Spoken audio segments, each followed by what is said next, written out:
One screw out the back, pop it up, put new solenoid in it, you're good to go. Less than 60 seconds, I can have that thing changed out for me. One thing I like about the shocker is how small and compact it is, and it's super, super lightweight.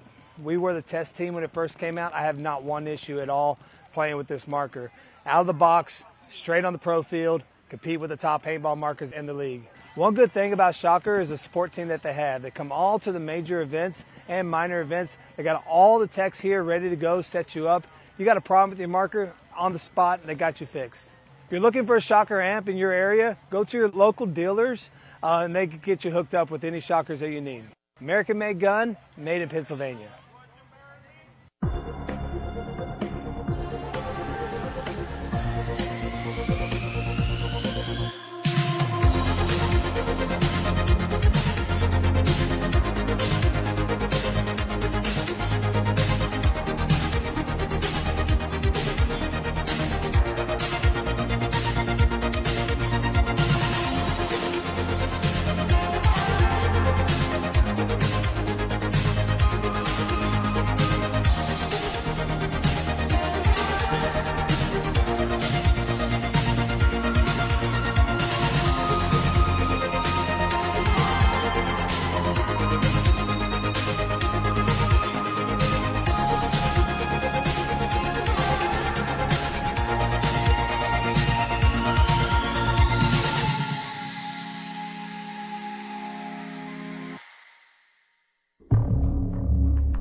I've been an engineer.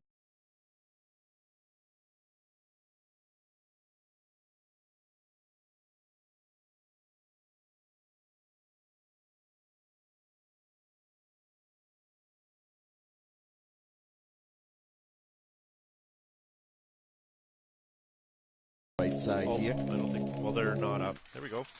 Hello, ladies and gentlemen, East Coast and Effect welcome. on the left. So Royal Sea Dogs, East Coast Effect. World Cup of Paintball here in Kissimmee, Florida. My name is Todd Ansich. With me, I have Anthony Falvey. Sorry, we were a little late this morning. Anthony and I both slept in, but we are live and we are with you now.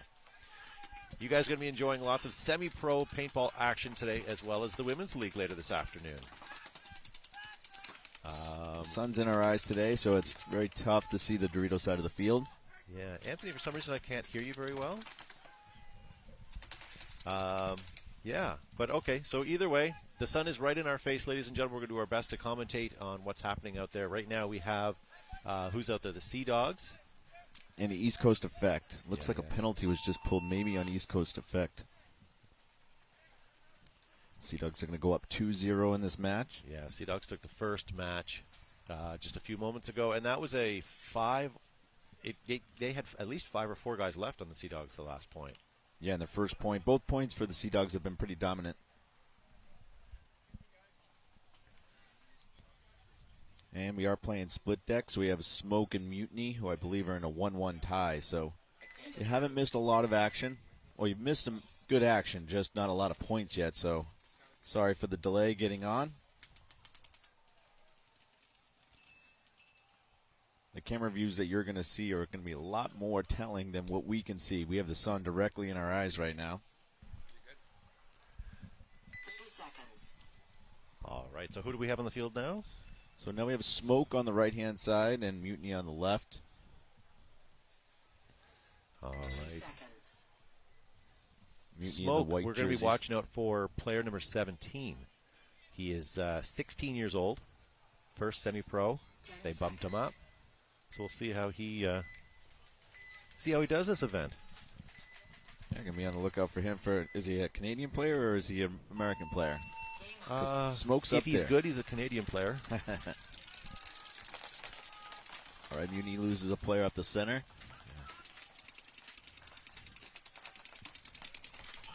Mutiny's the first into the snake 1. Quickly up to the snake 3. I'm sorry, Smoke is already at the snake 50 here. Yeah. It's hard to see. He's right in front of a blind spot, and he, trades out. Okay, so Mutiny now fills snake 2, crawling all the way up to the 50 snake. Passes the 50 snake into the Smoke's Doritos, or snake 3. They do pick him up. It's hard to watch paintball when you have your hands in front of your face, but we're going to do our best, ladies and gentlemen. There you go. You can see the aerial shot there. He does eliminate one of the Dorito players, and another Mutiny player is coming up the center. So I have 4 Mutiny players. How many do you have? I see 2 for sure for Smoke. Yep, same here. He snaps that one out. So far, this field is playing all or nothing. You know, you're either winning by a landslide or you're losing by a landslide. There's been no close points, and everything so far has been minute, half points. I think you're going to see fast points, but I think body count-wise, they should be pretty even. There's going to be a lot of Major chaos. penalty being called on the other side of the field. I just saw a flag flown. And that looks like it's being called on Mutiny. If that's the case, that may change the outcome of this game. Yeah, the referee's looking for one body still to pull.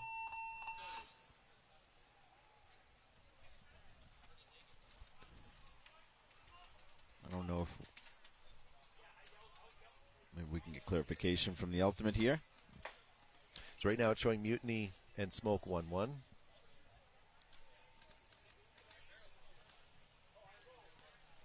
And the clock has stopped at this point. Yeah,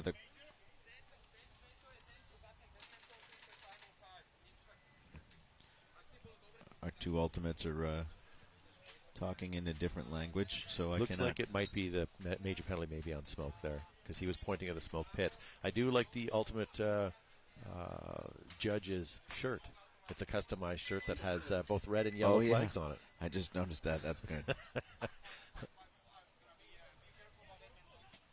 All right, so they are going to start 5-on-5 next point.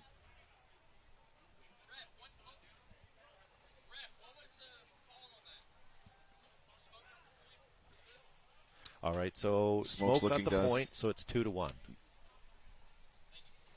So Royal City Sea Dogs are back up against East Coast. 3 seconds. Okay, so now we have East Coast Effect and Royal City Sea Dogs. Royal City Sea Dogs on your left. They're from Canada. We got East Coast Effect here from Southern Florida. All right. Sea Dogs are up 2-0 in this one. Oh, they go super wide on the snake, but didn't get called on it, but they do lose the Dorito corner. So Sea Dogs are up 4 bodies. So 5-on-4 for East Coast Effect. They're in the snake 1. Looks like Branson with David behind him. Branson quickly up at the inside of the snake and takes the snake 50. I'll look inside, see if he can get any free ones. Sea Dogs are into the Dorito side 1 right now. I have a feeling they're going to do a bit of a Dorito push here if they can get up, but other teams already in the 50 snake, as you see, and in the 50 Doritos. Great field looks like position. Donna's up in that 50 Dorito structure now on their side of the field, actually. Yeah. Oh, Sea Dogs losing their snake corner. Yeah, I think Donna's got the home bunker. Yep, he eliminates the home bunker there. So it's a 5-on-3 for East Coast Effect. He's going to get another one. He does. Donna doing work over on that Dorito like side. That is all of the Sea Dogs.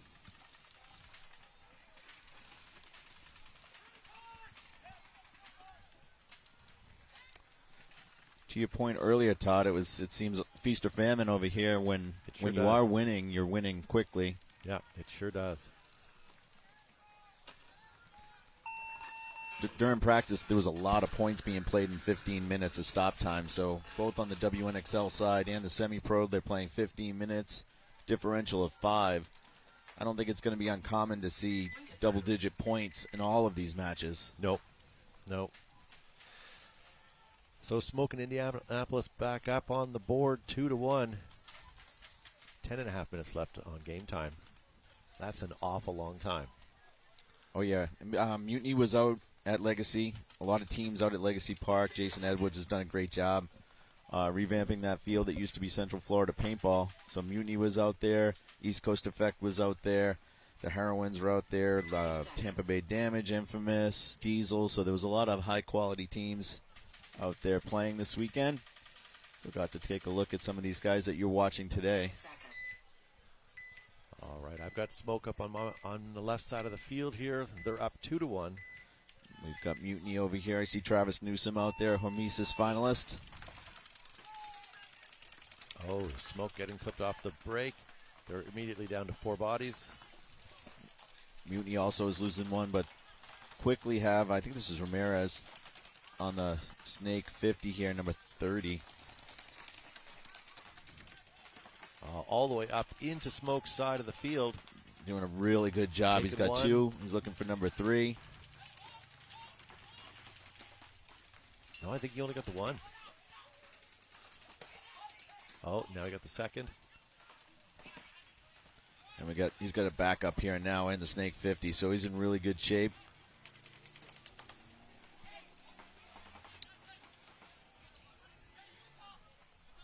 Smoke just getting Smoke ripped trying apart. to just move up the middle. It's almost better for them to move forward than backwards to get out of the guns. Yep, you're absolutely right. Nice shot right there. That Mutiny player is hit. We lose another Smoke player. We may be down to the last one. Oh, Smoke player does take out one of the Mutiny players. Luckily here for number 8 from Mutiny, or number 6, I'm sorry. He took a bounce.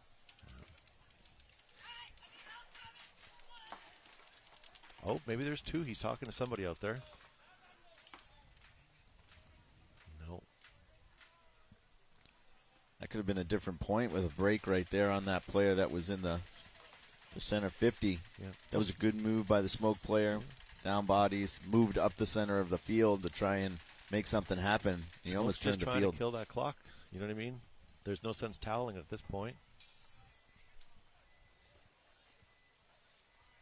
Is this a 1-on-1? I think it's a 2-on-1. I just don't think the Dorito side is caught up yet. Oh, Smoke shooting. Good job. Mutiny out. We got to see who that player is. We can't see that side well. Whoever that is just saved the entire squad.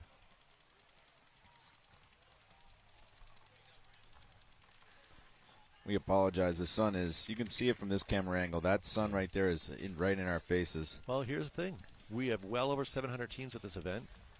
We're starting a day early than we normally do because it's World Cup. So we've got to start early. We're starting at 7 a.m. as our first matches. So, I mean, we're just lucky we got sun right now. Yeah, with daylight savings, we would have been in the dark to start this one if it didn't get the jump on the clock. Yeah, the sun's pretty bright, and coming off the nice shiny bunkers is pretty difficult too. But you know what? We're playing in beautiful warm temperature right now. It's more than I can say about the rest of the country. I think the Smoke players just playing it very cautious. But again, they're up on body, or they're up on points. Yeah, must be a 1-on-1. Well, I'll be honest with you. I can't see any of your players. I can't see the other side of the field. Neither can I. But I would assume if it wasn't a 1-on-1, they would have toweled it. That's why I'm thinking that there's still another body out there for Mutiny because they would have toweled it.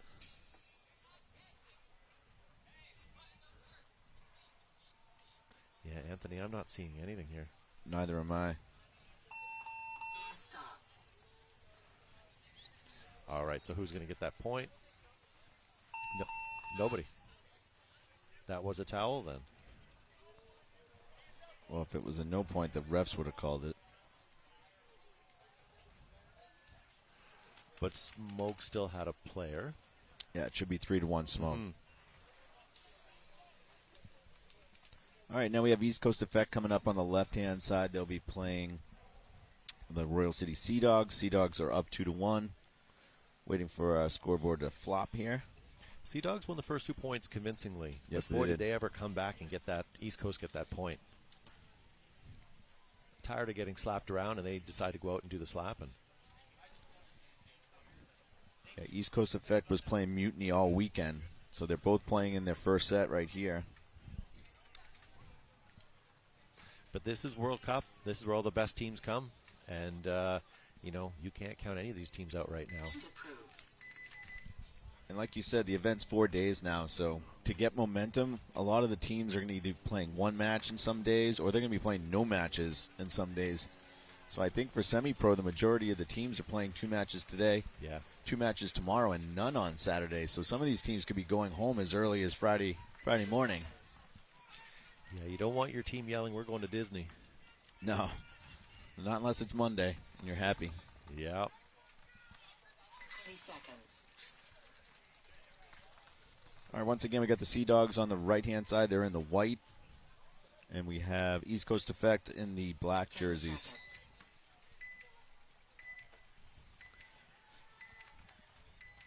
Kevin Riley's out there. Got Eric out there.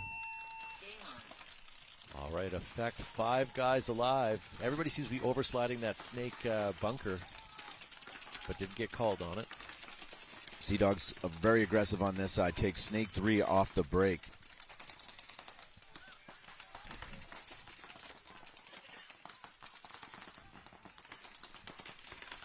Sea Dogs is set up nicely. They have the home bunker. They have what we're calling the money, or that stand-up snake can. They also have the snake side rocket. So they're set up to go heavy snake and get their player who's in the snake 3 into that 50. Yep. Here goes Effect. They finally made their first move. They're into snake 1, snake tower, and filled into snake 2 now. Yeah, they're matched up in that inner snake 2. We'll call it snake 4. See who gets the jump here on who. It looks like Branson's in there for East Coast Effect.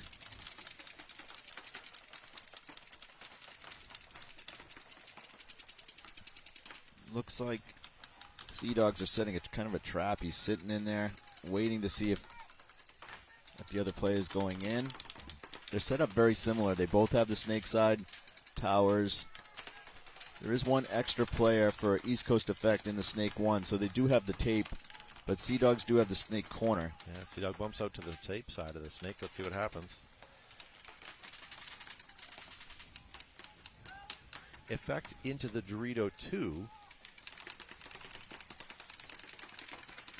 That could be the difference right now, because if that draws that snake 50's gun inside, Branson will have an opportunity to bunker him clean.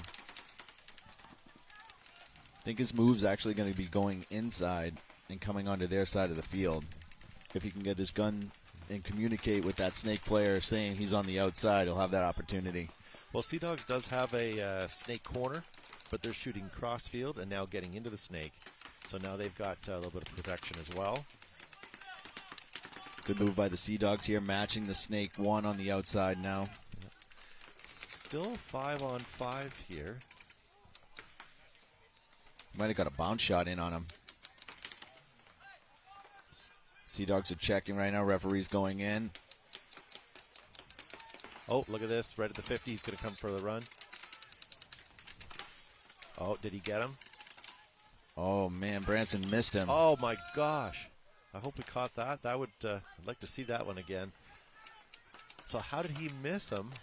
Saying he didn't. Referee went in real quick. I don't. Yeah. So either way, we're a 4-on-4 now, right? Correct. Yeah.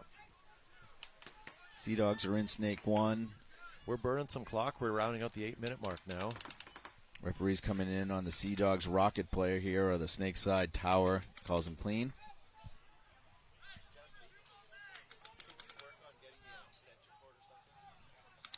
So Sea Dogs, you can see the 4 players that are live right now. They're set up in the Dorito 2. Both the Dorito can, snake side tower, and snake 1, which is that little W on the outside tape here. So they're in good shape. Yeah. This is an important point now. Sea Dogs lose this, they tie up. There's not a lot of time back on the clock. If Sea Dogs do lose another player off of the Dorito side. Another Dorito player is coming off. So I think it's a 4-on-2 for East Coast Effect right now. East Coast Effect losing a body as well, so it's a 3-on-2. Unless the referee was calling an East Coast Effect player, no. So I think it's a... It's a 3-on-3? Yeah, I think it's a 3-on-3. Because Sea Dogs are moving up that Dorito 3 bunker right now. You know, Anthony, people tune in here to get proper information. We can't just be feeding them false information all day. I agree. I need a stool. We need a stool and we need some sunshades. I need one of those Exalt sunshades right now. So if you guys are just tuning in, by the way, this is live paintball coverage of World Cup semi-pro action here in Kissimmee, Florida. Over 700 teams, almost 800 teams competing this weekend over the 4 days. Right now we're watching semi-pro teams, East Coast Effect take on Royal City Sea Dogs, and Mutiny take on Smoke on the other side of the split deck. You mentioned an Exalt Sunshade, and Nolan's out here playing for the Sea Dogs, right? Yes, sir. So he'll definitely be sporting one. Nolan is normally on the Dorito side, so we won't see him over here. Someone's far up in that Dorito structure. You can see him here in the Dorito 50. Yep. Okay, now they have command over here. The Sea Dogs shooting out the... Looks like David's coming off of the Snake side. Let's see a concession here from Coach Brad McCurley. All right, towel being called. So that's an important point for the Sea Dogs to take. That's a 3-1 now. And there's just under 6 minutes left. And we've seen lots of quick points, but I think those quick points are done now. Yeah, I wouldn't say they're done, but yeah, they've got 6 minutes left. You're going to see at least 3 more points being played in that amount of time on this layout. The big turning point in that point was when Branson came around and didn't shoot cleanly the Sea Dog player, and that Sea Dog player was allowed to come around and trade with him. So, yeah, got to make sure you take out that player. He tried to. I mean, he shot, 20 balls at him. Yeah. From wrapped around the bunker. I'd love to, when we get a chance, I'd love to watch the replay of him going, trying to get him in the snake. Yeah, I don't know if he got him in the feet, and it was something that was hard for the referee to see. All right, nice breakout shot there. Smoke's on my side, on the right-hand side. Oh, I lose a Mutiny player on out of the Dorito. Oh, sorry, out of the Snake 1. Smoke now bounces out of home over to the Dorito can. Oh, we lose another Mutiny player out of the can. One of the Smoke players is down, but they're also up to the Snake 3, so it looks like it'll be a 4-on-3 for Smoke. Oh, Mutiny fires across to get into the Snake corner and gets hit. And Smoke is in the Snake 50 right now, and he's looking to go on to Mutiny's side of the field. Anthony, remember a few minutes ago you said these quick points are done? Yeah. Yes, sir. Number 43 from Smoke here. He's getting backed up as well. So Smoke's in real good shape here on the Snake side. The Mutiny does not know he's there, and he's going to get wrapped on pretty quickly here and get shot in the back. I think he shot too soon.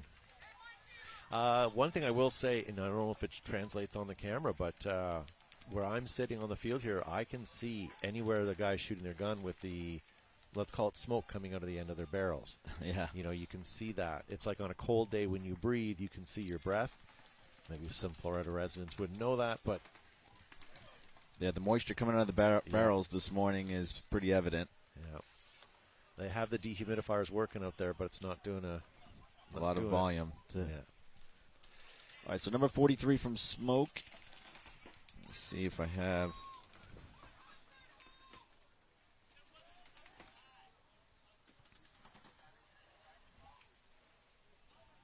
Another Mutiny player is coming off. I think Mutiny's yelling for concession. Towel being called. Stop. Good point there by Smoke. They had control of the Snake the whole time. Clark is number 43.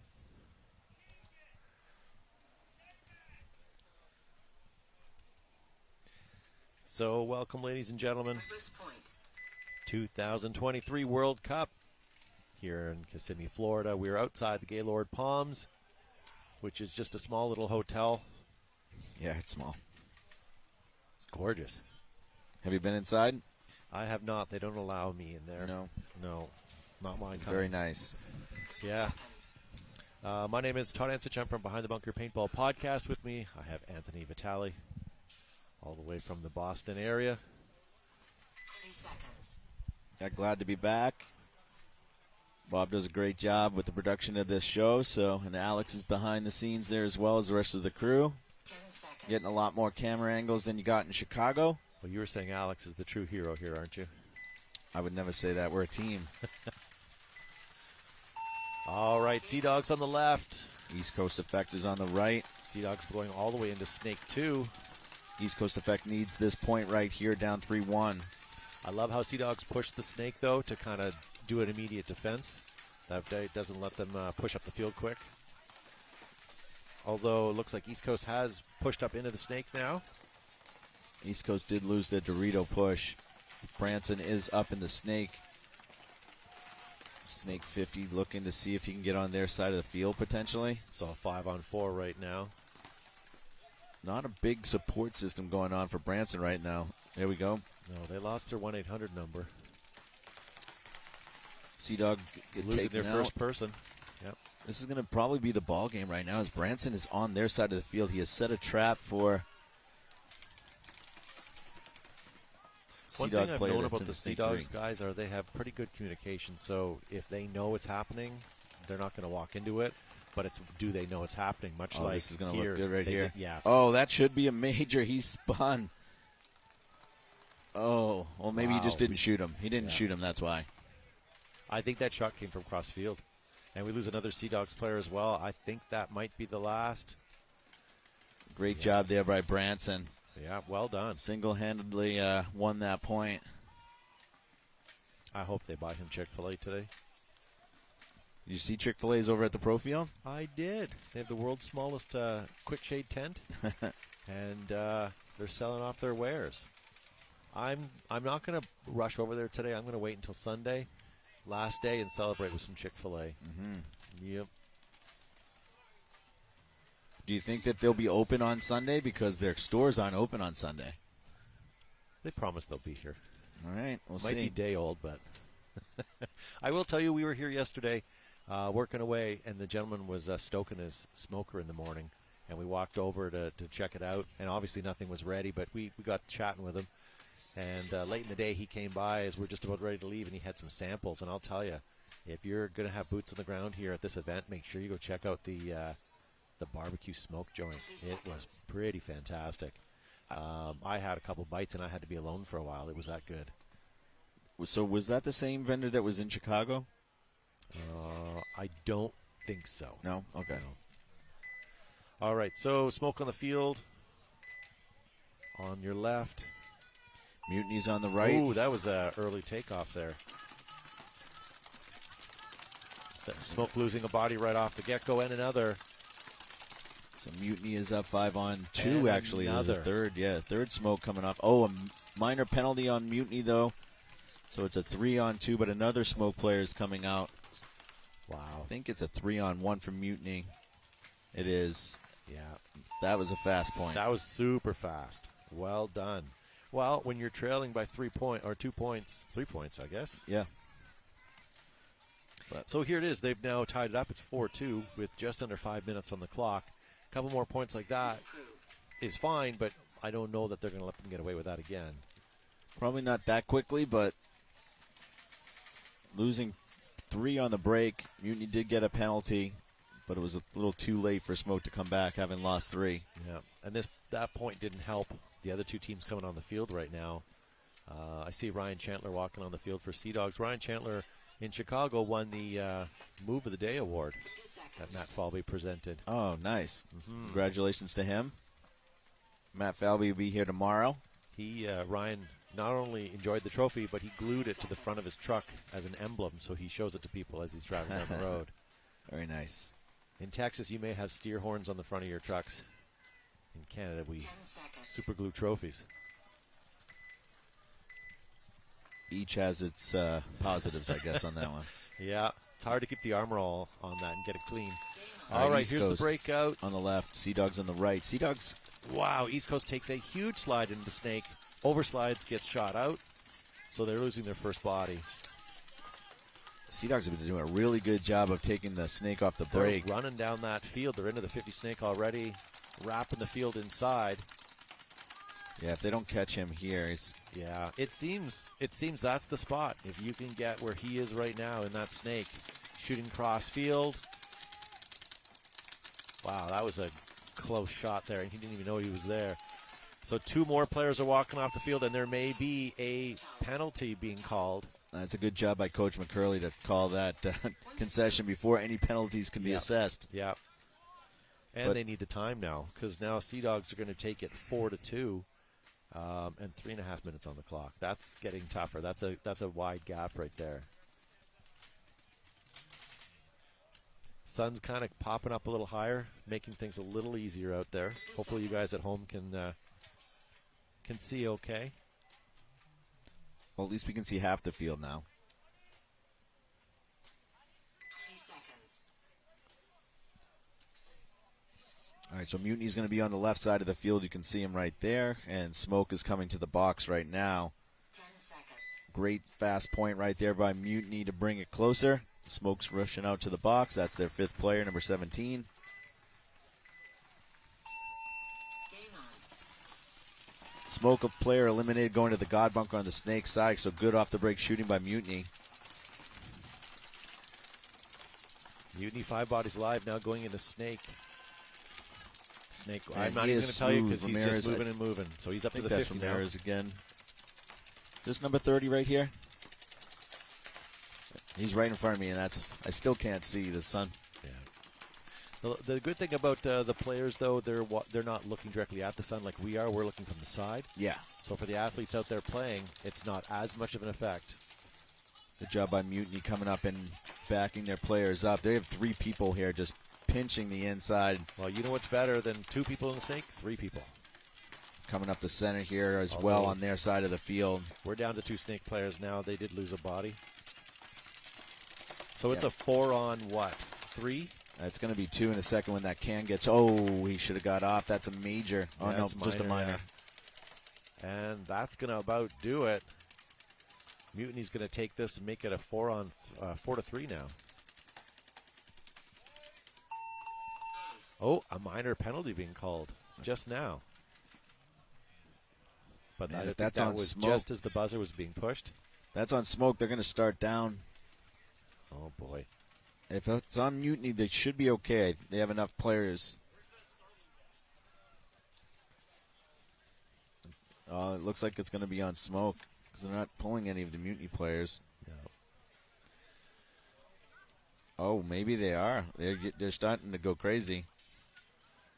They're saying the person that hung the buzzer there might have had a pack hit. Might be a no point. Oh, that would be a disappointment just as they're getting close to tying it up.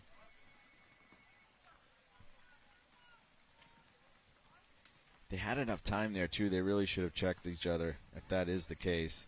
I know that they're trying to save time, but there's a decent amount of time. Speaking of time, the time has stopped.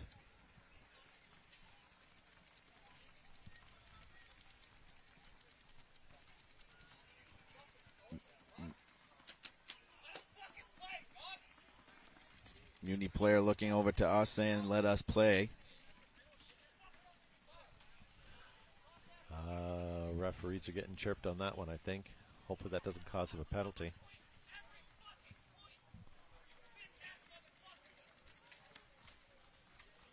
Yeah, he better check himself a little bit so they're still in this match, even if that is a no point. And this is the first match of the day. You don't want to be making enemies on a field you're going to be playing on all weekend. This looks like the clock has still stopped. Yeah, I'm thinking the worst case scenario for Mutiny is it's a no point. I can't see anything else outside of it being a no point. That somebody that had an inobvious hit the buzzer. But I did see a yellow go up. Got the ultimate coming over with a Mutiny player right now, so maybe we'll get an explanation. The Mutiny player still making his argument. Don't think it's going to... I think it's been settled, though, unfortunately. I don't think they're going to get a point. Yeah, Head refs coming over right now to the ultimate.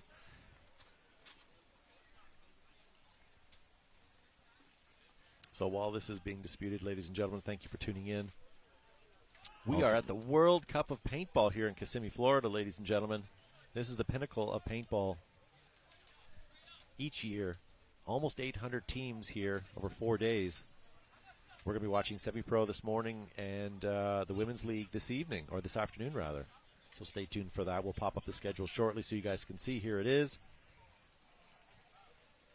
Yeah, we'll be starting the WNXL set. Our team, the Heroines, will be out here at 11:25 versus the Angels and Cheetahs and High Rollers, but schedule's up there. It's a nice clean graphic here for the Lone Wolf field. So, yeah. So, ladies and gentlemen, this is Anthony Vitale with me, Todd Ansich, from the Behind the Bunker Paintball Podcast. We're going to be with you here all weekend. Tomorrow we're going to have Matt Falby joining us and lots of special guests as well, so stay tuned for that. Yeah, so we're just waiting for this point to sort of finish up. The referees are still have the clock stopped, which is good because that point really didn't give the Sea Dogs an effect, any sort of timeout there. So now they have a bit of time to chill. yeah, I think that actually hurts the Sea Dogs a little bit that had the momentum going. You don't want to give a quality caliber coach like Brad McCurley more time. All right, so we got 4-2, so equal time pretty much on the games for both of these sets, 3:36, 3:31, both 4-2. Looking at the rule book now to see if there's anything that's going to change the outcome of this point.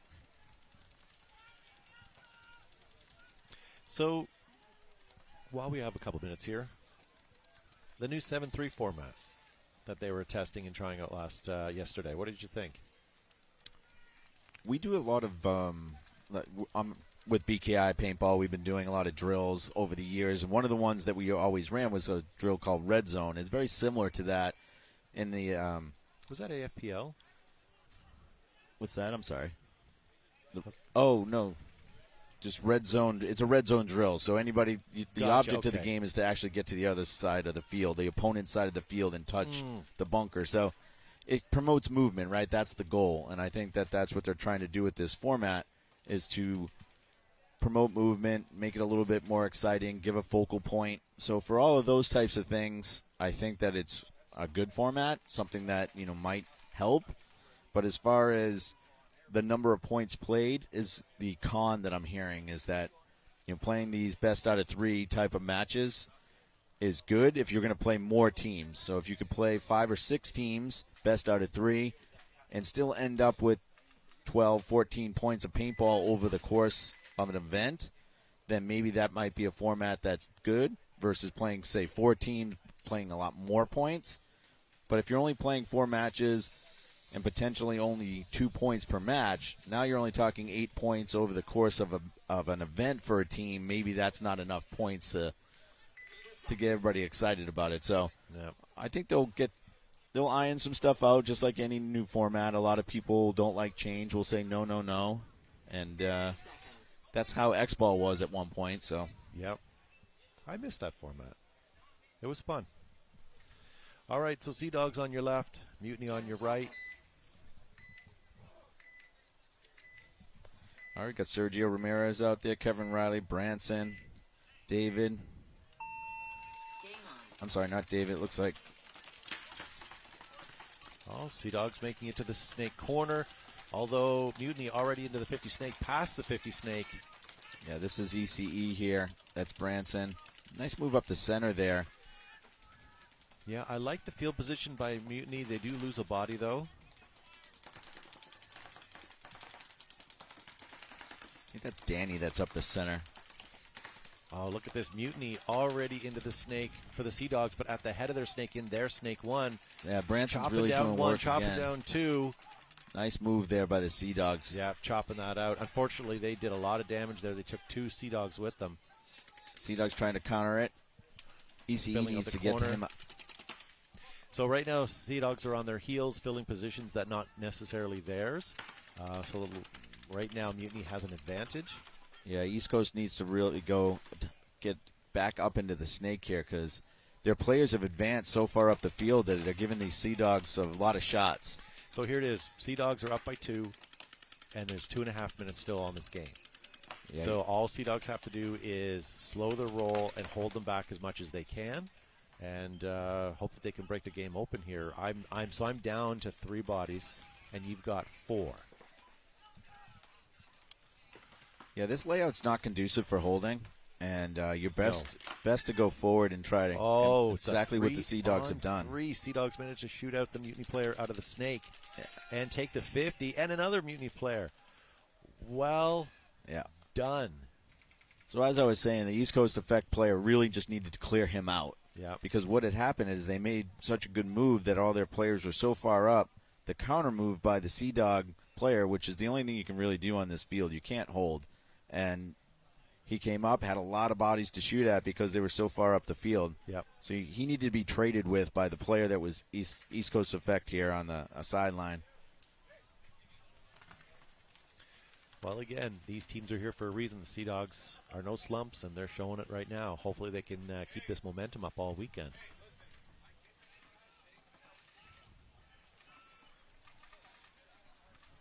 Brad McCurley's still trying to argue with the refs. Yeah, I don't know what he's saying right now, but it's something about the snake player. 60 seconds.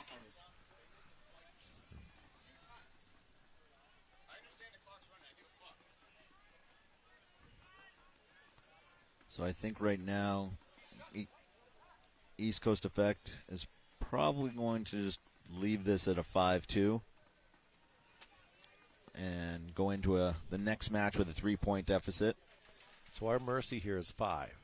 So we're nowhere near any of that yet.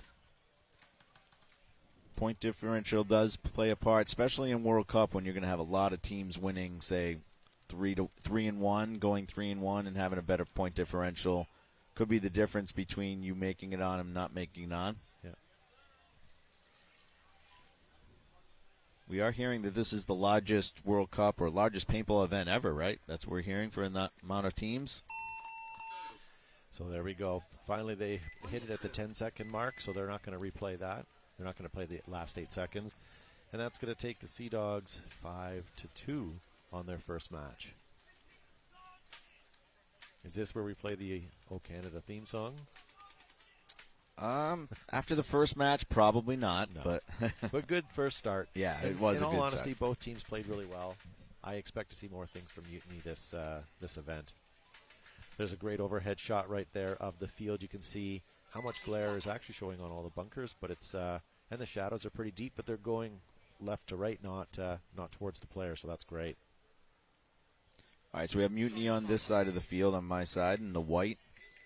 Smoke on the left in the gray jerseys. Game on. All right, Smoke looking strong here, coming up the pocket. So Nobody into the snake. That's surprising right now. I would expect to see Mutiny in there. yeah, and I think Mutiny at this point is not trying to win the match. They're just trying to hold the differential, maybe get 1 or 2 points.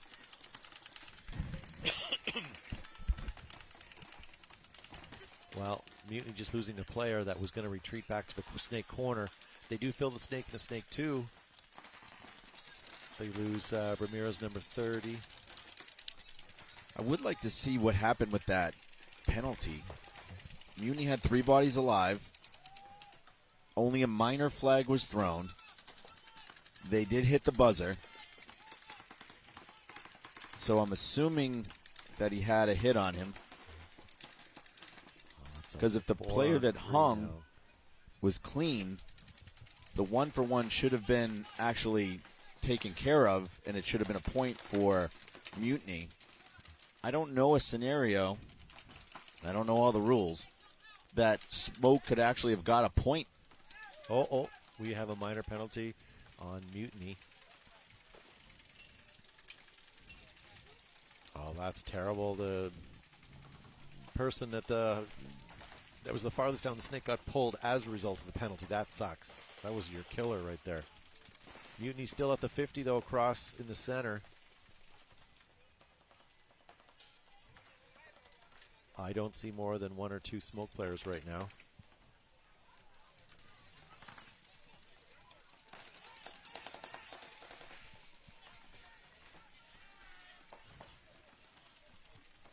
A little pushing and shoving going on in the mutiny box. Yeah.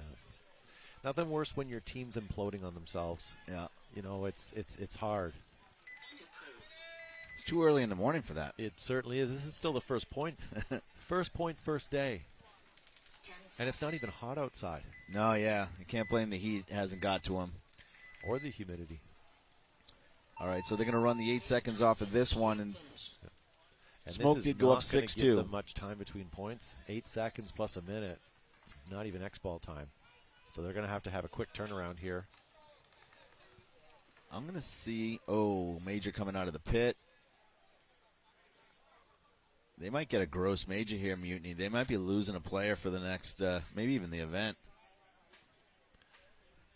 You know, this is disappointing. You know, you spend so much money on getting here, practicing, buying gear, taking the time off work, you know, making, telling a lie to your girlfriend that you're going somewhere else and whatever you have to do to get to World Cup. I've heard all the stories.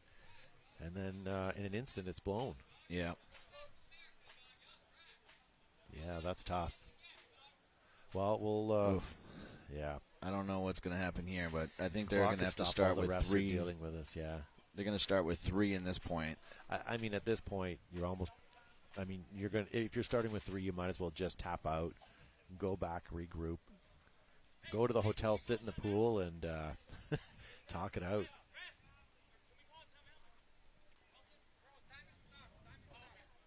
Yeah, so time has stopped. That's an official timeout right now. I'm going to go over and see if I can get Some clarification. Yeah.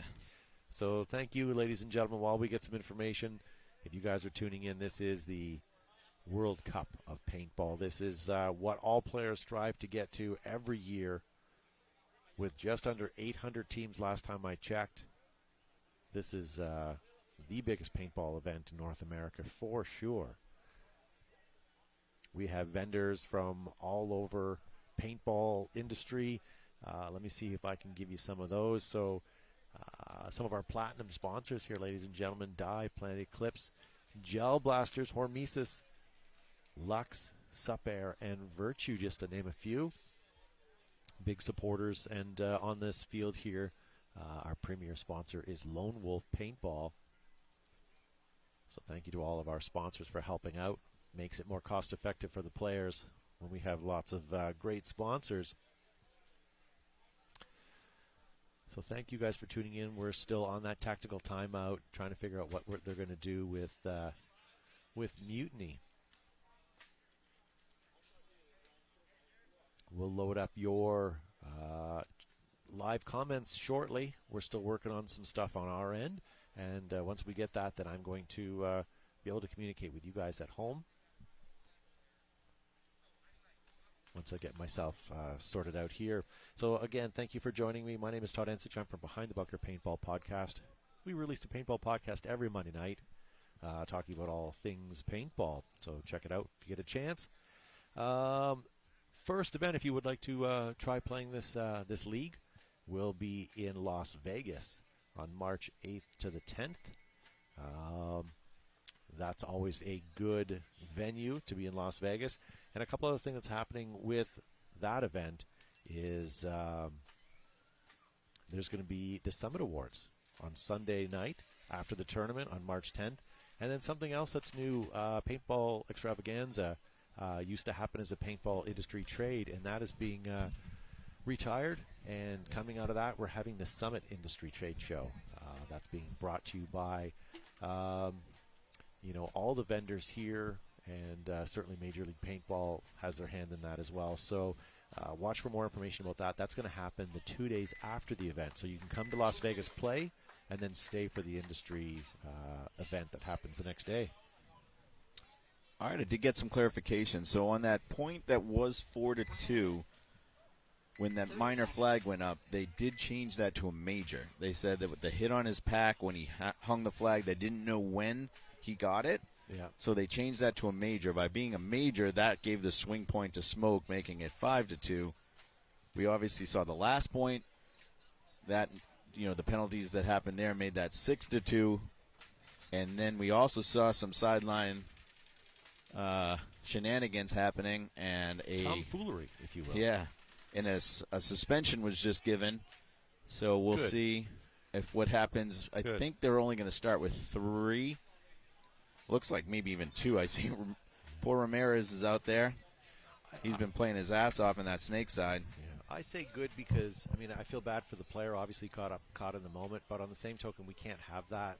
Yeah, no, there has to be Here, repercussions. I agree with you. And I feel bad for the player. You know, I'm not happy that happened to him, but on the same token, if the league let that happen, then it's going to continue to happen, and that would be intolerable. And look at how much time we've already eaten off the clock and how many more teams we have to put through this field this weekend.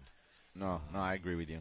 It's not efficient to be doing and dealing with what we're dealing with right now.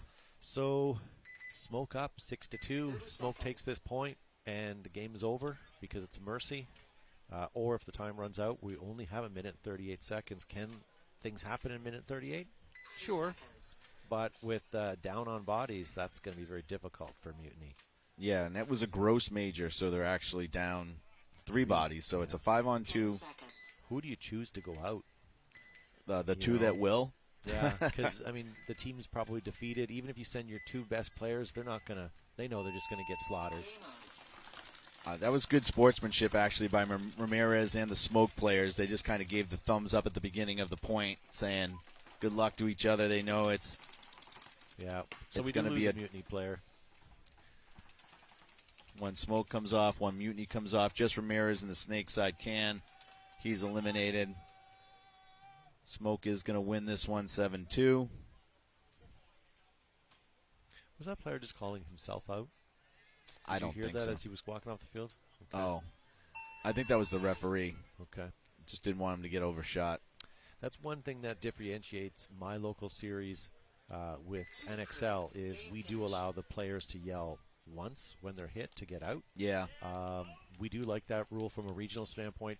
We do have some really good players and really good teams in higher brackets, but it's more so for the beginning teams and the D5s and D4s to get them.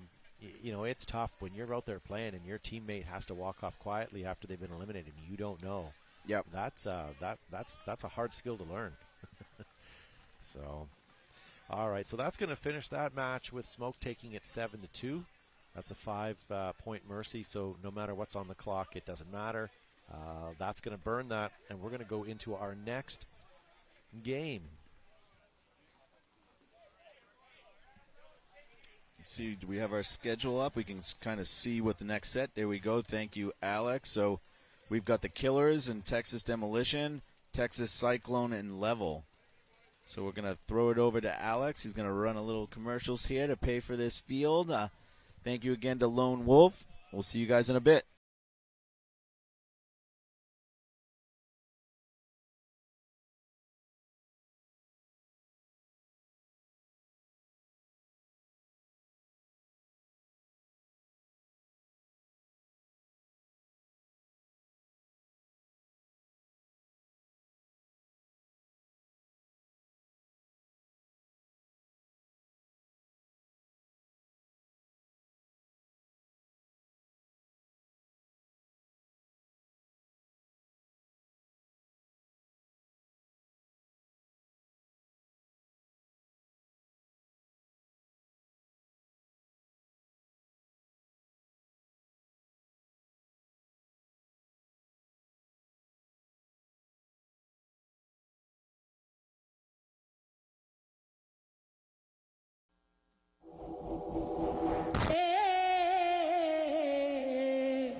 Gel Blaster has changed the game again with the bigger, better Surge XL.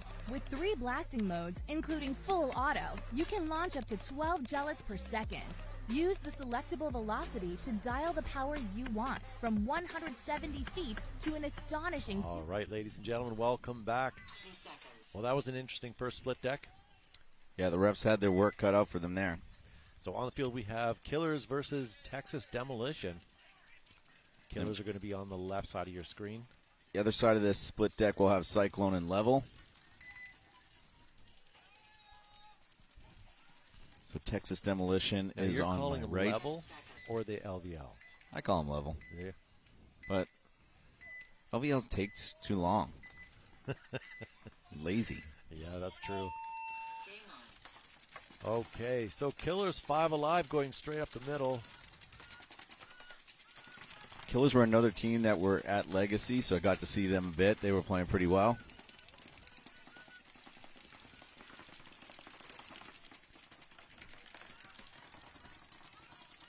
Demolition's moving up. A little gun trouble here in the snake corner. They're both teams looking to try to get in the snake.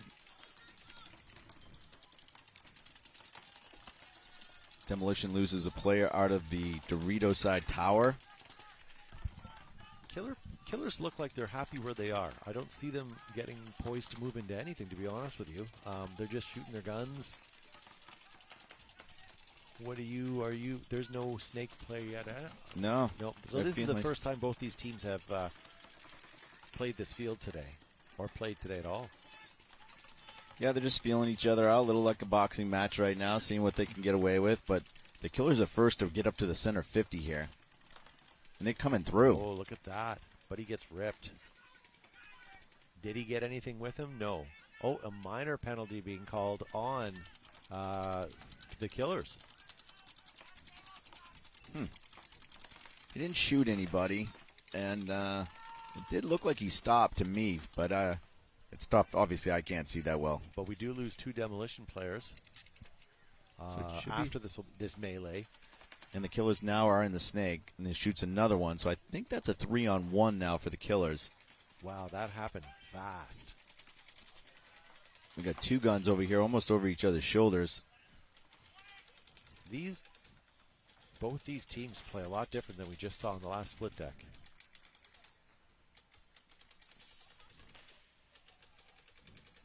So here comes the Killers. They're passed over the 50. Let's see if they have better success coming across the 50 than the first player. Takes one of the... It's a no. It's a minor penalty on who, though? I saw 2 flags, so we'll figure out who that's going to be on. Looks like... I think it was on Texas. Oh, no, he did pull. Okay, so he is pulling a Killers player. So that's going to leave... Still 1 to hang, so they're good. I don't know if that's Smitty or not, no. But, yeah, should be a clean point. He's waiting for a referee to come check him. He's got his hand in the air. Hello?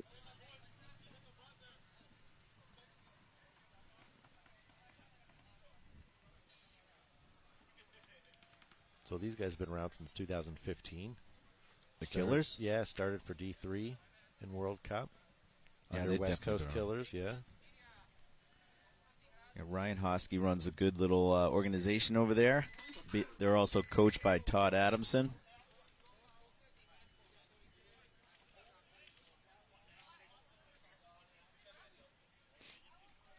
So Killers' home field is Legacy Paintball Park in Lakeland, Florida. So they're not far.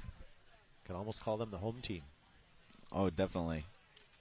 3 seconds. A lot of teams that came out early to practice for World Cup found themselves either at Tiki's Paintball Park or Legacy, which are both really close to here, an hour or so away. So Texas Cyclone from Giant Sports Park 10 in seconds. Allen, Texas, and LVL.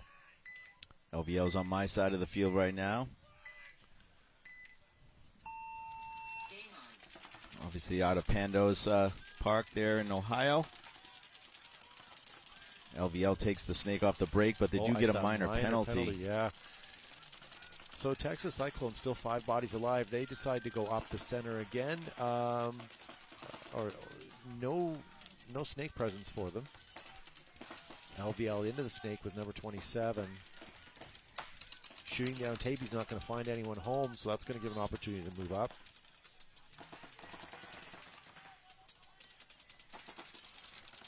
Cyclone player here, Hollowell. If he can get a body or two right here and even the point up, they're actually in good spots, the level is. Hollowell, though, is uncontested if he wanted to get up to the next couple of knuckles on the snake. He has literally no one down the tape on Cyclone's side, which is strange because Cyclone still has 5 bodies and nobody's. The only pain he's getting is from cross field. Yeah, right now the Cyclones have gun problems in that God bunker. He goes into snake 1. He's been squeegeeing his gun the whole time. That's no good, but at least he's got some snake presence there. Yeah, he's a flamethrower right now. He's not getting the ball out of his gun in the snake. No.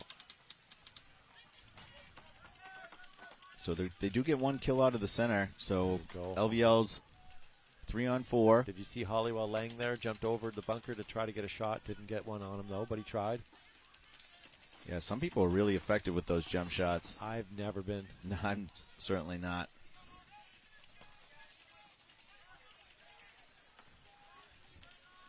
So Cyclone still kind of locking it down here. He's still having some gun issues. Yeah, he's not getting many paintballs out of his gun. I think his gun is still set to smoothie mode. Yep, the breakfast. Number 27 for LVL, looking still shooting cross field. You can see he's got paint coming at him. Here comes a run. Nice. That might have been a penalty on LVL. No. No, and to be honest with you, that's the only thing that player can do. If he's sending out just soup, he might as well at least go spray the guy. I agree. So well done by Texas Cyclone on that one. So that's a 4-on. What do you have? Do you still have 4? 2. You're 4-on-2. Okay. So LVL's in the Dorito 3 and the Snake 1. They have a little bit of a cross going with the Snake looking inside, Dorito looking inside.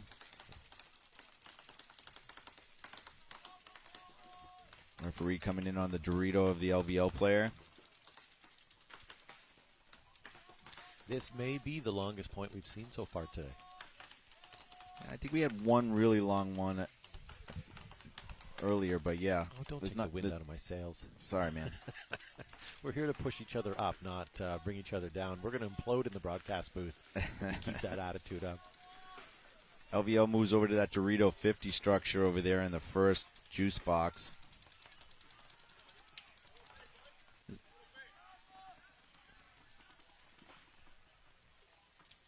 Oh, he does rip them out. Texas Cyclone player. We're down to 3 bodies now. LVL's done really well, losing 2 people off the break, 1 off the break, and then the penalty. So it was a 3-on-5 very early. They've done a great job fighting back. Another 2-on-2 now. It should be a 2-on-1, right? Yeah, now. Okay, here's the last one. So it's. So here's the thing: we're watching semi-pro, and why I say that is, we just watched a team who was down on bodies hold it together, not lose their stuff, and slowly break the game open and still win it. You know, if it was a lower division, maybe a D5, D4, you see that happening less. You know, here these players are here for a reason. These teams are here for a reason, and this is some of the, you know, the best paintball you're going to see. And it's nice. You know, it's always a nail biter. You know, even when it's a 5-on-3 or a 4-on-2 like we just saw. Yeah, LVL did a really good job. They went down bodies, but they were still pushing. They understand this layout. The layout really doesn't have a hold to it. There's a couple spots you can hold, but you have to make shots in such small gaps that I think the odds are better for you to continue to move forward. LVL did that. They took the Snake 50.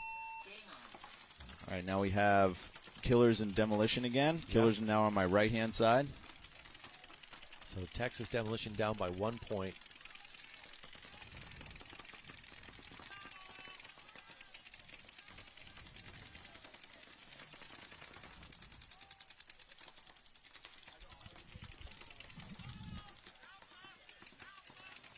And again, both these teams just kind of getting in the pocket and just shooting their guns. We're not seeing a lot of explosive moves right now. Like you said, they're kind of still feeling themselves out. Some of the points that we've seen earlier from other teams, they're taking Snake 3 off the break, and like you said, being more aggressive. Killers are up 1-0 right now. God Bunker gets eliminated, so Demolition is up 5-on-4. So this is where Demo needs to start. There we go. We start moving down the field, so we're coming up the gut now. Ryan Hosky taking the walk. We're at the center juice box right now.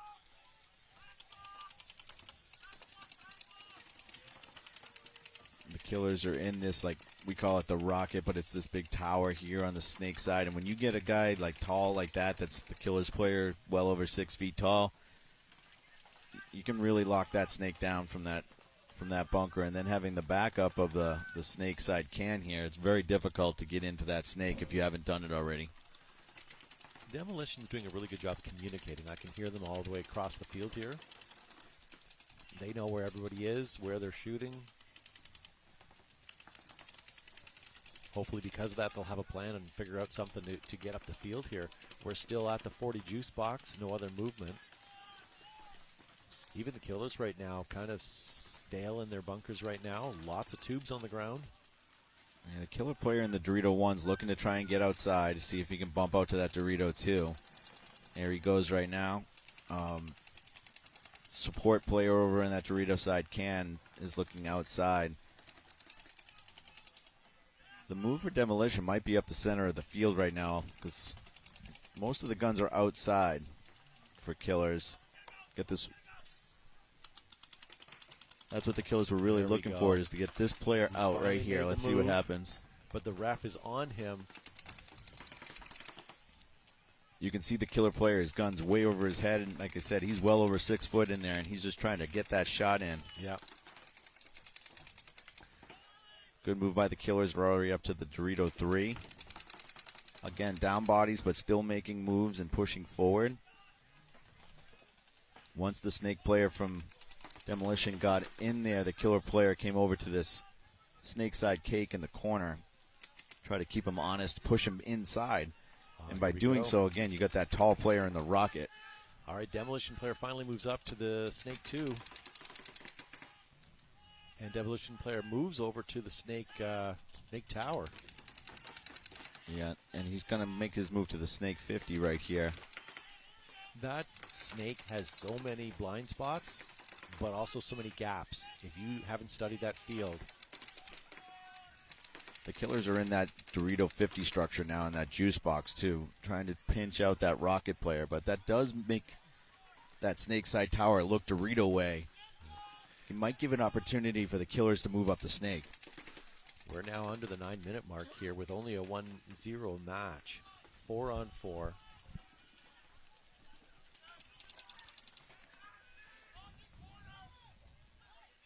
Texas Cyclone and LVL sitting in their pits right now with lots of downtime on their hands. I think because the Killers are up a point right now, they're not making the move that they possibly could make, which is the Snake corner coming inside and coming to the Snake. How many of the Killer players right now are regretting not taking that extra pod? Look at all the empty tubes on the ground. Their rates of fire have slowed down, even though they just took out one of the Texas demo players, number 20. Yeah, that was the player they really want to get out now. I think you're going to see the Snake corner from the Killers come up into the Snake now. Yeah, it's really up to Texas to make this point happen.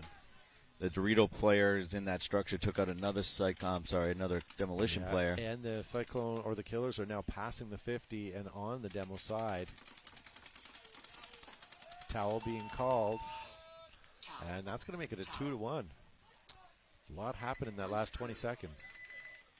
Yeah, the Killers, bend, don't break, lost that Ryan Hosky early, which was one of their better players, and still continued with their game plan and ended up going up 2-0.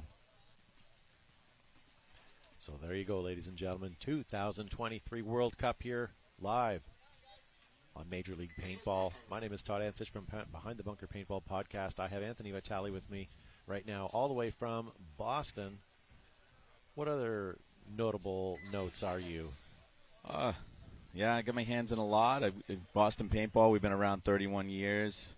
Run a league up there in the New England Paintball League. We are the manufacturer of all the Twister guns. Yep. Just did a big release on LV2s and CS3s, so that went really well for us. Thank you to everybody that purchased one of the guns. So here we go. LVL on the left, Texas Cyclone on your right. We lose our first LVL player. Hollowell's right back up here into the Snake 50, though, and they don't know he's there. That's not what you want. He takes out the the Dorito side can. They also lose their God bunker there, so it's a 4-on-3 right now in favor of LVL. Yeah, Hollowell's going to probably get this next shot in on the can here. He's communicating Tuesday, which is their second kill, and that's their third kill potentially right there. Yes, referee coming in. Oh, fourth.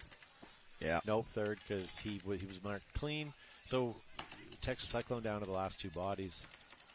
LVL still coming down strong in the head of their Snake almost. Oh, and they eliminate Hollowell out of the Snake. Yeah, his support came a little late, but also another player coming off, so it should be a 3-on-1 still. It's Alamo home right now, or stand-up can. That's a hard bunker to be behind as the last body as well. Oh, he manages to snipe out an LVL player out of the Snake and bumps over to the Dorito corner. Wow. This is why I like semi-pro, ladies and gentlemen. Unfortunately, he does get clipped out, and that's going to end that. LVL is going to have at least, I see, one body, two bodies alive. And LVL is up on points right now, so this would be the time for Texas Cyclone to towel it.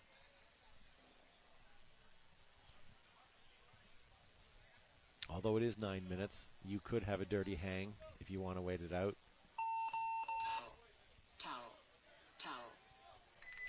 But you know what? Cyclones are going to have to figure out Hollowell because he's definitely having himself a match quick. Yeah. I don't know. I'm pretty aggressive with my towel hangs. How many times has it happened to you where you say, if we would have had 10 more seconds, we would have got that last point. Well, you know what? If you're aggressive on the towels, you get those extra seconds. Yeah, you need to be prepared mentally on when you want to throw the towel, and then, like you said, be consistent with it. If you're consistently doing one thing the way that you want to do it, then you will have potentially that extra minute at the end of a match that you might need. Yeah, I just looked at it as there was two bodies left. None of my guys left. They're walking down the field slowly. I just want those seconds back. All right, so Killers on the left, Texas Demolition back on the field on the right. Demolition loses their Snake runner. Oh, Demolition needs this point pretty badly. They're down by 2 points already. Demolition is up the center in that wedge on the Snake side. Killer's bumping. Hosky's coming over here, and he's going to shoot him, which he does. He's going to shoot this back player here on wrap potentially. Oh, we lose another demo player. And a minor being called. That's another demo player. Yeah, he was hit when I was saying he was hit. Unfortunately, he didn't go off. I think we're left the last player, and they're going to towel it. Point approved. Hosky having a good point there, coming down the Snake side pretty quickly, but also great off the break shooting by the Killers, shooting the Snake attacker over here that was trying to take the Snake one off the break. Yeah, well played. So the unfortunate thing about Texas Demolition is now they're trailing by 3 points. They're under the 7-minute mark. They're going to need to have some fires lit under their players to see if they can get up the field. I haven't seen from any team on this split deck, we haven't really seen much of a push off the break. I hope to see that on the next game. Texas Cyclone down by 2 on this. They're at 9 minutes. This is kind of where we started on the last point. LVO's on this side of the field. Let's see if they're aggressive on the Snake side again. They are. Hollowell going to Snake 3 off the break. And they also tried to match that, the Cyclones did. So Both players it's a are 4 eliminated. on 4. Both snake players gone. Let's see if Cyclone's going to fill. Both teams are really not in a position that they're going to fill this quickly.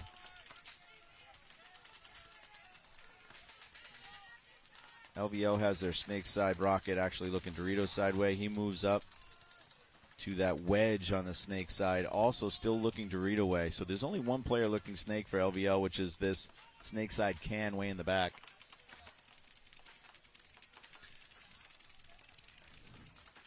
Oh, we do lose another Cyclone player from the Dorito side of the field. We do also lose a level out of that snake side wedge. So it's a 3-on-3. Good move there. Cyclone fills out, but he may have gotten clipped, and he did. He did, yeah. Level does make the same move into the snake. So is that a 3-on-2 for Level then? 3-on-1. 3-on-1, okay. So this is where time management comes into play, Anthony. Under 8 minutes left, you're going to be down 3 to nothing. Do you towel it? If I know it's a 3-on-1, I probably do, yes. My hand is on the towel right now if I haven't pulled it already. Maybe they have Ollie Lang on that team, and they're counting on him to pull something out. A 3-on-1 is tough when you're down on points and the other team has the time advantage. They're not rushing you. Yeah, the only time I wouldn't towel probably in this situation is if they haven't found me yet. So if they haven't found that last player and you can maybe sneak one kill, then you can kind of turn it around. But so if that they're was a hit and that was a towel. So if they're calling out where I am and pounding my bunker, then I usually would towel. But you know what? You talk about having good players. A good coach can make or break points as well. Oh, 100%. I agree with that. I know you guys probably can't see it at home, but Anthony, I want to point out the head ref. The head ref wearing the red jersey, number 7. He's wearing shorts today, which is great, but he has pockets or Velcro pockets sewn into the front and back of his shorts with flags hanging in them. So they're right within arm's reach. Isn't that great? Those are custom paintball ref shorts. Well done. They might be hockey shorts, like because I have shorts don't for take hockey. It away from me. I'm sorry, where your hockey socks Velcro to the top of your shorts. Yeah, but they look like pockets. Like you can see where his pocket is on the front. Either way, well played. Yeah. So Demolition on the left side of your screen in the red. They're down by 3 here right now. 7 minutes on the clock. And the Killers are over here. I think the Killers might have lost a Dorito player. Looks like it. Looks like he's going to take the long walk. Hosky is eliminated as well, so it's only 3 Killers left, and they're in. 3 Killers now left. Sorry, the center got taken out. That wasn't a Dorito. That was someone on the other side of the field. So 3 Killers left. They're in both cans across the back, and then this snake side tower, but he may have just taken a hit. Oh, he did. Yep. All right, so both cans for the Killers. Here comes Demolition moving up the field.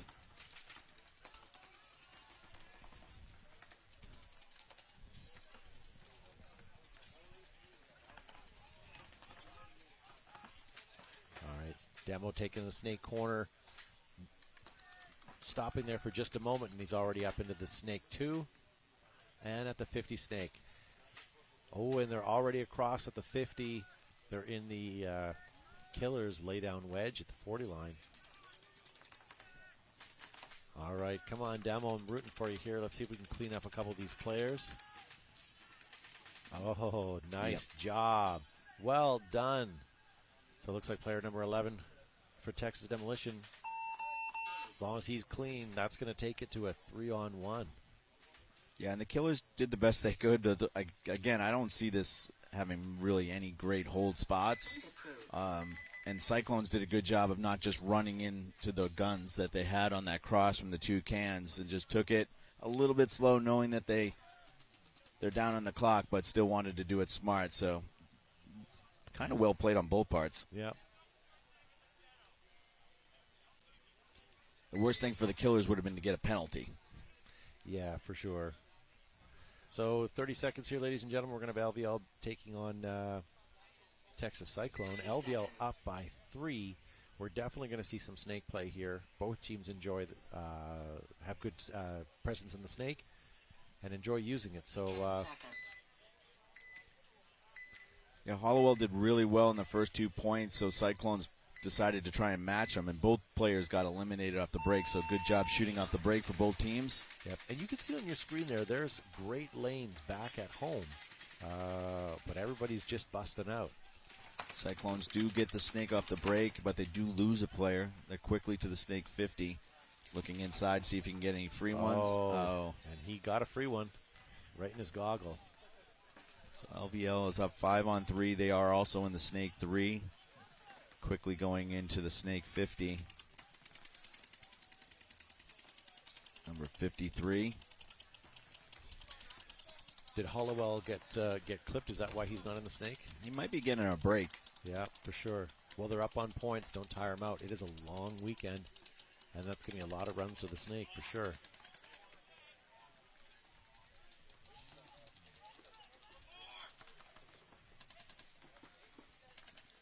So we still have LVL at home.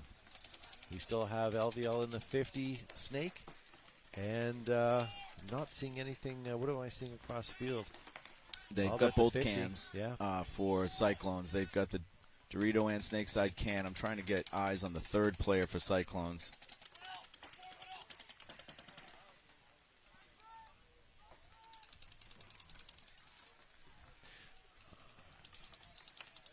So LVL moving up there. You can see on your screen. So we're under the 6-minute mark here, and we're just losing another Cyclone player. Yeah, it's like the last 2 Cyclones are both on the Dorito side. One of them's taking a walk, so it's a 3 or 4 on 1 now for the level. Yeah, let's get a towel going here. Oh, these 2 are just playing paintball. Let's see if anybody gets a flag. That seems to be a trend that's coming back right now. It's not one that I enjoy, but it is what it is. It's enjoyable to watch. I just don't think it's great for the sport. All right, so we got Cyclones. I wonder if this is... No, it's not. See a CEP jersey out there. I didn't know if Colin Cherry was playing with them. So towel finally being called by Cyclone. There we go. So Cyclones are going to be 1 point away from Mercy Rule loss. We got Killers coming back up with Texas Demolition. I don't know if you've noticed, Anthony, but it's gotten really warm. Yes, it did. I'm pulling myself back into the shade. Yeah. So why that's a factor for you guys watching at home is keep in mind this is Florida. And yesterday, if today's going to be any indication, by about this time it started getting hot. And, granted this is their first match, but let's see how they do by the middle of the second match. When it gets this hot, it's hard. And if you're not on top of hydrating, that's a make or break for some teams too, right? Absolutely. Your star players are running ragged and they're tired. Yeah, we did a 2-hour practice yesterday. The first hour went fine, and creeping into the second hour, you could just see people cramping up. Yeah. All right. So Killers and Texas Demo. Texas Demo on your right. They need to get a couple of points here. I know you can't see it on your screen, but it's 5 minutes and 20 seconds on their gameplay right now. The Killers did lose a body, so did Demolition loses 3 all of a sudden. 4. Yikes. Looks like number 11 from Demolition's the last one, and they're going to concede. Yeah. Wow, Killers lost 1 early, but then all of a sudden the floodgates open for Cyclones, losing 4 within a few seconds. So that's going to make Killers 4-1 with 5 minutes and 4 seconds left on their gameplay. That gave LVL and Cyclone very little time to recoup. 30 seconds. Yeah, those pits get really small when everybody's trying to hunker in for shade. Yeah. Yeah, it's tough when the sun's this high, it's this strong, this early. Yep. Yeah, we're going to have beautiful weather today for sure. I'm not sure how it's going to be the rest of the week. It looks okay. 10 seconds. But it's definitely heat's going to be the commonality here. Yeah, it looked like high 80s with a very high sun for the next several days. So Texas Cyclone, come on, guys. We need to get you a point here. We lose our first Texas Cyclone player. Looks like he was the one destined for the snake. Level loses their center player. So they have 4 across the back. Now Level takes the Dorito 2. So Dorito 2, Snake corner.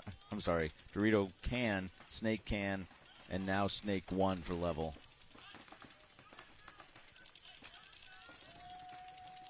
So Texas Cyclone, by their body language, not really showing any signs of haste. They lose another body. Now they're down.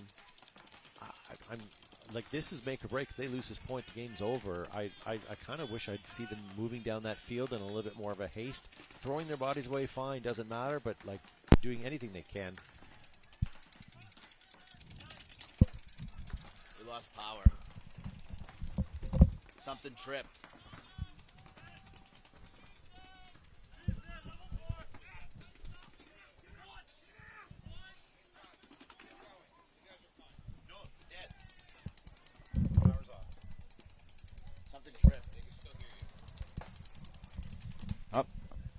I guess something can still, you guys can still hear us. We can't hear each other in the ears. We thought the power had gone down with our monitors and everything.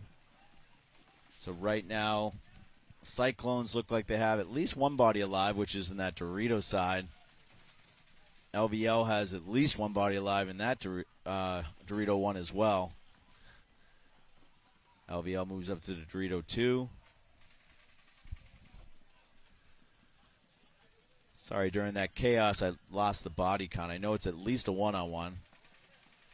We're down to 3 minutes and 10 seconds left on game time here.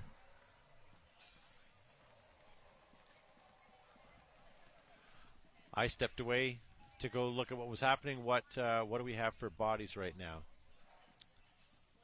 Yeah, sorry, we lost our view on the cameras, but it looked like there was a one-on-one happening on the Dorito side.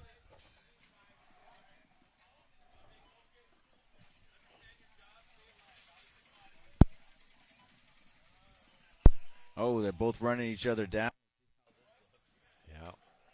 Our power is coming back up, and there we go. Looks like Cyclone's going to win this one. After all of that, looks like Texas Cyclone gets their first point of the day here at World Cup 2023 Semi-Pro Division. Yeah, it'll be a commonality throughout this event on this layout that when in doubt, push on this layout. 100%. The aggressor is going to be rewarded. So Texas Demolition now 4-1 against them.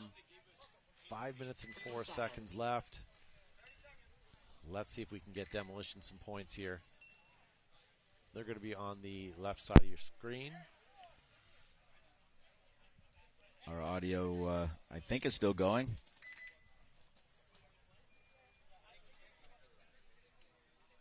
So now we're going to have Killers, Texas Demolition. Yep.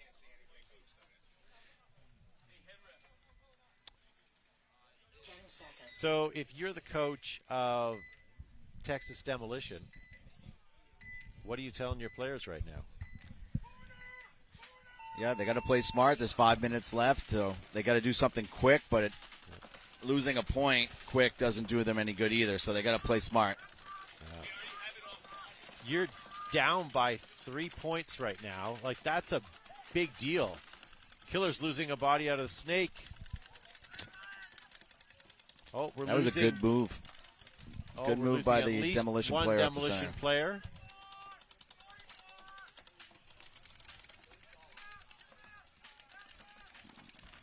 So it looks like it's a 4-on-4.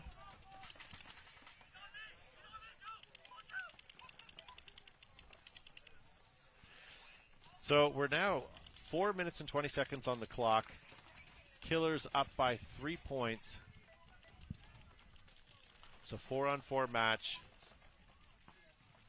Yeah, the Killers have 4 alive, really 3 across the back, and then the snake side tower.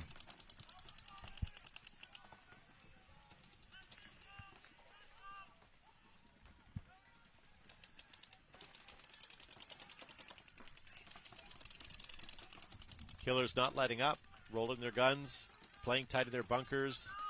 They don't need to go anywhere.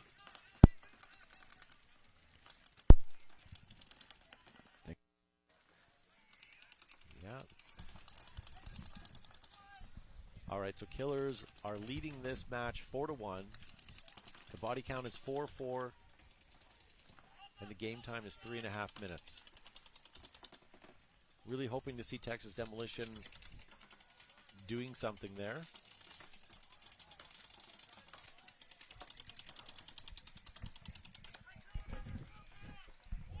All right, we lose another Texas player. It's now a 4-on-3.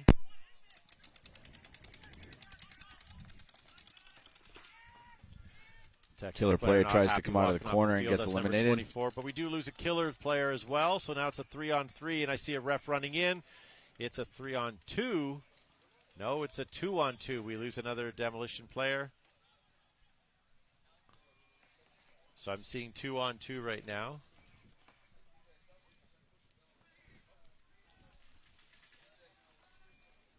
Killers are now getting up into the Dorito 3. Demolition only in Dorito 1 right now.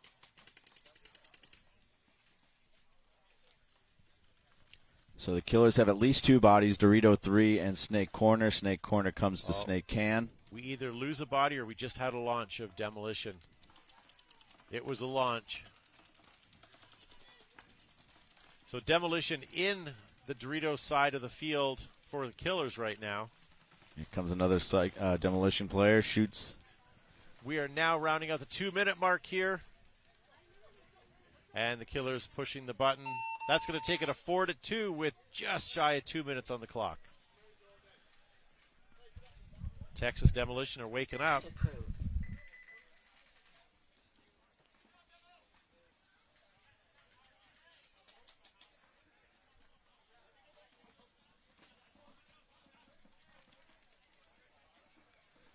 Coming back on the field, we've got LVL and Texas Cyclone. This match here, we're 4-1. LVL up 4-1. And 2 minutes and 30 seconds on the clock. 3 seconds.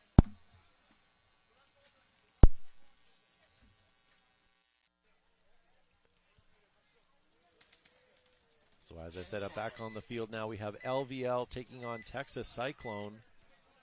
LVL ahead 4-1 with 2 minutes and 30 seconds left on the clock. Good breakout by LVL. Taking the Snake Corner and staying alive, but losing the first body out of the Dorito side. While that's happening, Texas Cyclone is moving up. Looks like they're going to try to feed a body into the Snake. There he goes into the Snake first mini W.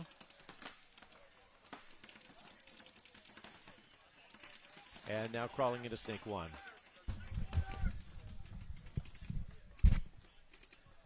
So 5-on-4.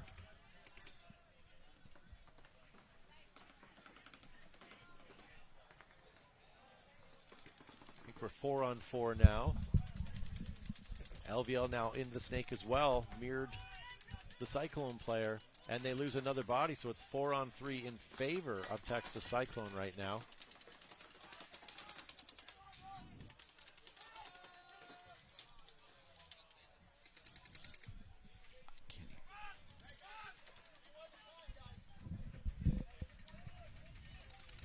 So we're losing bodies here, ladies and gentlemen. We lost Hollowell for Cyclone, or sorry, for LVL.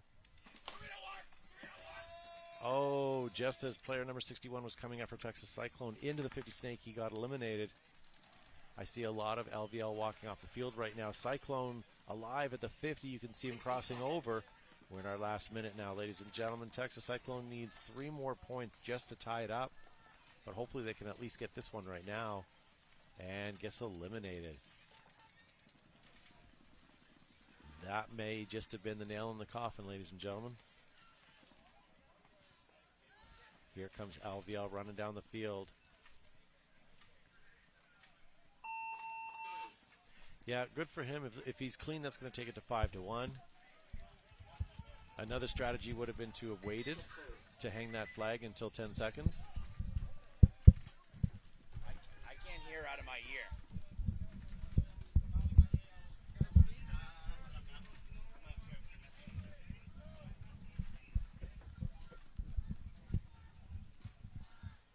So back on the field, ladies and gentlemen, we have Killers and Texas Demolition. Texas Demolition just got the last point, making it a 4-2.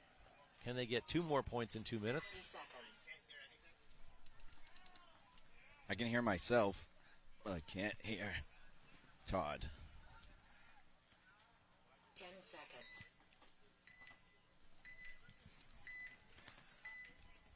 All right. 3 seconds, 2 seconds. So all eyes on Texas Demolition in the red jerseys on your right. Will they get 2 more points in the 2 minutes? They do lose their first body.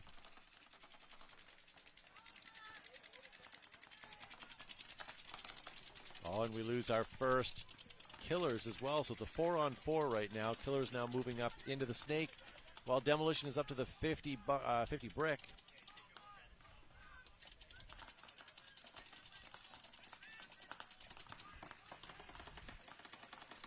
Killers now into the snake.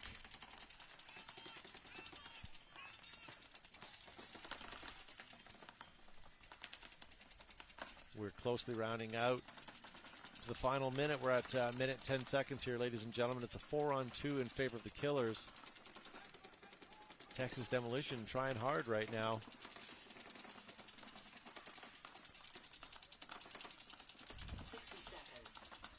That's it. We're into the last 60 seconds. Oh, we do get a pull and a minor for Texas, for Killers. That's going to leave Texas an opportunity to get up. Texas gets out to the snake and runs all the way down into the 50 snake and starts, another Killer player gets eliminated before he gets a chance. But look at this. Look at this. 3 Demolition player running down hard, hitting that button with 27 seconds left on the clock, making it a 4-3 potentially here, as long as the player's clean.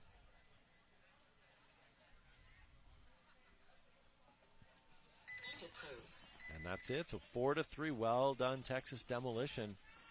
This point is slipping slowly away from Killers.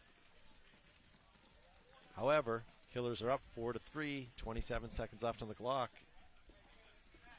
It's their game to lose, but all they need to do is go out there, roll their guns, lock down those lanes. Different fate over here. We have LVL leading 5-1 over Texas Cyclone. 35 seconds left on this game. Think Cyclones are going to be able to pull this out? At least a point, rather? 10 seconds. 35 seconds? I don't know. Yeah, 35 seconds on this layout, it can be done. So we'll see if they even go for it. Sometimes teams are happy with the deficit, but looks like Cyclones are going for it. All right, so 5-on-5 right now. As I say that, Texas Cyclone walks off the field, losing their snake corner. Although they are into the 50 snake right now, while they take out an LVL player out of the Dorito side. That was out of Dorito 1. And out of the snake insert, while losing the snake player for Texas Cyclone. Everything's happening so fast, I'm losing body counts. I believe it's 3-on-3 now. Cyclone running down the field. Are they shooting the last player? Are they going to get it? Game time finished. I think he got there. Oh, if we would have had 10 more seconds. I think he got there. We would have had 10 more seconds. So there you go, ladies and gentlemen. That's going to leave it. I mean, yeah. Cyclone's got to feel good about that, because whether that second was on the clock or not, they still managed to pull out a quick 35-second point, and that would have made it a 5-2, a little easier to swallow. So good for them, but congratulations to LVL for taking that match. Coming back on the field, we have timeout being called, but Killers are heading on the field against Texas Demolition.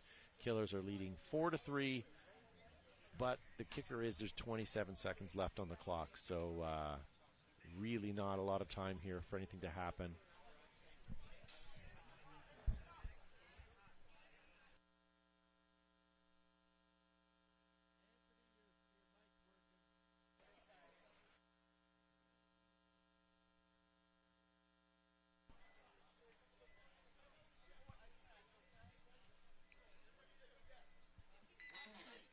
So clock back active right now.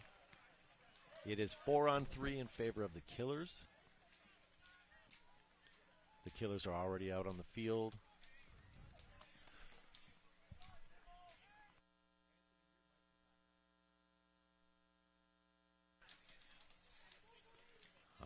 Here comes Texas Demolition to the field right now.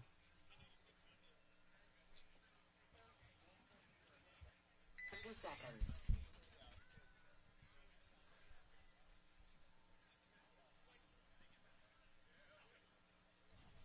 So here we are, ladies and gentlemen, 30 seconds left. Anthony, are Texas Demolition players going to be able to pull out a point here? They do have enough time, so I don't think time is a total factor 10 seconds. in the sense that this layout promotes movement. I think they can go up the center if they need to, just to have a diversion. Definitely going to send at least one player out wide, most likely on the Snake side. Oh, up the gut goes two Demolition players. There's not really enough time to play that Snake properly.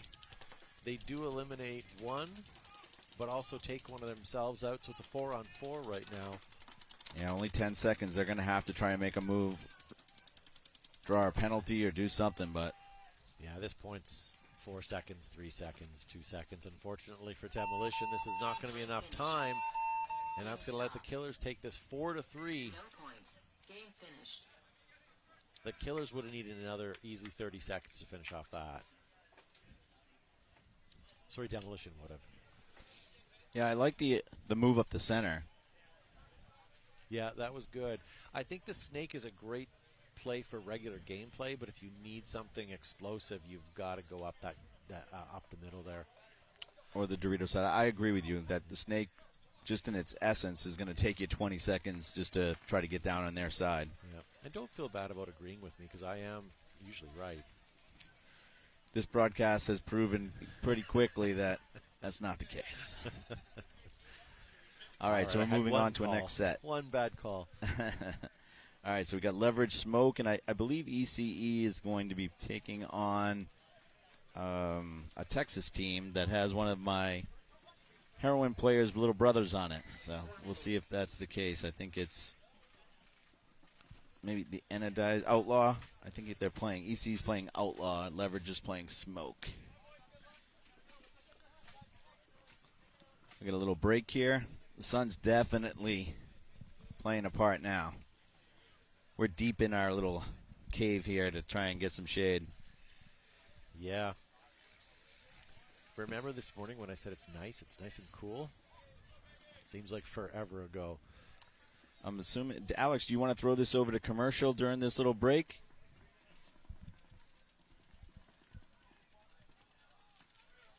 Ultimate Blaster Yes, we go. experience, period.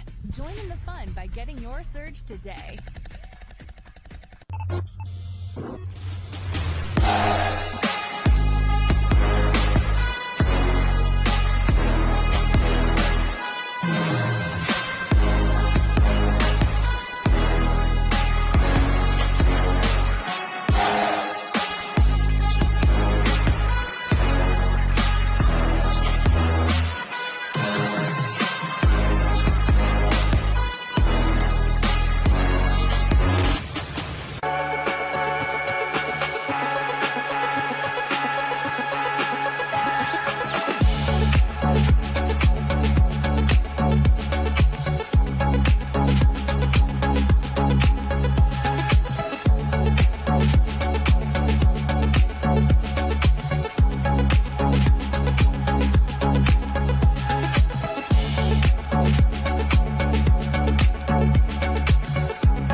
Right, and we're back for the third set of games this morning. World Cup 2023, ladies and gentlemen.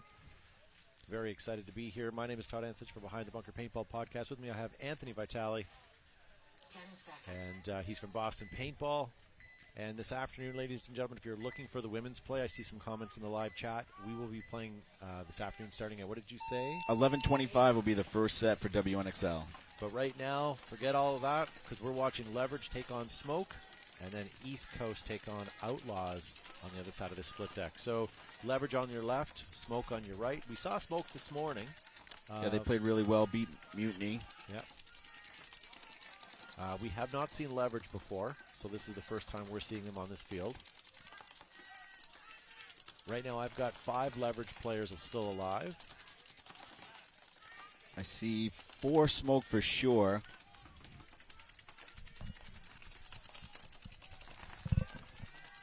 So Smoke has both back cans, the Dorito 3, and the Snakeside Tower.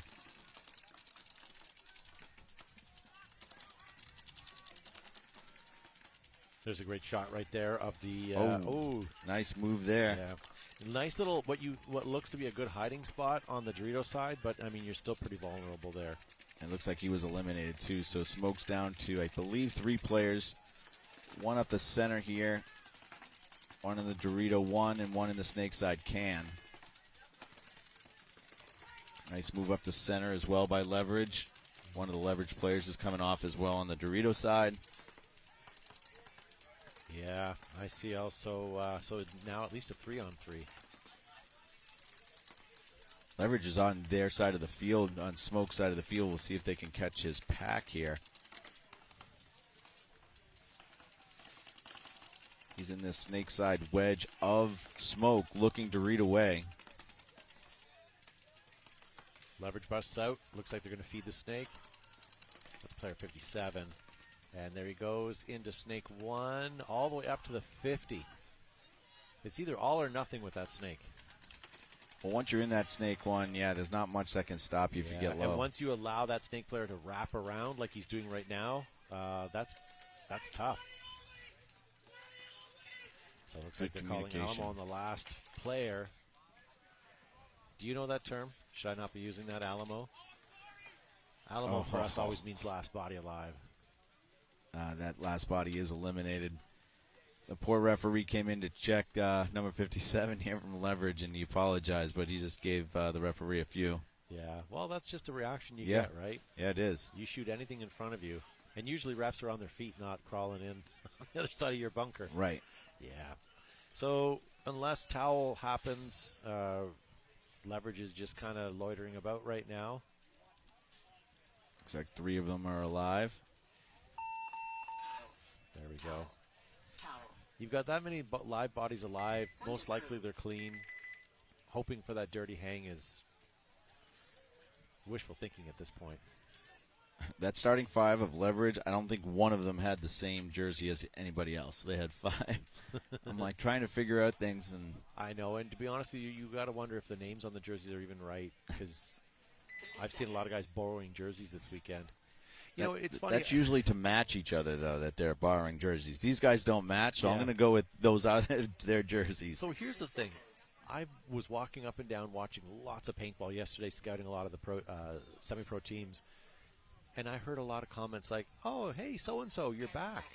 He goes, yeah, I got a call yesterday. Hey, you busy? Or I got a call on Tuesday, right? Like, there are a lot of players here who have maybe been out of paintball for a little while that got the call up for World Cup. Hopefully they do okay.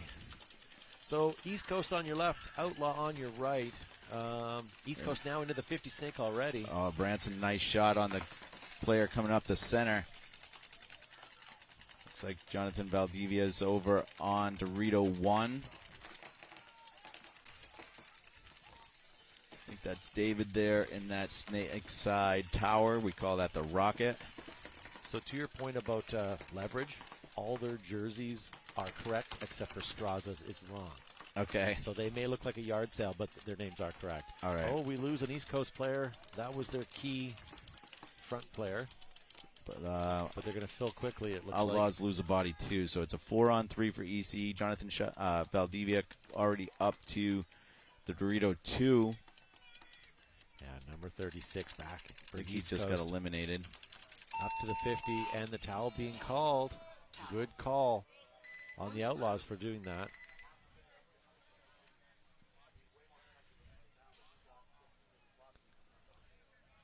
ECE did lose their first match to the Sea Dogs, so they can't go down 2 matches, so they're looking to bounce back here, go 1-1. So let's say they go down 2 matches. That pretty much seals their fate, unfortunately, unless that happens to a bunch more teams.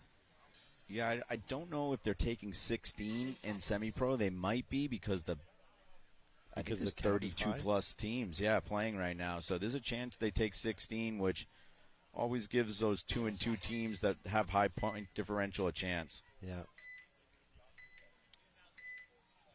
All right, leverage back on my side now.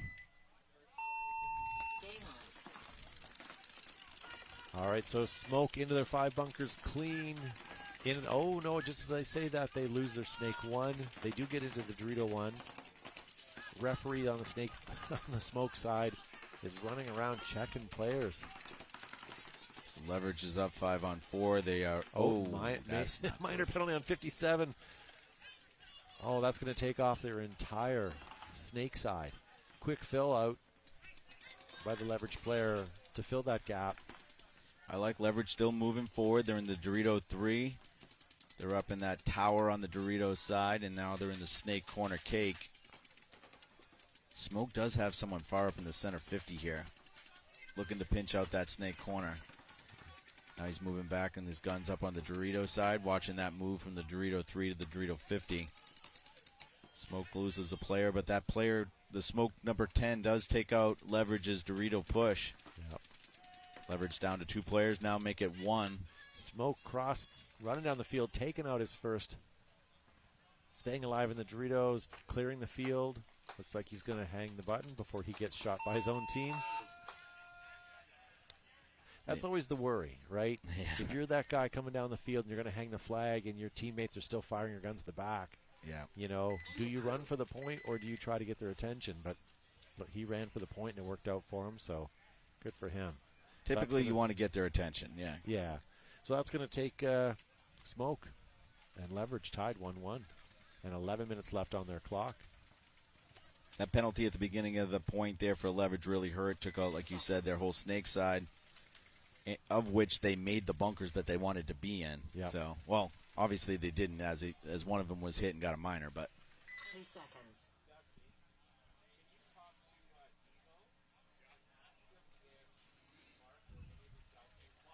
all right, we have ECE right now coming out on the right-hand side.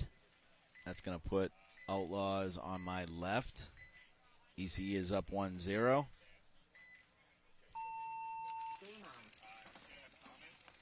It's like, I think that's Donna with a big run out to the Dorito 3, but Branson is eliminated over on the Snake side.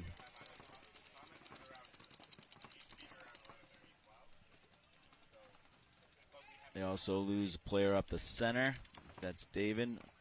No, David's in the Snake cannon.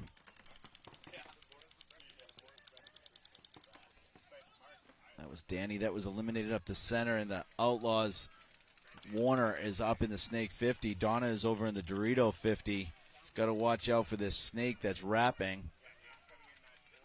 ECE's only got 2 players left. Snake side can and the Dorito 50 structure in that juice box.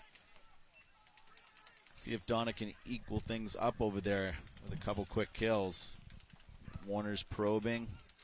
Here he is right here, shooting back and hitting Donna. We just had a trade out at the Dorito side. 3-on-1 right now for the Outlaws. Actually, 4-on-1. Towel, what was that?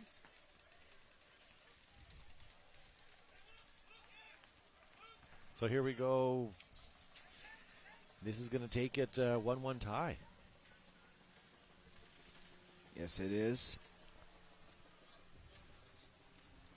ECE dominated the first point. The Outlaws have come back and dominated this one. Point approved.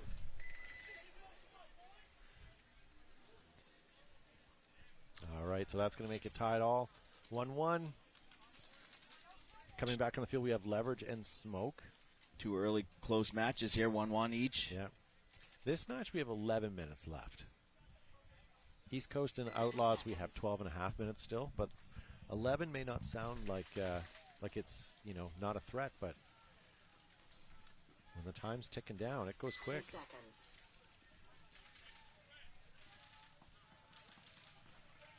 Smoke will be on my side of the field right now. Leverage will be on the 10 left. seconds. So stay tuned, ladies and gentlemen, for the women's division. That starts about 11:30. We have another semi-pro bracket right after this. Okay, Smoke loses their snake corner. Leverage 5 alive. Looks like Leverage has put himself in a position to take that snake. They do get up into the lay-down wedge there, or lay-down brick, the juice box. And here we go into the snake. We go. Smoke loses their God bunker. Insert right into the snake. So, we lose our first 4-on-2 right now for Leverage player. Yeah. And we lose another Smoke player. Should be a 4-on-1 right now for Leverage. Only one last player. There he is out of the home. Here comes Leverage's. Should be a concession coming. Player 13 clearing the field. And that's going to take this point potentially to 2-1. Leverage looking for the towel to be hung.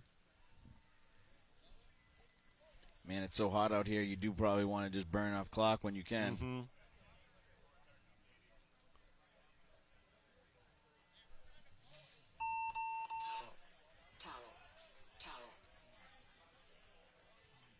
And towel being called, so that's going to take a 2-1 Leverage over Smoke. Back in the field, we also have a tie to trade here. So this one we have 12 minutes and 32 seconds left on the clock. 2 seconds.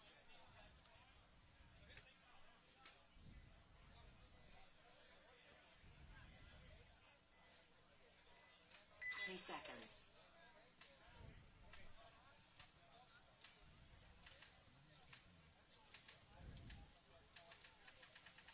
10 seconds. All right, I'm calling East Coast on this one. You just go back and on forth. my side. I gotcha. All right, let's see what East Coast has. 5 bodies. Outlaws do lose somebody off the break from the Dorito side. Yeah, Outlaws lose 2 bodies, so they're already down to 3. Here comes Outlaws Outlaws taking into the advantage 50 of it, snake. Yeah. Outlaws have to watch out, though. They have 3 bodies alive. They're all right bunched up over here. If they let one player release, 3-on-3, but Outlaws are definitely in better positions. Yeah, player number 3 for Outlaws, if he knew he had a guy right behind him, I would go launch and see if I could go make something happen quick. There, he's got a good shot there. Now take the time to bump up if you can. Oh, look at this. That's that counter move we see. Smoke actually did it earlier. East Coast moved up to the midfield. He didn't know he was there. No, he didn't. So they trade. It's now a 2-on-2. Oh, nice shot That was there. a silly mistake there, unfortunately. Player number 4 for Outlaw. Yeah, Warner's having a really good match so far.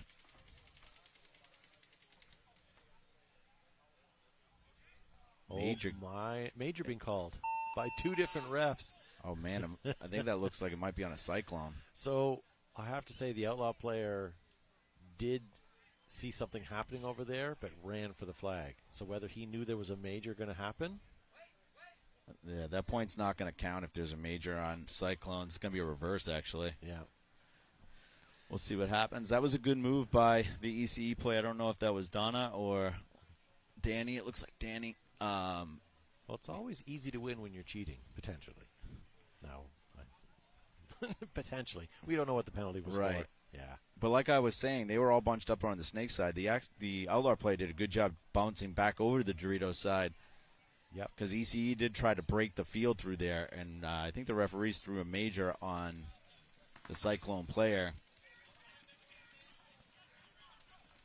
They're discussing it right now. We'll see what happens.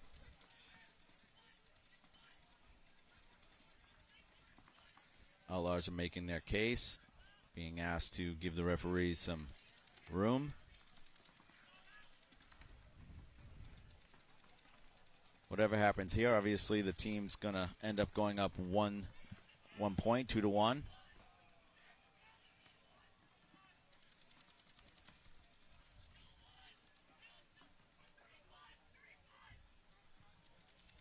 So thank you guys for tuning in. This is live coverage of the World Cup of Paintball 2023. We're in Kissimmee, Florida, just outside the Gaylord Palms, right off the I-4. You can actually see us from the highway, which is pretty cool. Looks like the Ultimate has made his decision, is coming over. I'm sorry, the head ref is coming over to the Ultimate ref to give him his decision.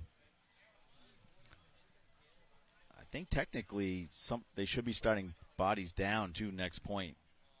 Probably 2 bodies down if it's against ECE, 1 body down if it's against Outlaws. We'll see what happens. They seem to be pointing towards the Outlaws. I also see the ref or the Ultimate looking at his rules. Yeah, I don't see why the rules are pertinent here.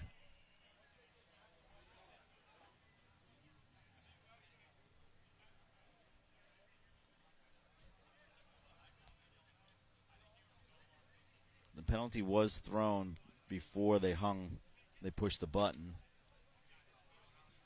Or at least, yeah, thrown in the air. Maybe not assessed. But as soon as that flag, even if the referee in his mind was going to call a penalty, even if the flag doesn't go up in the air, it's still within the time frame and can be assessed. Yeah. But those flags, I believe, were in the air just after he hung the flag. But he was already running for the flag when the penalty happened. And right. So, that's a tough one. We almost need an instant replay on that, but we wouldn't know where to look at that.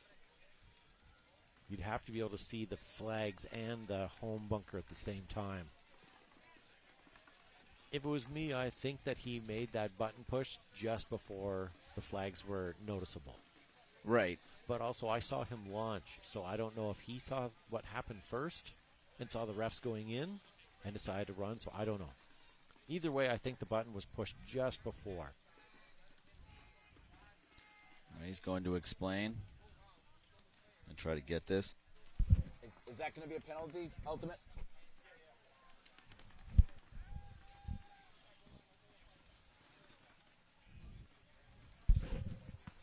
First point. Major on a guy on a Dorito.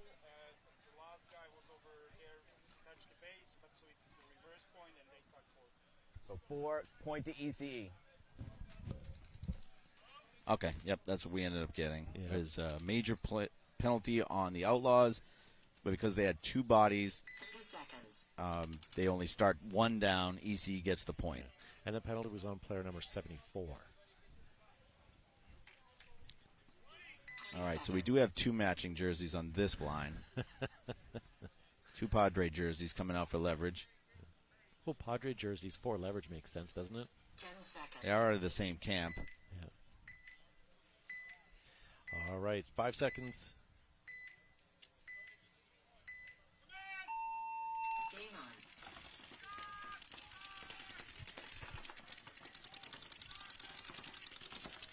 5 alive for leverage. Snake corner, snake can, snake side tower, Yep. Same with home, Smoke. and Dorito side can, who bumps out to Dorito 1. Smoke now into the Dorito insert, or sorry, the snake insert. They do lose their first body as well out of home. He's hitting the head. Okay, So it's a 4-on-4 now. but Smoke does have the snake 50. So Smoke with snake 50, though, he's looking inside. He's not wrapping. He's jumping over, and now he's wrapping. Wrapping down the wire. If he can control, I don't know if he's got a shot on that can. His pack is out, but I don't think he's got a shot on it.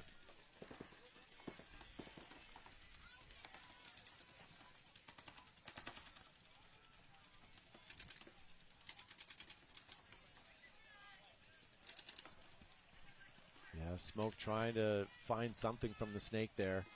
He may have to get up another knuckle, but Leverage has the tall tower. Oh, did he get a shot off on him? No, but he certainly made him flinch. Smoke player did come up the center and got on Leverage side of the field, but is eliminated by the Leverage player in the Dorito 3. Yeah, so we lose 2 Smoke players in that melee, one out of the snake and one out of the middle. Wow, Leverage did a really good job of holding back there. Yeah, they just launched on the Dorito side. Yeah. They're down on the other side of the field cleaning up. They're already in the... Yeah, that's it, but I see a minor being called. But a minor's still not going to do anything with 4 bodies alive. So no, I think Leverage is still going to hang with 2 bodies. Leverage already up by 1 point. Strolling down there like time is not an issue, which it isn't.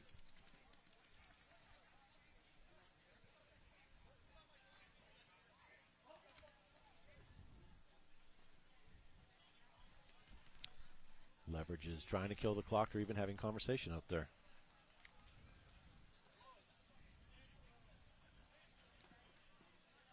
So while we wait to see the end of this match, so we have another semi-pro split deck coming up. That'll be happening right after this. Then we're going to have a quick break and we're going to go right into the Women's League. And that'll finish off our day. We'll be watching women's play for the rest of the day, I would say, right? No, that the women that only play 1 match, I'm sorry, they do play 2 matches today, so you'll have 11:25. I don't know if Alex can pop the schedule up, but yeah, I know they start at 11:25. Our match is at 4. Trying to do quick math, but there's 6 sets of women's matches today. Understood. So they start at 11:25. But there's no semi-pro after the first women's match, is there? I'm sorry, yeah, I don't know for sure. Yeah. Okay, well, it doesn't matter. It's going to be awesome this afternoon. We'll be watching lots of women's play. This is the biggest women's event ever with 12 teams. Wow. I'd like to get a final number of how many teams there actually are right now, but last I checked it was like mid-700s. All right, so on your field, Outlaws on your left, East Coast on your right. Branson makes his way over to Snake 1. Outlaws Good job by losing, the Rocket. Yeah, number 4, Warner there.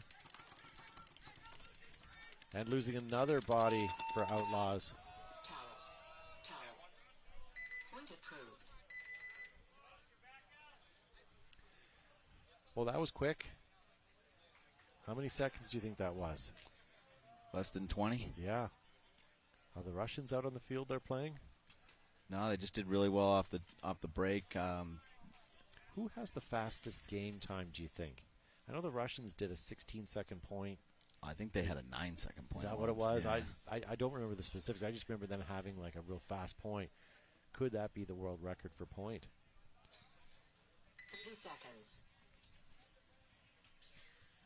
I usually think 20 seconds is what you really need. Yeah, at Because least. even if you're running from bunker to, like home bunker to home bunker and making one kind of pit stop, your 20 seconds is even pushing it, right? I mean, if you had Alex Goldman just run start box to start box, I'm sure he can do it in 3 or 4 seconds. But yeah, you usually don't have that luxury. All right, so let's see if Smoke can get another couple points on the board here. You said Smoke won this morning, right? Yes, they did. Smoke beat Mutiny earlier. Yeah. So Smoke losing their first body with a minor taking their next body alive. So it's instantly a 5-on-3. Player from Leverage getting checked out but marked clean. So yes, still 5-on-3. Smoke has the Dorito 1, the Dorito 3, and the Snakeside can. Oh, look at that. Leverage getting eliminated out of the Dorito 50, and now the Smoke player getting eliminated, so now it's a 4-on-2. Yep. Smoke still pushing up into that Dorito 2.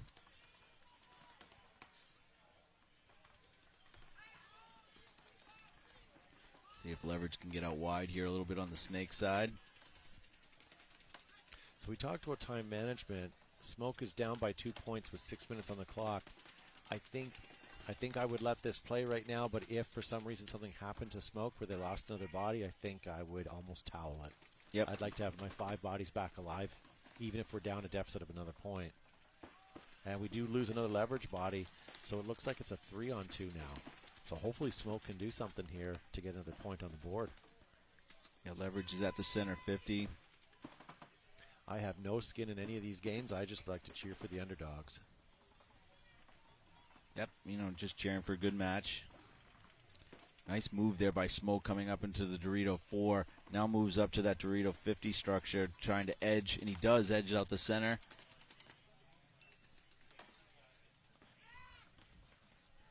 Smoke moving back over now to the Snake corner, which was kind of odd. Leverage doesn't know that he's there, and he's standing in the Snake. Maybe. Ooh. Oh, he missed him. He missed him, and he had an opportunity. Where was the other Smoke player that was down the Dorito side? Oh, he was eliminated. Oh, man. Yeah, he was the last Snake player or Smoke player alive. So nice well safety done by plug player right there. 57, yeah. Yeah, the Smoke player had a quick shot on him, but unfortunately the window was too small, missed him, and he was in the worst bunker. He was in the small laydown wedge, or small cake.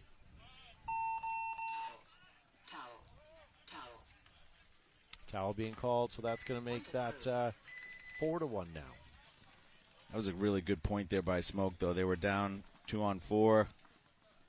Didn't try and sit and try to make something happen, and they did. Yeah. Player on the Dorito side shot 3. And 57. Well, he's not on the roster on our little paper here, but it's coming up. I think it's Cuzler. He was a safety plug back there and shot the last 2 players. 20 seconds. We're going back to ECE and the Outlaws. ECE will be on the left side here. Outlaws on the right. ECE's up 3-1. Still plenty of time. They're definitely going to be playing some X-ball later on in this match. Nice shooting off the break there by ECE. Shoots the Snake runner. Outlaws are up the center into that Snake side wedge. Dorito player is also eliminated for Outlaws, so ECE's up a 5-on-3. Outlaws right now are in the center 50, though, on the Dorito side. Let's see if they can catch somebody. Another Outlaw player is taken off the Snake side, but I think that's David is also eliminated, so it's a 4-on-2.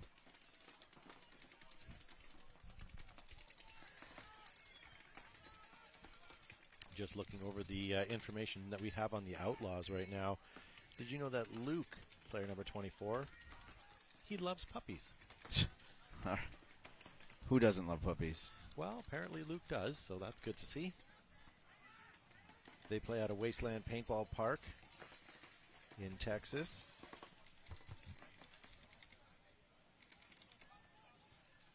All right, this point has slowed down a little bit here. We've got the Outlaws in the Dorito side can. I believe he's still far up in that center bunker as well.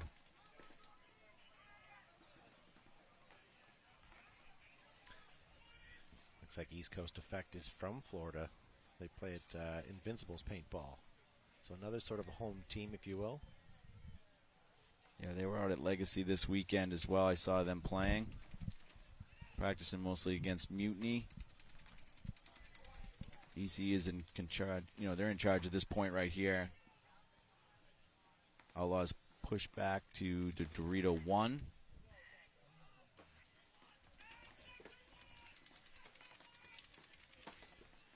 So Effect up by 2 points here, 9 minutes on the clock. They do lose a body out of the Dorito corner, though. Yeah, that's a bad death right there. I don't know if that evens things up at 2-2 or if ECE's still up one body.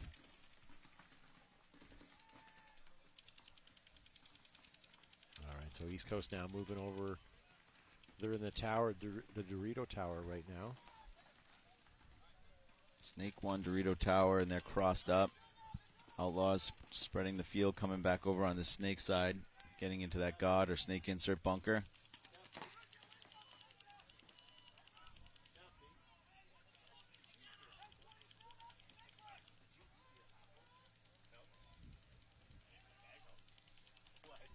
ECE's trying to come up this Snake side.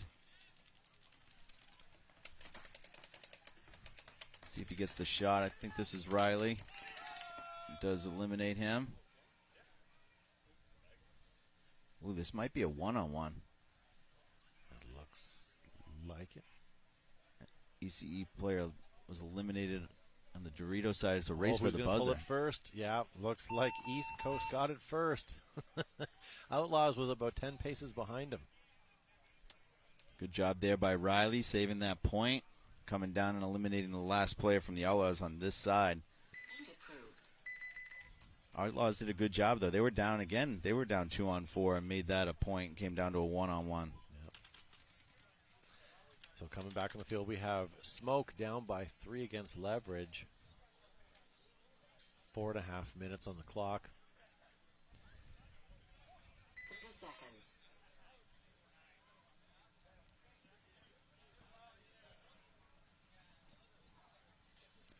Leverage seems to have a short roster. They're mixing in, looks about 7 players that they're playing.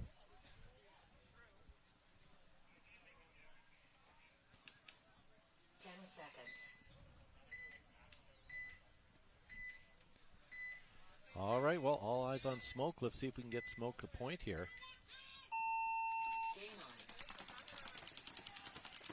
Oh, looks like Snake Corner may have gotten blasted in the pack. Leverage got 4 across the back, and then the Snake side tower. Smoke player may know he got hit. He's not making any motions or moving his gun or not changing. I wonder if he knows he's hit.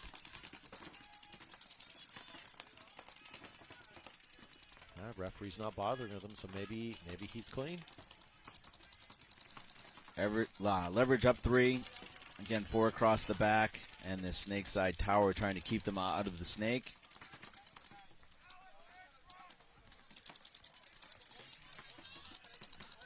Just under 4 minutes left in game time. Smoke up to the center, lay down juice box there.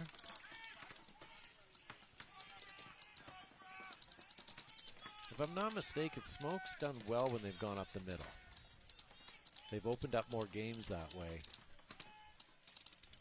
We didn't really see them in the Snake a lot. Yeah, Smoke's done well up the center in the games that they've won. And Leverage isn't into the Snake right now. What's the body count on Leverage? They're 5. They're 4 across the back, and then this one player in the Snake side tower here just trying to keep them out of the Snake. Yeah. He's already 4 pods down.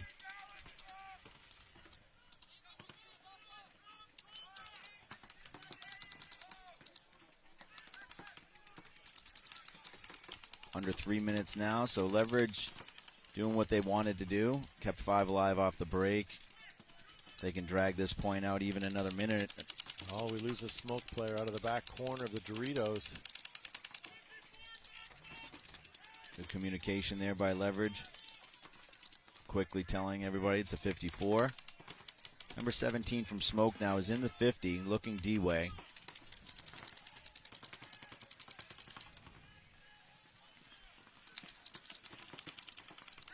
The problem with looking that hard angle, I don't think you're going to see Leverage take too many bunkers. So he's got to kind of try and wrap that and look for kills.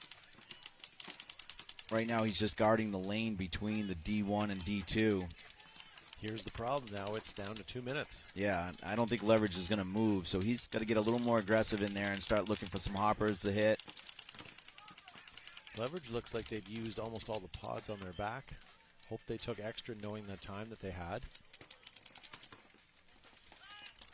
Smoke still has Snake Corner. and he's been there for the last couple of minutes. I know he's kind of probably pinched, but he's got to try to get out of there. Yeah, he might want to cut back in, head up to that snake insert. He's going to make something happen. Well, he's got paint coming down the tape. He's got paint coming across. He's almost better to go forward.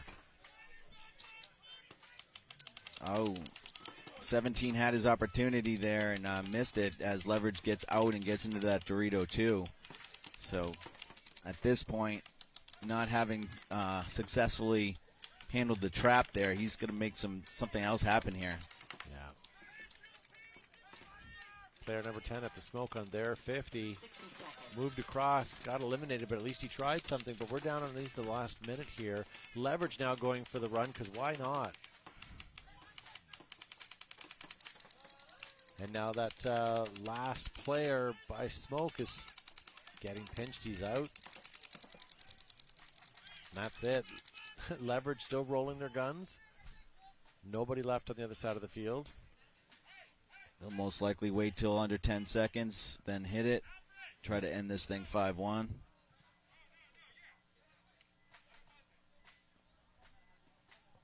I don't think they're going to buzz it, so it'll probably be 5-1 with just under 10 seconds to go. Does a point spread make a difference? Oh, absolutely. Yeah. So why not go hit the buzzer? Because he wants to wait till under 10 seconds. Oh, they don't have to for play. that reason, yes. I just, he's motioning like don't hit the button. At all? Yeah, that would be bad. Yeah. Now he's saying hit it. Yeah. So there we go. All right. So that's going to make it 5-1. Leverage on Smoke with 4 seconds left. So obviously that match is finished. Coming back over here, we have. And you know what sucks about that too is there's 4 seconds on the clock. So when Outlaws and East Coast get off the field, they've got 4 seconds to run, then a minute. Yeah. So it's quick. It's not even X-ball time. All right, EC's coming out on the right side. Looks like David, Eric, Branson, Donna, Danny. Oh, no, that might be Riley. 10 seconds. That's Riley. Outlaws. I think I see Puppy Brother. Jonathan Valdivia.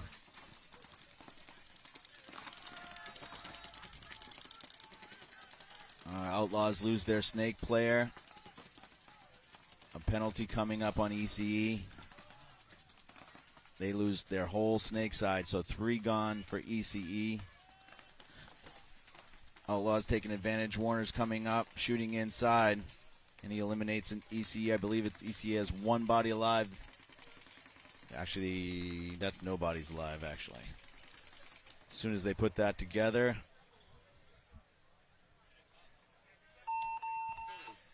looks like Jonathan Valdivia hanging the flag. So just want to let you guys know I finally got my stuff together, and I have your live comments loaded up. And just kind of perusing the last couple there. Did you know that I'm being told that Heat scored a 7-second point? It was Chad Boucher that oh, nice. Had a second. Yeah. And let us know where you guys are watching from, who you're cheering for. Now that we have your comments loaded, we'd love to be able to interact with you. So like you said, that game time is going to flip over pretty quickly. Yeah, 4 seconds.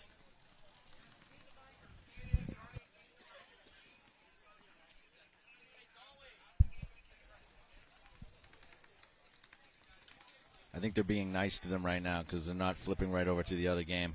Yeah, they're giving a couple extra moments. Yeah. But also, if we're a little, I don't know if we're ahead of schedule or not. We lost a lot of time with that mutiny game where the referees were trying to, where they issued him a suspension and. Right. Yeah. All right, we switch back over. 55 seconds to the point.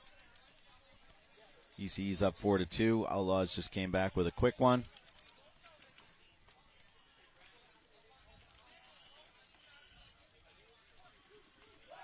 See if the Outlaws can turn around, do that, run that back for them. Plenty of time. 7 minutes on the game time. I knew we were going to have a lot of X-ball time here with 2 minutes in between. Is going to start right after this.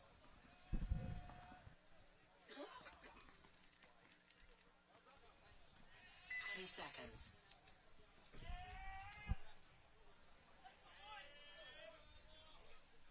EC's on the left side, Outlaws on the right. 10 seconds.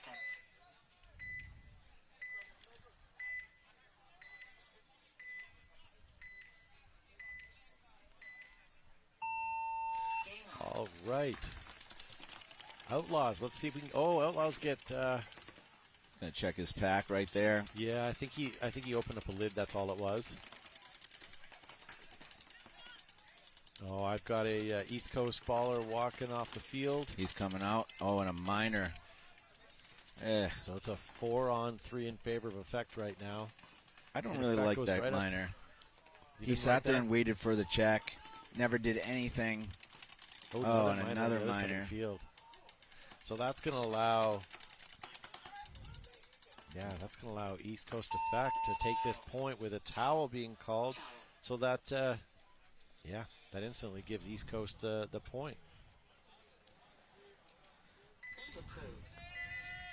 What's your thoughts on that? So a player slides into the snake, sits there and motions to check. Referee comes over and checks him. Another referee comes in and then throws a penalty. What's your thoughts on that? Maybe I'm an old school X-ball player, but it's up to the player to decide if he's hit or not, right? So, if he was stopped there, either he knew what was going on, or, do you know what I mean? Like, yeah, but if you're calling for a check on your pack because you slid in. But if I get a goggle shot, I agree with that. You know what I mean? Like, he didn't have a goggle shot, but no, but I'm saying, like, just because you're calling for a ref doesn't, like. No, and the thing I is, if you understand. call for a ref, 9 times out of 10, you know you got hit, right? You're checking for that bounce, right. So he obviously felt something going in. So for that, I kind of agree. I'm not trying to be a hard ass on it, but I do agree with it. If you start giving lenience on people doing that, then they'll really push on that too. Had he got if he was running and got hit in the pack, and you know darn well he didn't feel it, and he got into the bunker, saw the ref coming, so he stopped, right? Because of the ref coming, that's one thing. Yeah, right? I think it was the opposite. I think he slid in, looked up at the referee to like come check him. One ref checked him. The other one from the inside came in and was eliminated him, which is fine, but then called the penalty. Yeah. I think the player should have an opportunity to check himself, get into a safe space and check himself. Yeah. He didn't affect the outcome of the game at all. 3 seconds. Yeah, we're both making good arguments. I think mine might be slightly better, but I think both arguments are good. Well, regardless, I lost the argument because there was 2 minors on the Outlaws. Let's see if they can have a penalty-free point here and have an opportunity to get back into this thing. Nice to see Bree Cheese watching from Greenville, South Carolina, cheering for Carolina Breakout, even though they aren't on the field. See, here's the exact same situation. He's asking for a check. But maybe he had a hit somewhere where the ref felt he could have felt it. Maybe we didn't see the hit. Oh, he was going right by this kill. Yeah. He's going to have to turn around to see it. Branson doing a great job getting on their side of the field, but unless he turns around, he's missed a couple actual kills. Outlaws lose a body in the back. Outlaws actually lose another one, and another one. They're going to have to concede this one, too. Yeah, the unfortunate thing is if this takes East Coast 6-1, that's one win away, or 1 point away from a win with the 5-point mercy. You still need the time, though. You sure do. Oh, wow, there's one back. That's Jonathan Valdivia asking for a penalty back. So it was a 2-on-1, and he launched, shooting the ECE player, asking for a penalty. Riley was technically the last player left shooting him. Yeah. So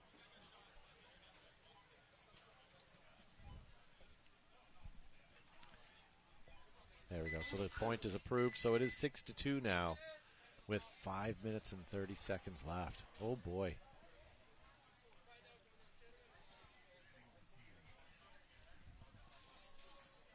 So we are on X-ball time, which means 2 minutes between each point because the leverage smoke game is finished.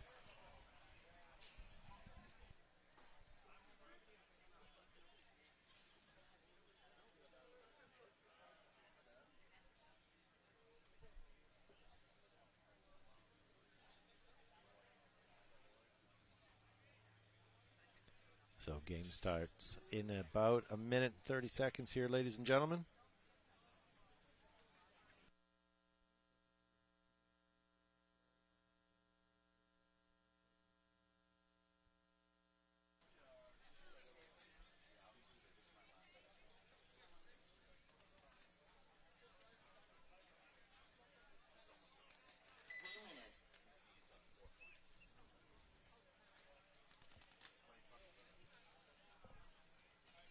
All right, team's starting to come out on the field now.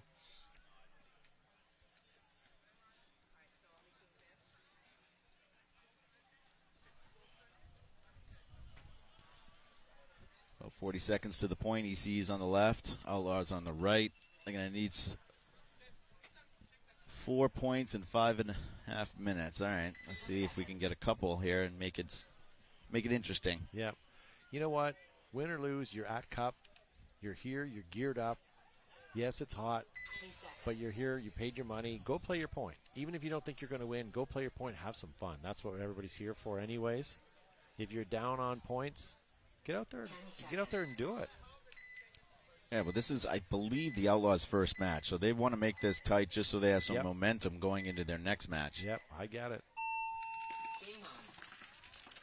So all eyes on Outlaws. Hopefully we can get a point here, and they get up to the 50 and load into the snake right at the same time. Looks like 5 alive for both squads. Outlaws are in snake 3, but so is Branson from ECE. Outlaws move up into that little juice box on the snake side, as well as the snake side can. Branson's in the snake 4 now. So we lose an Outlaw player at home. Sergio's eliminated from ECE out of the home. Branson trying to shoot that snake corner right now. So Outlaws up by 1 body right now, with minor being called on Outlaws right now. Man, the Outlaws are going to look back at this match and just know that they lost due to penalties.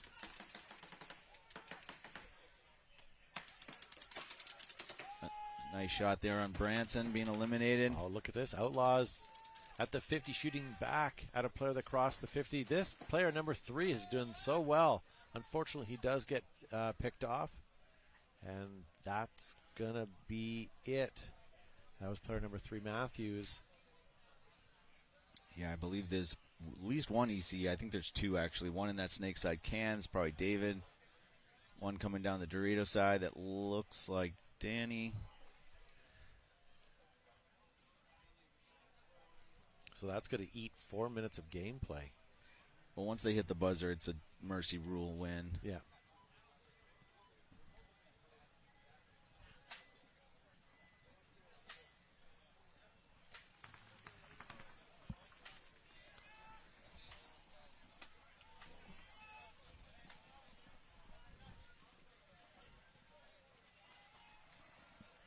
That's Riley. Keep Slow getting Danny and Riley's mixed up. So Riley and David are going to be alive at the end of this to give ECE a 7-2 win over the Outlaws. That's going to help their point differential, put them back in the positive. See how the Outlaws do their next match. All right, I'm going to be jetting out right now, Todd, so I'll see you back for the WNXL matches. Yeah. Well, that'll be a treat having you back. I appreciate it. So, ladies and gentlemen, thank you to Anthony Vitale for being with us this morning, and we'll see him back this afternoon. And thank you to all of you who are watching at home right now. We are watching your live comments in the chat. So if you have anything that you want to say, we'll try to get them up. And yeah, we'll see you guys back shortly.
Hey guys, what's going on? Tony from Lone Wolf Paintball. Check us out online or in store.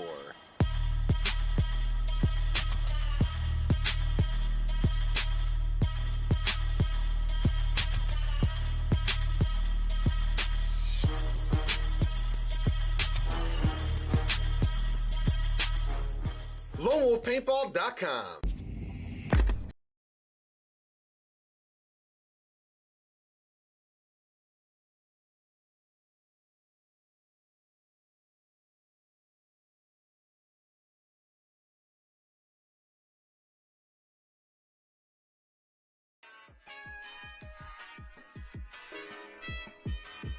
The Missouri All-Stars have been playing together out of Kansas City for about going on 5 years. Our play style is super aggressive. We like to just be in your face constantly and just keep the gas going the whole time. D4 season, I had hit Walker up and was like, hey man, like, what's the situation with this carbon gear? It looks awesome. I would like to get my guys in it. And from right then and there, D4 season 4 years ago, he got us plugged in. We've been with him ever since. They're here at every event. They have gear that you can buy on hand. They have lenses on hand. If you have a tear in your knee pad, you need to swap that out. They'll have that for you.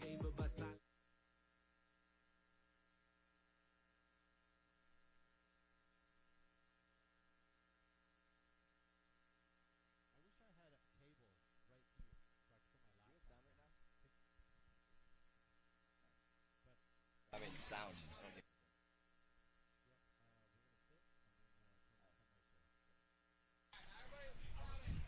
There we go.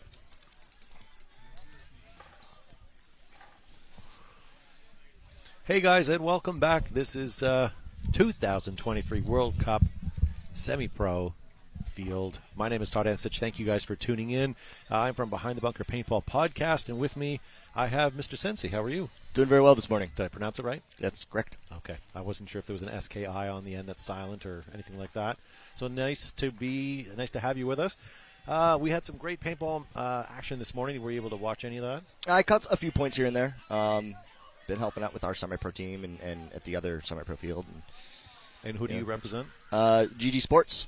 Oh, sorry, the team. So it's GG Factory. GG then? Factory. Okay. And GG Sports Park out of Wentzville, Missouri. It's a really beautiful facility. 10 seconds. So here we go, ladies and gentlemen. We have Indianapolis Mutiny taking on Texas Demolition. And on the other side of that, we got Royal City Sea Dogs taking on LVL. So here we go. Mutiny digging out to the snake corner and making it. That is really fortunate. See, they now have the snake to themselves.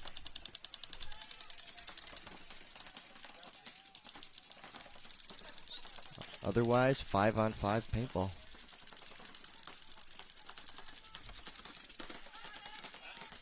Clean and, oh yeah, Mutiny going right into the 50 brick and just adding pressure.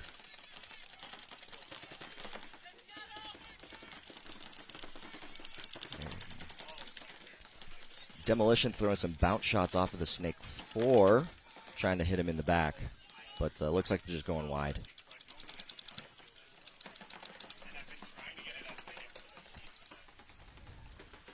All right, Second Mutiny player coming out of the backhand to support him.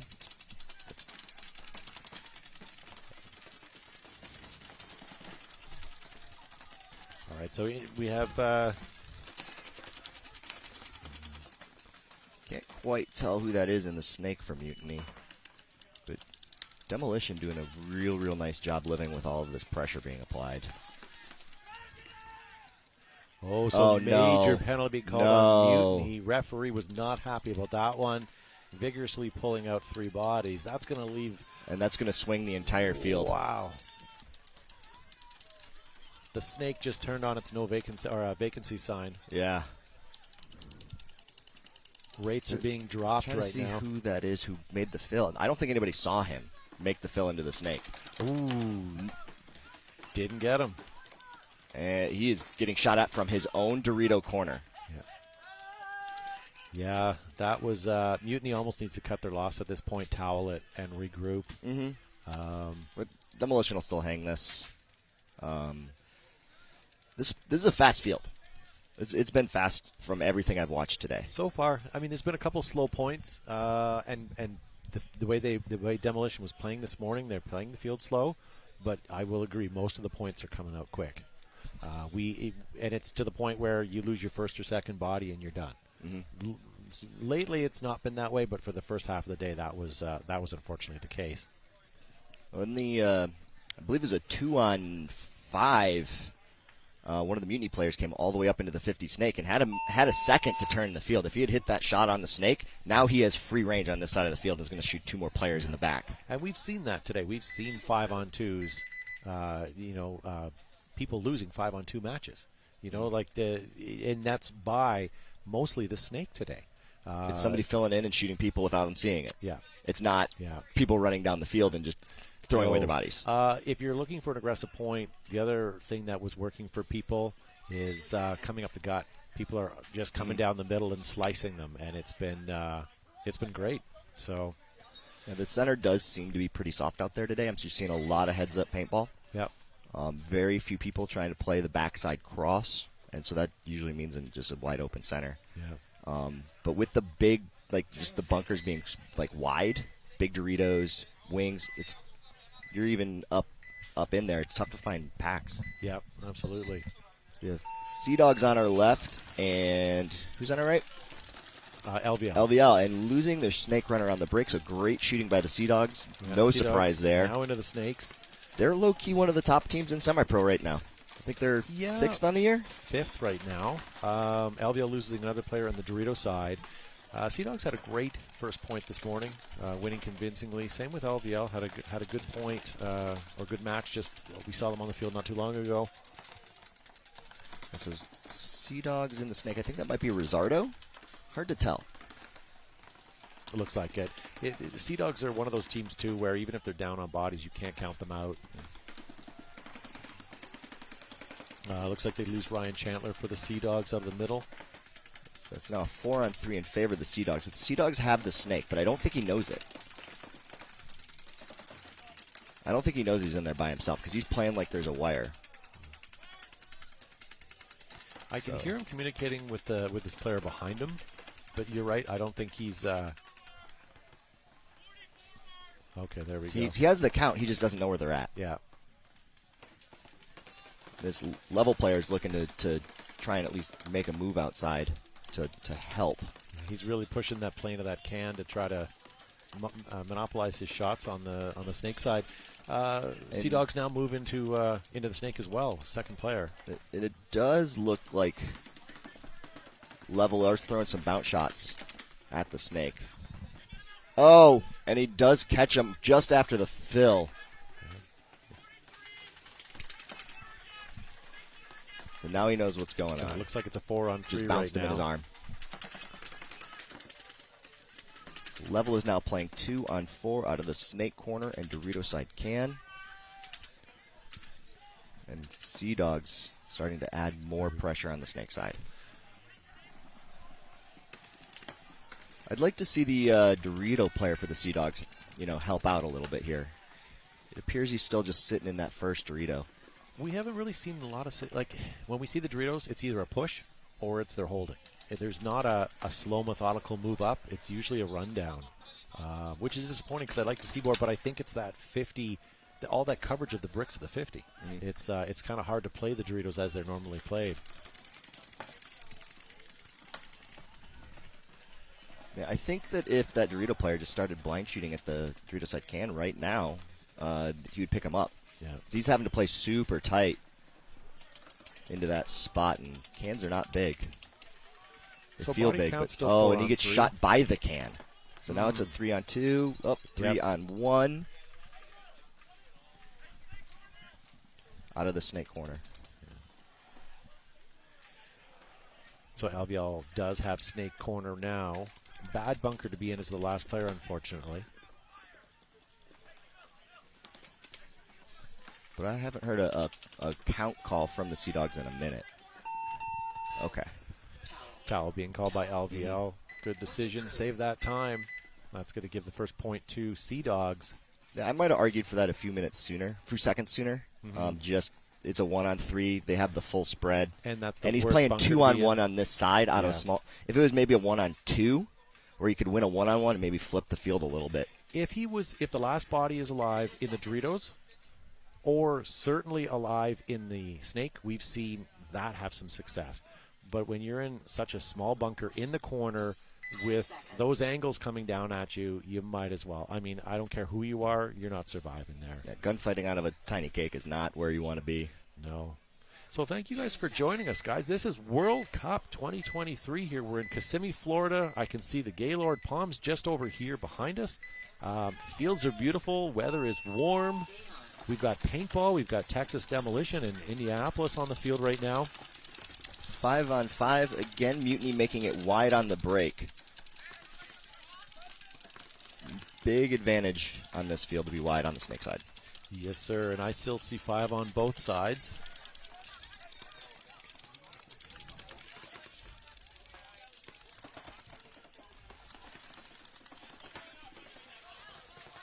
So here we go. We have our first move by Mutiny heading towards the snake.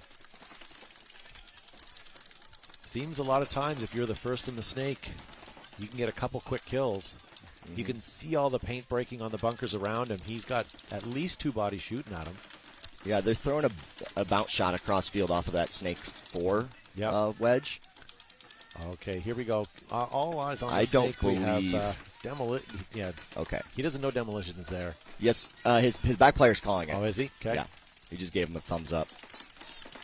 And Demolition has no protection of his snake player along the wire. Yeah. See if he recognizes it, if there's no paint coming across.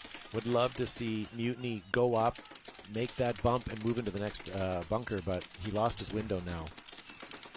That demo player does know he's in the snake. Bumps He's going to back. try and snap shoot him right here. Is he? No. I thought he made that move backwards so that he the could try only and snap shoot concern him. is for him is his Oh, shadow and Mutiny was taking visible. another penalty. Here comes Mutiny run through. Clean. Gets 1. Still clean.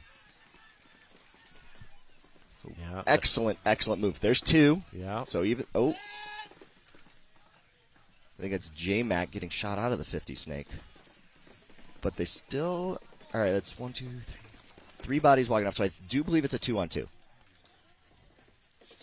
Yeah, not a place you want is those guys in your field. But And J-Mac just got another penalty, so this point will go to Texas Demo no matter what. So they need to pull another penalty. Who's going to be the snake player right here? So It's the gonna best have he to can be, do but is a they're not- 3-on-1, and the snake players can't see the center brick right here. I don't know why he hasn't shot him in the back. Okay, so the ref couldn't get to the player in time to pull him, but he did get shot out. So that's 2 minor penalties. So we've played 2 points, and I think Mutiny's only lost 2-3 players as per getting shot. Yeah. Yeah. They've had 4 bodies pulled, 2 minors and a major. So the difference in that. So coming back on the field, we're going to have Royal City Sea Dogs and LVL. In terms of on-field paintball, right now Mutiny is outplaying them. But you get shot, you can't keep going. Just got to trust your teammates in the positions they're in. It's not their front guys getting penalties; it's the back guys. Yep. Yep. You can't take a talking minor when you're in their snake. Referees, I will say, are on fire, and I do enjoy the head ref. He's got pockets sewn into his shorts for his flags. Do you see that? Those look like full custom jobs. Yeah, they are brilliant, and I will give him 100% props on that. Yeah, and it's getting nice outside. Like, it's beautiful. You know, we are luckily in the shade. It's about 1,000,000 degrees right now. Oh, it's what, 80, 70? No, 72%. We're at 82 degrees right now. So in my opinion, it's beautiful.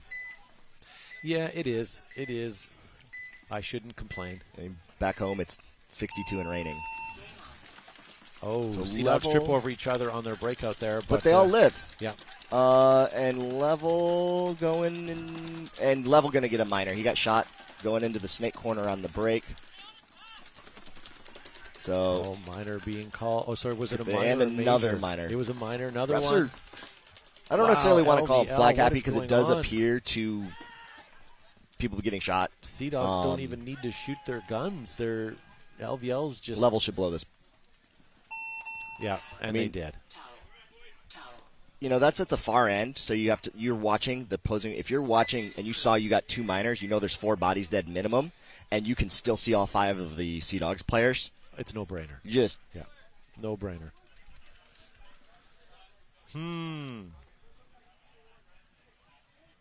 Have you had an opportunity to look at any of the vendors yet? You know, as you walk on your way in, I poke my head in places, say hi to the people I know, and go from there. It's a distraction. I can't walk from here to the end without at least stopping in 1 or 2 booths, and certainly stopping to chat with a couple of people. Well, I mean, you've been in the sport for, what, 30 years? A while, yeah. That's the early 90s, mid-90s? Mm-hmm. So you know a lot of people at these events. I will tell you, I know it might not be everybody's forte, but there's a booth over there. It's a paintball museum. And if you have a chance to go in there, they've got a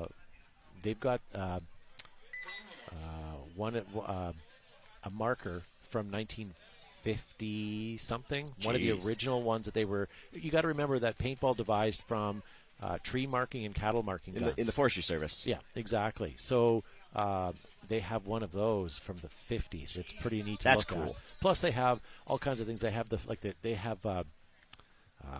they have the dyes that they use to make the first autocockers, like just weird things. The more I go in there, the more I find neat things. That is cool. Yeah, you'll have to check. Give it a visit if you're here. All right, so we got Demolition coming out on the right. They are up 2-0, but Indianapolis is doing them a lot of favors right now. Yeah, great pit cams here. You can see Nolan Stora there from Exalt, from the Sea Dogs, getting ready to head out on his next point.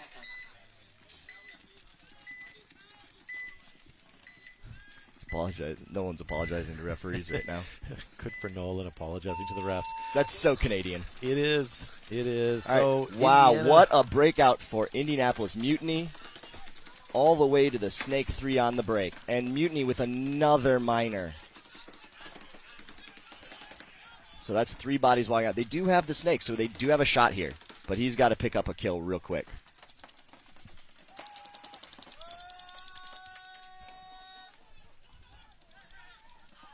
So it is now a 1-on-4.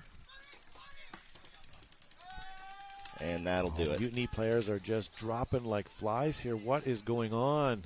Good on Demo for getting down that field. Yeah, that breakout happened and that minor happened so fast. There's no way the players on Demolition right now know that all 5 are eliminated.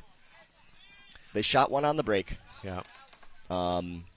And they also had a minor. So that's 3 bodies.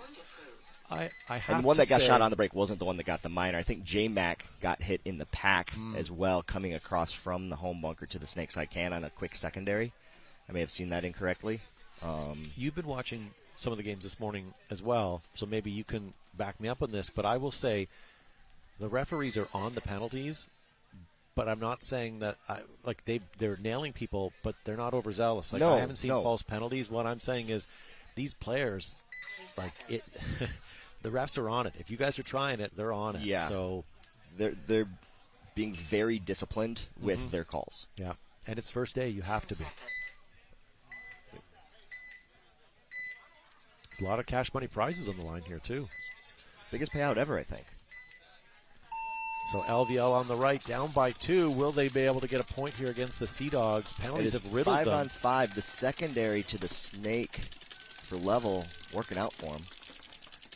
So Sea Dogs in the Snake, shooting inside. LVL positioned to get in the Snake. We are roughly mirrored up. But they did take an LVL Snake out. Tower getting shot by level. But I don't think anybody has seen the level get into the Snake. There's no paint coming in on him. Yeah, and I didn't hear the call yet. This is going to be bad news. Sea Dogs move up. There's gets one. Clopped by LVL player. Sea Dogs do key Rizzardo. up on it. Will Does Rizzardo hear get him? And take the trade.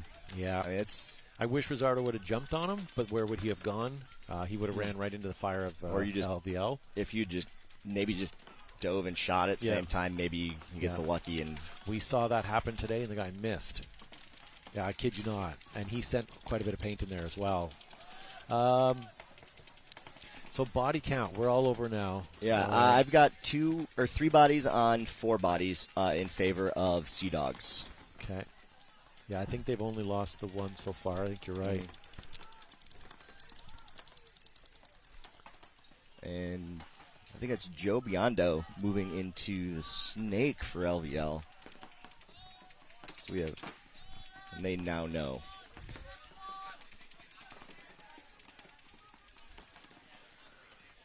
Yeah, Sea Dogs really seem to like playing cross out of the Dorito one. Just applying pressure this way. And on that side of the field, it is slightly higher. So maybe just a skosh of an advantage just with that paint dropping in. Let's see if I can find the third body for level. Maybe the Dorito 2? I'm blocked out by the Dorito side it could be. tower. It could be. But Sea Dogs are shooting it. The Sea Dogs are playing right now like there is still 5 LVL players, but they are up 2 points. They know they anyways shot in at this least match. one. Yeah. So they're playing the clock. Let's be honest, right? Like they're not running down that field. They don't need to. It's up to LVL right now to score 2 points. We just rounded out the 9-minute mark. So still lots of time. But again, a 2-point advantage is a 2-point advantage. Let's see, is this who's in here for the Sea Dogs? They are now in Snake 1 and Snake 4. So they can absolutely bully the side of the field.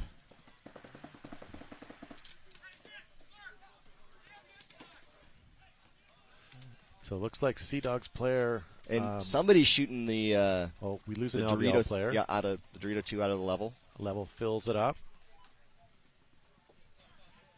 So it looks like we have Rizzardo up at the 50 Snake now with Mark Alikowski backing him up, but looking inside. Mm-hmm. There is nothing to. The LVL does have a Snake body. Sorry, they have a Snake body and they have a Dorito 1, and that is it. But LVL are playing like they've got the time and point advantage right now. See, and even with the pod throw there, the level player should know that bunkering a player is for a trade is a bad move. Yeah. Down bodies, you put your friend into a 1-on-3. The LVL is looking for a move here. He knows he's got to get up the field. He's looking for it. I actually think it's on the Dorito side right now. I don't know who's containing their Dorito 1 player. It doesn't look like there's pressure being applied at all. I think what the Sea Dogs are doing is just baiting.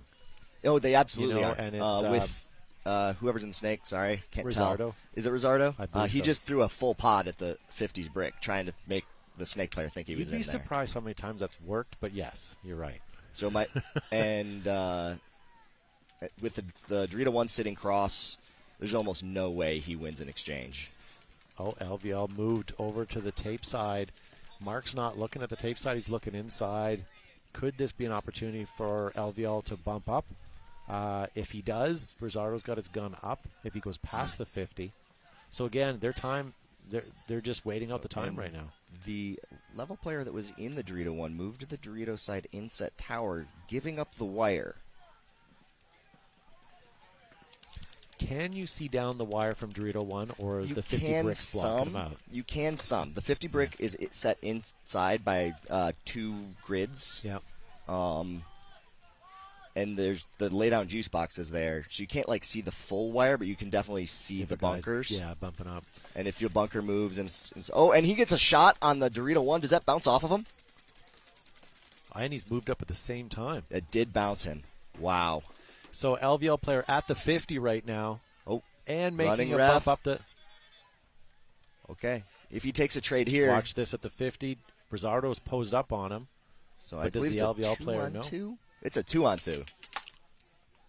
He's going to take. He's going to go around and go up. Oh, wow. What a development here. Yeah. What excellent play.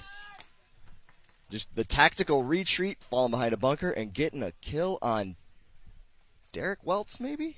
With the teal strap. So now it is LVL a player down the field. Is he the only body left on his team? He might be the only body. He's the only body left on Snake side, that's for sure. But he's his buddy on levels walking off. There's no need to towel it for Sea Dogs, so they want to burn that clock. So I believe that's Joe Biondo just having a point. Getting a little lucky here and there, but sometimes that's how it goes. What great, great, great field work. Yeah. LVL had the trap set on them, but they were able to get past it. Well, that's why taking a trade, low body situation, Yep. not always a great idea. So that was excellent field work there. Yeah, well done. Knowing that was going to come, retreat, catch the. No, they're still up, or Sea Dogs are still up, but 5:23 in the match. It's anybody's game. Now we're into Demolition and Mutiny coming back out. Yeah, Mutiny down by 3. What's Under the 9 over-under minutes on left. penalties this point? 1.5? Yeah. I wonder how many people are betting this weekend. Now that they've got over in Colorado. Betfred, I think it is, in Colorado. I wonder, can you use a VPN to say you're in Colorado? I don't It know. is something that is possible. Yes. But not necessarily within the law. Good on all you Colorado people who can bet So on Mutiny going for it paintball again. What a dig. He makes it in. Oh, wow. Shooting one, so it's now Demo 5 is on just getting 4 riddled for with penalties Mutiny. here right now. They are pounding. Oh, there's one Which penalty for allows- Mutiny. So it's now 3 on 4. Mutiny just crushing people through the center, though. So 3 Mutiny on just 3. ripping There's stuff another apart one. here. And wow. Mutiny able to survive that minor thanks to some excellent moves through the center. Wow.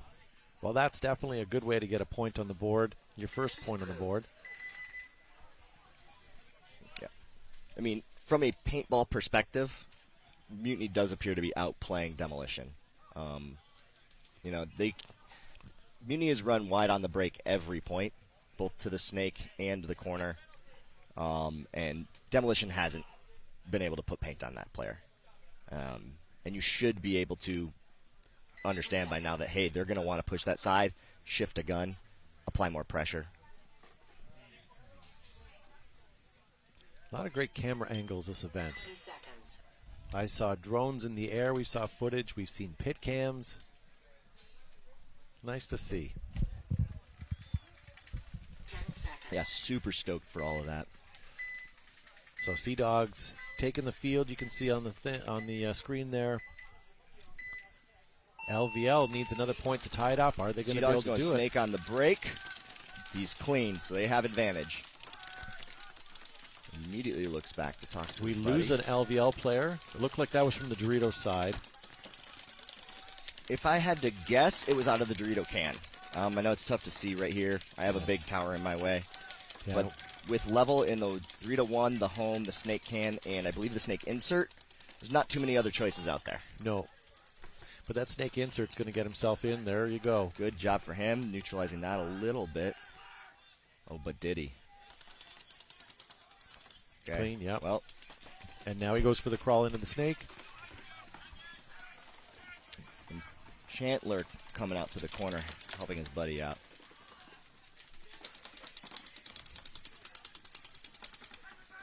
And Level maybe taking a bounce on his way out to the corner.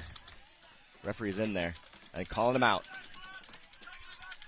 So we're a 5-on-4 for sure. 5-on-3. 5-on-3 now? Yep, Okay. the Dorito can and then the corner. 5 and on now 2. the snake is out, and don't get me wrong. The way that last point went between these two teams, I guess you got to give your 2-on-5 a shot. Yeah. But So- they're not going to this time. Nope, towel being called. So let's look at this here. So Sea Dogs are going to be 3-1 with 4 minutes left. Still winnable. Yeah, on this field. With this talent of player, so it's not game over. If we're Right. watching D5, it might be a different story. But If I I'm think the Level coach, I might try start taking ground on the Dorito side. We haven't done it yet this match. We're down a couple points. There's enough time, but I need them fast. And we've tried to take ground on the snake side before. Just kind of, throw the old agree rope-a-dope with at you, them. but I think I would, if it was me, I would try sending 2 snake. LVL hasn't done anything snake side. We haven't seen much presence from them. We've seen ones, sure. But if you sent 2 up there and put some pressure on the snake, I don't know. And I think if you can get into the 50 snake and shoot cross and get those Sea Dogs out of the middle, we'll see. Demolition on our right, losing 2 on the break. What is 3 to going on 1 getting again? shot on the break, and the Snake can getting shot on his first engagement. Now, Mutiny again in the Snake early. Yeah, This we is still got again. 5 alive for them. Yup. With Mutiny running wide every single point, Demolition has to do something about that. He is varying his route, but this is not a hey, we have 1 shooter at him. They need 2 or 3 guns. Yeah. Mutiny's also down on points here. Right. We're not concerned with the time so much right now. And it's 2 points in 7 minutes. Yeah. A lot of time. So Demolition with a center wedge. The Dorito 1 and the Snake side can. And I can't really tell where Mutiny is other than the Snake 3 Lose another and the Mutiny Snake player insert. out of the Dorito. So 3 on 3 now. But again, Mutiny has the Snake. And he is gunfighting left and right. Yeah, I would like him to slow it down a bit, but on the same token, he is low on points. Well, it doesn't look like Demolition is throwing that bounce shot across field anymore. He could go. Oh, he's trying to gunfight the center brick. Yeah. He could still go underneath the gun and come out on the backside of the 50 here. Yeah, the Snake player is Where'd that playing brick end pretty up at? fast and loose for Mutiny. Hopefully he knows Where what did he's oh, doing here. Okay, there we go.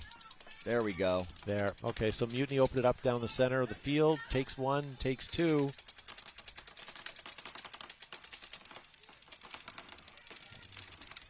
Yeah, don't get a penalty there. Yeah.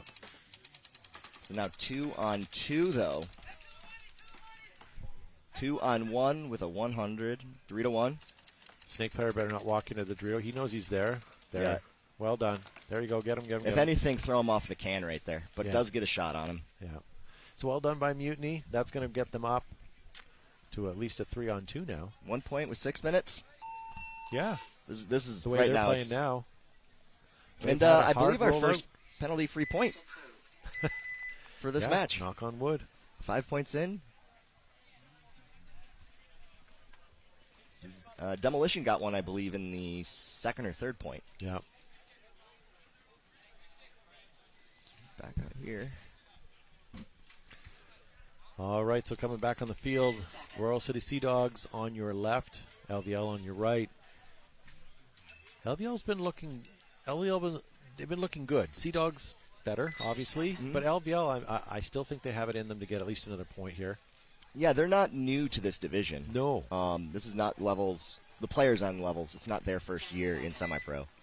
But there's just a lot of experience on Sea Dogs. Like, a lot of experience. Well, they're Canadian, so like that's a third better, right? With the exchange rate. All right, so So into level the snake, does both extend goes. on the Snake. And they make it. So 5 on 5. It's Hollowell. He's got some. If that is So there's Hollowell, Hollowell he again, has number played in the pro 27. division before. Oh, but Sea Dog shooting 2 players out of the back spots. And Sea Dogs do know he's in there. I think that's Rosardo in the Snake. I think Garrett Baldwin. Is that Garrett? In this that just filled out to the Snake corner? Another guy with pro experience. So we have Hollowell number Oh, 27 and for Mutiny LVL might be doing grabbing, well. or excuse I me, predicted him going have it or now. them going into the snake. Sea at Dogs least might be that grabbing worked, a but I'm penalty, seeing but minor no, penalty Demolition. being called on LVL. See, here I am. 2 of them. I think so. Level getting a minor there. But the game So it continues is here. now a Hollowell is going to 1 do on some chopping down if 3, he 1 on if he gets 4. his way. All that happened real quick. Yeah, watch this. Nicely What a move. played. Well done. As Towel being called. beautiful little sneaky sneak. Yeah. Zardo laughing as he wats off. Yeah, but those are great. Like, no disrespect to Hollowell. No Yeah, that was not a disrespect to Hollowell, disrespectful but like laugh. that's awesome, right? I think it was like a I can't believe I just did that Yeah. sort of. Yeah. How many times in your career have you come down the paintball field and put your head out and looked and went, "What is he doing there?" And you'd shoot him and you go, "That was awesome." Yeah. And same with Hollowell. I mean, he's going to go, where'd that come from? Yeah. well played. I mean, I'm loving watching this caliber of paintball today. It's great. And if you guys are just tuning in, this is the semi-pro division here, brought to you by Major League Paintball in Kissimmee, Florida, for World Cup. So Mutiny going short for the first time this match.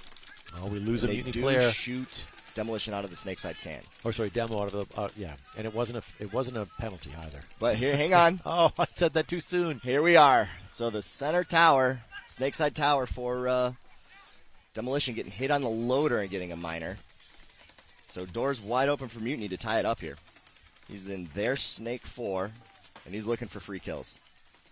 And Mutiny just And he coming down does that pick out- field there, ripping a That hole in the referee middle. really thinks he got shot. And But nothing. Yeah, go ahead. You guys got lots of time. Give him a good check. yeah. Yeah, and towel. Oh, was that a towel or was that the button? That was the button, I believe. Yeah, I would have said just hang the towel, get those couple Well, extra seconds back. Yeah, but I mean, it it's doesn't 3-3, matter. 5 minutes. That was a quick point. Yeah, basically it's going to be next person that or next team that wins. It's going to be it's going to make or break that, I think. I'm enjoying the back and forth. What our conversation? I appreciate that. It's nice to talk to you too. It's rapport is the word I'm looking for. Yeah, I still say someone needs to manufacture those pants for the refs with the Oh yeah, some referee specific, maybe a little extra padding like straight in the front of the thighs. Yep. More venting in the back. Though jerseys, you get shot ref plenty in the jerseys back. with kidney protection. That to me is a big one. Built-in like chest fan. Yeah. Like we used to have them in the visors. Underarm to the waist padding. You know, when you're running in. So all right. level extending to the snake again, varying up the route going in front of the insert. But Sea Dog's taking not the even in the back. snake. Hollowell applying a lot of pressure now. Yeah, I don't know if I like that idea because Hollowell has in the past done really well by himself in the snake. He needs to just not over a gunfight and let his teammates help him out now. But again, if you look at the scoreboard, and again they are throwing the bounce shot off the front of the snake 4. Yeah.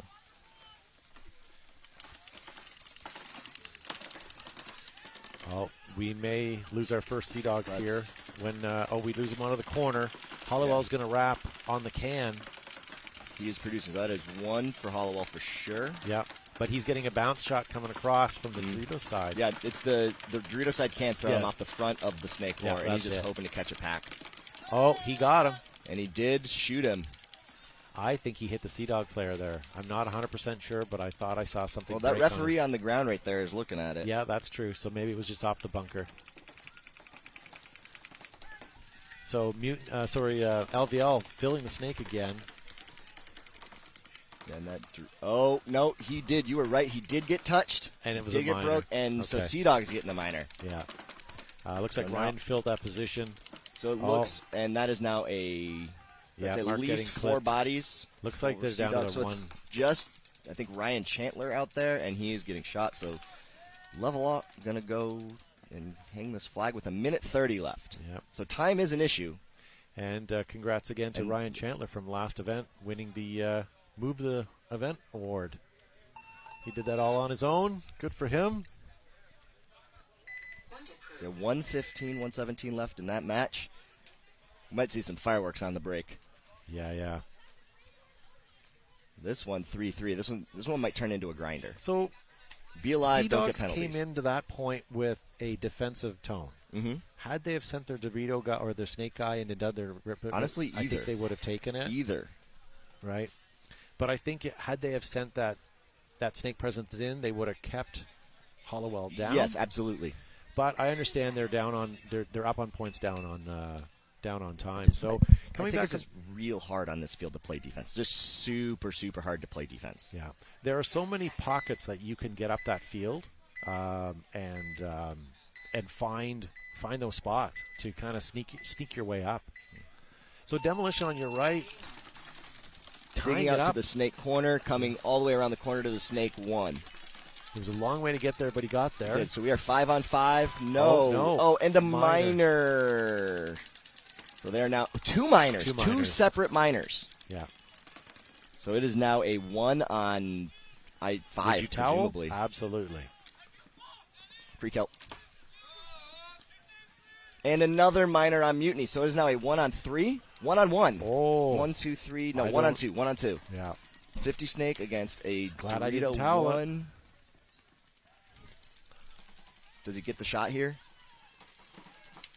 Living on the edge there, letting a blind shot come in. So that is Mutiny's point.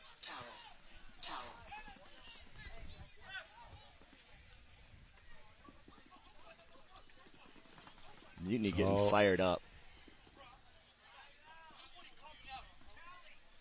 He's getting fired up. He is very sad. Nevius in paintball jail over there for this first match.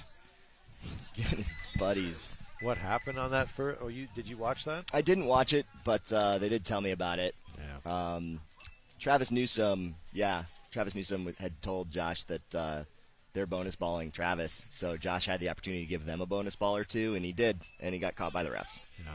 So, and we know the refs aren't having it today. No, they are. The refs are not having it at all. Ever since the NXL initiated commission for refs on flags. Oh, I am kidding people at home, Jesus, but yeah, no, wouldn't that be something? I mean, they're calling it tight both ways. Yes, they I think are. Demolition has 4 or 5 penalties of their own. Yep. All right, LVL back up here with a deficit of 2 points with 1:17 seconds. Let's see if Sea Dogs do something a little aggressive. Or are they going to just curious if lock they down again? shoot for the snake again? LVL was waiting for it, yeah. And it is 5-on-5 as of right now. Hollowell making the snake on the break. Hollowell back into the snake, running right up, looking crossfield at the Doritos. 60 seconds left on the clock. And now 5-on-4. Yeah, Hollowell has the ball here. Do you hear the amount of rate of fire that just went up? Yep. This just is going to shoot be your gun somewhere. Yeah. The rest of level, the Dorito side, the center, just need to start pressing up the field. You're down 2 points. You've got 40 seconds. Yeah. You just... Yeah, maybe they can get this point, but at this point, like with 30 seconds left, it's not going to leave them anything for a second. Hollowell is shooting at half an inch of a Dorito 1. He should cross. Yeah. Right? Like at this point, and he's going to retreat.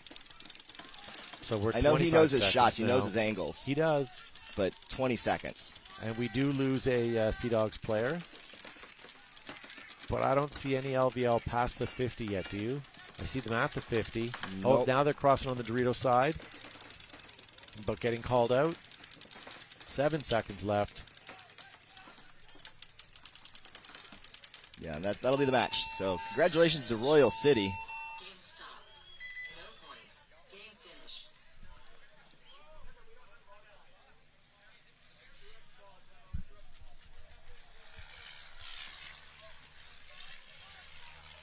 All right, so Texas Demo trailing by 1.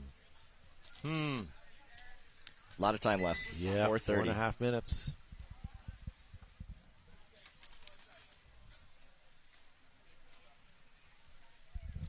So at least that finishes the Royal City Sea Dogs and LVL game. So now we have 2 minutes in between points, which, in my opinion, is actually harder than the full 1 minute plus a point. Yeah, well, the worst is when a team hangs the flag with 10 seconds left on the clock, and then you've got a minute plus their 10. That sucks. So Mutiny going to the snake insert, the snake tower, snake can home, and the Dorito can. So conservative for them. Yeah. Very conservative. Demo losing the first player out of the snake. So 5-on-4 in favor of Mutiny.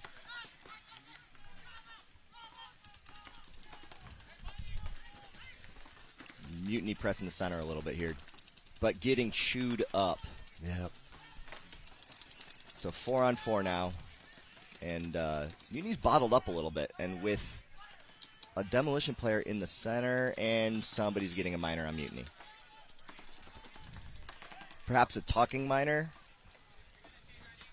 because I don't think that snake player got shot. Demo up to the 50 snake, wrapping down the tape now, looking on the inside, looking to see if he can get that can. So now it's trying to find that. Oh, there. Okay, so it's the 2 cans and losing the Dorito can on the. So now 1-on-3 or 4. Demo crossing the 50. They're looking for him. He doesn't know. Oh, and he's going to get free roasted. kill. Yeah.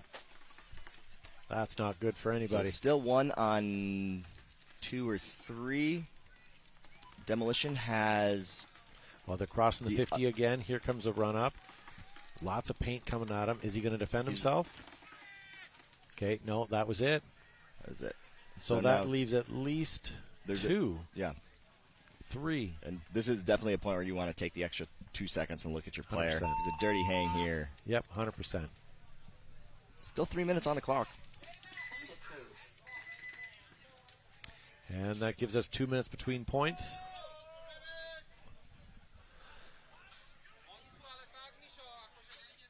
So World Cup 2023, huh? Almost 800 teams. 800? It was 700 and something I checked, and that was 2 days ago. Yeah, I'm always curious how many unique players play the events. Well, you're unique. Well, thanks. What I mean is not much of a player, but sorry. Yeah. There are players out here that will play X-Ball with one team and then play Mound 7-man and Mechanical 10-man. Yeah. So those might be 3 separate teams, but it's one player. So I'm curious to know what the player count is. Yeah. I always enjoy walking around the facility on Saturdays because there's just so many people here. Saturdays are nuts.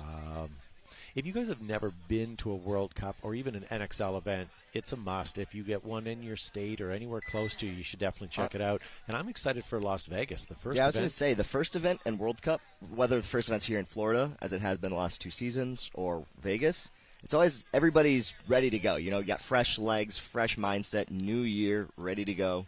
Well, not only is the first event in Las Vegas, but they now have the Summit Awards, which are going to happen on the Sunday night. Okay. And then they're going to have the Summit Industry Conference on the Monday, Tuesday. So you have more industry people down, more field owners, more store owners, staff, watching the tournament and then staying for the tech classes, the show, the trade show, the dealers. So that's going to be a huge event. So check that out, ladies and gentlemen. Las Vegas 2023, that happens March. I'm going to say this off the top of my head, but I think it's 8th to 10th. But if I'm wrong, it's within those days. So it's always nice to go to Vegas in March. The Demolition on the right, do they have 5 players out there? Can't tell. I only see 4. They have 5. He was hiding. Did they? So Demolition going to the Snake 1 on the break, but losing their center tower. Yeah. Mutiny all the way into this Snake insert right now. Firing his gun down. Oh, and Demolition getting a minor. What is with Demolition?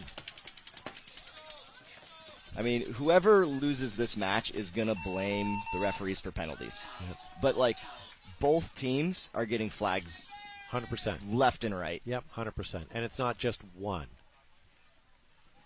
Yeah, it's multiple players, multiple times. Mm-hmm. Dan, do you have a problem? Do you have an addiction? Oh, maybe coffee? You have one you're working on, and someone just brought you yet another one. Yeah, my wife dropped off a coffee for me because she knows that I love coffee. Okay, just saying.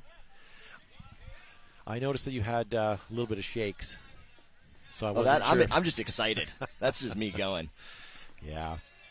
Yeah, I wish I was a coffee drinker. I wish I could get involved in your culture. You look at it and talk about it as if it's like the greatest thing in the world, and I wish I could be a part of that. I mean, you can be. I'm invited. I mean, there's coffee places everywhere. It's not like there's a shortage of it. I don't prefer it. So that's fair.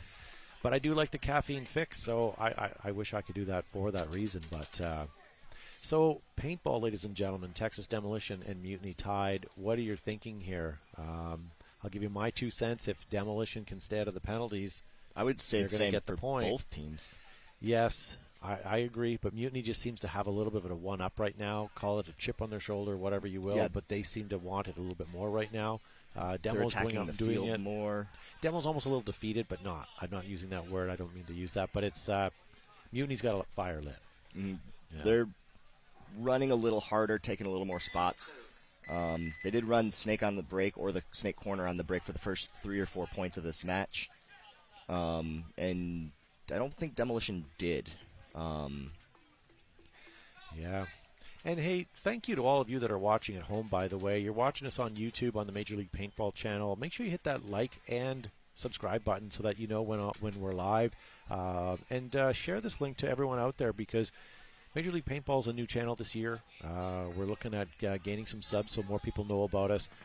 So share it out there. Put it, post the link up on Facebook, Instagram, wherever you can. Let people know you're watching, because this is truly some of the best paintball that's being offered out there right now. Yes, you could argue the pro field, but not everybody has a subscription or wants to watch that. They want to watch the up and comers, and so hopefully people will be enjoying this. The people out here on the semi-pro field are still top 1% of the world players, right? Out there on the pro field, we're talking top 0.25%. Yeah. Here, they're still some of the best in the world. Yeah. And my mom says I'm the best, to be honest. So I mean that should count for something out here. Mom's opinions count for everything. They do. She also says I'm handsome, that everybody likes me. But well, maybe not everything. I'm starting to think that maybe she's lying. So Mutiny and Demolition coming back on the field here in just over 30 seconds.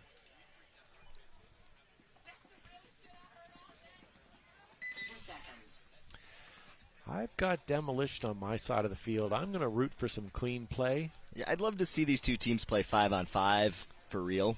Yep.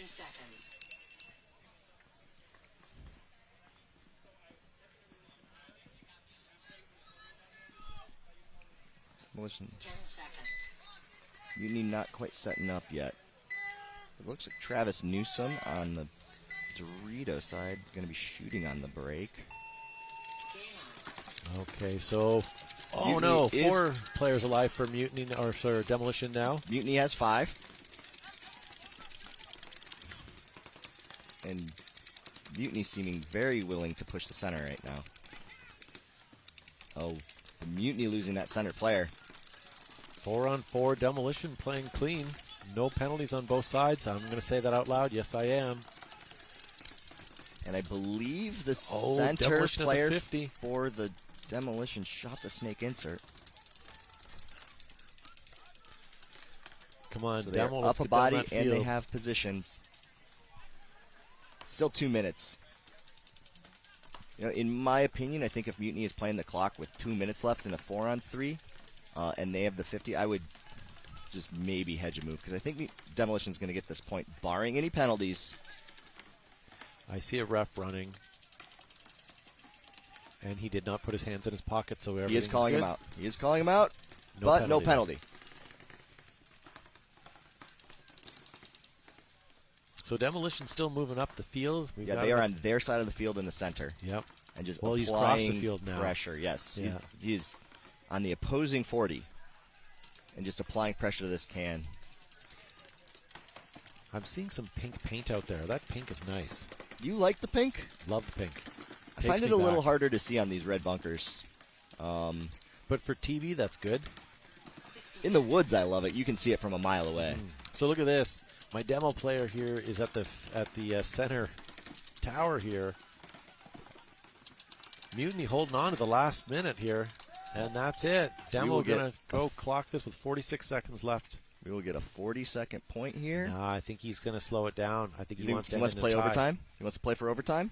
But can he? This is still prelims. Yes, we have the pro rulebook in semi-pro now, so we will get overtime.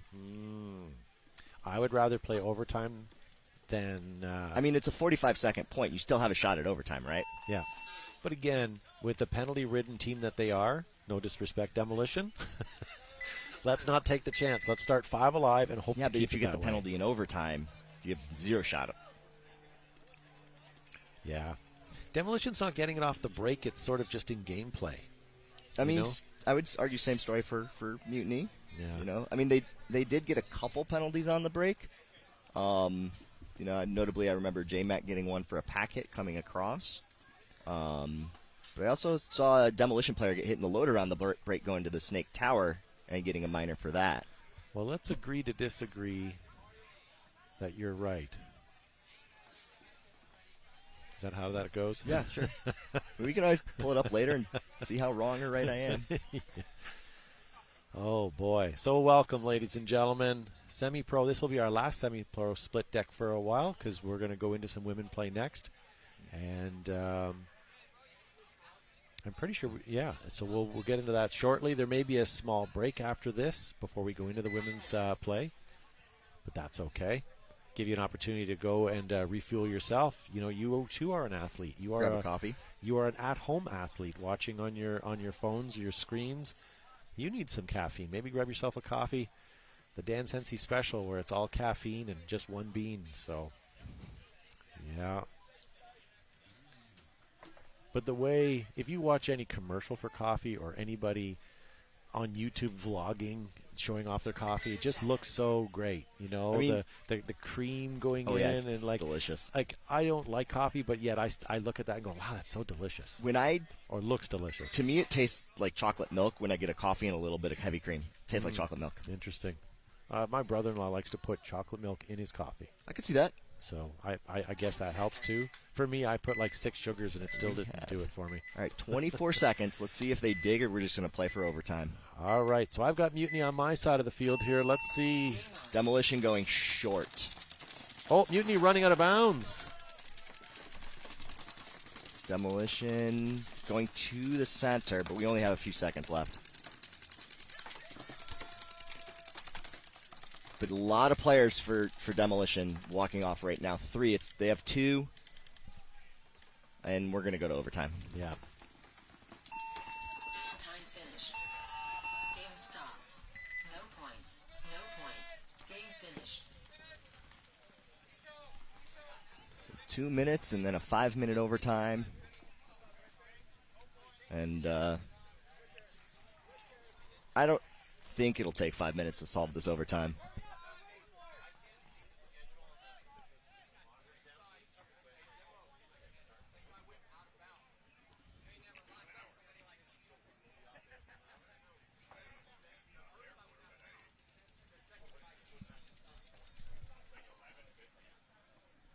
I don't see a break clock going yet.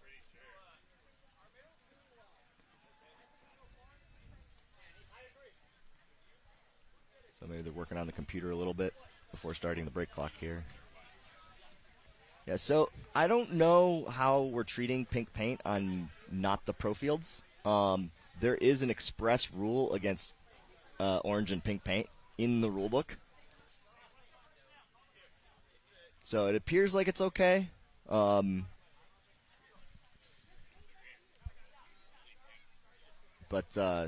it's definitely in the rule book. But I think you're right. But I also think that there's not enough pink out there consistently. It looks like maybe a pod snuck in. Yeah. You know, if it was a, you know, we've ran a tournament series as well where we've ordered orange fill, and every once in a while you get like a green or something, right? Just like a random case makes it in. Yeah. So, and that's, you know, that's the most obvious thing is when you're out there playing and you can see all the bunkers are covered in yellow and there's like a couple of just green or pinks or something like that. And if a player gets hit with a green ball and it's not a proper thing, does he get counted out? Well, yeah. So as far as the rule book goes, from what I know, you can use any paint as long as it's a approved manufacturer. I could buy paint from Central Florida Paintball, bring it in here as long as it's one of the paint sponsors. Okay. But it can't be pink, orange, or blue, maybe? Yeah. Red. It's pink, orange, and red. I love red paint. I think it looks really cool. But I played a big game where it was a Halloween big game, and they used red fill. Was it Hell Survivors? No, Their it was up thing in is red Canada. paint. You know, there's other countries too. Well, yeah. They're not as important. But. But I tell you, it looked really cool. But there was times where, like, you'd get shot on your hand, and you'd look at it and you go, like, oh, you'd have that couple of seconds where you'd freak out. But I do like the red for that purpose, but it still sort of skeeves me out. Yeah, I wonder if there's an insurance thing with a lot of fields not using it, because it is manufactured. Hell Survivors, legendary field in Pinckney, Michigan, that's their thing. They use red left and right.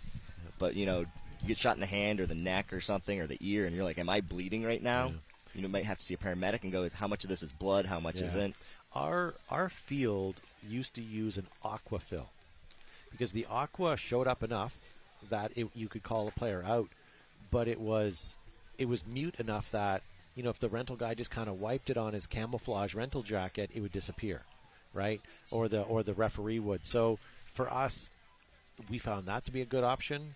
We tried tournaments or not tournaments, but big games where we brought in like a purple fill because our logo was purple, and what a mess it made of the field. So like colors are an important thing when you're a field operator because you don't want those. But on a tournament end, you want the brightest, the messiest, the gooeyest. Yeah, when I was a brand new green player back in 2007 or 8, and the orange paint was the thing, and a couple years later they moved to yellow. I seem to remember it being the PSP events in Bolingbrook, Illinois. We were playing on just public parkland, and the park afterward was just pink. Yep. We were shooting orange, but it would dry bright pink, and it was there for weeks. Yeah, so I think the Park Service had a problem with it. And the same thing still happens with us. We run in a series called the OPL, Ontario Paintball League in Canada, and same thing. We have orange fill paint, and you look at it a few minutes later, and you're like, well, who's shooting pink? Because that's the color it goes to. My favorite was Evil used to have an ultra pink, or a nasty pink they'd call it, and if you even used bare skin and touched it, you'd stain. Like it took a couple of showers to get rid of that. Yeah, I think that's what we're using in ICPL these days. Yeah. Another MLP event series. But my fingernails are just now not pink. Yeah. A couple weeks later. Yeah. I mean, I like how I look with the pink nails, but I just, sometimes you just feel pretty. Absolutely. We didn't have a break clock. The referees are just going to start us at 10 seconds. Yeah. When both teams decide that they're ready to play. But you'll notice that the refs spent their time squeegeeing all the bunkers. Mm-hmm. So it wasn't hopefully nobody gets time. a penalty for rub. Yeah.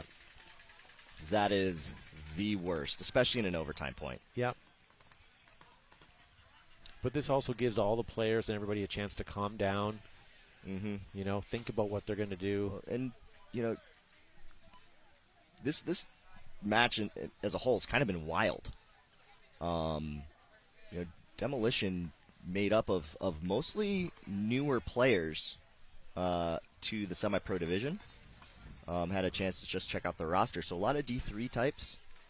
And they're putting up a heck of a fight against a very experienced Mutiny team. A lot of players on that team have played pro. All of them have played semi-pro for a few years. I think it was back in 2016, Mutiny was in the running for the pro spot for winning semi-pro. So it was, they're playing real well out here and not letting this match get away from them and having a shot. Yeah. So winner take all in 10 seconds. Here we go. The clock is running. All right. Let's see what Mutiny's got on the left side of your screen. 5 players alive for Demolition, going short on the snake side, but extending to the Dorito 1. And, he's going to take a look. Referee's getting in there.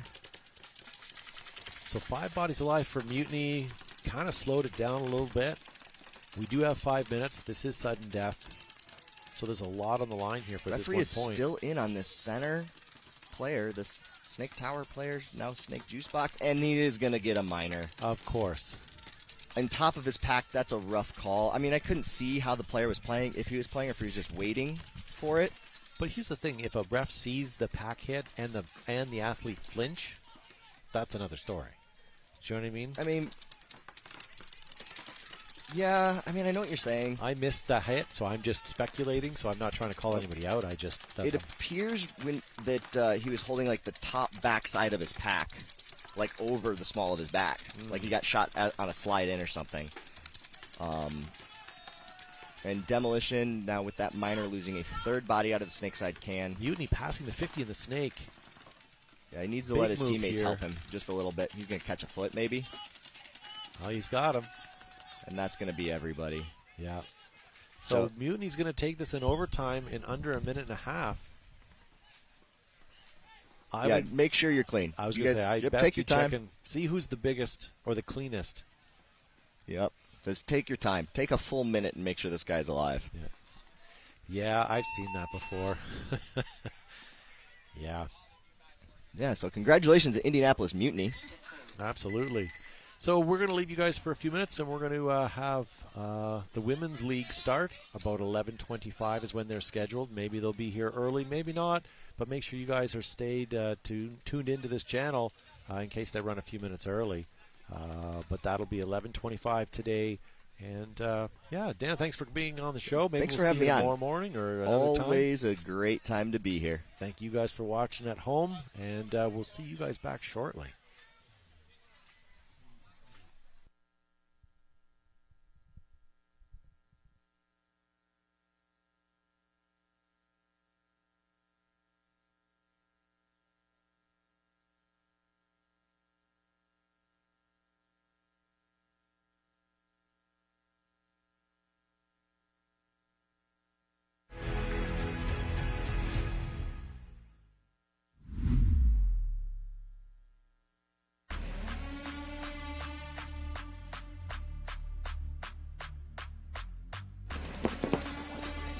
Back farther on the back line and get through the lane quicker.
Gel Blaster has changed the game again with the bigger, better Surge XL. With 3 blasting modes, including full auto, you can launch up to 12 gellets per second. Use the selectable velocity to dial the power you want, from 170 feet to an astonishing 250 feet per second. The extra-large hopper holds over 1,000 gellets, which are eco-safe and leave zero mess. Features like ultra-fast USB-C charging and a heads-up battery display keeps you in sync with your blaster's power. Win the day with the bigger, better Surge XL from Gel Blaster.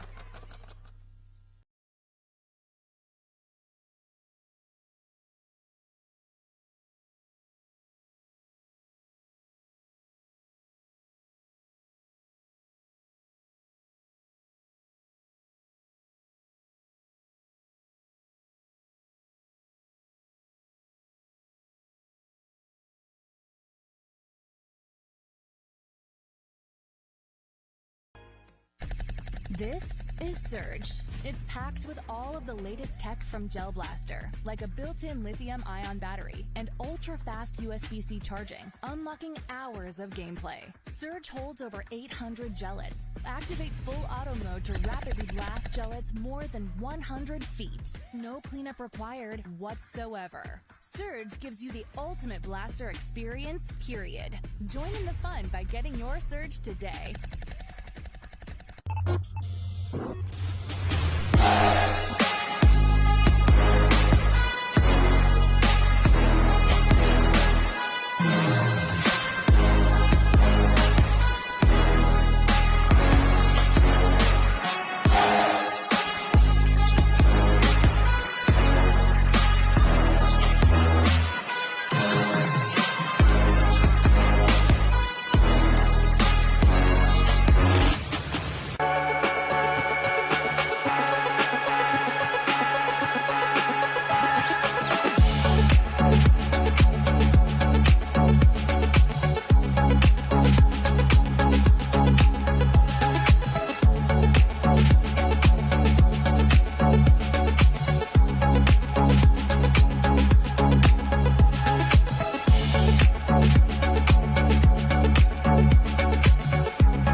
Here at the AC Diesel. I want to talk to you guys about the Shocker amp. This is my 24th season.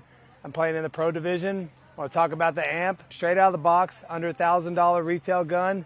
straight out of the box, shoots just like your top $1,500 gun. One good thing about the Shocker amp is the efficiency. I shoot 9 to 10 pods, no problem on my 88. And then it does come with the Freak Kit, the best barrel on the market right now, and you get your inserts as well. And you can upgrade with the full insert kit. If you're a mech player, it's a quick release. One screw out the back, pop it up, put new solenoid in it, you're good to go. Less than 60 seconds, I can have that thing changed out for me. One thing I like about the Shocker is how small and compact it is, and it's super, super lightweight. We were the test team when it first came out. I have not one issue at all playing with this marker. Out of the box, straight on the pro field, compete with the top paintball markers in the league. One good thing about Shocker is the support team that they have. They come all to the major events and minor events. They got all the techs here ready to go, set you up. If you got a problem with your marker, on the spot, they got you fixed. If you're looking for a Shocker amp in your area, go to your local dealers and they can get you hooked up with any Shockers that you need. American-made gun, made in Pennsylvania.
I've been in.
Hey guys, what's going on? Tony from Lone Wolf Paintball. Check us out online or in store.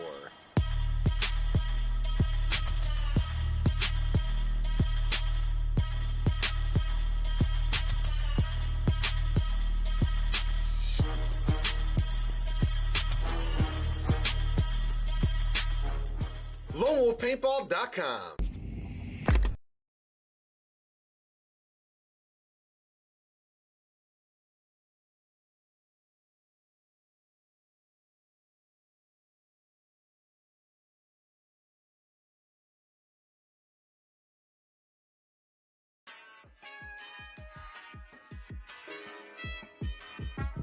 Missouri All-Stars have been playing together out of Kansas City for about going on 5 years. Our play style is super aggressive. We like to just be in your face constantly and just keep the gas going the whole time. D4 season, I had hit Walker up and was like, hey man, like, what's the situation with this carbon gear? It looks awesome. I would like to get my guys in it. And from right then and there, D4 season 4 years ago, he got us plugged in. We've been with him ever since. They're here at every event. They have gear that you can buy on hand. They have lenses on hand. If you have a tear in your knee pad, you need to swap that out. They'll have that for you. I've literally had Walker in my pit in Dallas asking me if I need help with pits. Like, you can't ask for anything more from a sponsor. If it's meant to be, I'm up and coming, but calming down, I'm centering. Here we go now. Here we go now.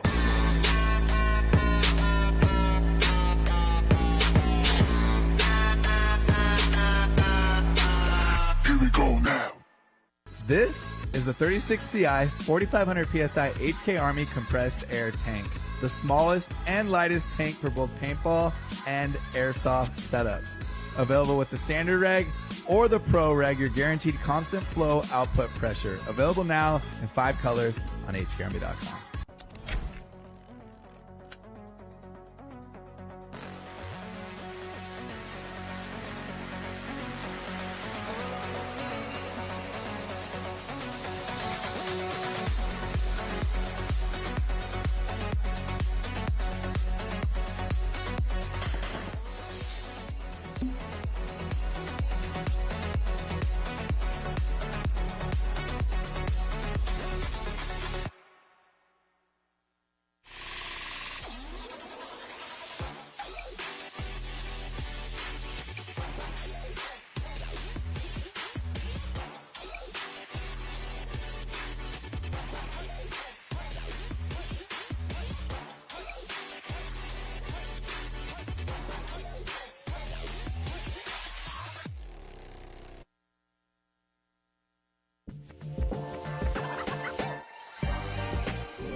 Back further on the back line and get through the lane quicker.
guys, welcome back. World Cup 2023 here. We are live in Kissimmee, Florida for World Cup 2023. My name is Todd Ansich. I'm from Behind the Bunker Paintball Podcast. With me, I have Keegan, who just finished playing for Team Mutiny. How's that? Our second game was much better than our first game. I mean, the penalties were a little obscene. The first game, kind of hard to win when you're killing yourselves as much as we were. Well, don't feel bad because every team out here is getting penalties. It's not just you guys, although you guys did have a good couple penalties. And it's hard to win with penalties, that's for sure. Take Demo, Texas Demolition there for last time. They were getting penalties constantly, and it helped you guys out. Oh, yeah. Right? But you know what? Forget about you guys for just a minute. We have the Women's League starting. And on your field, you got the Heroines on the left, St. Louis Archangels on the right. And then Cheetahs and New Jerseys will be on next as well. So, Keegan, why don't you watch out for the Angels, and I'll take care of the Heroines, and we'll see how this unfolds here. So it looks like we have 5 bodies alive for, well, certainly both teams. The Heroines are... the Heroines don't have any snake presence where the Archangels seem to have snake 1 already. Oh, and a good fill out into the snake for the Heroines. So as you know, you just finished playing it, this snake is an important role this event. This snake is probably one of the strongest positions on this field. Very much so. It's definitely a big game of controlling and knowing that they're in there, and then keeping the control once you get the eliminations. And what was your position on the field? I was more so playing the center, shooting snake side. Yep. So you were getting a lot of pressure from the snake when they were filled anyways. Yeah. Were you sending blind shots in? Oh, yeah. Off the break, you're doing a... Ooh. And the Heroines player made it to the corner as well, so now they eliminated the Archangels snake, and they have 2 in the snake for the Heroines. I like the positions from the Heroines right now. They're at the 50 snake. That is a control bunker right there. It looks like the Archangels at least know that she is in the 50. Heroines move up into the snake. I don't mean to laugh. The Heroines player number 3 tried to jump up over, and can't see. Yeah. But she's unfortunately too short. We have some players with those issues.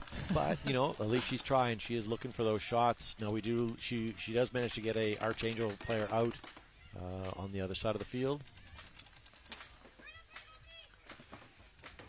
I like the communication by the Heroines as well. I can hear their voices pretty well. This Archangels player in the tower on snake side is getting pinched. So if I'm not mistaken, it looks like it's a 5-on-3. Yeah, 3 at most. I don't see the last Archangels player. It could be 2. I'm only seeing the Dorito, far up Dorito player, and then the snake tower. The snake tower is eliminated.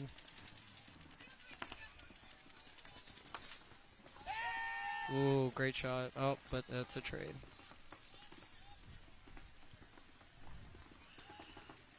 All right, now we're crossing the 50. Heroines, player number 77, Titus, looking to clear the field. Wonder if she'll be the one hanging the flag as well. Towel being called, so it doesn't matter. So that's going to take the Heroines up 1-0 against Archangels. Would you call it Archangels or Archangels? I'm so bad at English that math is more of my strong suit. Well, what would you equate that to be then? I'd probably say arc. Yeah. I guess I look at it as St. Louis has an arch. Arch, yeah. So Archangels. And then arch nemesis. Yeah. Yeah. But that arch really is an arc. Yeah, it looks like McDonald's has 2 arches. Arches. I guess it's arches. I don't know. I apologize if we're calling it the wrong thing. We'll just call y'all St. Louis. There you go. We like to keep it easy. Cheetahs now up, taking on New Jersey. The High Rollers.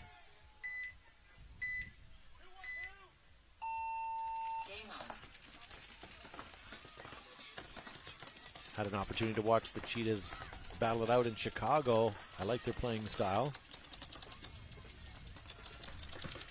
No snake presence from the Cheetahs. Looks like High Rollers are positioned to get in there with a snake insert. but aren't there yet. Looks like 5 bodies alive for both teams.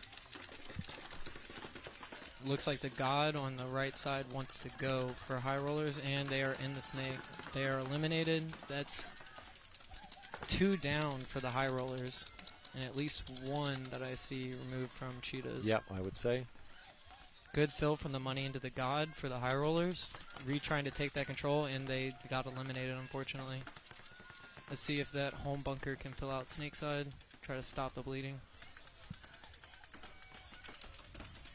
It's currently only the home and the Dorito 1 for the high rollers. Cheetah player now moving up further into the snake, heading right into the 50 snake. Ooh, good fill from the Dorito 1 to the Dorito 2 by the high rollers, trying to get lost, take some ground.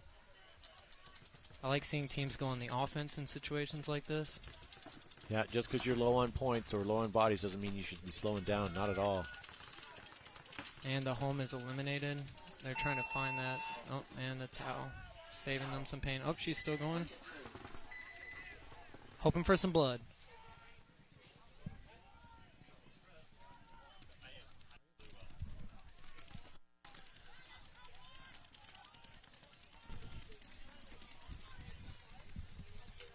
All right, so coming back on the field after the Cheetah victory there, we have the Heroines up 1-0. They got Laser out there, it looks like. There you can see into the pits right there. Everybody's nice and calm and cool. Well, cool's not the word today. It's hot out here. Oh, yeah. I'm not sure where all you guys are from, but where I am, there's freezing rain yesterday. So this is excessive. All right, so Archangels on your left, Heroines on your right. Let's see if the Archangels here can get a point on the board. Heroines making it to the God. The Archangels made it to the snake off break. And now they are not mirrored, but both teams have a body in the snake. Yeah, I'm hearing Heroines calling a red alert.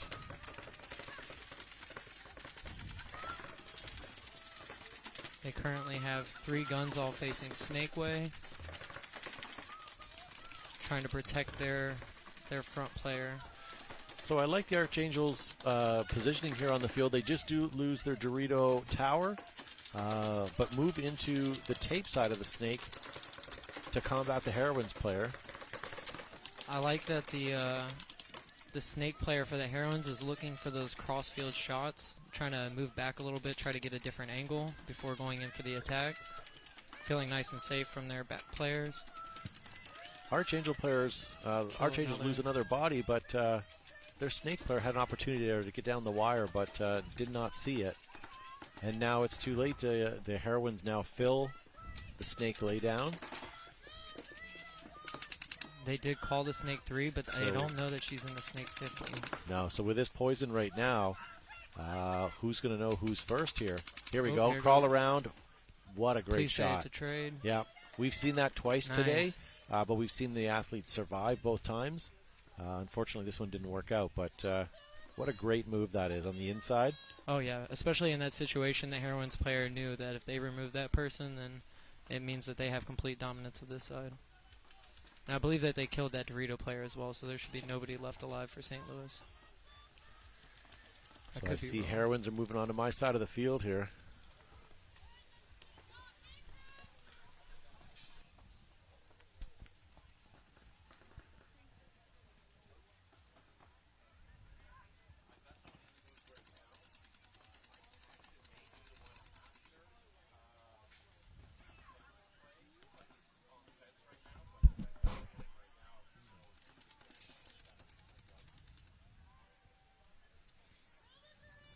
Nope, running ref, that's not good.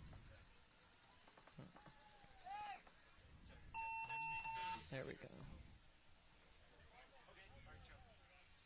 Yeah, hard to see with these big bunkers on the field that there was still a Dorito player left for the St. Louis team.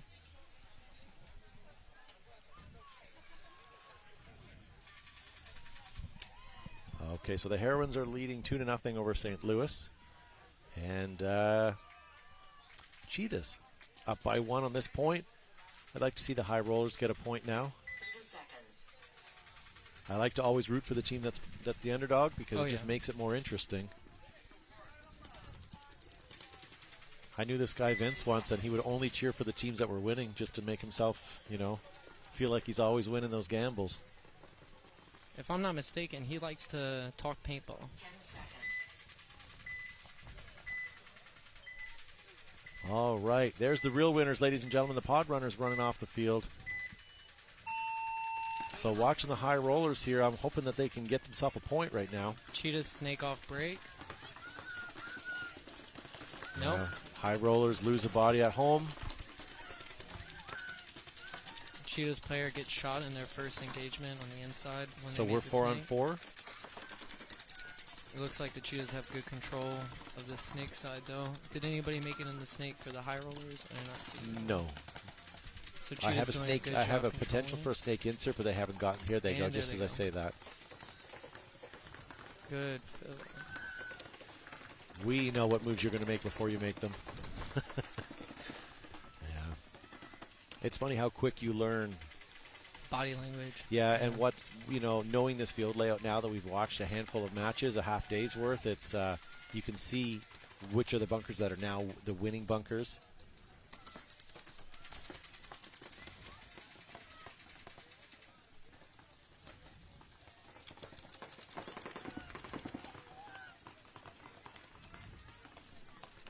Coming around this 50, this is where stuff can get really dicey. If they can fill out to match, the money wants to go, there we go.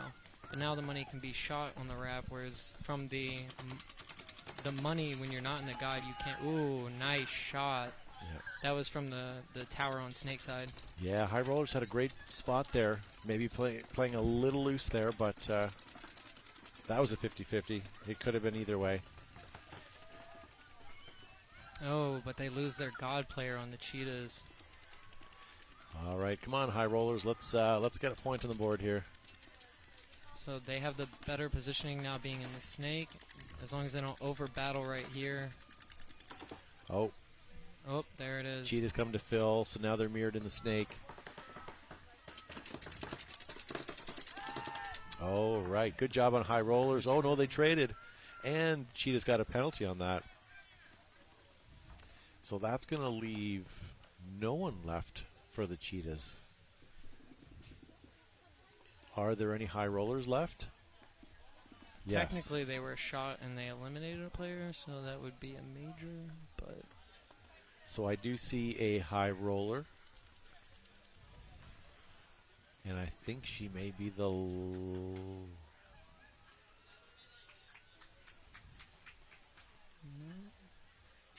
I think it's a Cheetahs player going the other way, isn't it? Yeah, it's hard for me to see the Dorito side from where we are, but so what do we have left? Yeah, I'm trying to see on the camera. I'm not seeing...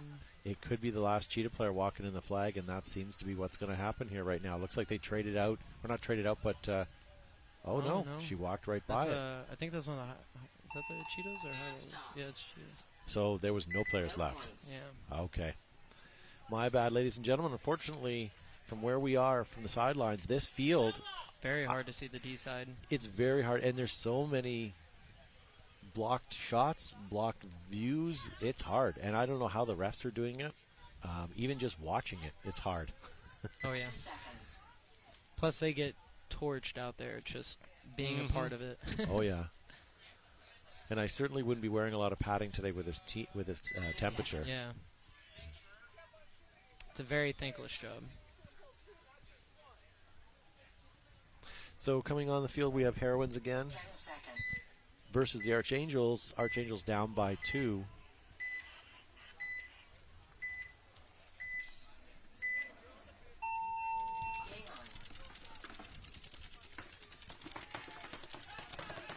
So Heroines 5 bodies alive. Into the snake we are. The St. Louis team losing a body on snake side off the break going in. And Heroines, again, just have been dominating the presence in the snake side.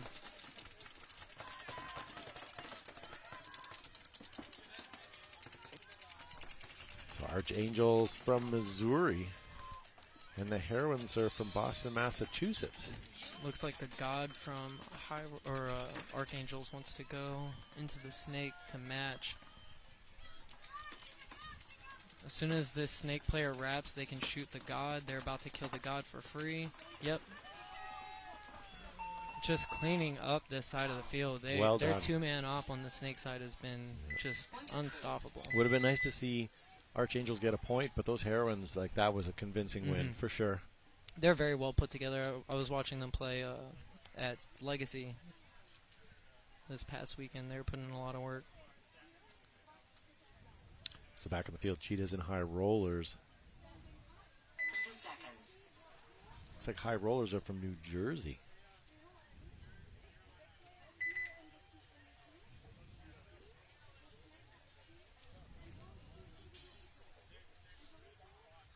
So make sure you guys stay tuned today. We have lots of great WNXL happening this afternoon. Back tomorrow, we're going to have semi-pro again and more WNXL. We're here, in fact, all the way till the end of the day on Sunday, so make sure you guys stay tuned. If you guys haven't yet, make sure you hit that like or subscribe button. Would love to see our numbers increase. And you know what? Hey, even share this on any of your other social media platforms, whether you're on Facebook or Instagram. Major League Paintball is a new channel that started this year, and it'd be nice to see those numbers get up so people know what's happening. And you know what? Let's be honest, semi-pro paintball and women's paintball is super interesting to watch. And if you don't have a subscription anywhere else, this is the best paintball you're going to find. So New Jersey, High Rollers on your left, Cheetahs on your right. God off break on right side, snake off break for the Cheetahs. Or is that do I have that backwards? High Rollers are on your left. High Rollers are in the snake. Yep. Oh, both teams are in the snake, mirrored up, same bunker. Looks like we're having gun issues on the Cheetah side.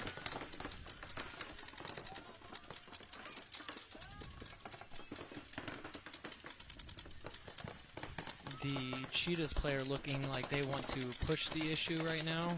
They're holding the tape, whereas the High Rollers are on the cross, it looks like, from the snake one.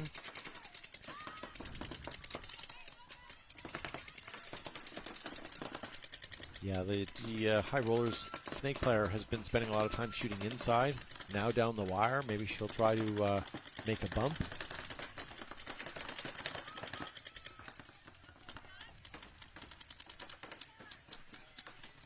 Both teams have that snake tower dedicated to the snake side. Here comes the push from the High Rollers and the snake crawling up slowly. Moving to that inside bunker. Still looks like they're staying on the inside shooting. Cheetahs fill out from the home to the money to try to support and get another body, hopefully snake side. I agree with the High Rollers shooting crossfield and inside because shooting down the wire, it's a 50-50. You know, try to look for those shots inside where you get a surprise drop on somebody. Looks like the Cheetahs just moved up to the third Dorito. Yeah, unfortunately, I'm not sure if the snake player has seen that for High Rollers. Yeah, unfortunately, if you're going to dedicate the gun to the inside, you at least got to really stop those Dorito guys if you're going to be staying on there. If not, I feel like the Heroines are doing it best. They're pushing the issue very aggressively through the snake, which is pushing those other bodies into bad positions, into bad gunfights, potentially getting dinked out by other people. They're taking advantage of that raw kind of aggression that this snake really provides.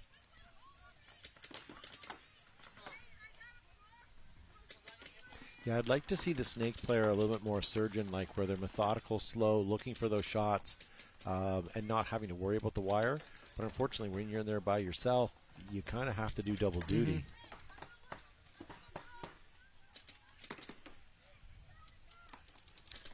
All right, here goes High Rollers into the 50 snake.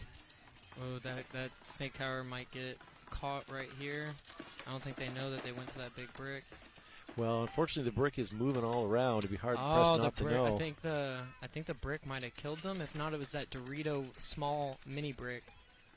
I think they either bounced it into them. She must have had a bounce because she has it on their backside there. So that must have been a bounce. It's rough. So snake is now empty, other than the Cheetah player coming up now. Oh, looks like the Cheetah player is out of paint. And High Rollers bumping out, getting closer to refill the snake side. She moved over to the can. They're playing like it's still hot. That's very good. With how quick the snake can get filled, especially when your teammates are switching back and forth. Looks like the Cheetahs player understands their situation, being very low on paint. They need to push the issue. Oh, it looked like that snake tower saw her, but it did not. There's a good shot there of the 50 Dorito side. Oh, into the god. They got two ready to push the issue snake side now.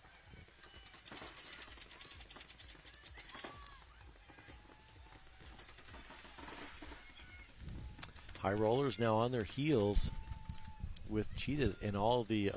Cheetahs lost their Dorito side player all the way up the field. Yeah, that was not good. Oh, looks like they did kill their person, though. So at least there's... They traded out at least. That's good. So Cheetah's in the side of the High Rollers in the snake right now. Kind of making it difficult for the High Rollers player in the can to do much. I'm She's pretty kind sure of the pinned. Cheetahs player has a...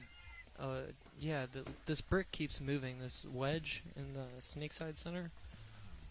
Pretty sure they have somebody there looking D-side. I'd love to see this, one of those two players switch to... Oh, there we go. That player switched to look snake side. They keep switching back and forth. Cheetah's at the 50 middle bunker now. Yeah, I'd love to see one of them like come support their snake player so that snake player can feel like they can finish the game. I hear the Cheetah player commenting and trying to relay to their teammate, but I don't hear them acknowledging. Well, there now. I hear something. Yep. They just said Brooke is on you. That's perfect. You want to make sure your snake player feels confident and safe so that they don't have to wild out, do anything crazy. Well, let's look at the position here. So New Jersey High Rollers are on their heels. Cheetahs are up a point, and they're basically just taking their time. Cheetahs are in the greatest spot right now because they've got time, points, everything on their side. Position. Oh no, they lost their center player. Yeah, that's gonna be a hard one to lose. Oh, explosive move by the Cheetah player. I don't think she has any paint on her. Oh, we did have it backwards. The score is backwards. It was Cheetahs on the left and the High Rollers on the right. I thought their jerseys looked more Cheetah-y. I apologize. I go by the scoreboard. Yeah, I was going by the scoreboard too. That's usually religion, right? Yeah. So, well, all of our commentation will just say it was backwards. Flip it down and reverse it. Yeah. Good point for the Cheetahs to pull that back out, it looked like. Yeah. Yep. Want to give a quick shout out to all of our sponsors: GIHK Virtue Infamous, Lone Wolf Paintball, Planet Eclipse, and all the rest that you see on the screen there right now. Gel Blasters, Valken, Lux, Dye, Hormesis, Sup Air. Got a lot of support here for the NXL. Maxed Carbon, GG, Trade by Gun. Shoot GI Paint and Shoot Lux's Shoot DLX. The new shocker is amazing. Oh, we Snake have a player getting break eliminated for the Heroines. That's huge for Archangels. I have 5 Archangel players. Now I say that 4 Archangel players still alive. Yeah, it looks like the Money, Home, and... two players eliminated for St. Louis. They lost another Dorito side player. Come on, Angels. I want to see you guys get a point on the board here.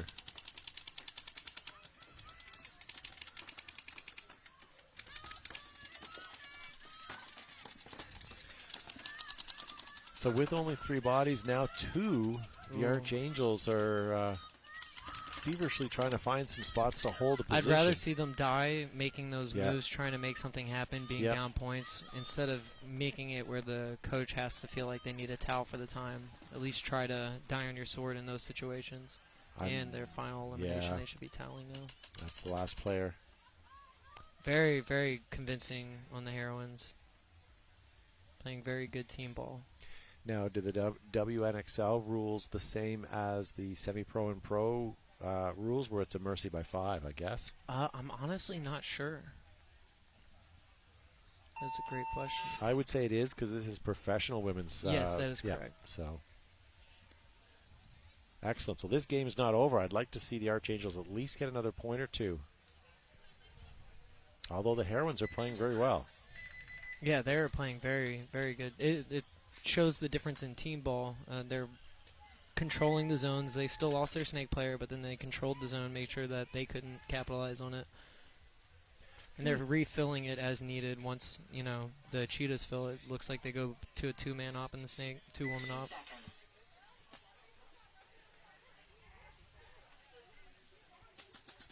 All right, so coming back on the field. So the scoreboard does show it right. The cheetahs are going to the right side of the field. Yes. High rollers are going to the left side. 10 seconds. Big fan of cheetah print. I'm more of a leopard print. Yeah, leopard print too. I used to rock a cheetah print, leopard print strap. There you go. Strap. That's the way. What's the difference between cheetah and leopard? I think one's lighter. Yeah, maybe. All right, high rollers diving into the snake. Shoots out the grass that she took in. Cheetahs also may get snake off break. They're shooting inside right now. 5-on-5 right now.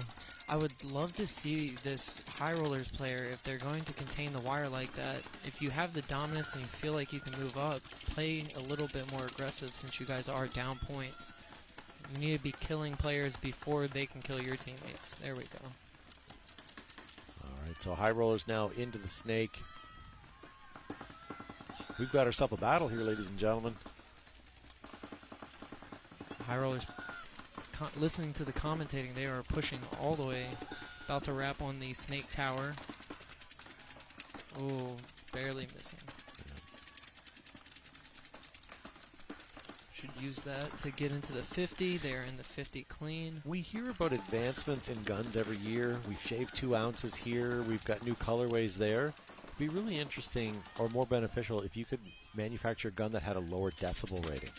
Yeah. If you think about it, because that just gave their position away, and that could have changed the outcome of the game. Now, I understand with the nature of the sport, you can only do so much, but wouldn't that be an interesting... The barrel makes a huge difference, too. Carbon fiber barrels. Ooh, looked like that cheetah player just dove. Ooh, right after. They had just went underneath the lane, and then they got Cyclops. Yep. And now the cheetah player does have a player in the corner, which is good for holding the wire, but they do have the Snake 50 presence for New Jersey. Could be very are looking good on this point. They've got the right shots. They've got the good positions here right now. They just have to finish out this point well. Yeah, as far as decibels, though, I've noticed that carbon fiber barrels definitely sound louder than if you use, like, ULs or, you know, freak barrels and stuff like that are much quieter. There was a barrel called the Pipe, the Evil Pipe, and it had a distinct tinging noise, and it was loud. It was a good barrel, but it was super loud, and you could hear if a guy was playing on the field with one of those. That's many years ago, unfortunately. Ooh, High Rollers has 2 people at the 50-yard line. I don't know how many Cheetahs players are left alive. I can only see the one in the can D side. Nope, there's 2. They have the can in that first Dorito. And the snake corner. There's a videographer blocking me. So they just eliminated them on the cross. Oh, great shots. Jeez. I think that was the Dorito player, the Dorito 1 player. So I think here with High Rollers, we're down to our last body. Cheetah's also playing very good, controlled team ball, not over pushing, and trusting their teammates to protect each other. This player has an explosive personality on the field. She constantly, like the last point, she ran down the snake and took out a couple players. Ooh, there it is. Yep. I love when you're waiting for somebody to get just torched.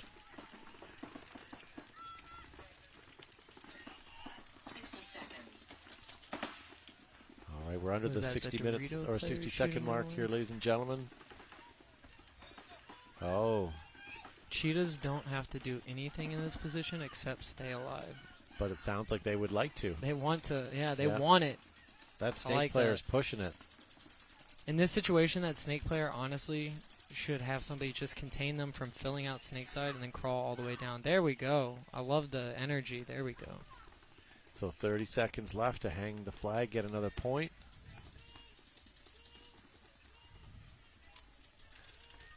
Is there another body left? No. No, they were going to one-on-one each other, it looked like. They might not get to the buzzer in time, though. Well, 10 seconds. You got lots of time, but as long as she's aware of the clock. Yeah. So let's see. They won it, though. Yeah. There we go. But you know what? 3-0 is better than 2-0. Oh, yeah. Always. Yep. So there you go. All right. So that's going to finish off that game. Cheetah's going to take that with 1 second left. 3-0. But back on the field with 7.5 minutes of gameplay yet. We still have our match. Although it's 4-0, Archangels could still come back. On the flip side, if Heroines get the next point, that's obvious mercy. Heron's looking very convincing each point. Even when they've lost their snake player, they still maintain composure and keep their lanes up. Just keep communicating.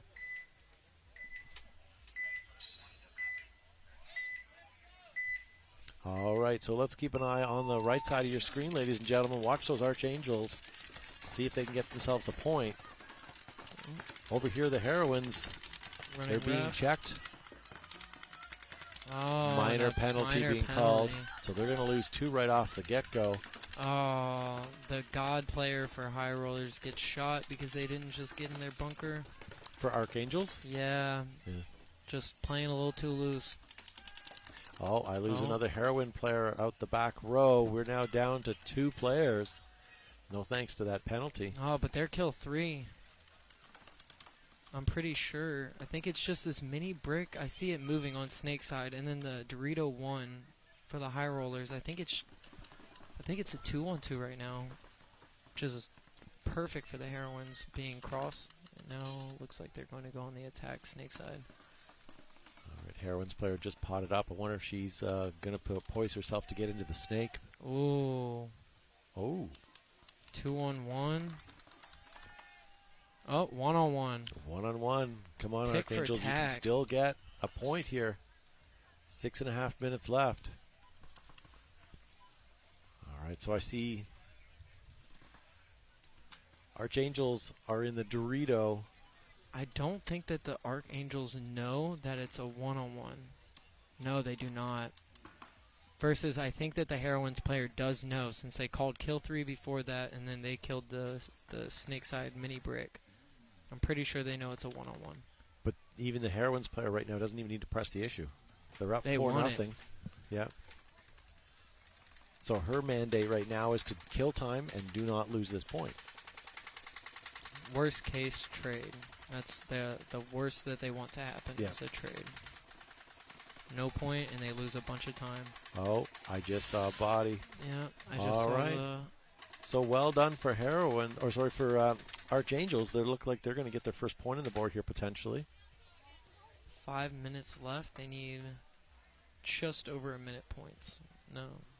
Yeah, just over a minute each point.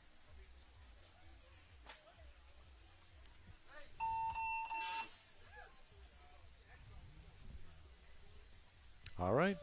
Point is good. That gets St. Louis on the board with 4-1. That's the rule. You want to win fast and lose slow. So your matches today, how'd they go? First one was awful. Absolutely awful. We killed more of ourselves than got shot, for sure.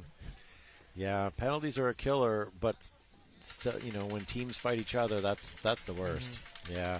I definitely had a selfish penalty that I didn't need to bring the first and second match. I had 2 selfish penalties that I should have trusted in my team. Well, the first step is admitting. Oh, yeah. Right. So, no, good for you. And I mean, you guys look like you need to be here. You guys are playing well. You won your second match. You know, dust it off, move on, and hopefully you guys can, do some more damage. Now you guys play tomorrow as semi-pro teams. And playing Leverage and Killers tomorrow. Oh, okay. And Same your thoughts? They're good teams. Leverage, I don't know as well. I know that they mix with Padres, which is kind of cool to see that they blended up. I know some of those guys. I knew a bunch of the Texas Demolition guys who are out here. They're a bunch of good ballers from like all over the Texas area. And then Killers, they're always pretty consistent. They're a good team. So you've got an interesting day ahead of you tomorrow. Anyways, it won't be an easy one. All right, so coming back over here, we have Archangels taking on the Heroines. 2 seconds.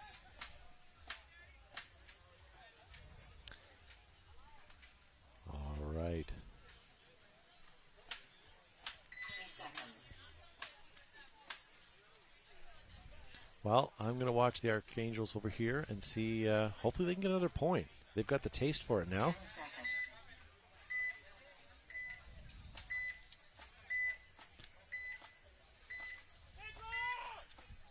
Well, it looks like they're probably going to go snake corner off break. Yeah. All right, here we go. Right into the snake they go. Nice breakout, but they get eliminated. They get shot on the break, and another one gets shot. This is not good so news. good for the Heroines. I will say the Heroines' laning seems to be a lot Very better good. than most teams, and that just proved it right there with the loss of 2 Angels. Yeah, I feel like they've gotten 1 or 2 kills every single point so far. Yeah. Whether it be from the D side or the snake side. Oh, the Heroines losing their Dorito 1 player. They have somebody in the Dorito side tower, snake side tower, snake corner, and snake can. So we're a 4-on-3 count right now. Oh, no, it's a 3-on-3 count now. Oh, who did they lose? Oh, they lose their money player? Yep. All right, come on, Archangels. I see where you are. Let's get you moving up that field. 4 minutes, 20 seconds left on the clock. Still lots of time. Might not be enough for Archangels to get the Heroines the are in points they such a need to tie great it up, position to lock up the field right now.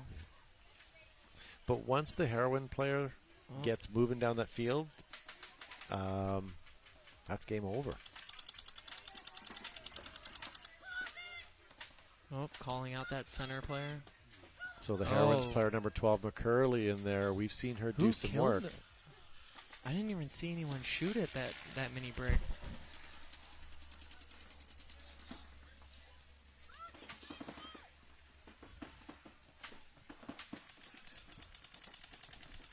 Good communication. The back player for the snake telling their front player to play it smart. Not trying to let them feel too overzealous. There we go. I love to see this, though. So here comes a battle. We've got Archangels in the snake. I'd love to see them go all the way to their snake 1, knowing that their side's clear. Yeah. I wouldn't even wrap this. I would just keep crawling.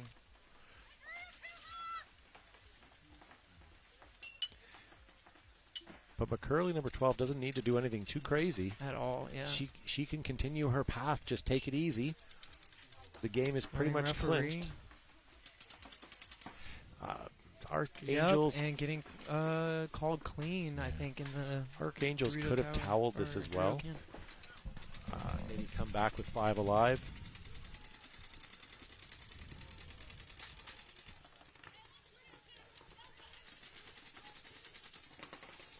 Here we go, McCurley all the way to the corner. Does she get hit? Yes, she does. Well done, Archangels, for shooting that. Unfortunately for Archangels, there's more Heroines still yet to come. Here comes player number 28. I definitely heard a hit from a ref. There we go. 28's going to run it in with 2 minutes left on They the clock. want it. They're going for spread. They want that mercy. Yep. I'd love to see it. I think they can do it. I think they can win another point in 2 minutes. Well, they did have the game point on a mercy before and gave it up. Maybe Archangels will get this next point again.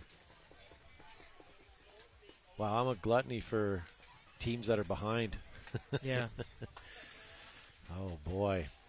Look at all that water. People are trying to stay hydrated. It's hot. It is very hot.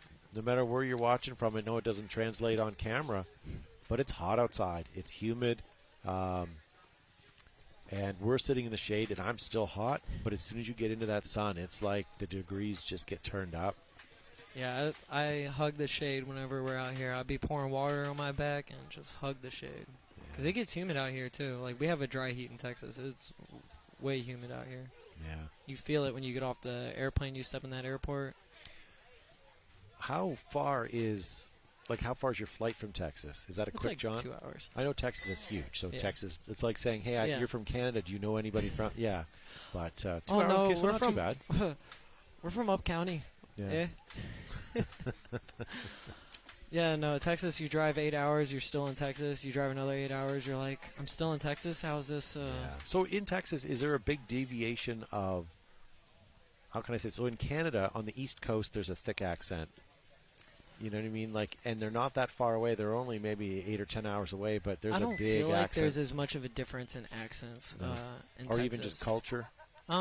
Culturally maybe, but I live more central Texas, and San Antonio is probably the furthest south I usually go. Okay. I've been to San Antonio. I like San Antonio. San Antonio's cool. Yeah. All right, so coming up after this, we're going to have Destiny and Northern Lights taking on each other, and then Dallas Vibe and Femme Fatale.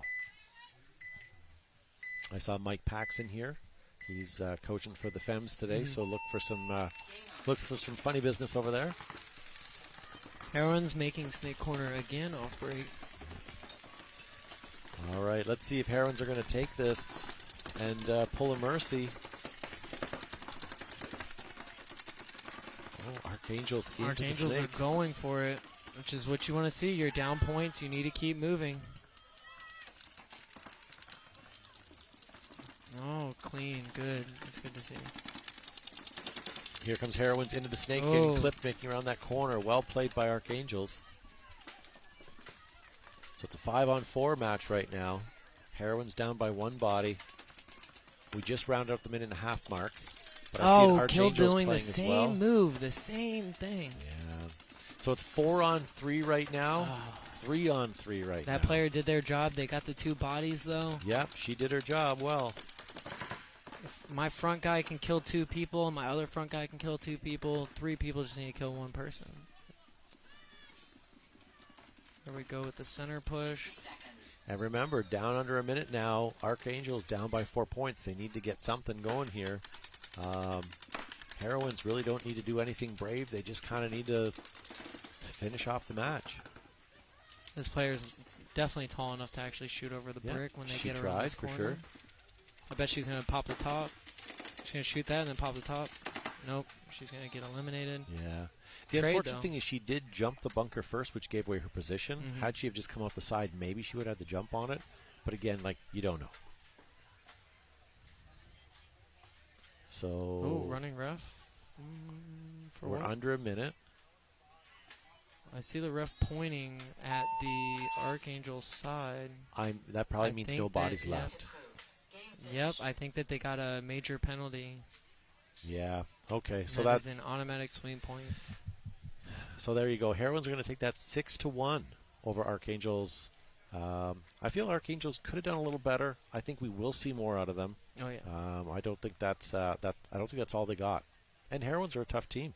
Yeah, they look very put together. Yeah. So they're just talking No, about it shouldn't go on. Yeah, so they're just going to roll the 17 seconds and be done. So thanks, guys, for joining us. This is World Cup. This is the most important event of the year. It's the final event, Event 5 of the NXL Paintball Series.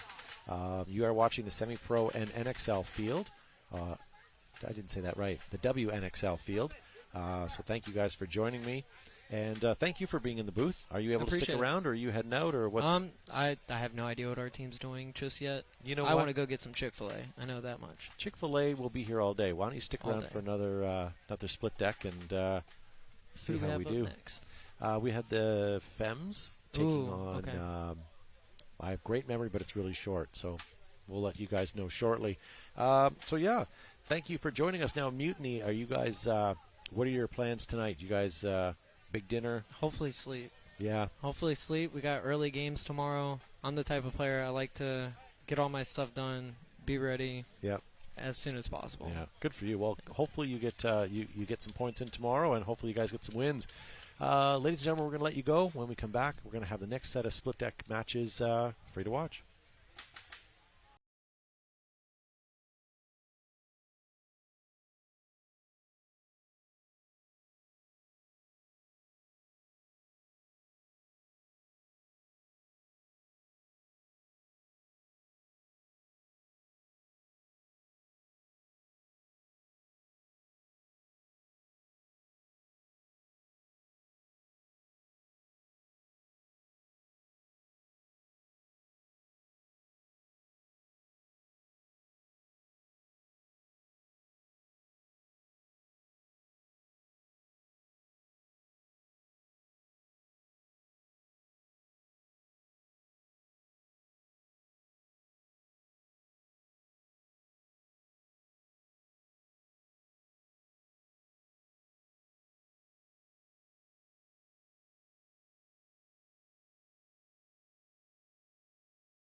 Gel Blaster has changed the game again with the bigger, better Surge XL.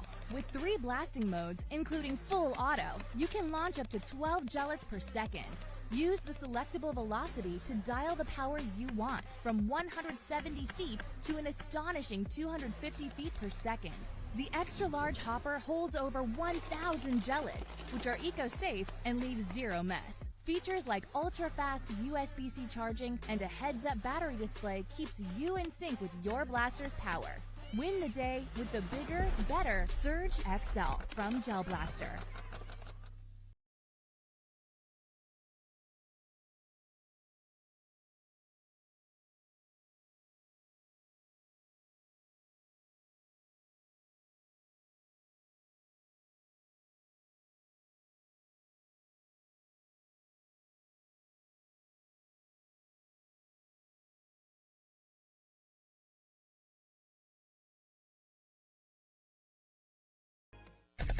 This is Surge. It's packed with all of the latest tech from Gel Blaster, like a built-in lithium-ion battery and ultra-fast USB-C charging, unlocking hours of gameplay. Surge holds over 800 gellets. Activate full auto mode to rapidly blast gellets more than 100 feet. No cleanup required whatsoever. Surge gives you the ultimate blaster experience, period. Join in the fun by getting your Surge today.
Ladies and gentlemen, here we go.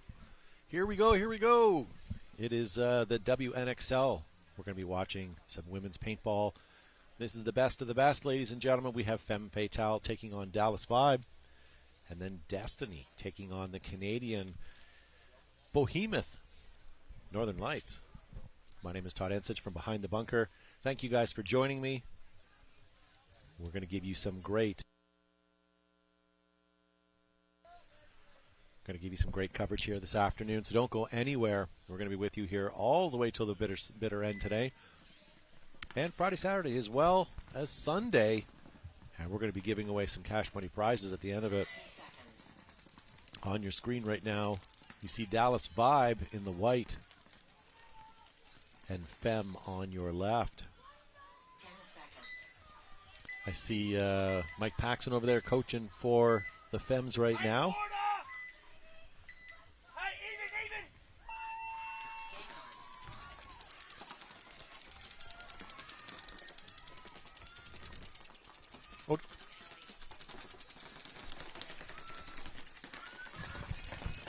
All right, so joining me, I have my friend Allie. Hello, hello. Longtime friend. And so we're watching some ladies paintball, and I see you're from the High Rollers. We just watched you guys play. Yes, you did. All right, well, we'll talk about your play in just a minute, but I'm seeing bodies running off the field for Femme Fatale. Dallas Vibe is... they're coming in hot. They sure are.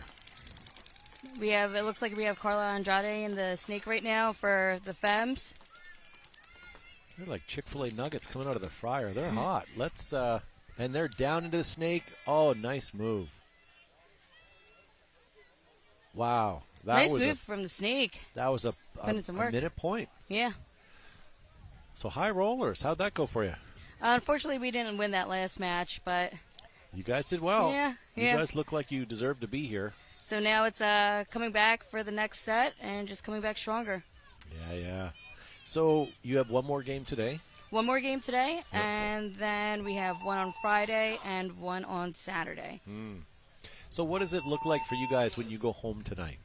Do you guys break down the field? Do you talk paint? Do you just rest? Oh, yeah, we talk lots of paint. Yeah? Lots of paint, yes. Okay. Will you go back and watch your play today on the YouTube channel? Absolutely. Yeah. Break it down. Well, let me just start by apologizing now for what I said about you. So I don't want you to hear it firsthand tonight and not get my apology. No, I'm just teasing. But, no, you guys look like you guys deserve to be out there. I thought you guys had more in you, and I think we'll see more out of you this weekend. Oh, yeah, definitely. So on the field right now, who do we have? We have Destiny on your left, Northern Lights on your right. Northern Lights are a Canadian team, and I'm not sure how they're going to fare against this temperature today. Oh, yeah. They're already partially melting. They've been melting.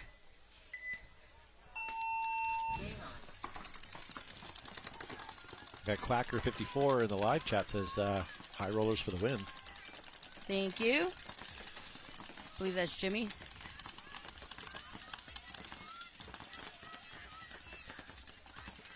So Destiny's still 5 bodies alive. Same with Northern Lights. Yeah, they look like they're pretty much mirrored up in on the field right now. Destiny making some moves up to the tall temple on the Dorito side. And we have them still in the snake. Yep. So I'm not sure how your team feels about it, but it seems to be the snake is the controlling asset of the event right now. Absolutely. And the snake just doesn't play nicely with its own. It goes across the Doritos. It shoots the gut. It's everywhere. And I see you lost a couple Northern Lights players on your side over there. So we're now 5-on-2, it looks like.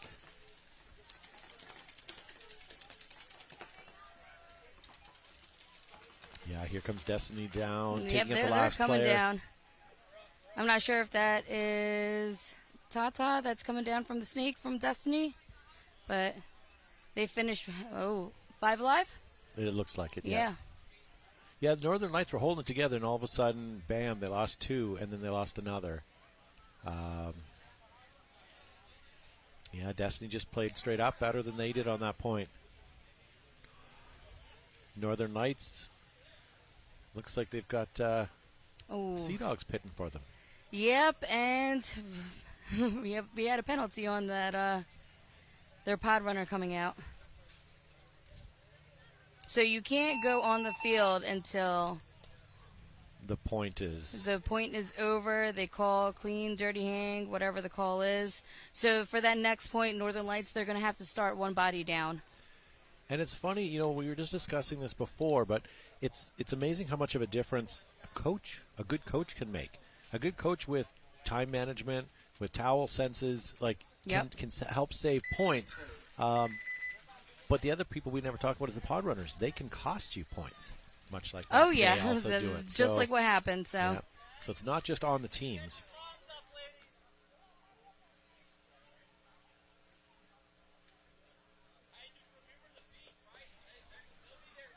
All right. Looks like Dallas has some really good support, good coaching.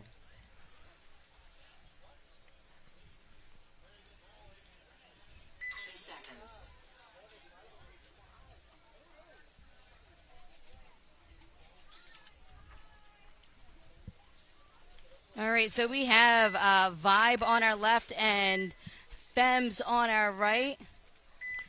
Let's see if Fems are going to change it up. The Fems have a secret weapon. Or, sorry, the Vibe has a secret weapon. It's number 18, Corinne from Canada. Oh, yes. Yeah. It's She's almost played unfair. quite a few events with Vibe so far, right? Yeah. All right, so unfortunately we do lose a Vibe player. And we lose several Destiny or Fem players via 2 minors, it looked like. Yeah, you know what? I'm not sure if that was just 1 minor and... I forgot. So in Chicago, we figured this out. These refs, some of them, I think they're French, But regardless, they throw a flag even if they didn't. If they weren't the one instituting the penalty. So it's confusing. So yes. I see my ref friend throwing a flag. I throw one so that everybody knows. But is that two? Is it three? Yeah. So I'm not used to that. The leagues that I work with, normally it's the ref that throws it, is the one that throws it, and that's it. All right. All right, so it looks like, unfortunately, with that penalty, it kind of threw off the Femmes with their play, and Vibe, they were just able to capitalize on it.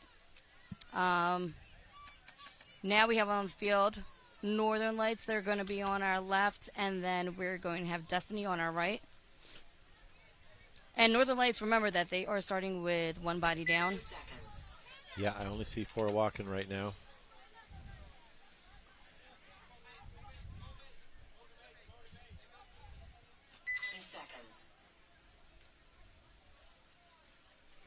Never like, it always makes me nervous. I never like seeing teams walking to the base when there's only a few seconds left.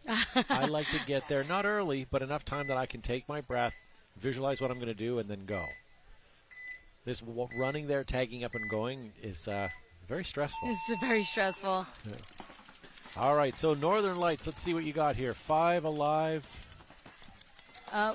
Actually, so now it is 4v4. We lost Destiny Snake player off the break. Yes, sorry. I said 4. I meant 4. Yep. So we're 4 on 4. 4 on 4. Oh, we lose a Northern Lights player out of the Dorito side of the field. Yep, and Northern Lights, they are in the Snake right now, and we see Destiny making a move into the Snake, trying to capitalize. So Northern Lights calling 300. A minor penalty being called on Northern Lights and getting eliminated. That's not good news for them. So kill 4. Kill 4, but they only started with 4 bodies for Northern Lights. Yeah, so that's it. Lin Chong from Destiny clearing up the field. Looks like that point is going to be for Destiny.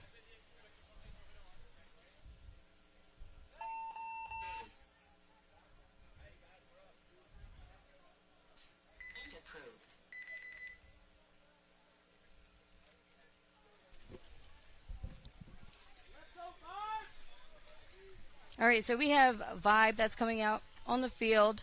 They're going to be on our right, and Femmes are going to be on our left. I mean, there's still a lot of game time left on this game. Vibe, they're up by 2. There's 12 minutes and 39 seconds left. You kind of don't want to change your playing style at this point. Yep. Had you have said game time is about 5 minutes, 4 minutes, then yes, 100%. Then maybe change it up a little bit. Feel a little more defensive. Yeah. But right now, shoot for gold. Just play how you're playing. You've got less stress now because you've got a 2-point advantage. Yep. Mm-hmm. All right, come on, Femmes. Let's see if we can't get you a point here.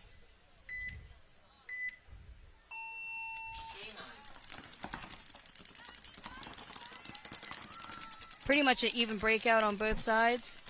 Vibe is capitalizing and moving up to the juice box on the Sneak side.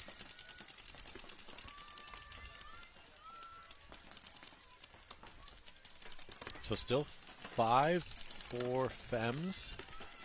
Have you lost anyone? No. Oh, I lose a Femme player out of the Snake insert, and it looks like I may have lost. Oh, no. She got in.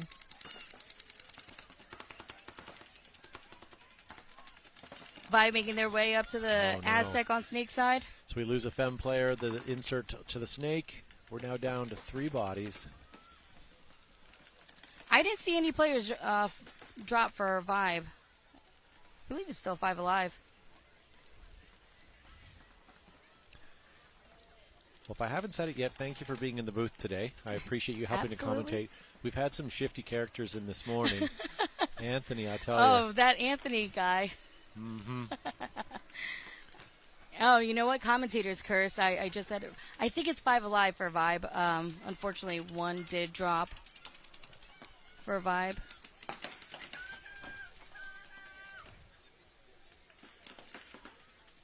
So we're 4-on-3 match right now.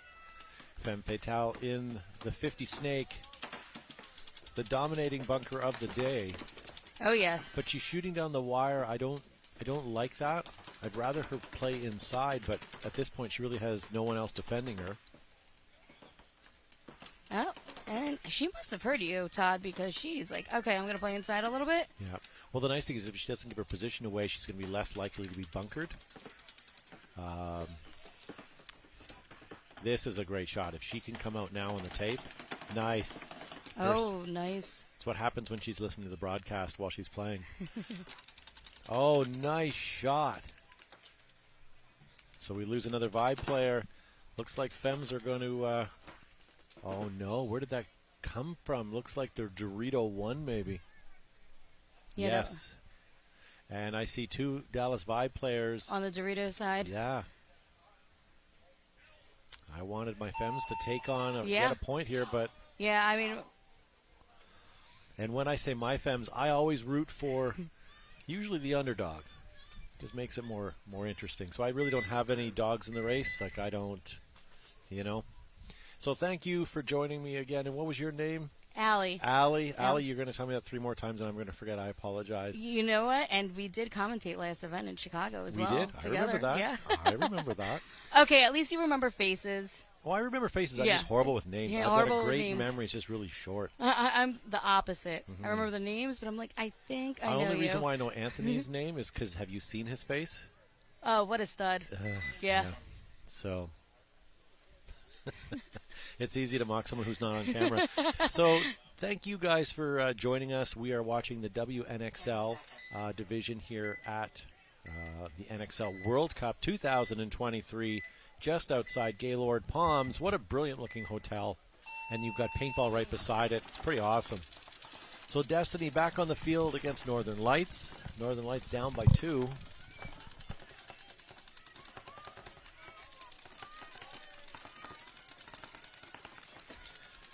Northern Lights, we lost one off the break on the Dorito side. We lost a Destiny player here out of the back home row. Okay, and then Northern Lights, it looks like they're moving a little bit wide, getting into the snake. Nice. Utilizing that little mini W god. So Destiny now into the snake. Oh, she tried to get a couple drop shots there, but not tall enough.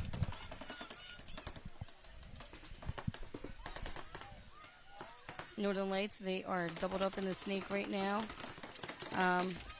Do have a back Dorito player just looking down the wire. I'd like to see this front snake player for Northern Lights make the move, but obviously somebody's on the cross holding that snake player on the Northern Lights. So what you can't see on the screen is the Northern Lights player have a second body in the wing there. There you go. Right, you can see it right there. So one could be watching the tape, keeping Destiny honest. But they're both looking inside right now. This is the move that Destiny's going to make. She's going to move up to the knuckle. She's going to go around. Nope. Instead, Northern Lights took advantage and got to the beam. Northern Lights did it. Yeah. Oh, but Destiny did pick that up. Ooh, some paint splatter over here in the commentator booth.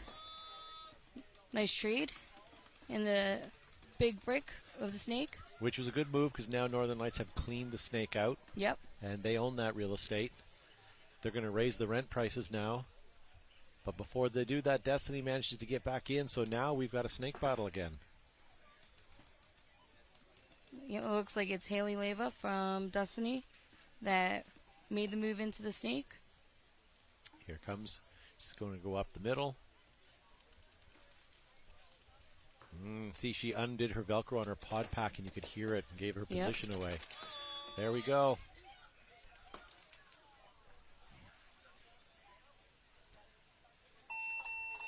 Yeah, they need to develop a silent Velcro system. Well, that gave away her position. You wouldn't think of it, but it did. Yeah. But a magnetic would. Yeah. Be quiet.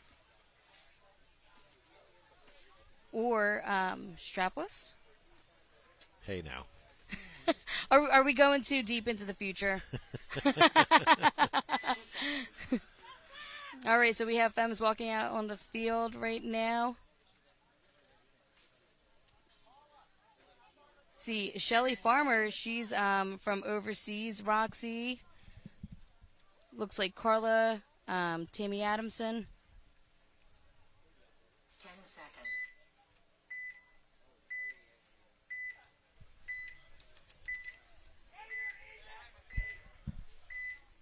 We almost need to have Shelly in the booth. Yeah. She's done commentating before. Bams is pushing. I like it.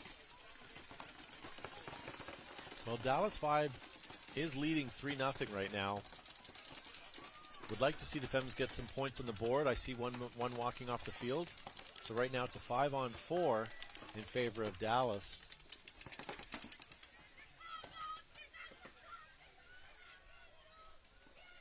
All right, so we have Carla and the Snake from the Femmes.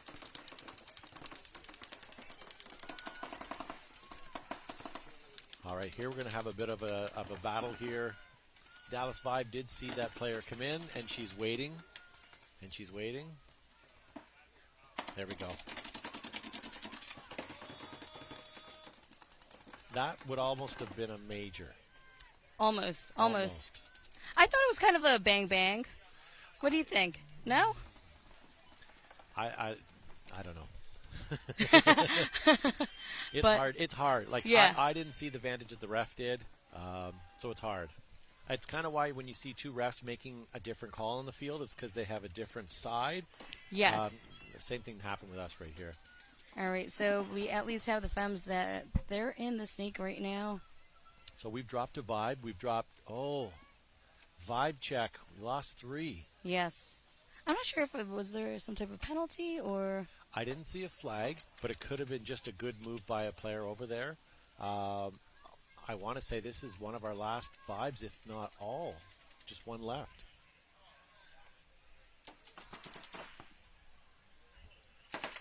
Nice.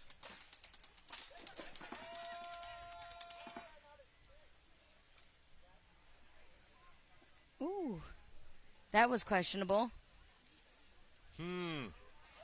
Okay.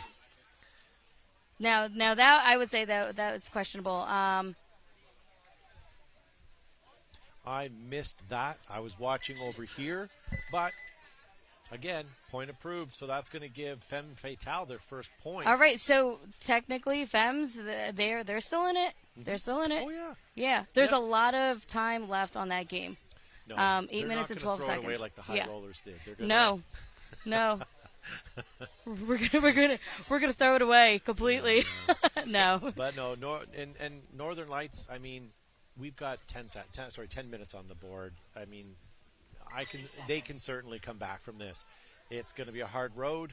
Destiny is a hard team right now, but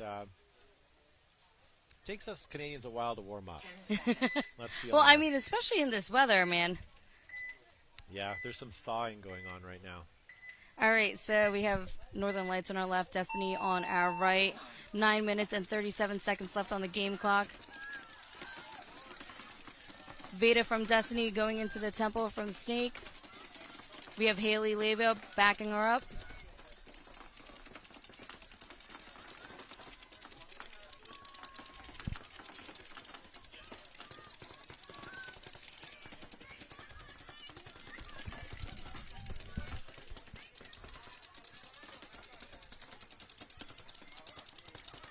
Yeah, unfortunately, we're losing Northern Lights here. The lights are dimming. Yeah, I think we're down to the last 1 or 2 bodies. Yep, I haven't seen any bodies walk off for Destiny, so.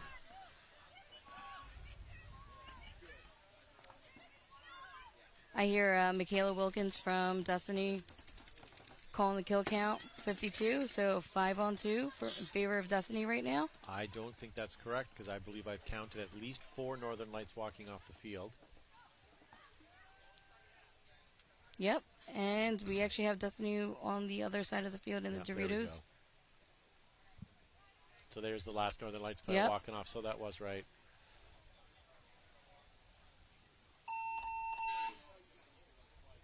All right. So that's going to give them the point, and that's going to take it to 4-0 for Destiny. Come on, Northern Lights. We need to see some more paintball from you guys. So here's the question. Will Femmes be able to tie this up? I think they're able to. I definitely think they're able to. There's enough time left on this game. 8 minutes, 12 seconds. It's only spread by 2. Are you an eternal optimist? I am. Yeah. I am. Yeah. But you know what? I do like both teams. I'm not biased towards any other team. Really? It's not what you were just saying. I would like to get some Jerry Springer action on here next.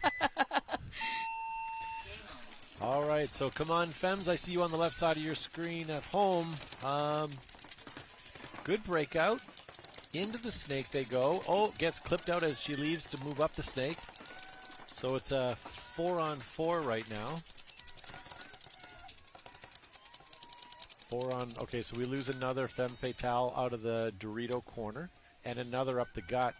So Dallas Vibe has a 4-on-2 right now.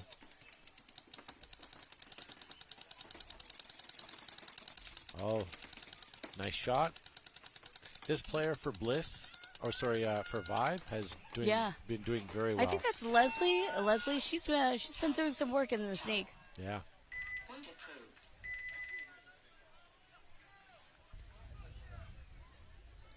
All right, so point approved. So that's going to take Dallas Vibe 4-1 over the Femmes with 7.5 minutes left of gameplay. Yep. So now going into this Destiny match. Your voice just got very dramatic there. Did you notice that? Dun, dun, dun. Well, it is actually very dramatic. Do you voice over movie trailers? Potential mercy. At first there was Destiny. Destiny now is up by 4. 8 minutes and 17 seconds left in this game. So, Todd, if you're Northern Lights, what would you change up? You're down by 4. Okay. Honestly, I was going to use the term balls to the wall, but I would send everybody down that field. Not 100%, but like we're talking great aggression here right now. I've got 8 minutes and I'm down by 4 points. Right. If they win the next point, it's over. It's over. Right? Right. And regardless, even if it was 3-0, I would want aggression going down there because all you're going to do is lose anyways. Or you would lose, right? So die on your sword? Die on your sword. Yep. And even down on bodies, you should be running down that field. And I don't know if everybody agrees with me on that, but you can't play straight up paintball when you got 8 minutes and you're down by 4. And you're on a game point. And hey, so we have Northern Lights. They made the move up to the big wing in the center. Yep. Unfortunately, 2 bodies are walking off right now. Yep, but you know what? Die on your sword. Yep. Let's get it up. I'm not really a fan of the back snake corner. I think that's a hard bunker to launch from. I would have liked to have seen them maybe up into the snake initially, and she gets eliminated anyways. So we're 5-on-2 right now. 5-on-1.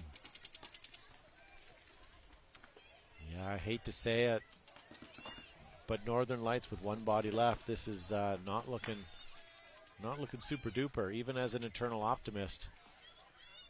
Yeah, and that's the last player.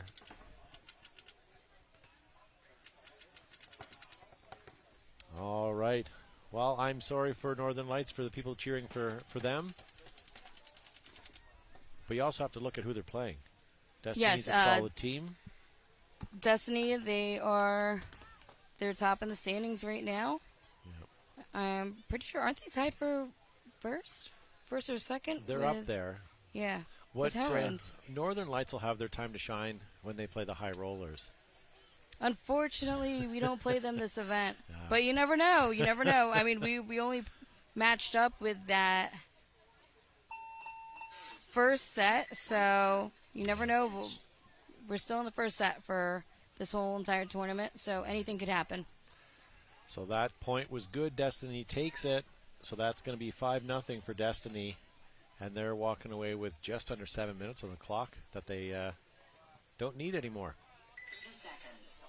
Coming back on the field, we have Dallas Vibe and the Femme Fatale. 3 seconds.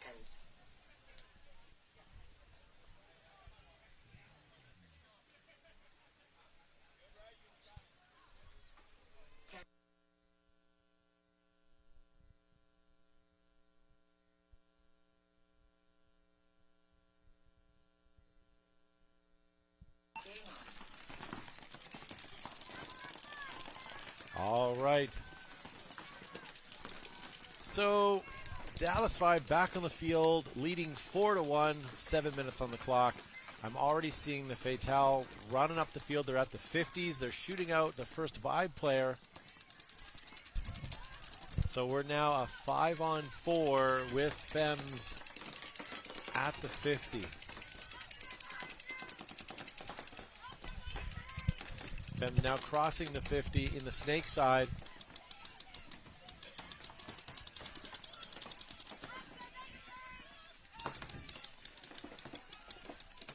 You got Roxy here from the Fems on the Vibe side of the field.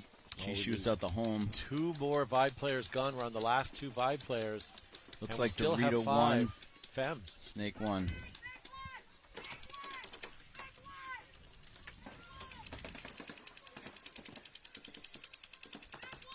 I think Dallas just needs to brush this one off and come back strong in the next point because Fems have this point. It's yeah, Roxy's going to try to launch and clear out the Snake player and the Snake 1 here, even if she takes it from the Dorito 1. That was a great move. Most people probably would have ran that, but she just kind of stuck it out. And you do have to worry about time a little bit, but new player here from Vibe, Tejada. She's got a lot of potential. I heard that a lot in school. Your son has a lot of potential, but so that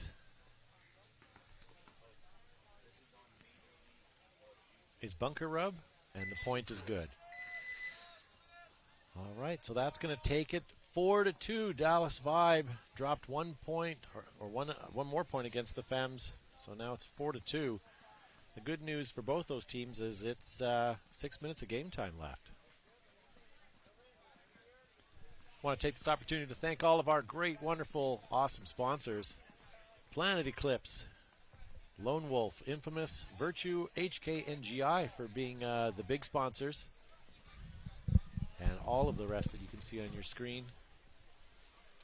And thank you to all of our guest commentators today, like Anthony, who I may or may not have said some bad things comments about while you weren't on the broadcast. Yeah, I knew it was being talked about, but my hearing's not the greatest anymore.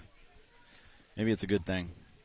And thank you for joining Anthony and myself. My name is Todd Ansich. If I haven't introduced myself in a while, I am from the Behind the Bunker Paintball Podcast, and I'm happy to be here. I'm warm and happy to be here. There's a slight breeze coming through. You need to get a fan under here. Yeah. Well, that's what all the curtains and the backdrops are for, to keep my fans out. Gotcha. Yeah. But, all right, so we're in X ball now, right? Yes, sir. Dallas Vibe's up 4-2. They've been looking really good, playing strong. Also want to take the opportunity to thank whomever it was that was responsible for bringing the Chick-fil-A today. It satiated my hunger and was quite delicious. Not a sponsor? No. It should be. All right, we got about 20 seconds to the point here. Femme Fatale are on a roll. Yeah. I wouldn't put it past them to get another point here, but Dallas Vibe has been playing well today. Aside from the last 2 points, this could be their comeback here.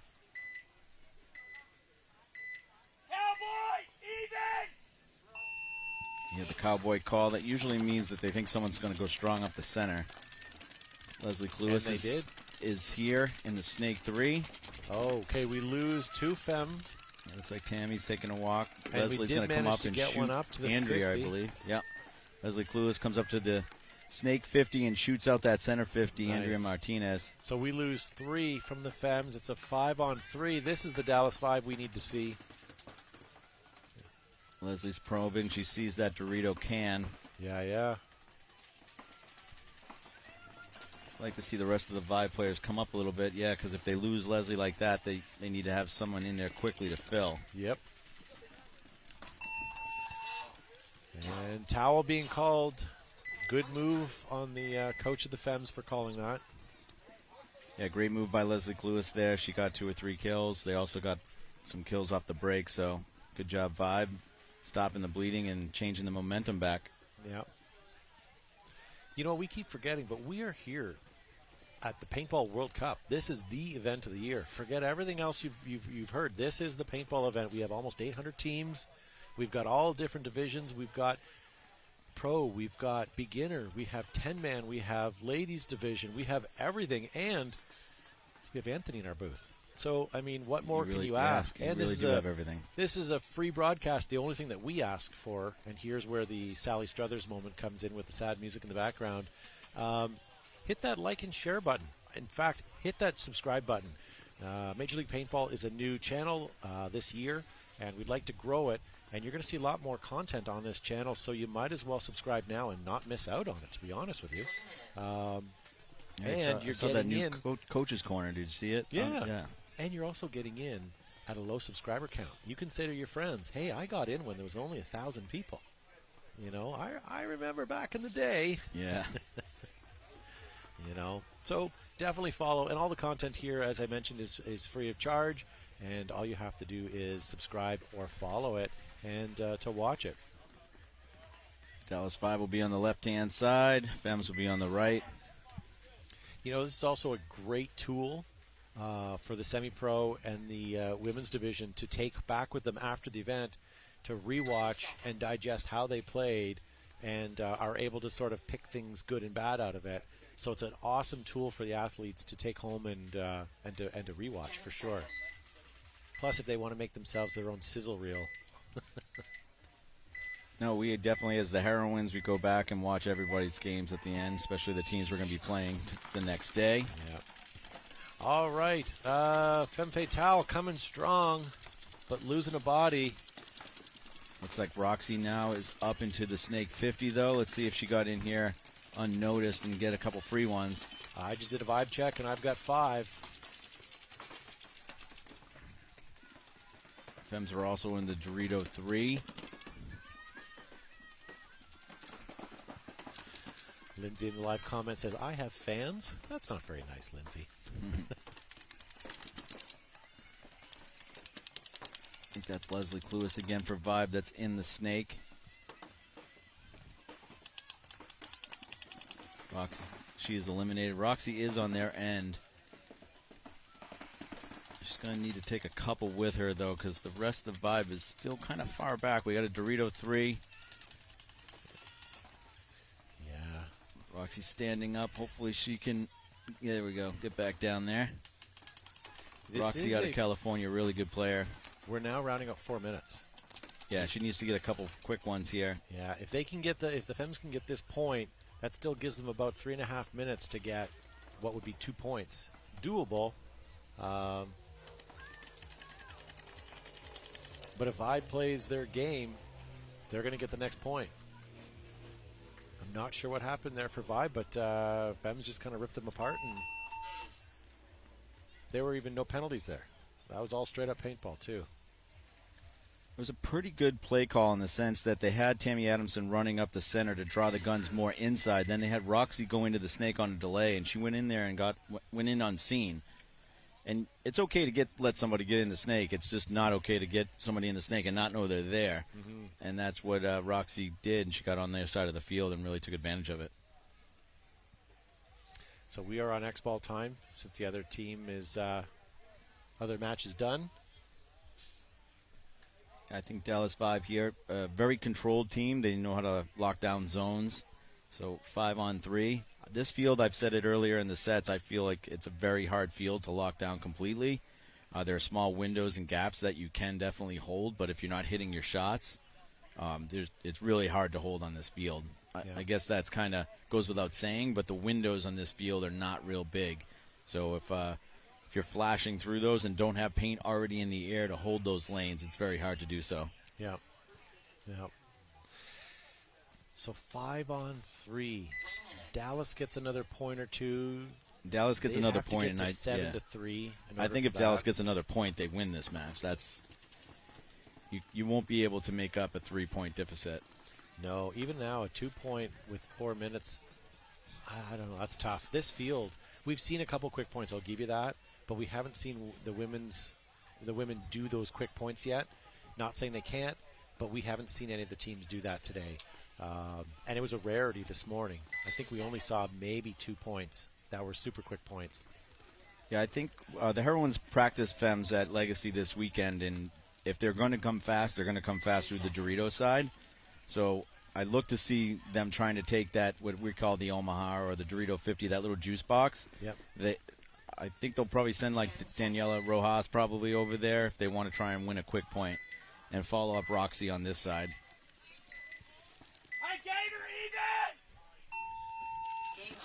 Yeah, and as I say that, I see Daniela rounding. She gets shot going to the Dorito 1. Great shot there by the back center player. I also lose a Femme Fatale player out of the corner, Snake, and then another out of the Dorito. So I'm down to 2 Femme players right now, and they're both now on up the middle and over on the Dorito side. I have no Snake presence. Now I say that, and we've now moved from the middle to the Snake. Yeah, Andrea Martinez trying to make something happen here. Yeah, Femmes are not going down without a fight here, that's for sure. Yeah, I think that might be Raylene Burns that's coming out of the center. Andrea Martinez is in the Snake 50 here. She's going to need to make something happen. And she doesn't know that she's got a tape right here that's going to pop out. She's got to get down a little bit right here. Yeah, and she's out too far on the tape, unfortunately. Yeah. But you know what? She almost did super awesome there. But Vibe just outnumbered them. And towel being called. Good call on the Femmes for that. I think that was JC that was over here. Yep, on the tape. Andrea could have done a similar move and protected herself using their Snake 3. She probably would have got bunkered by JC anyway, but still, it's a little bit better move coming down and getting low into that your opponent's Snake 3 than standing up over the top like that. And remember, ladies and gentlemen, we are on X-Ball time right now. That's why there's 2 minutes between the points, as Destiny had beaten Northern Lights 5-0. Yeah, so now if you're Femmes, you're down 6-3 with 2:44. Realistically, winning this match is probably out the window. So now you want to just win a point or two, get your point differential close, and kind of get your strategies and shots dialed in for your next match of the day. Yeah. Hey, if you're at home watching this and you'd think to yourself, hey, I'd like to maybe play some of this. I remember paintball. I used to have fun when little Johnny had his birthday party. The next year first event has already been released. It's in Las Vegas, and it's on March 8th to 10th, I believe. Don't quote me on that, but I'm pretty sure that's what it is. And, yeah, Las Vegas. It'll be nice. It'll be March. What better way to start your year with a paintball tournament? NXL has all different divisions. You don't have to play semi-pro. You can play beginner, D5, D4. There's 10-man. There's all kinds of different types of play here. In fact, if you're too young for paintball but still would like to play, if you come to the event, we have gel blasters. We have a booth set up, a field set up with inflatables and gel guns where you can go and, blast your friends. Yeah, if you're looking to find paintball in your local area, too, there are definitely a bunch of websites that have field finders. I know trypaintball.com is one of them, but there's a bunch out there. So don't be afraid to look for your local field as well. All right, so Dallas Vibe on the left side of your screen in the white jerseys. They're leading 6-3. 2 minutes left, but I see one of them walking off. So they lose their first body. Femmes also lost a body off the Dorito side.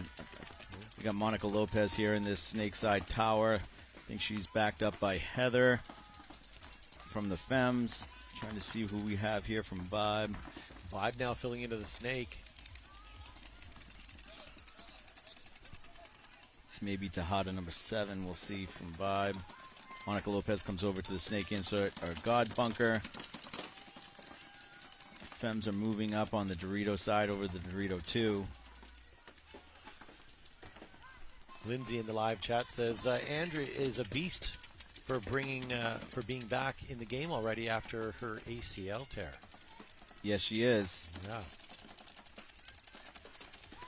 Coming off of her Paris gold medal. So we're a 3-on-3. I think there's only 2 Femmes left. I got the 2 right here. I see 3 Femmes. Oh, so, okay. Yeah. Shelly Farmer's taking a walk right now along with Lauren Salinas. Someone needs to invite Shelley Farmer into the booth today as well. We can do that. She's done some commentating before. I've heard her in Europe.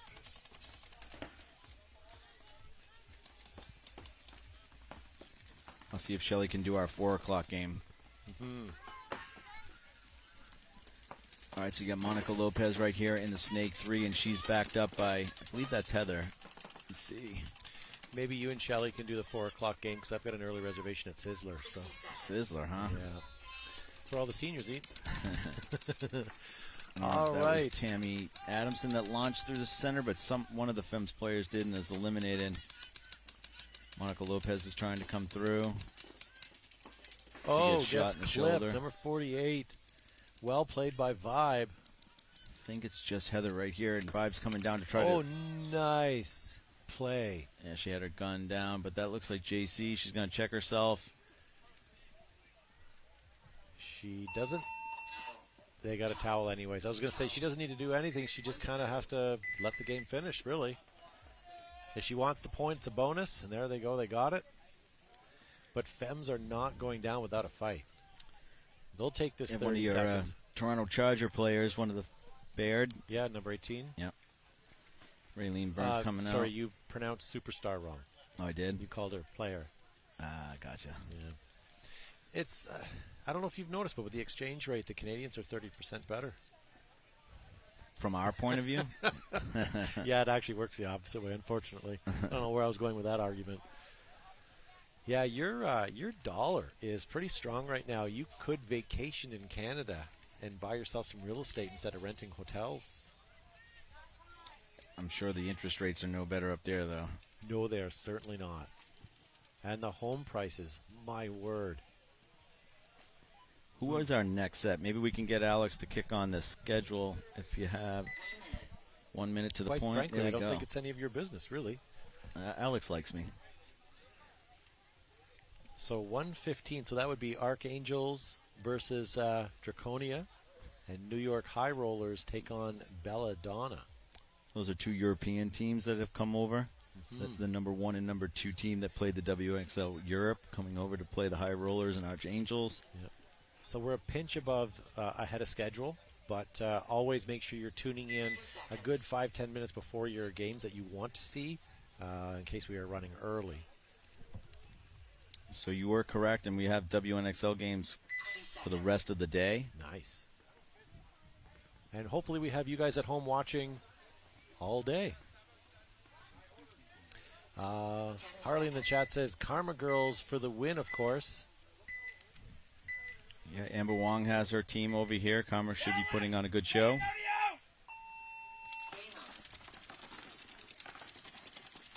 Oh, Vibe looking for a check. I think she's clean.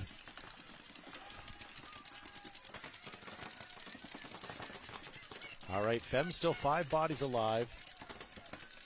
Now Yeah, I say that I just saw kind of a 3 of them formality. walking over, 4 of them walking off. What is going on? I think they were trying to make something happen, but they might just be giving a point here to Vibe. I don't know if there's enough time. They take out Vibe Snake Player, which is great for them. Time finished. I literally looked. I counted 5 bodies alive, waited a moment, and all of a sudden I saw 3 and then 4 walking off on one side. Yeah, that point was kind of a formality, but yeah. Congratulations to Vibe. 7-3 is a convincing win. All right. Well, as we mentioned, stay tuned. There'll be lots more coming of paintball. Maybe what we'll do is we'll leave you guys for a few minutes, and when we come back, we're going to have a great set of split deck matches coming right up.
Here at the AC Diesel, I want to talk to you guys about the Shocker amp. This is my 24th season.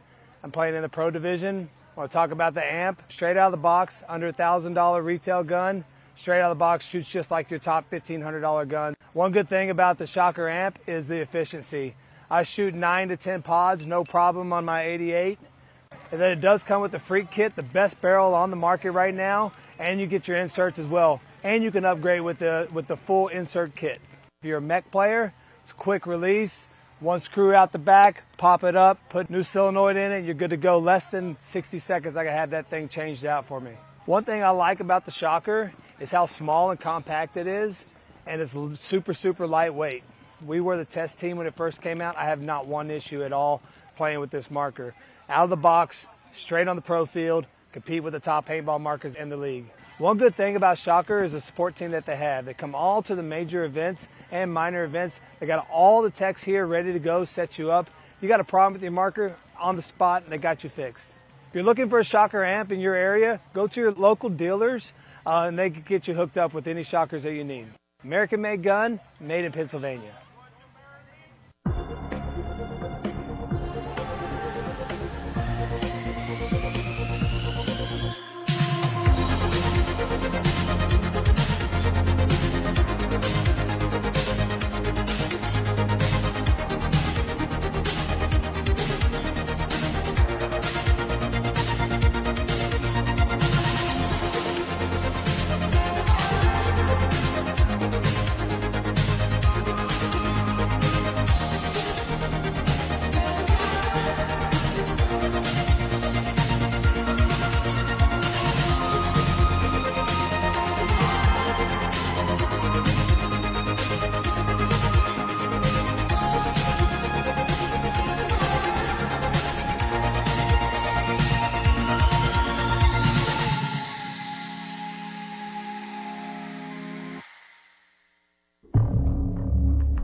Hey guys, what's going on? Tony from Lone Wolf Paintball. Check us out online or in store.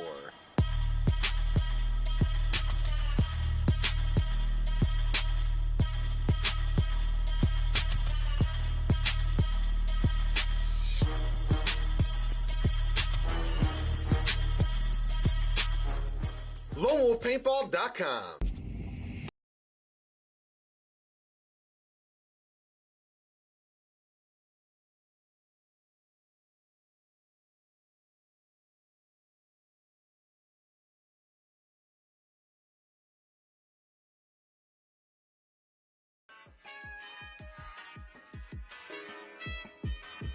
The Missouri All-Stars have been playing together out of Kansas City for about going on 5 years. Our play style is super aggressive. We like to just be in your face constantly and just keep the gas going the whole time.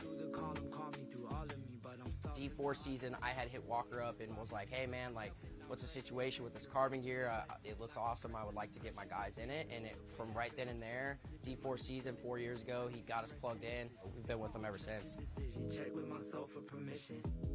They're here at every event. They have gear that you can buy on hand. They have lenses on hand. If you have a tear in your knee pad, you need to swap that out. They'll have that for you. I've literally had Walker in my pit in Dallas ask me if I need help with pits. Like, you can't ask for anything more from a sponsor. If it's meant to be, I'm up and coming, but calming down, I'm centering. Here we go now.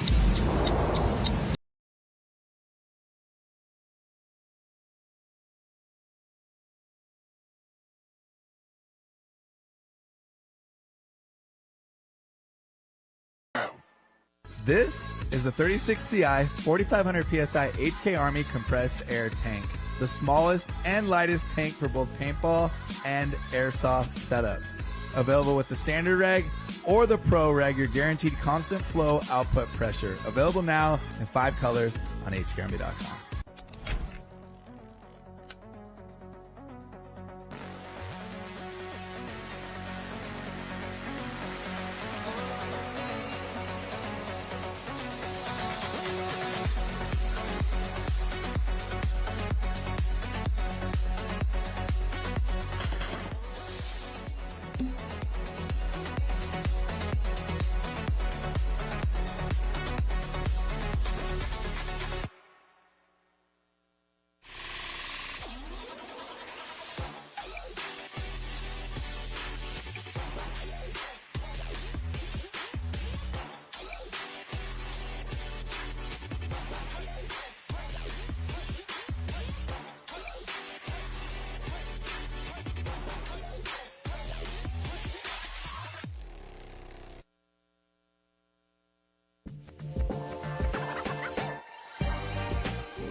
All right, guys, welcome back.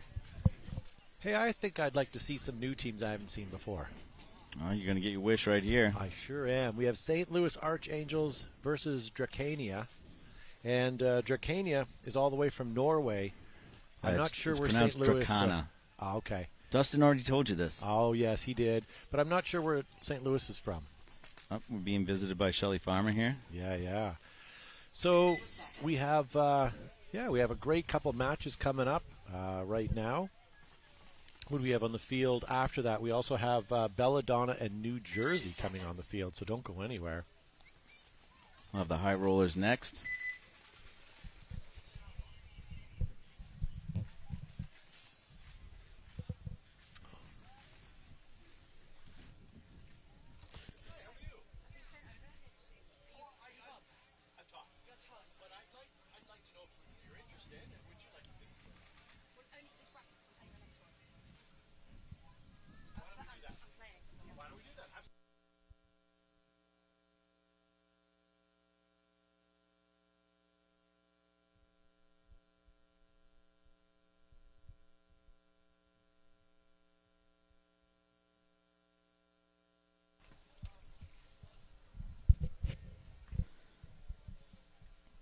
All right, we just had a commentary upgrade.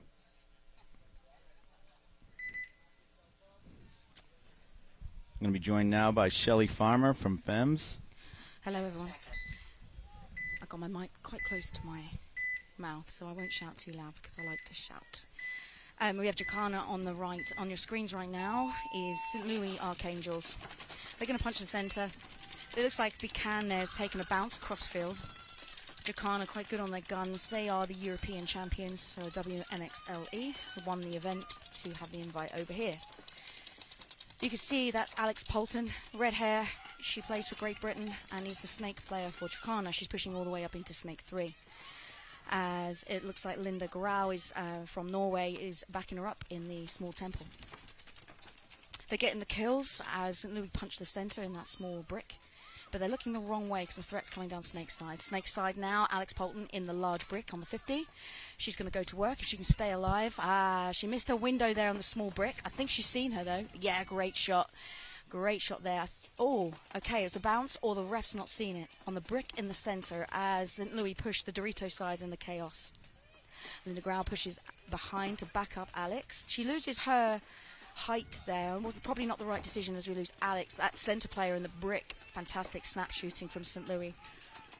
The Archangels on point right now. Linda's trying to put some dominance on that player.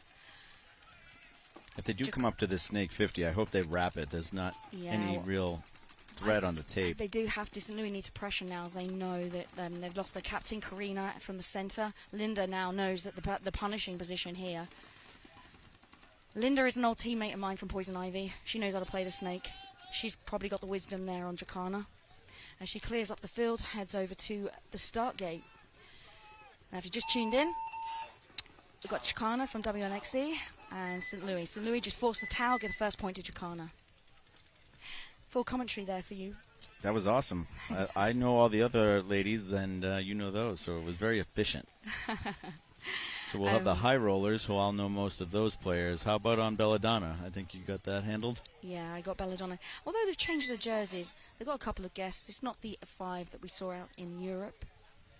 You got Lizzie from South Africa. She's going to be playing the Dorito side. She's got a lot of experience, been playing the circuit for some years around the world. Belladonna are based from Belgium, predominantly, but have some guest players worldwide. 10 seconds. I saw Danielle from the USA, from the States, is playing with her too. So that's great. They've picked up a few US players, these European teams, to make it work. All right, high rollers have Ellie Belmores in the home. She gets a shot in on the snake. Yeah, great shooting snake side for the lanings of high rollers. That means the Belladonna use their snake threat. Now, Belladonnas are won the first event at WNXL, so they can win events. They play behind their guns. They sit back. They're not completely aggressive. The high rollers have a couple good young players, as well as some what I would call seasoned vets when it comes to the women play, with Ali Belmores, Taylor Hofer, 2 Team USA players. Belladonna's filled the Snake 1 to wrap. However, there's 2 guns on her. They know where the threat is, the high rollers. They've got the home at the 3, and they've also got Snake 1. They're matching that, but they're pushing Snake now. They're forcing the issue Snake side. I think we've seen now with this field of play, as soon as they hit that Snake 50 and that big brick, that's where the danger zone is for the opposition. So a little bit of creeping going on here for high rollers. Who's the Snake player for high rollers? This might be Taylor Hofer right here coming through. Yeah, it looks possibly like Taylor. I'm going to go with Taylor. She's now at the brick I mentioned. She's just going to get comfortable now, take a breath. She knows there's a snake threat. She's not too entirely sure where the threat is. She does now. Blonde hair, though. There's no blonde hair. That's not Taylor. Now, Dorito side, unfortunately, we have a complete block to the view. So the tower, Dorito side, is shooting Dorito side, so there's clearly a threat from Belladonna on the Doritos. Great shot there from Belladonna, getting the shot on the High Rollers player in Snake as they push to counteract, and now in Snake 3 on the wing. That was Paige Vassar that made up to the Snake 50 and was eliminated by Belladonna. So Belladonna, not too sure if there's another snake threat. So this is what they do. They wait, they assess, and then they go. And I think this kind of play favors the teams like this, waiting and assessing. It's a counterpunch type of field sometimes, the way that it's played. But they didn't force it that time. That small brick and High Rollers, got the kill, but she's just taken a walk. I think Belladonna in the driving seat. They have Dorito side, they're the center. And they have the snake side can is just pushed up to the god. So the style of play now is a sit back as we've just played 2.5 minutes. It's quite a long point so far. For this layout, for sure. And that's their style. And you can see the good comms. The threat at the moment is for the Jersey Rollers is in that tall tower locking down Dorito's side. What Belladonna need to do now is counterpunch Anthony. Just like you said, they need to force the snake. And they're going to go now. Yeah. I think she heard me. She pushes into Snake 2 and all the way up into Snake 3 on the wire. She looks inside. I would ignore that and come out wide onto the brick. I agree. Look for the quick free one. If it's not there, just keep on going. No one saw her go in. I can't see any threat to her. But she may just get away with her position now. But this is how they play. She gets pushed now. If she gets here and wraps, the game's theirs. Yeah, that was not the right move. That was a terrible move. I don't know this player. She got away with it though, because she at least traded. Good. Oh, someone just got hit in the head. That's Bertram. She's from Germany. She needs to get off. Yeah, she does. We got to find out what High Roller's doing some work over there on the Dorito side. Yeah, it looks like Dorito too. I could just see it wobbling around. It might be Bella. She usually plays the Dorito side for High Rollers. I think it's just Lizzie alive here for Belladonna. She's over in Dorito 3. She's now pushing the 50 for Dorito side. She can see on your screens back home. She's in the white jersey here on your left. She's going to come on the inside wire to try and hunt down that last player for High Rollers. There's no shot on. I love this complex, Anthony. It's my favourite. I think it's because I grew up in the Woodlands. Then Hyperball. Yeah. Almost looks like a diamond. Yeah, it's great. Great Dorito cam view there for all your Dorito players wanting that 50 cam. So if she stays tight here, just dominates, she should get the kill, because it looks like the other player's lost her, unless she's... Okay, I'm going to have to go. I've just been told by my coach I need to go. Okay. Unfortunately, we're playing the next bracket. Okay, no problem at all. See if you can come back and maybe do the 4 o'clock when the Heroines are playing. It's a pleasure you having me. I enjoy commentary. I hope you enjoyed it back home, and I'll try my best to commentate when I can. Alrighty, good luck. Thank you so much. Thank you. All right, I will keep you guys going. So Belladonna does take that point. So it's going to be 1-0. Very tight point going back and forth. So this match should be evenly played. Dracana's coming back out right now. They'll be on the left side of the field, which will put Archangels on the right. For those that don't know, Archangels is a newer franchise. They bought the franchise off of what was the Sacramento Diamonds. GG Sports Park is the owner of Archangels. Dustin runs a great park right outside of St. Louis, right off the highway. I'm going to give a shout out to one of our New England players that's playing with Archangels. Anika is a player out of Rhode Island. I hooked her up with Dustin and the Archangels, so she'll be playing this event. Good young aggressive player. See if she's going to come out here on the snake side. I commented, cursed the whole Archangel team as 2 of them get shot off the break. So Dracana is now in real good shape. They're in the snake. They're in that snake side tall tower. Archangels are also in the snake side can and the snake side tower, and they have one player on the Dorito side.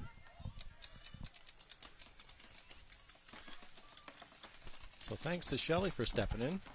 Oh yeah, she knew everybody on those Belladonna and Dracana, so it was nice.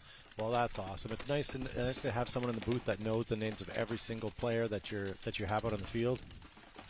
It's difficult with hundreds of players and hundreds of teams. Yeah, she was even very comfortable with their playing styles. It's good. I was hoping I'd have a longer break, to be honest with you. It was nice to stretch my legs. One more player here for Archangels. See if Dracana can pick her up. And they do. That's so kill I see 5. They're winning by 1, potentially 2. How have they been playing? Both teams are really good, actually. You can see the experience of both Dracana and Belladonna. Very rhythmic, very methodical to the way that they play. Yeah. It's always nice to see new players that you haven't been watching before. We used to practice teams that were outside of our division, out of our league. They played a different league. Yeah. And from another province or state, as you would call it, and their playing style was so weird that they'd be doing things we'd never even fathom. So when we copied what they did or realized what they did and tried it for ourselves and then played against local teams, it really took a toll on them. So same thing with the European teams. They probably have a slightly different playing style, and when they come, head to head with the North American playing style, it'll be interesting to see how it all comes about. Absolutely. I'm sure it's all layout dependent as well, but yeah, the way that you play can dictate how you obviously play the layout. So I have Belladonna on the left in the light jerseys here. They had 4 guns up, solid. Only losing 1 off the break. And 1 high roller is coming off as well. It looks like the Belladonna has actually shot Bella from the high roller. So quickly they take that God bunker. Taylor Hofer. She's being called out maybe on a pack hit. Looks like Gabby Sandoval's now in that tower on the snake side, trying to hold stuff down, but there's two players from high rollers coming off on the snake side. Belladonna coming right up the gut there. Up until that first move, they just had their guns rolling. Now a little bit of a pause while they move into nice shot right there by Gabby. 1. But yeah, getting eliminated out of the snake 1. That should even things up 3-on-3. Player 25 shaking her head, realizing she made a mistake. Yeah, if you're going anywhere towards the snake side, you need to check off what we call the rocket or the snake side tall tower. There's not too many times that bunker is not looking snake way. All right, Gabby's so making the move into the snake. Yeah, and Belladonna filled up. That was too big of a bite. Yeah. She had the right idea, but it was just too big of a bite. If she had come in even to snake 3, she would have been clean. But trying to take the snake 50 was a little too much. So I have 3 Belladonna players, one in the Doritos, 1 in the middle, and 1 on the home row in the can. What do you have? High rollers have the home and the Dorito. Oh, they're going to have nothing now because that's the last player is going to get pulled up on minor. That's never good. So Belladonna is going to win this one. Oh, and a major being pulled on Belladonna, so maybe not.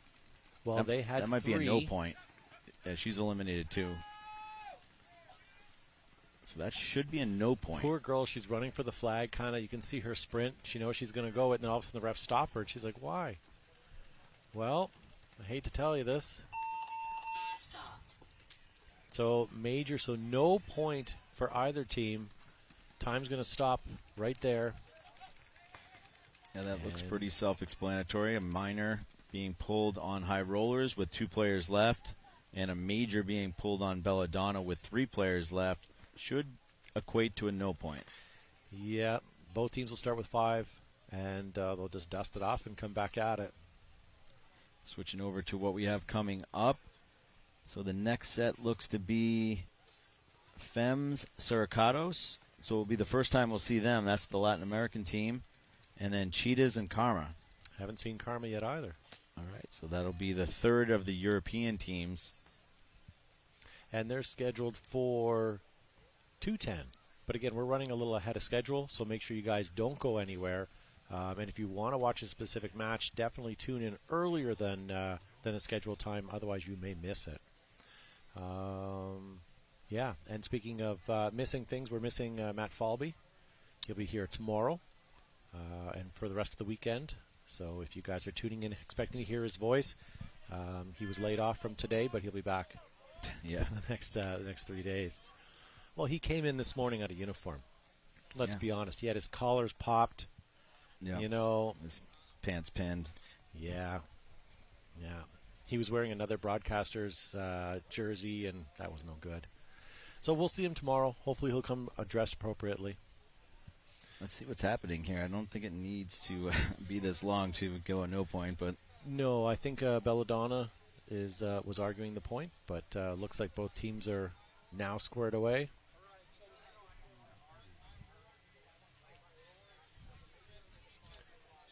So the clock has stopped. It still shows Belladonna with 1-0, and that's going to continue to be that way.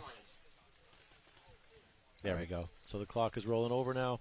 So we're going to have Dracana and Archangels. And Archangels, yeah. So who do I have on my side? I have Archangels on my side. Polton's been playing really strong. She'll have the red hair, usually going in the snake. You know, I really wish people would stop mucking with their hair. Just leave it the way it grows. Maybe cut it, style it, sure. Yeah, but those altering people colors, that dye, yeah. It's kind of like an insult to your heritage. No, if it's a natural, thing that happens to your hair, then so be it. But 10 seconds. All right, so St. Louis Archangels, 12 minutes on the clock, down by 2. Come on, ladies, let's see what we can do here. Into the God bunker for Dracana is the farthest wide. Archangels is going to lose a player. Polton very quickly into Snake 1, then Snake 3. Yeah, Archangels loses their home tower. I believe this is Gru. Oh, Polton is really doing work in the snake here.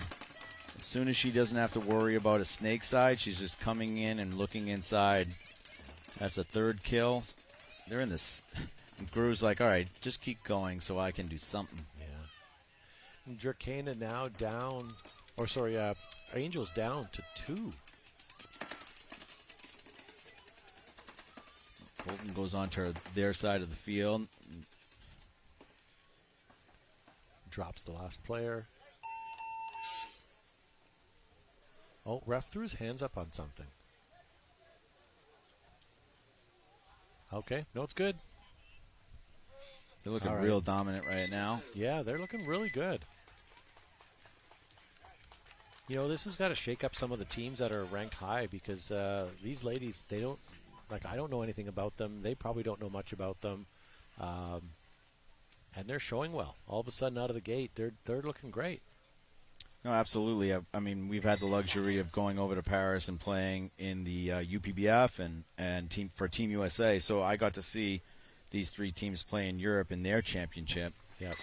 And we got to scout them a little bit, see what they're about. It's tough for poor Archangels. They have to. Their first 2 matches were the reigning champs over here, the Heroines, and now the reigning European champions, Dracana. So nice. That's not a great start to have to pull those 2 from your first 2 matches. All right, tie match here. Belladonna on the left, losing their first player. Bella from the High Rollers is getting shut off the break again. I lose another Belladonna. I'm down to 3 bodies. Another high roller, yes. So we have 5 on 3. Ooh, but Belladonna loses a spot out of on the snake. field, not on the scoreboard. So I apologize at home. So 4 on 3 for Belladonna right now. Ali Belmores is in the home bunker looking D-way for high rollers. I think that's Taylor Hofer in the snake side rocket looking snake way. Belladonna doing a really good job up to the Dorito 3.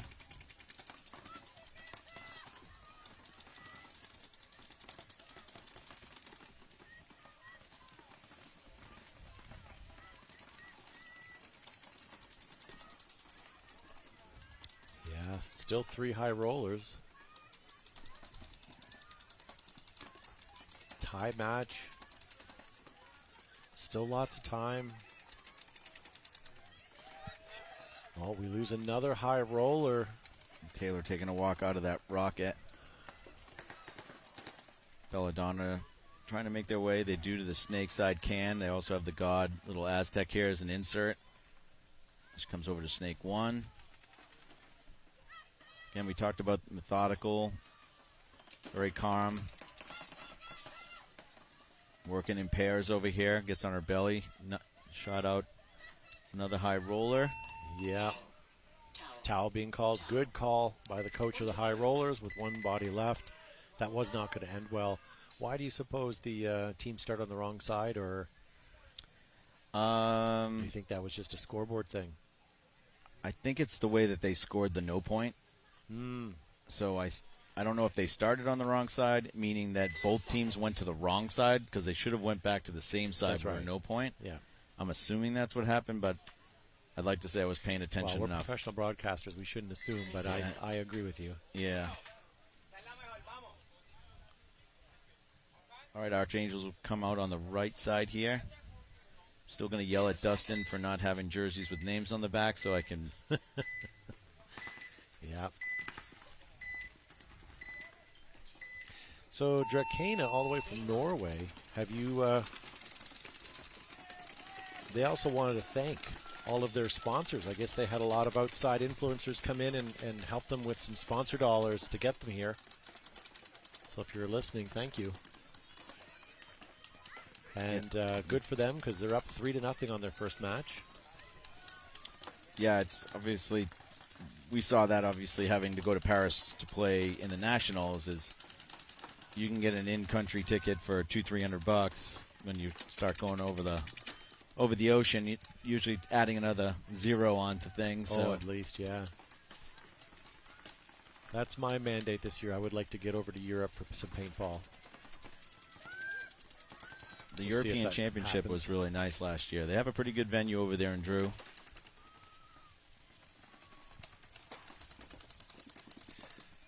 So Drakane has only lost one body so far.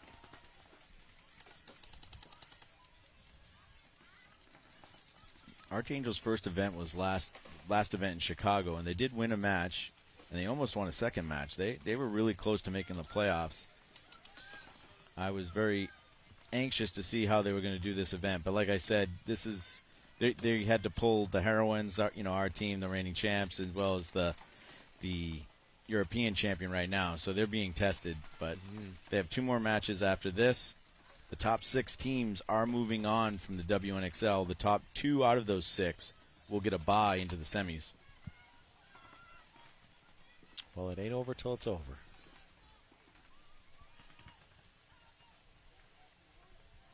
Like Shelly said, Dracana, not going to give you anything for free. Very experienced group. I think she said 3 or 4 players are from Great Britain that are playing on this team.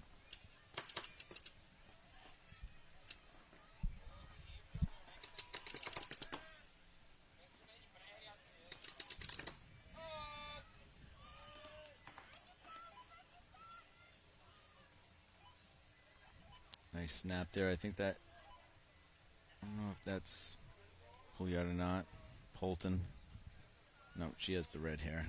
So that's Gru. So we have someone in the live chat named NX Bulla says they remortgaged their dad's house and put it all on Dracona for the win. Nice.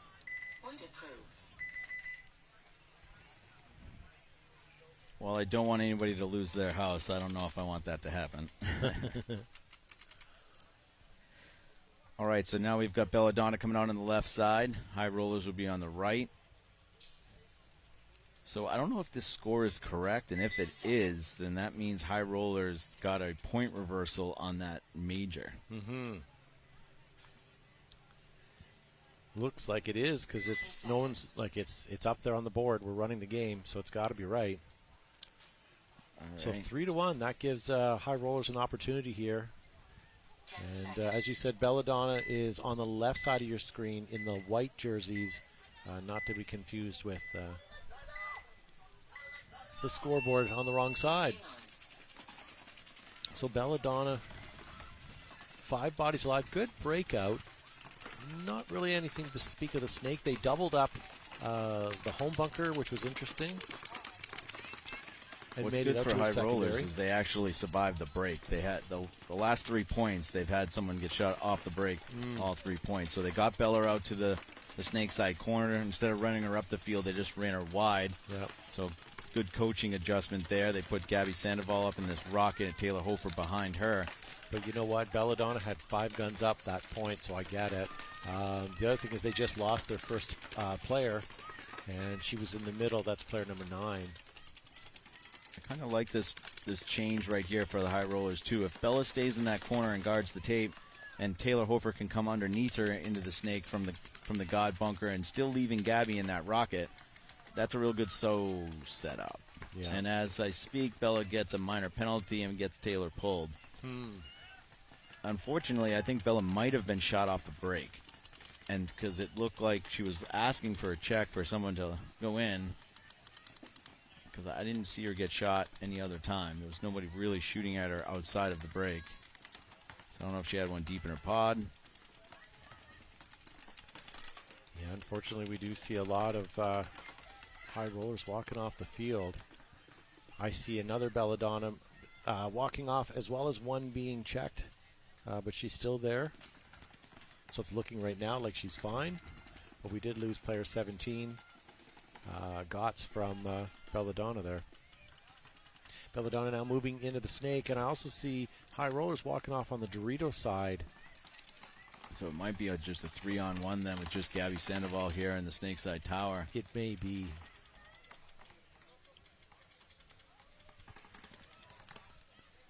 And she is eliminated, gets pinched out of that bunker. So it looks like Belladonna's going to have 3 bodies alive, but the towel's going to be held by, or hung by the rollers. So that instantly makes it 3-1. And that's 4 minutes on their clock. Not a lot of time, but it's only a 2-point deficit. We're going to have Dracana out on the right-hand side. Polton's going to be back out there. I know high rollers were pretty much running the same 5. Let me see if Dracana is doing any switching up here. See if Gru comes back out or not. Okay, she's taking a break this point, I believe. 10 seconds. Archangels are stacked, ready to go.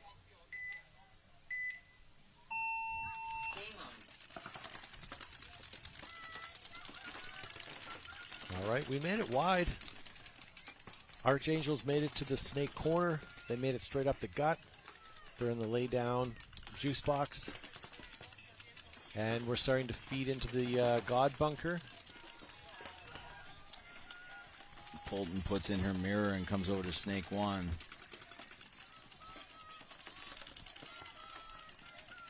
You can see that she has really good gun skills.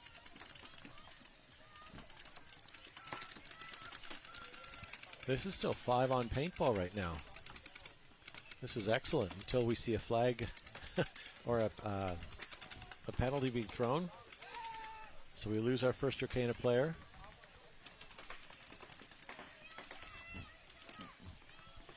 You know, a lot of time in the prelims, especially the better teams, they're using the prelims to learn and almost enhance their practice as they're coming.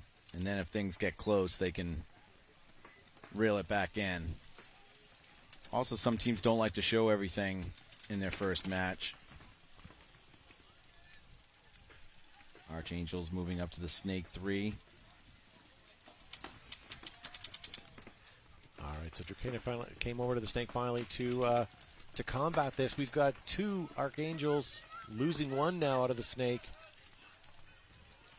So it's a 4 on snake 4. Polton just gets shot from across the field. Archangels are up in the Dorito 3. Now they're up into the snake 50, looking to shoot the back of that Dorito tower. If she can come over on this side and wrap, she let that player get through that window on that Dorito 3. So now it's time to wrap. I'd like to see a little more communication out of the Archangels right now, but it being a newer team, I don't know what. Oh. Yeah, it's just walking down. Oh, no. Yeah, that was very badly played. But she did trade. Yeah, that was awesome. She could have got a little lower right there, and just we've seen that multiple times today where you could just get a little lower and take the opponent in snake 3. Dracana taking advantage of the opening now and running up into the 50 Dorito side. I love this move by Dracana right here because I feel you can't hold on this field. So she just went for it on that side. If she can shoot one player, she can turn it. She was eliminated. Okay, so she traded with one. But that leaves an Archangel player left. The last and final player. She's smartly checking off all the bunkers. Should probably have somebody else hang it. She's got paint all over. It looks all like rub, but she's got a teammate coming to check her out.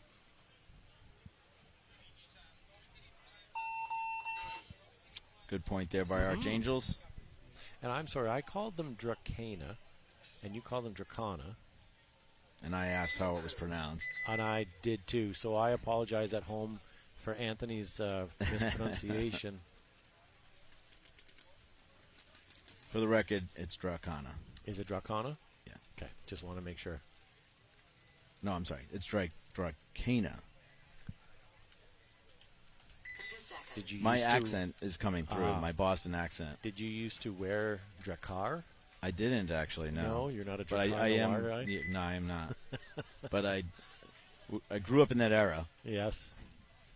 Yes. Now it's axe and all that other nonsense. All right, so we're seeing high rollers on the left side of your screen, Belladonna on the right. Belladonna leading by 2. High rollers still have 4 minutes to get those 2 points back.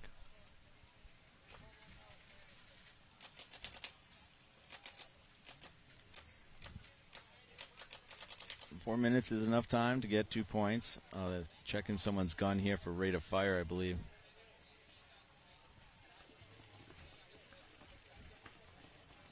And that's an Archangel player. Hopefully it's good, because if not, they're going to lose that point they just got. Yeah. All right, Belladonna's on the right. High rollers on the left. High rollers can't lose another point if they have any chance of winning this match. 10 seconds.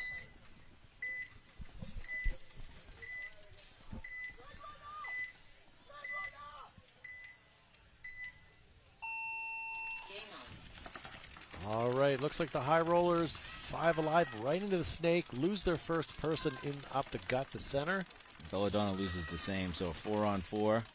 Looks like Taylor Hofer's moving straight up the center there. Okay. She might have that Dorito one's back if she's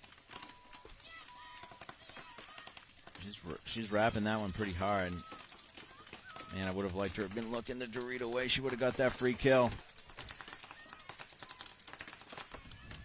So important that when you're making your progressions through these bunkers that you have intention of what you're going to do before you get there. Mm-hmm.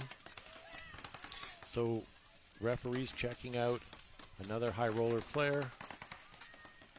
She seems to still be clear. Oh, I like it. Taylor's on their side of the field now. Nope.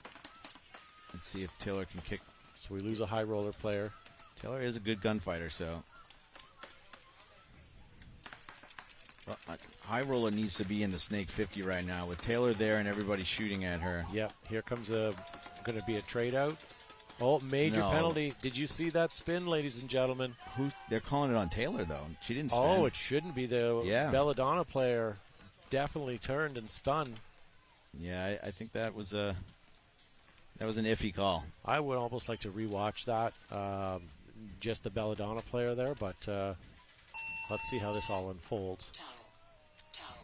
So the only way to be honest, to be accurate for me, is if the Dorito player shot Taylor prior to her getting to that tower, because she certainly did not spin. She certainly did not get shot by the tower player or the player that was on the right-hand side here. So we can't see if that Dorito 2 player shot her before she got to the tower.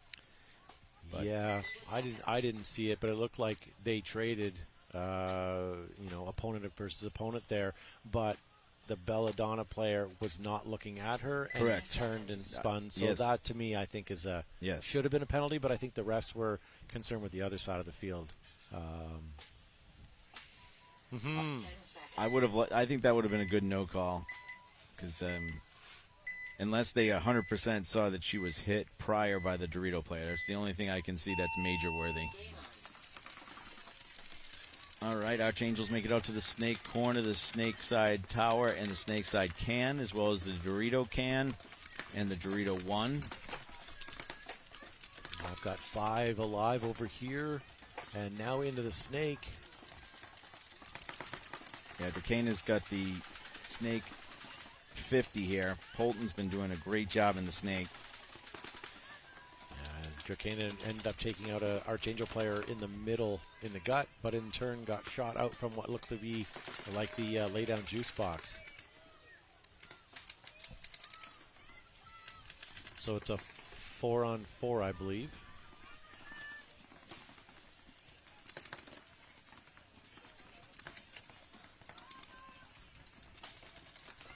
Archangel's moving up into the snake as well as the 50 lay-down wedge, but losing a body. Dracana still in their spots, but now moving into the snake 1. And now up to the juice box again. Up to the 50, passing the 50. Run through.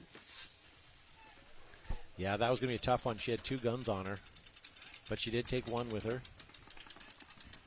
Yeah, if she can get out over to this 50, she's going to get a free one. Keep your gun up. That was the right idea.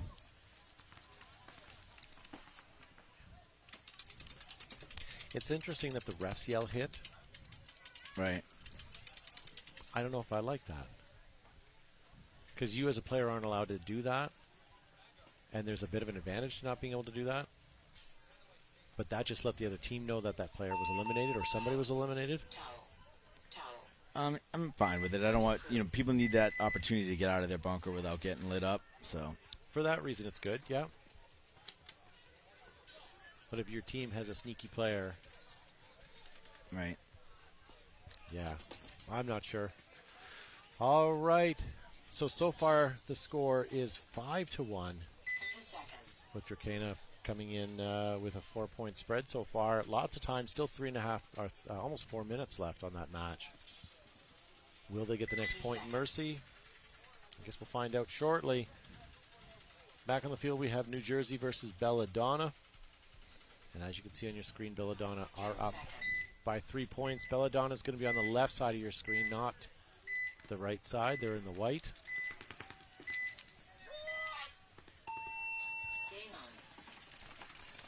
So again, heavy guns up on Belladonna. And it showed. Look at that. They eliminated 2.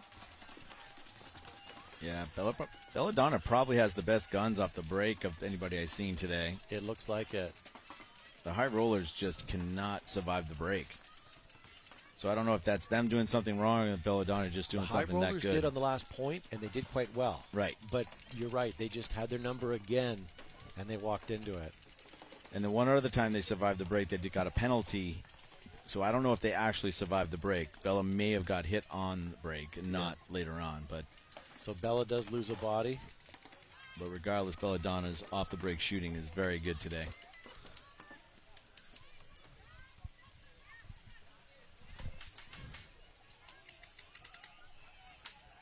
So Belladonna lost number 3.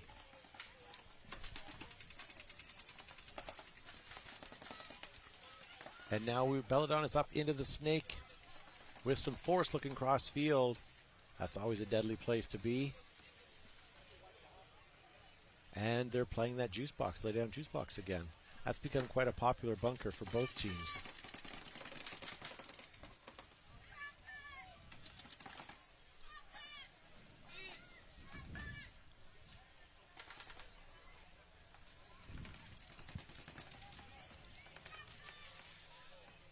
1 minute to go.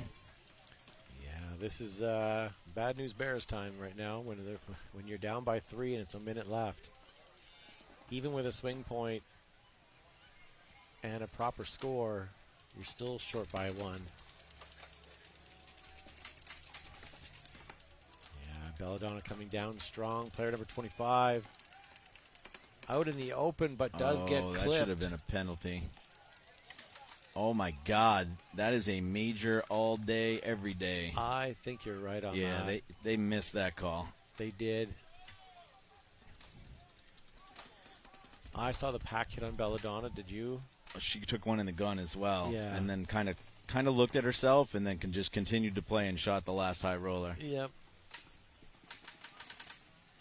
All right, and this is going to be the 7 seconds left in the match, with the last point being scored. That potentially could be 5-1.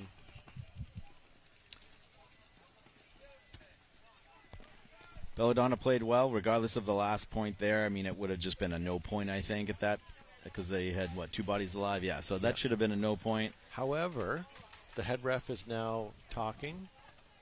I just want to make sure that we don't end it because there could be a major thing.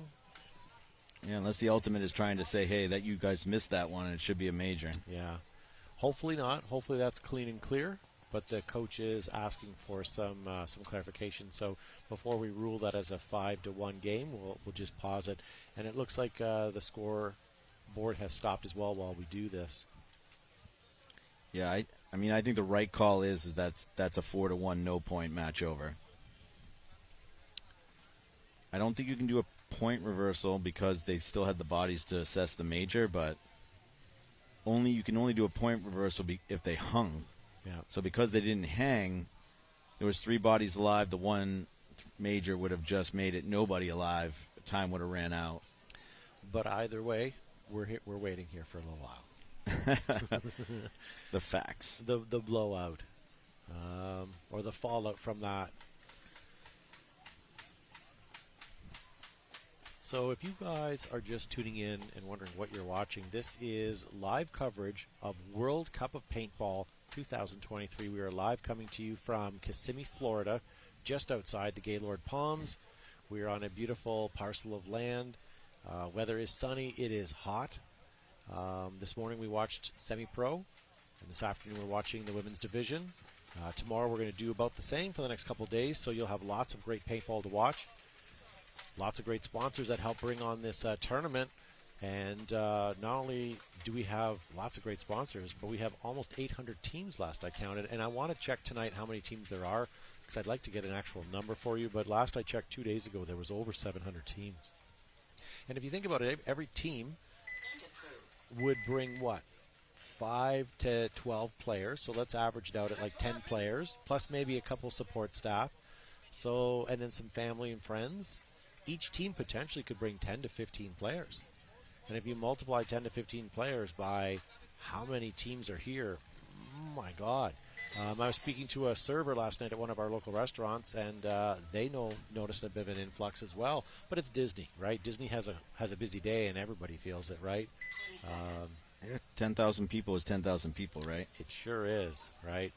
So we did have a conclusion to that point, and somehow High Rollers got the point there, so they reversed it. So I don't know. Well done. But yeah, the bottom line is doesn't change the outcome, unfortunately, but good for them for the point spread. Yeah, and good for the referees for getting it right. Yep. Yeah, they could have just shrugged it off, but right? They did not. They spent the time, and High Rollers spent the same amount of money to be here, so they took the time and got it right. So, St. Louis and Dracana back on the field. St. Louis on your left.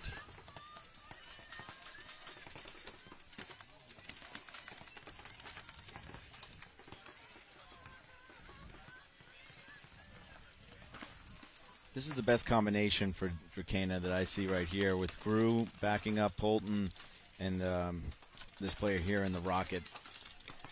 But while you're saying that, here comes my Angel Snake player, and she's been on fire today. So see what she does. But on the same token, she's got 3 to battle with on her own. She has very little backup right now, and she just lost one of her Dorito players from cross field, which is going to not put as much pressure on that Snake player.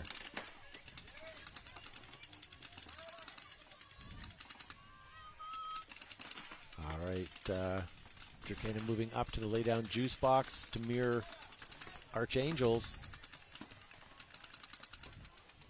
I think you have better eyes staying in that snake side tower. You've already got the insert bunker here, the god doing that job. I like if Dracana player stayed in that tall tower and just had a little bit more eyes. Oh, no. Archangels losing a snap shoot to Polton. Polton maybe getting a shot from across field. Referee's marking her clear. And getting a goggle shot while we were talking about her. She got paint in her eye. Yeah. So again, this player coming across, if they had stayed in that tall tower, you just switch over to the Dorito side and have that. And Gru could have played straight up, heads up. Archangels are playing really well here, but Dracana's not really phased. They're still playing their game. They're down to their last body, and there's no panic. There's some experience out there. 100%. I think this is our little New England player, Anika, doing some work in there, though. So she's got one more player. And that's it. She's going to hang the flag with 1:22 on the clock. Good job right there by the Archangels.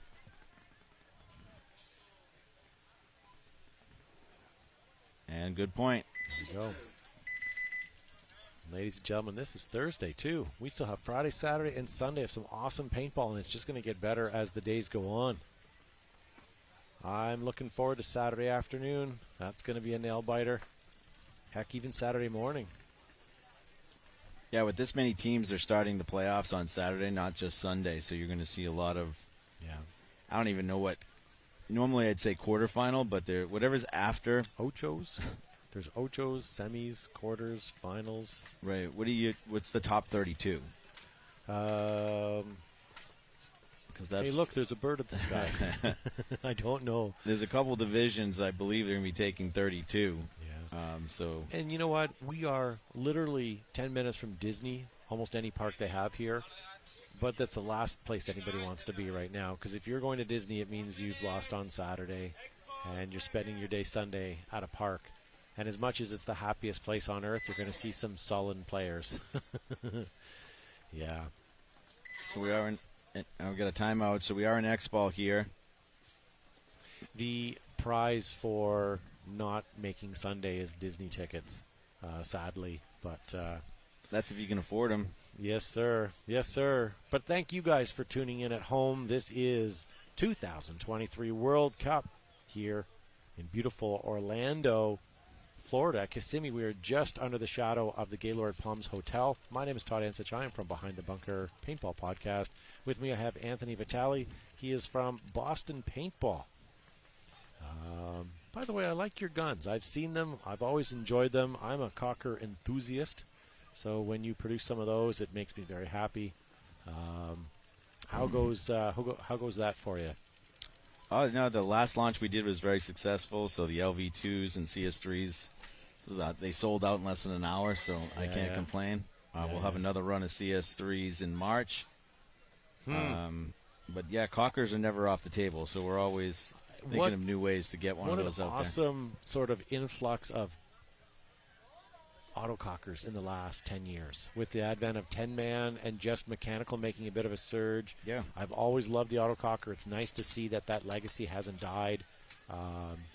And it could have just as easily been an automag, but instead people chose the autococker route, and that's been where it's at for the last number of years. You've got how many different companies making, not necessarily clones, but their own autocockers, and just awesome to see. If you've never had one or shot one, if you see a guy at your local field, talk him up about it, ask him, try it. There's nothing different. There's something different about an autococker shot. Especially a well-tuned one. Yes, properly, yeah. So coming back on the field here, ladies and gentlemen, Dracana will be on your left. Archangels on your right. Archangels need 3 more points in a minute to tie it up, but I'm seeing bodies walk off the field, Anthony. Yeah, 2 Archangels are taking a walk right now, so it's a 5-on-3 for Dracana.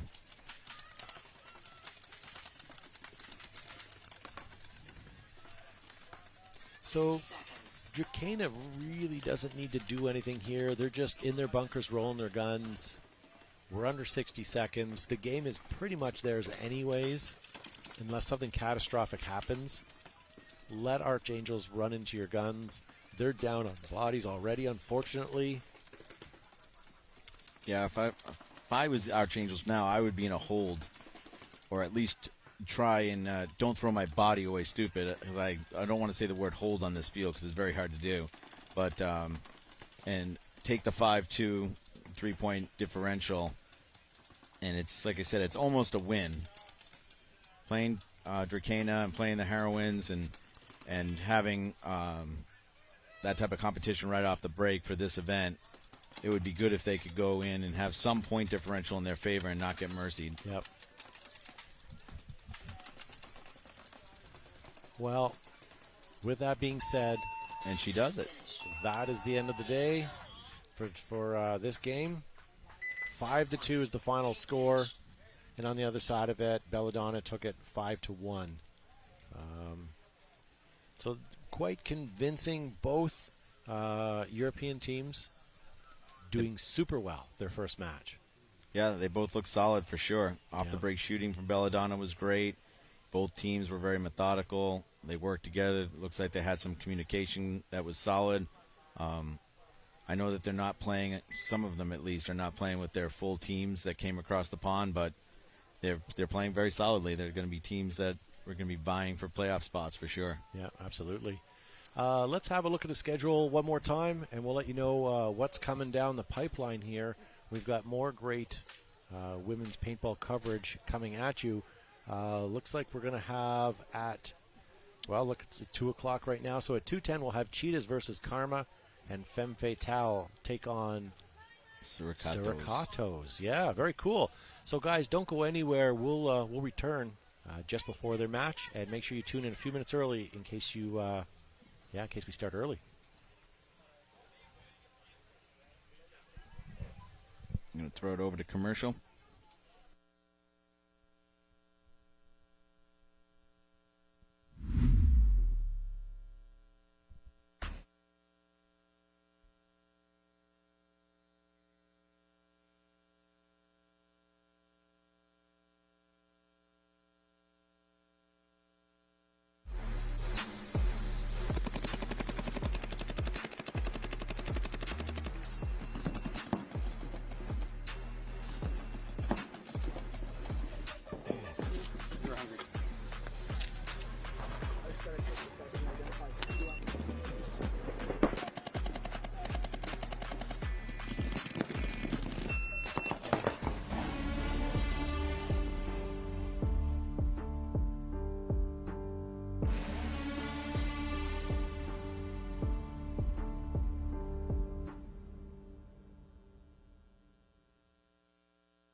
right, I am here with LJ.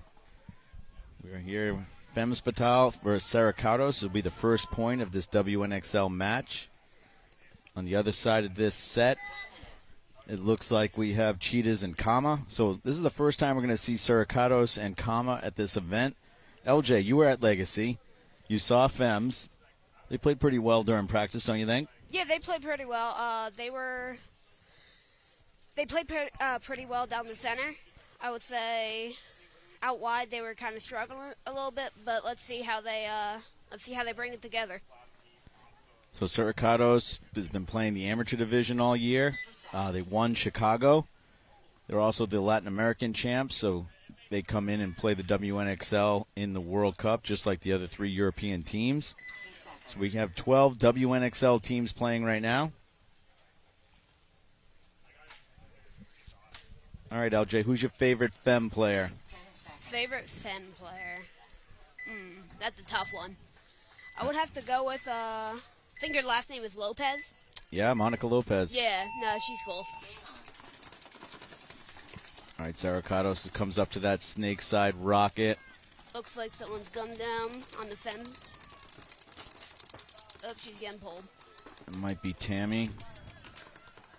Saracatos, they're losing their snake side can and getting a minor penalty to lose their snake side tower. If Femmes are on their snake, so...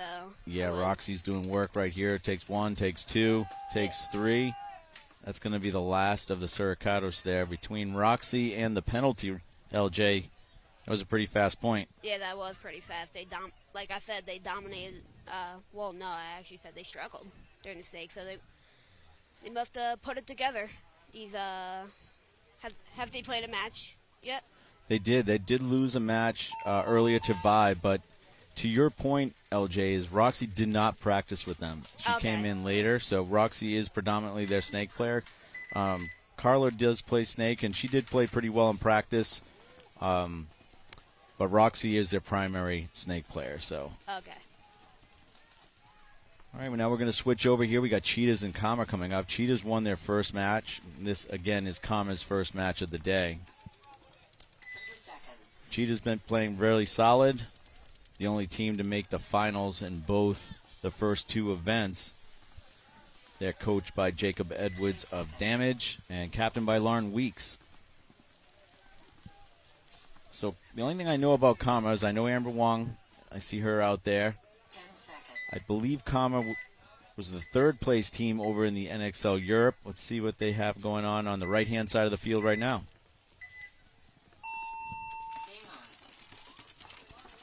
She just take a big bite. So does Kama, but Kama loses their snake player attacker. And she does lost her home player. All right, so we got a 4-on-4 LJ. If all Cheetahs need to do right now is just piece it together. Karma doesn't have anyone on the snake side wire, so. I agree with that. We'll see who's playing the snake right now, because Dallas is usually playing the snake, but she must be injured. Because I haven't seen her playing. I saw her here. So unless they're holding her back maybe till later on in the tournament. Good move right here. I don't know if this is Itel. She usually plays the Dorito side, so it might, but it does look like her. For the Cheetahs here, wrapping that snake 50. Gonna look for a free one here, right here in this juice box, or she's gonna go wide and go for the Dorito. She's got the 2 right here in the center. Yeah, nobody on Karma. I don't even know if they knew there was a snake. So she just went down and shot. She's got 1 more to shoot if she wants to in the Dorito, or she can just hang. She does choose to shoot her. And that's at least 3 confirmed for Itel right there. Hope I'm pronouncing her name correctly. Yeah, that was a very solid point for the Cheetahs. I'm just going to call her Courtney. She just worked the clock on that one, huh, LJ? She got up to the snake 50 and just checked off. Knew she had no wire, but then she checked off the money, the rocket, and just kind of kept on winding the clock inside and found all the kills. Yeah, I feel like that's one of the things that the Cheetahs excel in. They're very, very, very good at playing together. There's no hero paintball with them. Yeah, I mean they have a lot of the Florida-based players too, so it's really they have the Florida contingent and then the Virginia contingent. Yeah. All right, now we have the Femmes over on the right-hand side, Saracatos on the left.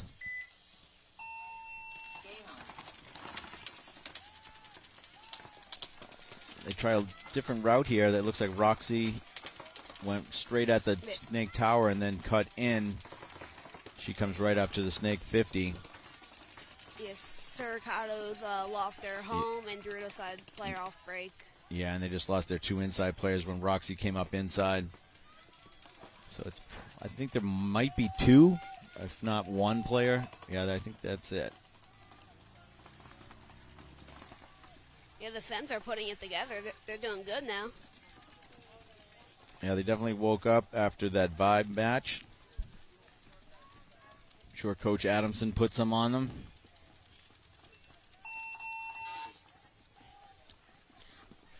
I like this layout. It reminds me of the Lone Star layout. It's kind of like if you don't have the snake temple, they can just walk down that snake side and just shoot everyone.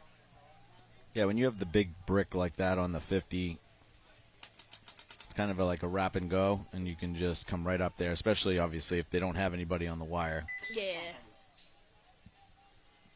All right, so we've got Cheetahs and Kama. Courtney did a really good job over here on the snake, as well as they shot Kama's snake attacker off the break. So the combination of you getting to the snake 50 fast and you shooting the snake off the break is usually pretty deadly on this layout. So let's see if the Cheetahs can do it again or if Kama can make an adjustment.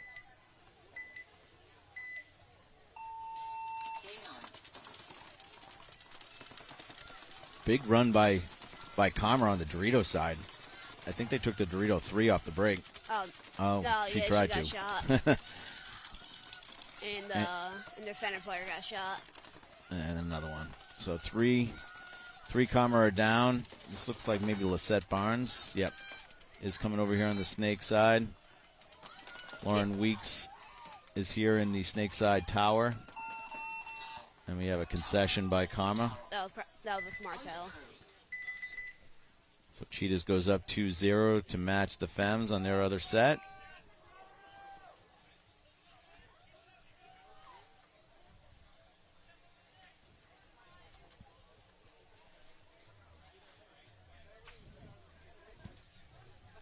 Yeah.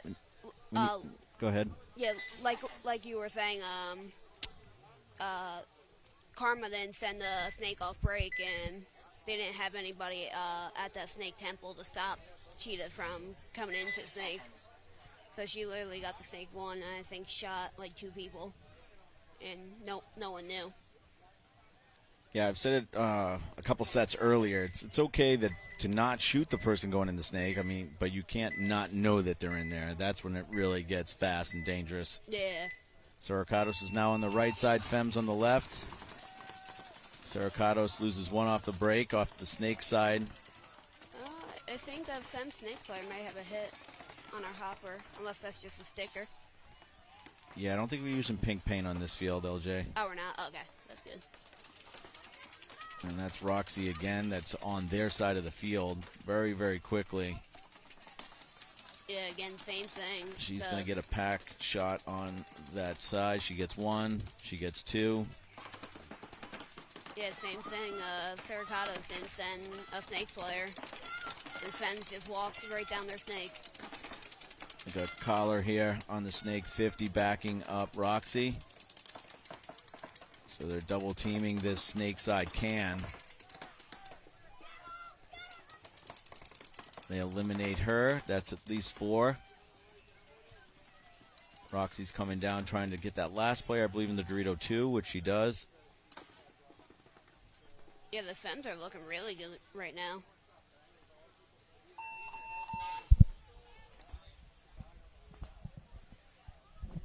Looks like Femmes are going to go up 3-0. Yeah, they say rub. Is that a good? I think it's good. 3-0.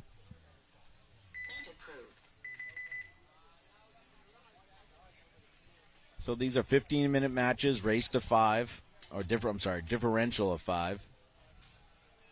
The WNXL has 12 teams in it. The top 6 are going to move on. There's 2 brackets right now of 6, so there'll be 3 from each bracket, and the highest in each bracket will get a bye right to the semis.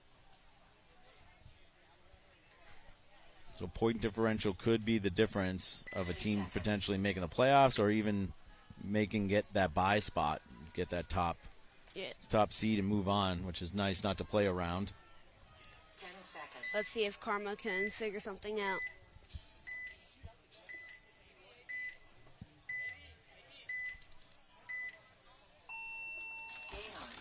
Carmen goes 5 guns up off the break. Even the player where that went to Dorito 1 was guns up. The Dorito can for Karma does take a walk. So Cheetahs are up 5 on 4. With 5 guns up on Karma, I don't think they shot anyone, right, LJ, on Cheetahs? No, I don't think they shot anyone, which going for a pocket play, you have to shoot at least one player. You would hope, right? Yeah. This looks like Courtney again. She looks really smooth in there.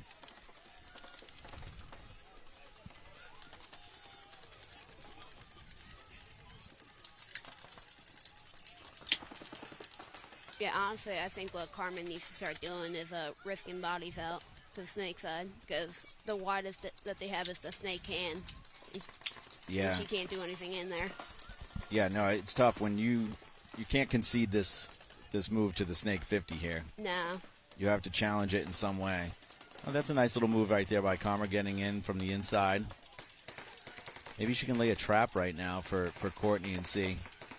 Yeah, they also got that center wedge posted on the snake 50. Yeah, she shot a little early because I think Courtney would have kept on wrapping because she didn't know she was there. Now she does. All right, I like this move, getting out wide. I think that might be Amber Wong.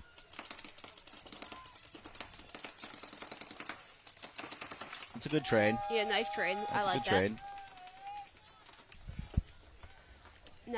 Now Cheetahs, they only have the snake can, and they have someone, and Karma has someone in the snake 1. Now snake 3. So let's see if they can figure it out.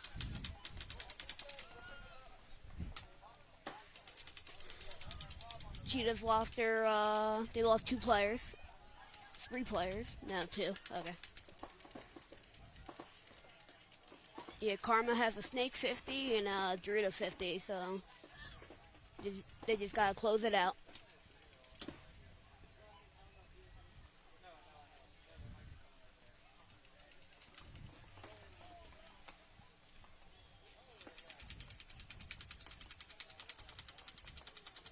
Good job, Karma here.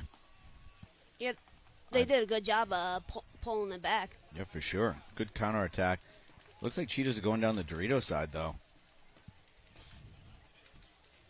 Good Dorito cam right here. You see the player from the Cheetahs getting shot out. Yeah, that was a very good comeback from Karma. I do like that the Cheetahs were trying to come through when they were on low body situations. Trying to sit back and hold is not the play. No. So Cheetahs tried to, burst open that side. Would have been a one-on-one. Yeah, especially not on this field. You cannot sit back, and you just gotta try to make a play and hope they get a penalty. All right, so we have Suricatos coming out on the left-hand side in red. Fems in the gray and gold. I like these Fem jerseys. Yeah, no, those are nice. The only thing, though, is black, the smartest color in Florida Heat. Yeah, no, the Heroines have the black jerseys on, but most of our jerseys are black, so they're hurting no matter what. 10 seconds. All right, Fems are on the right-hand side, up 3-0 over Suricatos.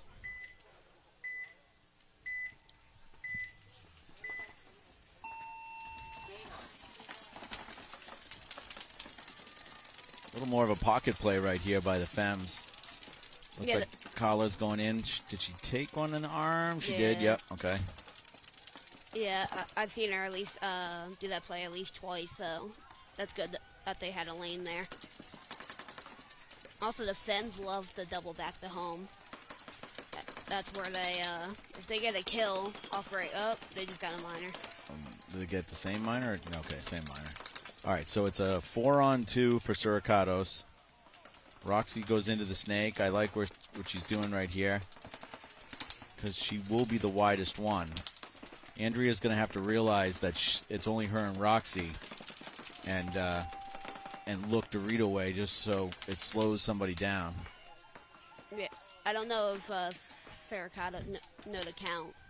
Wow, another Suricatos is coming off, so it's now a 2-on-2, I believe. Roxy's going to look inside from the snake 50 and see if she can get a free one. Yeah, I think Suricatos nice shot right there. So now Andrea's got a 1-on-2. She moves up to the center 50. All these photogs are in our way.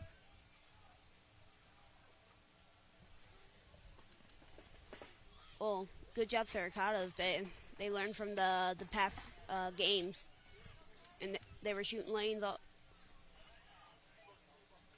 Yeah, penalties hurt. The Femmes got a penalty there, but Suricatos did a lot what Kama just did and had really good counterpunch. So good job, Suricatos. Going to take this one. Yeah, that was a good point from them.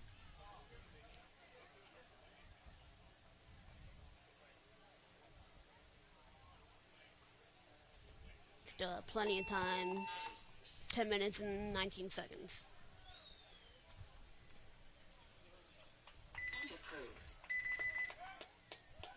Yeah, I definitely like to see the parity in the league, and the level of play here in the women's division has increased a lot since last year. Oh, yeah.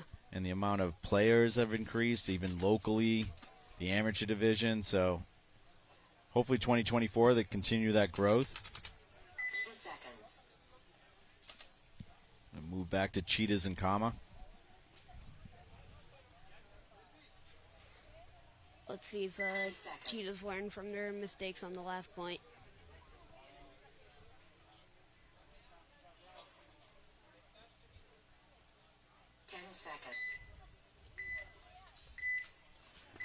Cheetahs are rotating in a decent amount of players, keeping themselves fresh.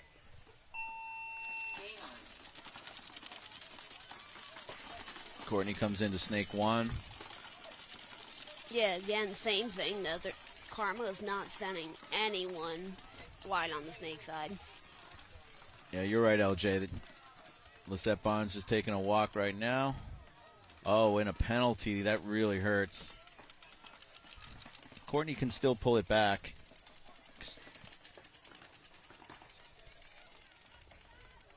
Dorito 2 gets a shot in on that God bunker. Another penalty. So now it's going to leave Courtney here by herself as 2 more Cheetahs are coming off. So 2 minor penalties on the Cheetahs is just going to leave Courtney over here. They might not know where she is. Or they may not know the count. So Courtney can get a couple quick ones. Can turn this baby around, which it looks like she did. It's a 1-on-3 to start this onslaught. I think she just did it. Oh my God. There's 1, there's 2, there's 3. You're right.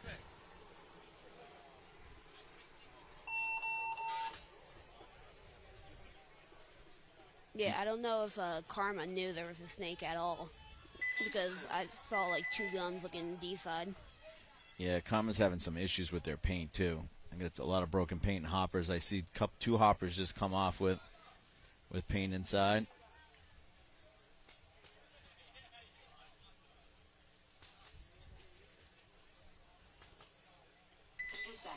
All right, now we got Femmes and the Suricatos. Let's see if the Suricatos can push through. 3 seconds. So Suricatos won the last point. It at least makes them so it's going to be very hard to mercy now. Once you get the 1, they got to now get 2 to mercy you. So still a ton of time in this one.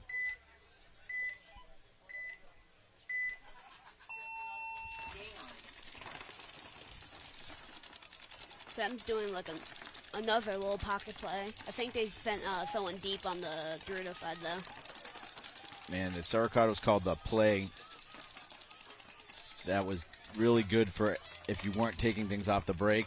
Yeah. Any second moves they had cut off with 3 guns up the center, looking outside.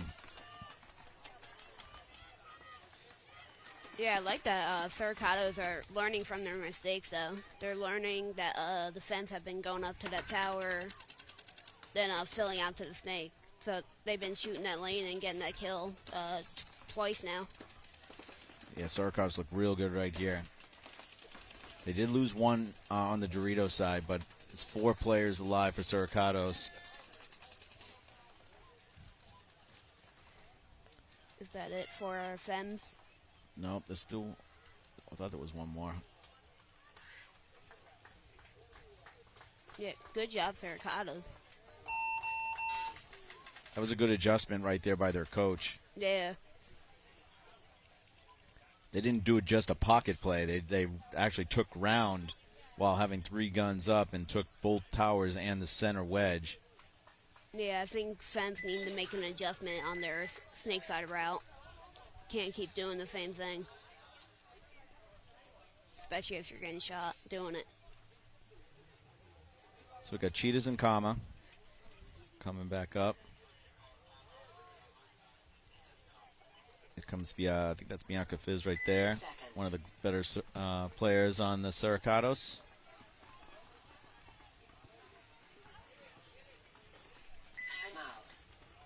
Yeah, that's good. Karma called the timeout. Cheetahs have 5 in the box, and Karma has 0. Yeah, you never want to lose a point by not having bodies in the box.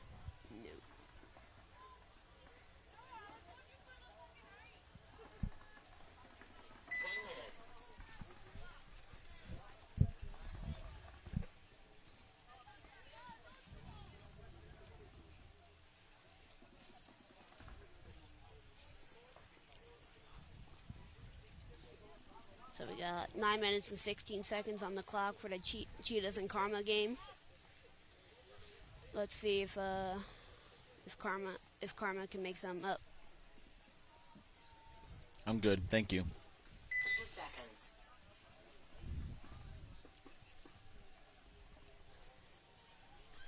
Yeah, like I said, I think Karma needs to risk a body out wide on the snake side. I don't know what's going on, though. There's still not bodies on the box. Yeah, they're coming now. Where's the 5th one? There we go. All right.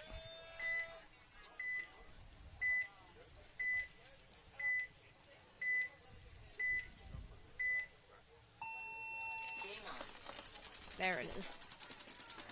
There you go. You got what you wanted, buddy. They at least went outside. Cheetahs lose 1 body out of the center.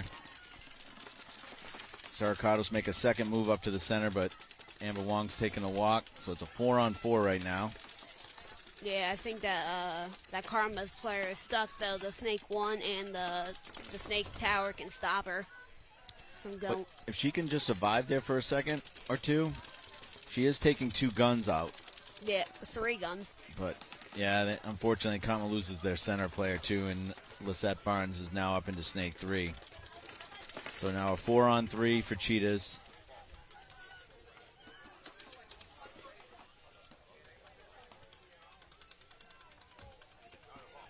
Has the Snake Hornet been working on this field? I feel like it really hasn't, unless you get out of there, like, the second you get there. We used it a little bit earlier. Yeah, Rosie went out to it a couple points. But you can quickly get in and around. Like you said, if they have the 3 guns set up on you and that's your only attack, then it gets tough. Yeah. If you have the Rocket, the Money, and a Snake player on you. Lisette Barnes is doing a really good job. She's up to the Snake 50. Like you said, now she's really trapped in that corner with 3 guns on her. Not the best bunker to be in when you got 3 guns on you. No, but you would be hoping that your Dorito side would be doing something. And Yeah. right now, everybody is looking at her. Lisette does change her gun inside now.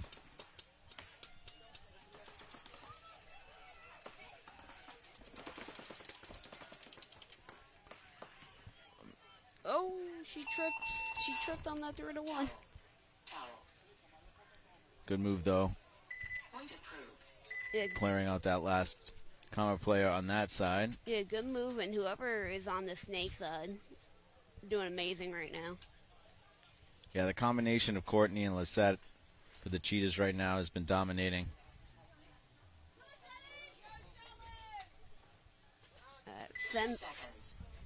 It's going to be Fem and Cercados. Fem's on the right, Cercados on the left. All right, we got a little change up here. So we got Roxy, Daniela. Looks like Heather, Mercedes, and Shelly coming out for the Fems. Yeah, let's hope they change that snake side route for the Fems. They might want to just hold up and be 5 alive for this 1 point. Looks like that's what they're doing. They put Roxy up in the rocket. Mercedes is over on that Dorito side asking for a check in the Dorito 1. Heather's in the can here, it looks like.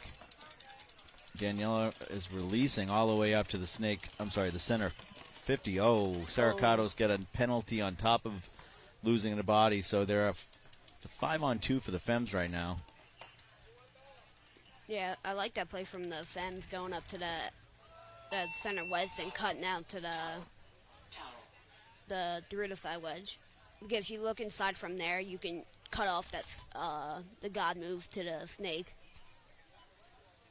You have pretty sure you have a big gap there. If you can get out to the D2 quick and look inside, you can almost shut the center down. Yeah. All right, now we have the Karma coming out on the left-hand side. Cheetahs on the right. Up 4-1. This is WNXL. We'll be finishing all the sets for WNXL the rest of the day. There's 2 more sets after this. I know us, the Heroines, are playing in the last set. We'll be playing Drakena, who looked really good in the set prior to this.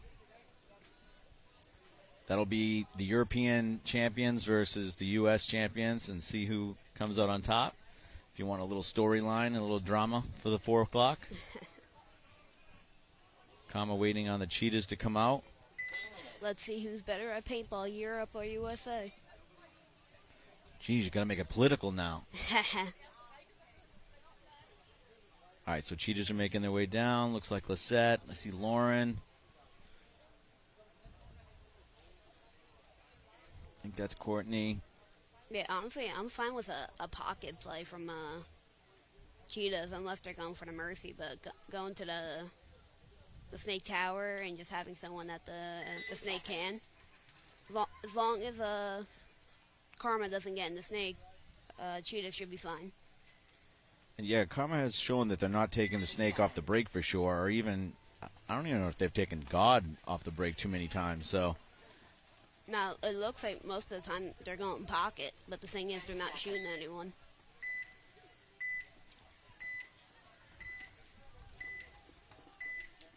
Cheetahs up 4-1 on the right-hand side. Now they send Courtney right to Snake 1 again. Yeah, again, same thing. She's eliminated. Okay, so they actually got the kill that time. She's hit.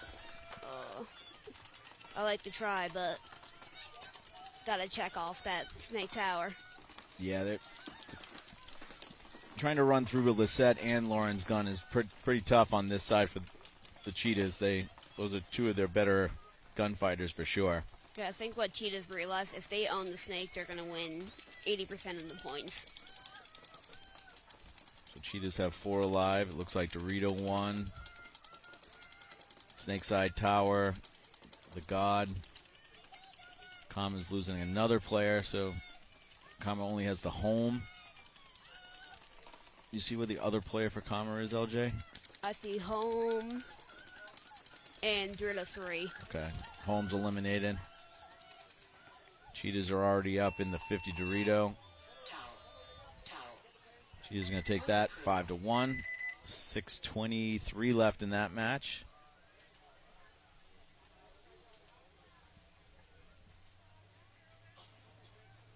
We're on the premier field here at NXL, or Major League Paintball's World Cup. Sponsored by the Lone Wolf Paintball. We appreciate Lone Wolf being the premier field sponsor. If you're looking to buy some stuff online, check out Lone Wolf Paintball. 30 seconds. If you want to be entertained, check out their YouTube page. They do a lot of cool little videos.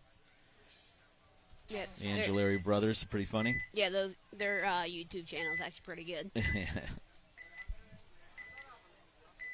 All right, Siricatos is on the right-hand side. Fems on the left. That's a real big pocket play right there by the Fems. Yeah. Didn't come up past either of the two cans. Yeah, did they shoot anyone, though? Not right yet. So Siricatos also didn't come out wide. They're not wider than the can, but they did take the Dorito 1. Yeah, the only problem if they don't have a snake tower to stop the... To stop what just happened? Yep. Good call, LJ. Carlos into the snake 50 now. So Siricatos does take that rocket or that snake side tower, but a little too late. But the good thing is she knows she's in there. The bad thing is one of her players just got eliminated. Nice little fill right here. Yeah. And the Fems are in good spots too. They're in that snake 50 as well. I'm sorry, the center 50. But I think that's... I don't know if that's Mercedes. It is. She gets shot in the back. And then looking to trade right here at least. She's not shot? Wow. Yeah, she needed to make sure that she traded with her. Yeah, I only heard one ball come out of her gun. It sounded like her gun was jamming. I really think that the Siricatos... No, I'm sorry, it was the Kama that was having paint problems.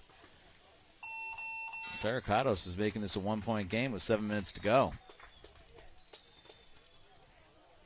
Yeah, the thing that Siricatos are doing better than Karma, they're learning what their opponent is doing. So if they're sending that snake tower, then filling out to the snake, they're shooting that lane. Right. So. No, I agree with you. Their adjustments have been really good. Because it was 3-0 at the beginning of the match, and the Fems looked unbeatable. Yeah. Cheetahs are up 5-1 over Karma.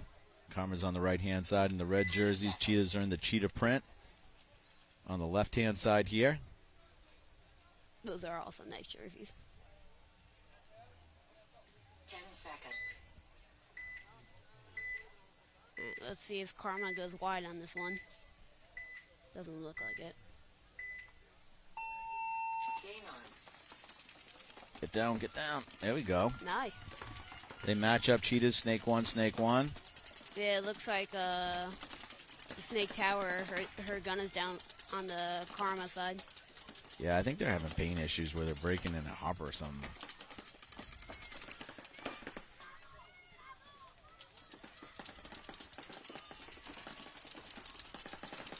Nice move there by Karma up to the center 50.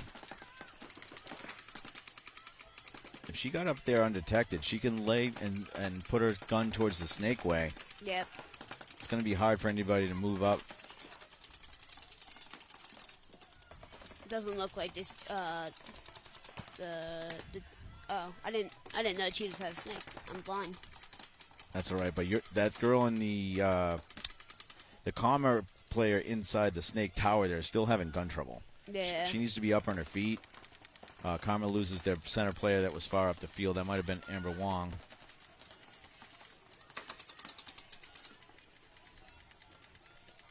The Karma player that's in that tower needs to be looking this way too. Yeah. Because I'm pretty sure there's not much shots over there except for the Dorito 3. Or at least have eyes or be able to protect her snake player a little bit. Because if not, Lissette's going to come right around here and shoot all three of these players. Yeah. That's what she's doing now. She's probing. And one. Oh, nice play to trade. Yeah, that's nice. But what is but it? she did lose another player there. Oh, Major coming up. They're not going to have enough to pull. No. Well, that's Mercy anyway. Oh. I think he's calling a wiping penalty. This might be gross. He's radioing in something. Yeah, who was that penalty on? It was on Kama. It was on the Dorito 1 player. Oh, okay. I thought he was calling the penalty on the snake player. I'm like, that's a little bit late for a flag. No, he pulled the snake player as one of the players he was pulling on the penalty. Oh, okay. And then was running to the player in the Dorito. So I'm wondering if usually you wouldn't throw a major on that back Dorito player unless you saw them shoot somebody, right? That's what usually needs to happen. You can throw a minor, but usually you don't get a major unless you shoot somebody. So I don't think she shot anybody. So the only thing I can think of is he saw her wiping.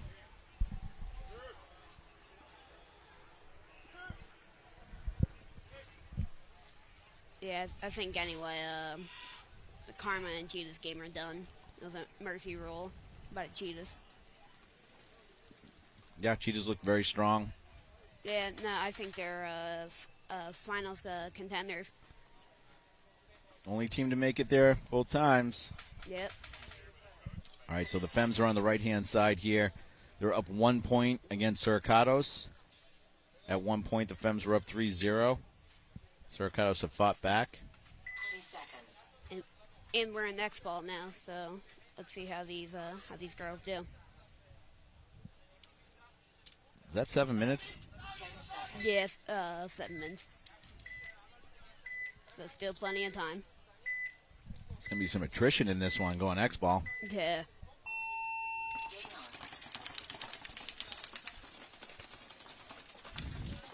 Suricatos going God, Snake Juice Box, and the Snake Tower in the home. Fems lose 2 off the break, LJ. Looks like Shelly Farmer and maybe Tammy. It looks like Suricatos have been sending center play and having the guns crossed, which it looked like it worked out. Suricatos are in the snake. Roxy comes across into the snake as well.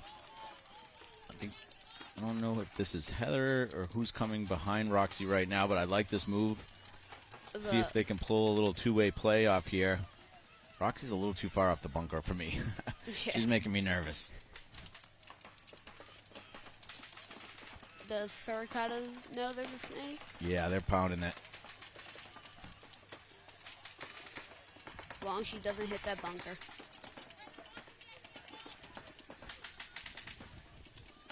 The way she's playing off these bunkers, there's no way she's going to hit a bunker, LJ.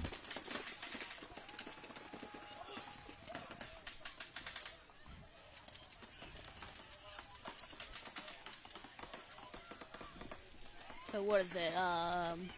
Just 2 Fems left. Roxy's got shot out, so you got maybe Daniela over in the Dorito 3 now into the Dorito 50, trying to make something happen. I don't know if this is Heather over here, but she's going to get a free one. Daniela's going to get shot, unfortunately, in the back because Heather's not looking that way.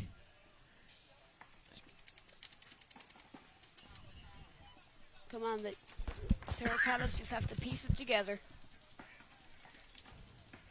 She needs to guard the buzzer, though. Yeah, that wasn't the smartest thing to do No. for the Fenton player. I think she was like, just get me out of here before I get shot 20 times. That's going to be good. They're tying it up. We are in X-ball here, so we've got a match. Suricatos are pumped up. Yeah, Suricatos are feeling it. 5 minutes left in X-ball.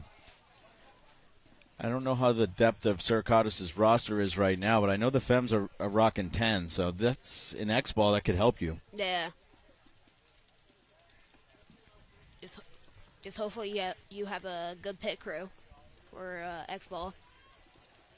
Speaking of pit crews, I want to reach out to Kelly and Mama T and all of our crew that helps us out for the Heroines and all your teams out there. The next time you see your pit crew, say thank you. Our next set coming up after this one, Dallas Vibe and let's see, we got Dallas Vibe, Dracana, Northern Lights, Belladonna. Oh, I guess we're playing Saracatos. I thought we were playing Dracana. That's what I thought. Either this is messed up or my schedule's messed up, but either way, Doesn't matter. we'll find out soon. If we see Dracana come out the next set, then we know that we're playing Saracatos.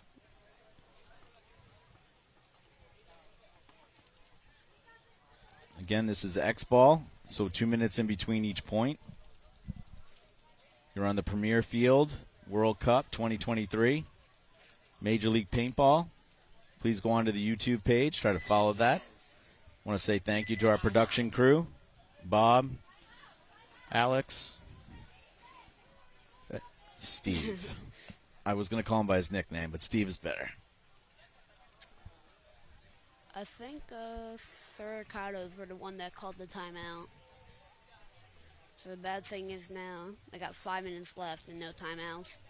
I agree with that, LJ. So, but if you need it, you need it. Yeah.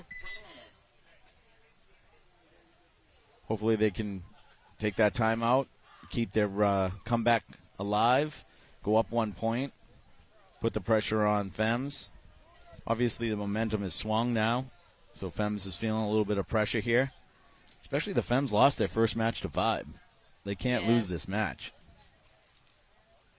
Yeah, if they lose this match, they have a very minimal chance to make Sunday or Saturday. I don't know how World Cup is. For WNXL, it'll be Sunday, but Okay. yes. But you are right, LJ. So this is a big match already. Playoff implications on day one. I like it. Oh, yeah. All right, Saracatos is on the right side. Fems are on your left. 4-4, 5 minutes. Fems were up 3-0 at 1 point. I think the Fems are going to try to send someone deep on Snake's side. I'd like to see him push the Dorito side. I want to see Yeah. Daniela. And remember in practice against us, she was having real good success. Yeah. Coming around the Dorito 1-2. There she goes. Roxy is eliminated on the Snake side, I believe. That's Shelly Farmer in the home. I think that's Andrea maybe in the tower. Oh, unlucky for Fems. Yeah, it looks like Heather is coming off. Oh.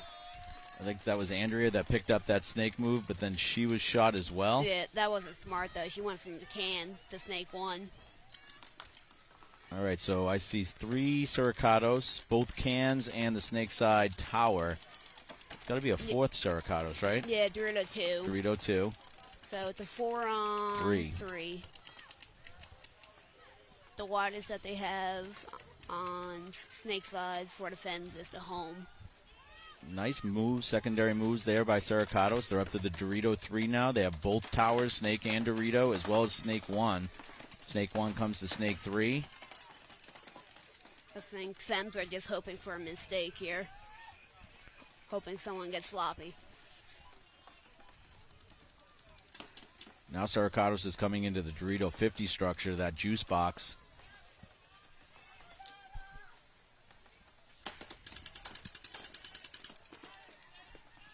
Yeah, they just have to piece it together. There's no You see rush. on your screen right now, Saracatos is on the Fem side of the field in that 50 structure on the D side. Love that deep camera. And they're going for the run over there. They're running it.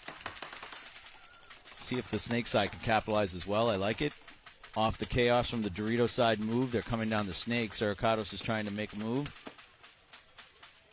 All the guns turn D-way, and Snake is able to take up and come down here and shoot the packs of all the players looking on that D-side move. Even though the Saracatos players was eliminated, that move broke it open. Great play by Saracatos there. Yeah, making moves on the Snake side off of that Dorito move. Yeah. Saracatos are playing off each other, and I love that.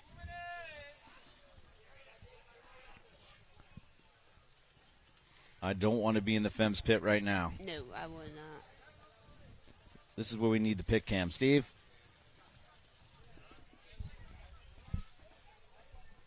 Be a lot of expletives. The only team team's pit that I wouldn't want to be in if they're losing is Heroines. Do not want to be there when Brad starts yelling. Doesn't happen often, but when it does, it's When it does, it's spicy. yeah. That's a good word to use, spicy. All right, so we're in X-Ball every 2 minutes here. I want to say thanks to all the sponsors that got us here, especially Lone Wolf Paintball, which is the premier field sponsor, as well as all of our platinum sponsors you see here on the screen. These are all the sponsors that have committed to being at all the events, not just here at World Cup, but all 5 events as platinum sponsors, so thank you to them. We got our paint sponsors up there, GIHK, Vulcan, and Voltanium. I think it's Infamous Paint now is the actual sponsor. So see all the paint trucks out there right now. Yeah, that paint shoot's good. Hey, have you seen the pink paint over on the pro field? So that's new this event. I haven't really been able to go over to the pro field, but I saw it yesterday when they were doing that new format 7-3. And yeah, what's your thoughts on that format? I'm open to anything that could potentially improve the game. From what I'm hearing is they're not playing enough points, though. No. It's, the best out of 3 or 3 points guaranteed, and it's not 3 points guaranteed if you get 2 touchdowns in the first 2. You don't need to play the third one. So, yeah. But I'm open to it. Fem's looking down. They might have lost 1. They did. They lost 2. Fems lose 2 off the break. 3 Fems coming off right now. Roxy, Andrea, and Kyle are all coming off. Looks like just Heather here in the God looking Dorito way. And I would assume that Daniela is over in the Dorito too for the Fems. Great off the break shooting by Saracatos. Big bite coming up the center by Saracatos, and Heather's taking a walk as well. Yeah, I think it's just a Dorito 2 for the Fems. And that's it. Yeah, at this point you need to concede. Yeah, don't want to waste any more time. What was it, 4-1 now? It's either 3-1 or 4-1. I don't know why we're not conceding if we're the Fems. I know Danielle is good, but no one's that good in a 1-on-3. It might be a 1-on-4. There we go. There it is. I would have liked to have seen that 20 or 30 seconds ago. Hopefully it doesn't hurt them.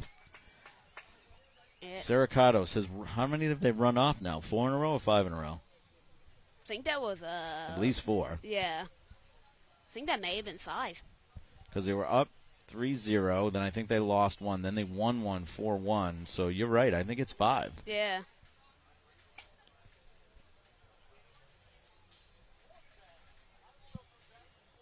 Now all Saracato's got to do now is just stay alive. Yeah, but we talked about that. I don't know. I might do that pocket play they did where they had 2 gun runners going up the center and leaving and allowing maybe 1 to go wide. Pick a side that you want to go wide on. Yeah, no, I like that. And, you know what I mean? Don't risk both, but I don't like sitting here. I think the Fems are obviously going to have to take ground. 2 minutes. They got 2 1-minute points to put this into overtime.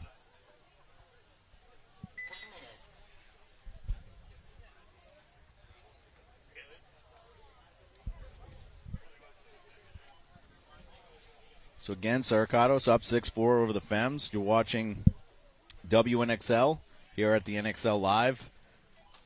Major League Paintball's YouTube. If you're obviously catching us maybe on Facebook, then come over to the YouTube page and follow us.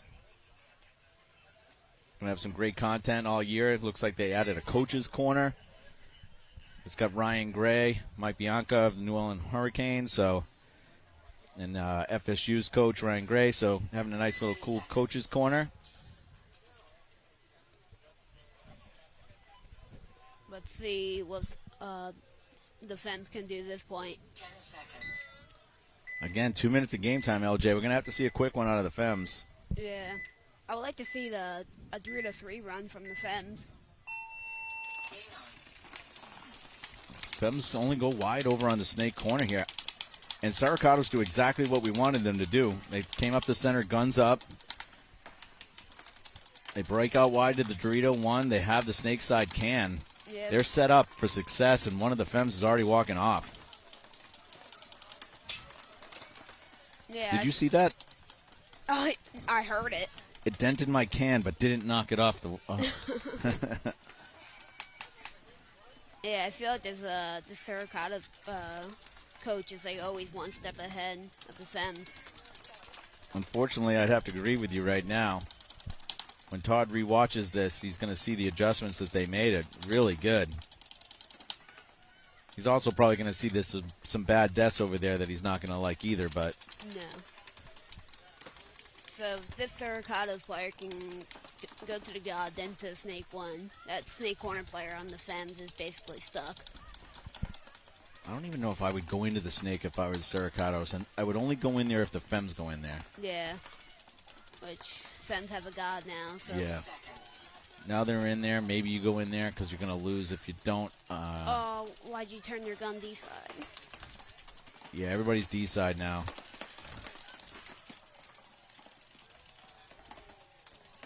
Wow, Collar's just running down. Gotta hit that buzzer. There's a small chance here, LJ. Yeah. 39 seconds. Come on, I want to see a flying V. I think you're going to see it.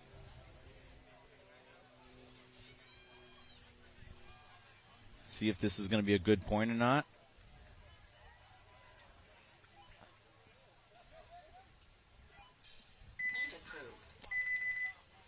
Man, this has been a good match.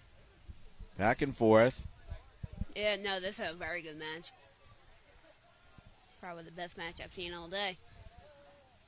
WNXL action here, Major League Paintball. We still have 2 more sets to go, so don't go anywhere. Our next set up is going to be Dallas 5, I think, is in the next set. Alex, can we throw it over to that schedule real quick? And we've got a next set that's going to have Dracana. Here we go. Dallas 5, Dracana. Dracana. Northern Lights, Belladonna. Then followed by Heroin, Suricatos, and Destiny, Kama. So 2 more sets after this one. Don't go anywhere. What do you think, LJ? You think we're going into overtime or no? Is there overtime in the prelims? There is. Oh, there is. Oh. There is on this field. So both Semi-Pro and WNXL do have overtime. Yeah, I would love to see that. All right, looks like Andrea Martinez is the first of the box for the Fems. Looks like Shelly Farmer. I think even though... Mercedes, Daniela, and Roxy.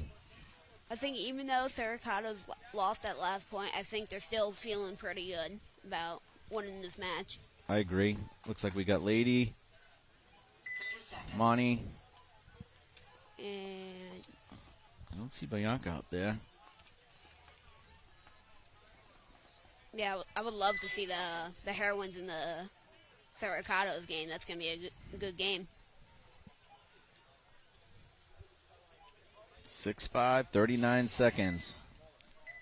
39 seconds is enough time, but you have to be moving forward the whole point. If you start sitting still in any one bunker, it just isn't going to be enough. You're going to have to win the gunfights off the break. I think that was Mercedes up the center. They do shoot somebody off the break, but the Fems lose 2 as well. But so does Suricatos. We got a 3-on-3. Yeah, Suricato's got a minor. Oh, boy, we got time here. We got time. Is that Mercedes? Oh, Mercedes, I think, just came in and got the hang. Oh. Wow. 39 minus 21, 18 seconds, LJ. My headset, I think. Is it Your good? headset just went dead? Yeah, I can't hear you anymore. Okay. We'll get you fixed up in a second. They can still hear you, LJ. You might not be able to hear me in your earpiece. 6-6. There we go. 6-6, 21 seconds, an 18-second point by the Fems. Mercedes, she's got some wheels on her. Yeah. Look at that. I just made that up. Now let's see what the Fems and the Suricatos try to do. Are they going to wait for overtime, or are they going to try to do a 20-second point? I don't think you're going to see anybody do anything in this 21 seconds. No. Just because penalties become too much of a factor.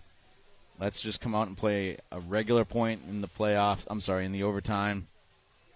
I love this pit camera right here. This is the production we've been waiting for here. You got all these camera views. We get to see what's going on in the Fems right now. We got Danielle Rojas there trying to cool down. Fems getting back together. You know, down 6-4, rallying back. This is the kind of match, if they come back in overtime and win, might put them on the trajectory to make the playoffs, even though they did lose that first match. Yeah. There's Mercedes there that we just saw her come straight down the center, getting the hang. Did the Saracatos win their first game or lose? I think this is Saracatos' first match because they have to play us second. Okay, yeah. True. So right now we have, I definitely saw Shelly Farmer out there. I think I see Heather. I see Andrea coming out now. I think that's Martinez. Tammy Adamson I see. So yeah, I think this is gonna be a hold here. Yeah, no, that's probably a smart move. I think Saracatos are looking to do the same thing. I don't know. They could throw a curveball at us.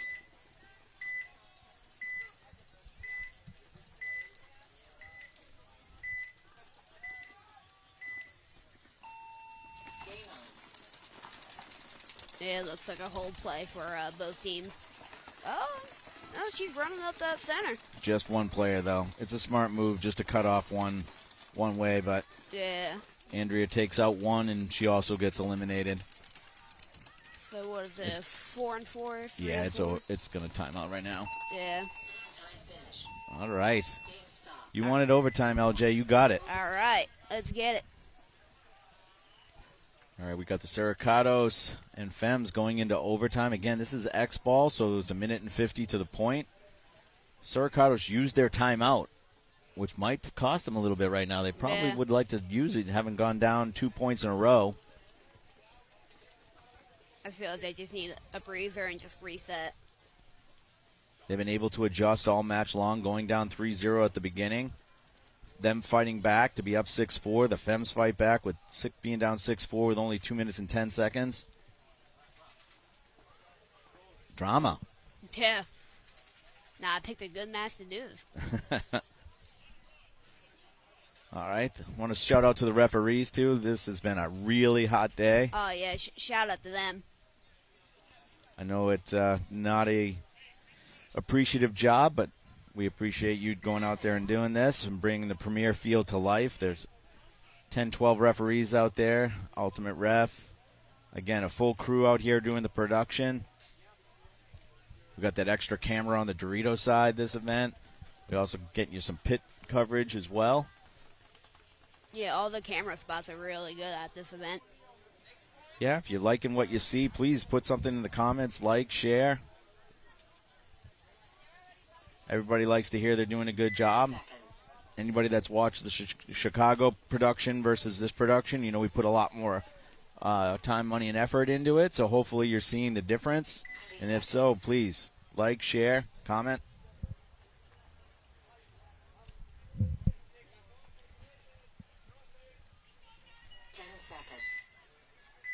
Looks like Saracatos rushing to the field. They got 5 or 4 to the box right now, LJ. I think they got 5.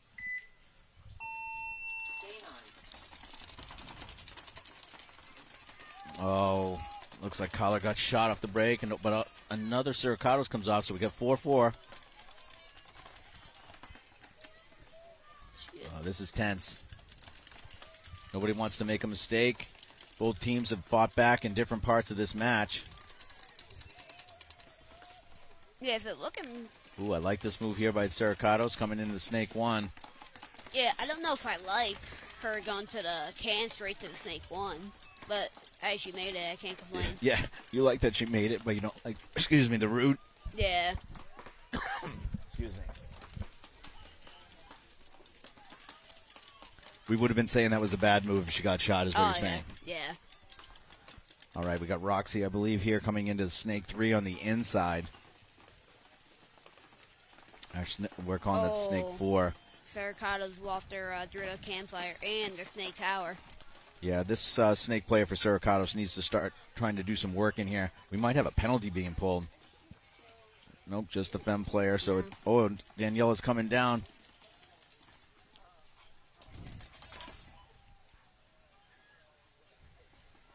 Looks like Daniela's going to look. Oh, she's calling herself out. Man, if I'm a Saracatos player right now, I'm not happy. No, I'm not. I wouldn't be happy about that either. because she obviously got that hit probably from the Snake 1 player that was shooting her across the field. Yeah. I think that's why she didn't snap out and shoot. Yeah. Because she knew she was hit. I think they're talking about that right now, LJ. See, they're talking about her leg right there. Yeah. Oh, boy. Controversy. Oh.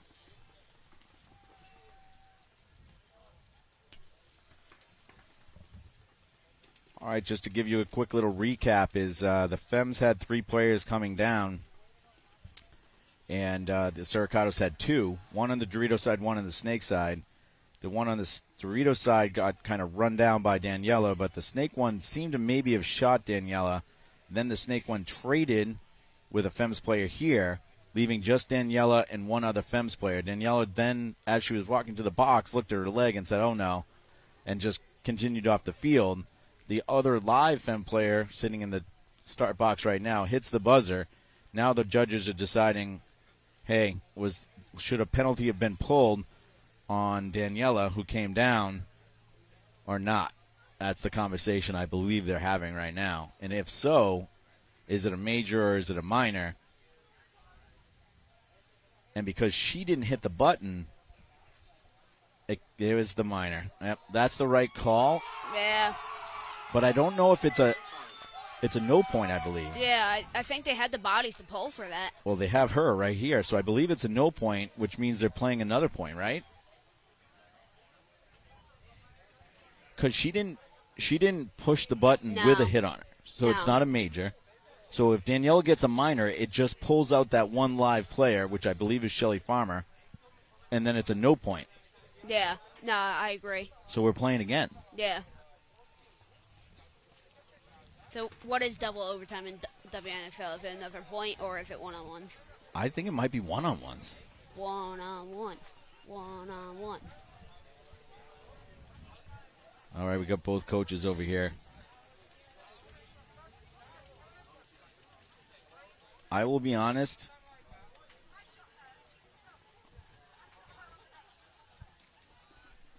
No, I agree with the penalty.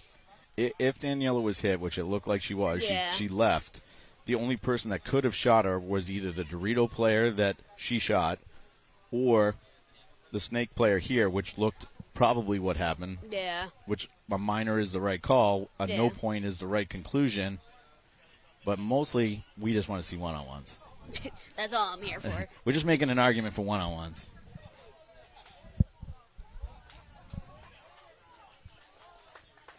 For Shelly to be upset, then you know she's adamantly saying something that she believes in. So, are we going to one-on-ones? Yes, sir. Dustin has just confirmed that dreams do come true here on the Premier Field.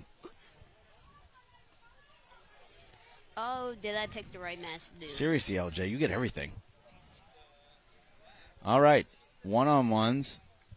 This is the first time in WNXL history for one-on-ones. Oh, then I really picked the right match to do. All right, so let's go on a bet here. I'm going to go with Daniela Rojas is going to get chosen for the Femmes. Yeah, no, I agree with that. And I am going to go with, oh, wow. They already have the one-on-one Suricatos out there. That's like a champion move right there. That's a boss play. Yeah. That's intimidation. That might even be illegal. We need to get that player's name. Yeah. Dustin. 20 seconds. Dustin, can you get that player's name for me?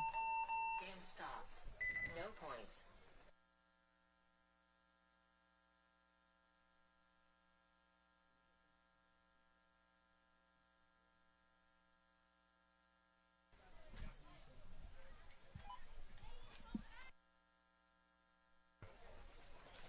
All right. We got Lady Rojas, who actually works for the NXL. Usually you'll see her in the registration booth. So, Lady Rojas, we might have Rojas against Rojas, which would be insane. The battle of the Rojas's. Oh, Shelly Farmer is coming out for the one-on-one. Experience against experience.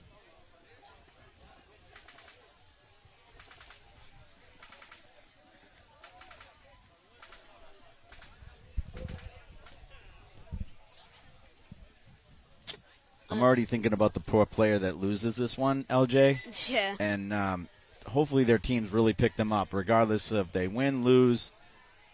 You are on the ultimate spotlight right now. Oh, yeah. Especially first one-on-one in WNXL history. Right? You don't want to be known as the first loser. Jesus, LJ, you're getting dark right away. Oh, we're getting ready, too. We're getting ready for that pit view.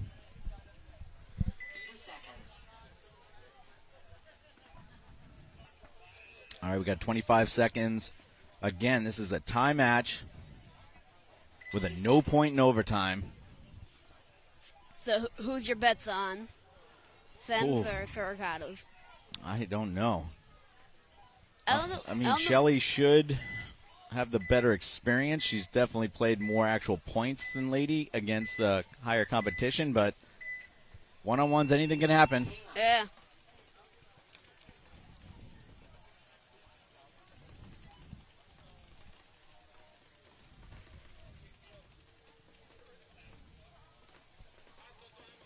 Just mirror that gun sounds like fast from here. Doesn't it? Yeah, it sounds really fast. Lady's taking up some ground here and coming right to the center. Shelly does get out. Man, they're going to make the referees work on this one. Trade. Oh, my God. Is it trade? Oh, no. Shelly's going right after her pack. Everybody's saying fight. Man, when they start running at each other like that, it's so hard for the referees. They're trying to get in front of it so they can see who hits who first. Yeah. This is a good camera view. Oh, they're saying that her gun is fast. You are smart, man. Bro, I heard it from here. I'm like, that's Oh, Major. LJ's the smartest man on the planet. So Fems are going to win on a penalty because Lady's gun was ramping too fast. Yeah, that's a bad way to lose. Man, oh man. I was gonna say from here that sounded really fast. I got it. You confirming gun too fast? 11-5. Yeah. 11-5 on the Richter scale. So we've got unfortunately, Lady's going to lose that one. A full ball per minute per second. Full ball per second. Too fast on the trigger. Who LJ sitting down immediately said, "Man, that gun sounds fast," and he was correct. Yeah, I'm surprised the ref didn't come over early. All right, LJ. So the first WNXL match that you get to commentate, and you get to get an overtime, a one-on-one victory. Then a gun shooting too fast. Right, you got everything. One-on-one. All right, we're going to take it to commercial right now, so thank you for staying tuned, but we have 2 more sets of WNXL action coming up. Don't go anywhere.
Gel Blaster has changed the game again with the bigger, better Surge XL. With 3 blasting modes, including full auto, you can launch up to 12 gellets per second. Use the selectable velocity to dial the power you want, from 170 feet to an astonishing 250 feet per second. The extra-large hopper holds over 1,000 gellets, which are eco-safe and leave zero mess. Features like ultra-fast USB-C charging and a heads-up battery display keeps you in sync with your blaster's power. Win the day with the bigger, better Surge XL from Gel Blaster.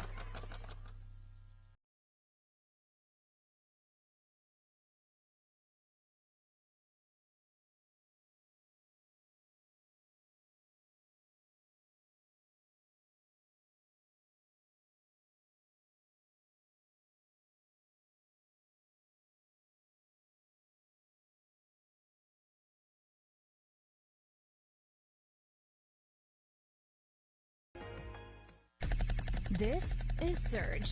It's packed with all of the latest tech from Gel Blaster, like a built-in lithium-ion battery and ultra-fast USB-C charging, unlocking hours of gameplay. Surge holds over 800 gellets. Activate full auto mode to rapidly blast gellets more than 100 feet. No cleanup required whatsoever. Surge gives you the ultimate blaster experience, period. Join in the fun by getting your Surge today.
Ladies and gentlemen, welcome back. Second last split deck of the day. We have Northern versus Belladonna and Dallas Vibe taking on Dracana. Dracana, yep. Yes, sir. With me, I have Anthony. Anthony, your special guest was fun. Oh, yeah, LJ's great. Yeah. So, that was an interesting end to a split deck. Sort of a sad ending to that when it comes down to a gun. It is an advantage, unfortunately, but yes, I do agree that it is sad. Yeah. All right, so on the field now, Dracana on the right, Dallas Vibe on your left. Both teams having strong showing today. This is going to be an interesting match. What do you think? I'm very interested to see this match because, like you said, they're both playing really well. And I have to play both of these teams, so I'm really interested. Mm-hmm. What's the mood in the pits with Shelly's team right now? I think they're a little down still. Yeah? Yeah, even though they won, they felt like they probably backed into that one. Yeah. Okay, so Dallas Vibe here, losing their first body. That looks like it came from the Dorito side because where Snake is loaded hot right now. Nice move right there. I don't know if that's Leslie Cluis. Yep, it is. She gets 2 kills there. Dracana has 2 players left, but both on the Dorito side. Another Vibe player coming off, but it's a 3-on-2 for Vibe. Nice aerial shot there that you can follow along with at home. A hot air balloon flying over right now, and that's who's bringing that shot for us. You did just look up, didn't you? No, I did not. You did not? I was looking for the TV. So here we go. Dallas Vibe on the other side of the field. Snake, I'm not sure why I'm whispering, but she's also being very sneaky. Good play there by Vibe. Yep. Vibe has a very strong snake side with JC and Leslie on this side of the field. Raylene Burns usually playing the center. Very strong player as well. Vibe's pretty stacked. I said it before, I'll say it again. You know, this is going to be a great match. You know, both these teams are super strong. I would bet that both of these two teams are going to be in the finals. The finals? I don't know if they can be. Yeah, I guess they could be, because they're both in the same bracket. But once you get to the semis, I think it mixes up. So it's a possibility. Yeah.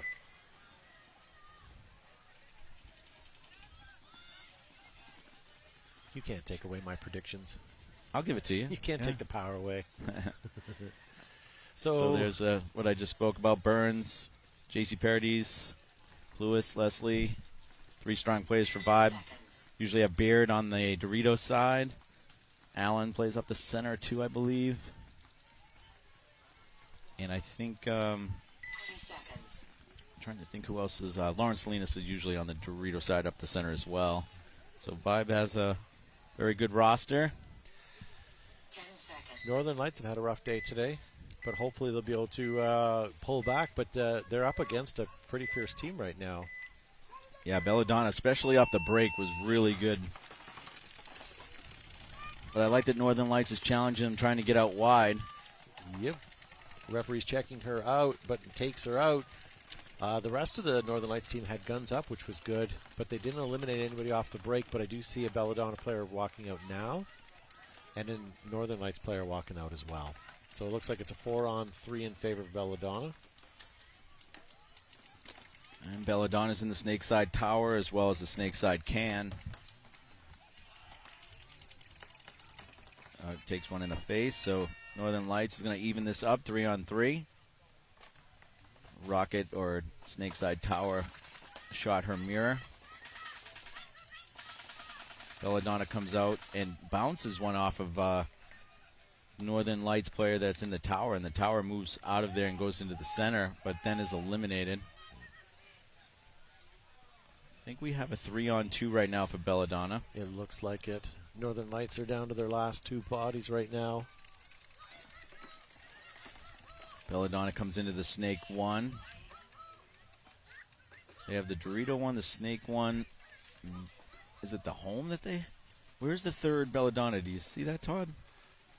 I've been looking on the other side of the field, but I see Dorito 1. I see Snake. There should be another Belladonna player. Maybe Dorito 2.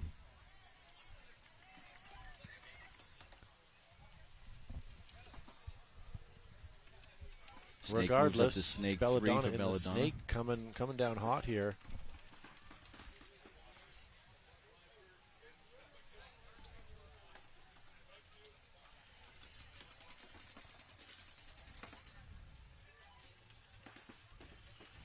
All right, we're going to have a wrap inside from Belladonna from the Snake. Very impressed with the Belladonna's fundamentals when they're actually... You might think this is very, I guess, I don't even want to say the word for it, but more than just fundamental. But they're actually holding everything steady, straight. Every gun shot that's coming out is where they're aiming. You'd be surprised how many players that you see, even in the higher ranks, that fundamentally do not have the greatest gun skills. Yeah. Good move here by Belladonna, getting all the way down to the end of the Snake side here. We shoot out a Northern Lights player, and looks like there's one left in the Dorito, maybe. Maybe not, actually. It's funny when I'm even talking to Brad McCurley, who's the coach of the Heroines and Hall of Famer. I always ask him, what's the best skill like you want? And he says, I want someone that can shoot straight. So, yeah. If anybody at home, that's the thing you need to work on first. You don't care how fast you are, all these other things, if you can't shoot straight. All right, coming back on the field, Dracana and Dallas Vibe. Players are getting hydrated out there. All right, we got Melcher coming out, Salinas. I've had too many coffees today. I feel I'm dehydrated and I'm not playing. Do you feel that way? I just had a monster. I'm feeling it now. I'm ready to go. Yeah. Another 10 sets. See, I don't do, Sign me up, I don't Alex. do energy drinks. Do they actually hit you that hard? I don't do them unless I'm driving. Yeah. Or I didn't have enough coffee in the day. Like, I only had one coffee at like 6 in the morning. Yeah. So Leslie Cluis looks like she's asking for a check. Polton was taking off the break. Yeah, we lose a Dracana player off the break. Unfortunately, we're down to 4 on my side. And we're losing another. Wow, Dallas Vibe doing some work here.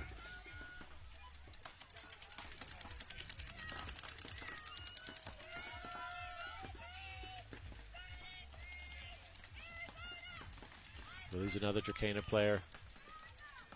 And I understand after this match, we're losing you as well. Yes, I'm trying to get Yasheli back as the Heroines are playing in the next set. Leslie Cluis is playing lights out over here on the snake side. Just giving them nothing to shoot at. Getting real low to the ground when she's in there. Hiding behind her gun when she needs to. It always helps having a player like JC behind you. Gives you that confidence that you can do anything you need to do. Leslie is shot, but JC shoots the player that shot her. And we've got 2 more players walking off the field for Dracana. Point approved. Nice point there by Vibe. The whole team playing well. Yeah, Vibe's looking strong, that's for sure.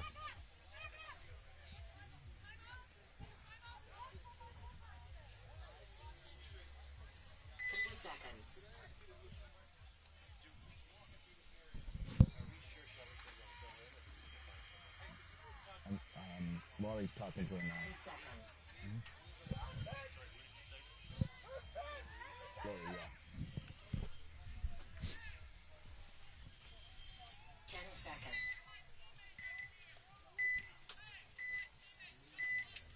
Northern Lights running into the box right now. Belladonna on the left-hand side. Northern Lights loses their snake attacker.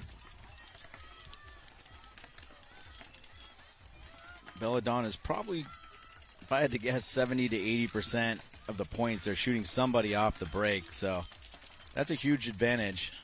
That's Heather Brown that's coming off also for Northern Lights, so it's a 5-on-3 for Belladonna.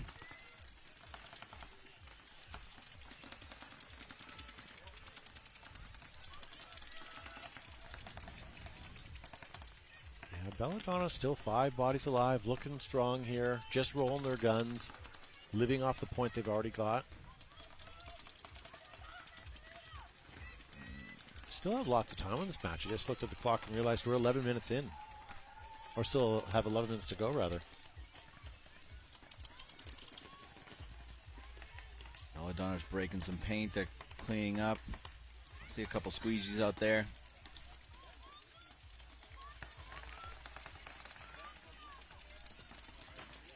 Northern Lights player tries to come out of that snake side can into the god and is eliminated.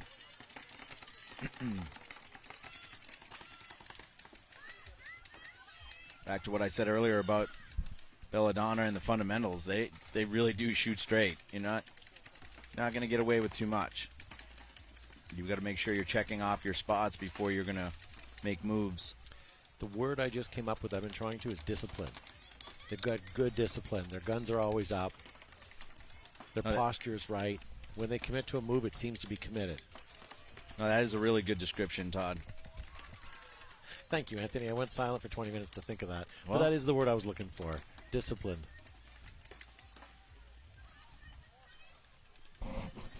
My mom already said, don't say anything unless, if you don't have anything good to say, don't say anything at all. Yeah. So, this looks like a bounce. Get in a bunker. Get in a bunker.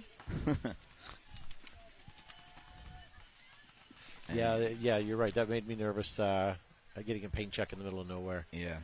But player number 3, can't read the back of the jersey there. They, from Belladonna, she knew what she was doing. Mm-hmm. She knew where she could be. By now, there's no excuse. You should not only have played the field and know where you're going, but you should have walked the field. You should know everything you can kind of get away with on your side in the positions you're playing in. Yeah, at this point of the game, everybody's had at least one match on the field. Yeah, this ain't their first rodeo. Mm-mm.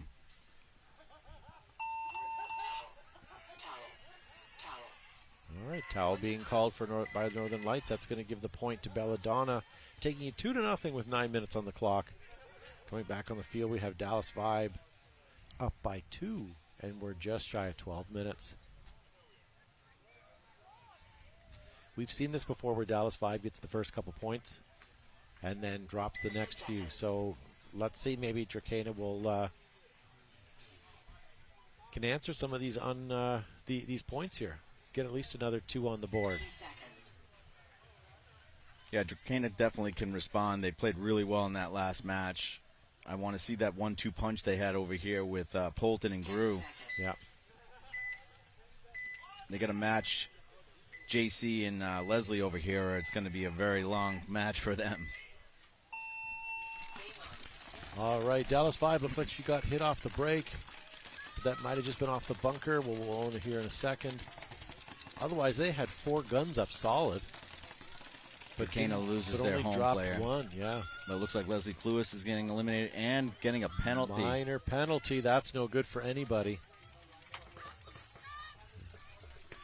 So 4-on-3 right now. Yeah, man. And Polton is the widest over here, and she comes into Snake 1, but Dracana loses another player off the Dorito side, but so does Vibe. I think it's a 3-on-2 for Dracana. Yep, Dorito 2, Snake Side Tower, Snake 1. And I see Vibe in the God Bunker. I don't see where the other Vibe player is quite yet. Polton moves up into Snake 3. So both these teams won their previous match. Yep. Vibe won 7-3, and Dracana won 5-2. So kind of evenly matched. Another Vibe player coming off the Dorito side, so it's just, I don't know if this is Raylene or...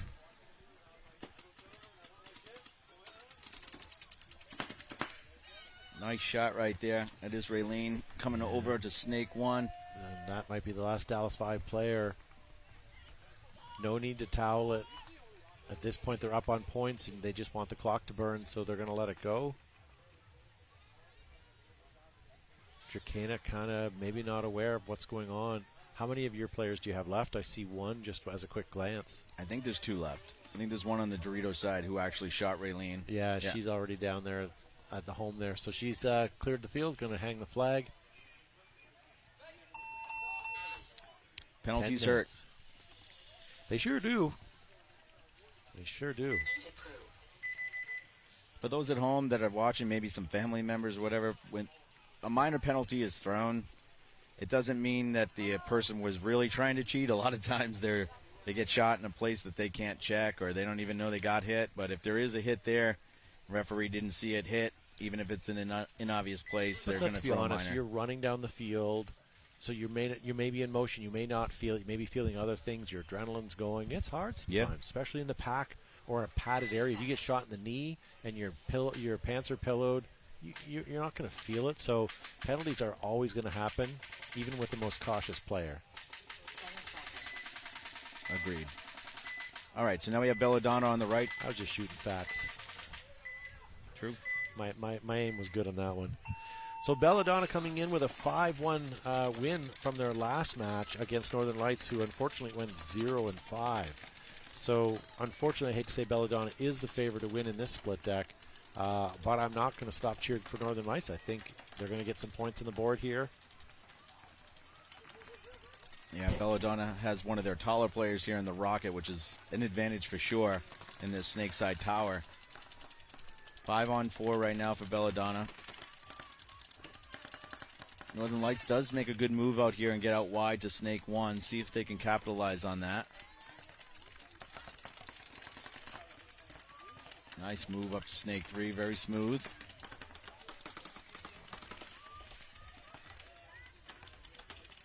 Can't get over how many helicopters fly over this place. It's like we're back in the NAM. You know, all these tourist sightseeing helicopters. So Northern Lights into the Snake 50 there.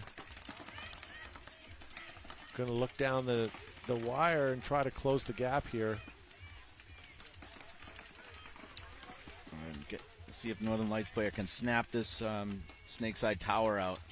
Snakeside Tower, Belladonna is hiding pretty well, but did manage to get shot. Nice shot right there. Northern Lights player on that rocket. That was the first kill that she really needed. She can get low now and kind of edge into the Snake 3 of her opponent. Yeah. We've seen this player before, number 17. She's done really good in the Snake, and I expect to see her now wrap in on that tall can.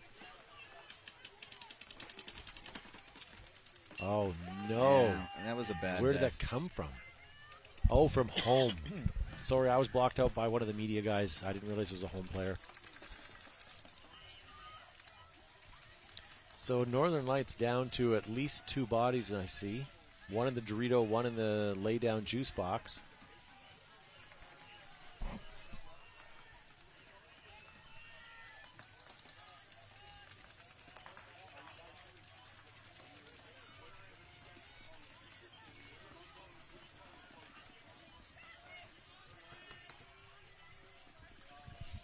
Wish I could tell you there's much happening, but oh, we just lose a Northern Lights player out of the Doritos. Oh, no, we have one left in the Dorito. That's where she is.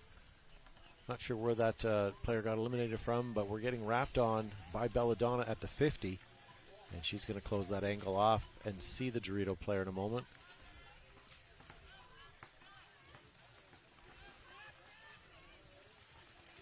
Oh, there it is right there. Northern Lights had a shot, but didn't see her in the Snake. Now player 25 for Belladonna sees it. Northern Lights really had this point. They kind of gave it away. They did all the hard work. Gave it away or lost it away? I don't know that they made any dumb mistakes. I think they just got shot out. Yeah, right. This was a bad death when she got on to the Snake 3 here. Yeah.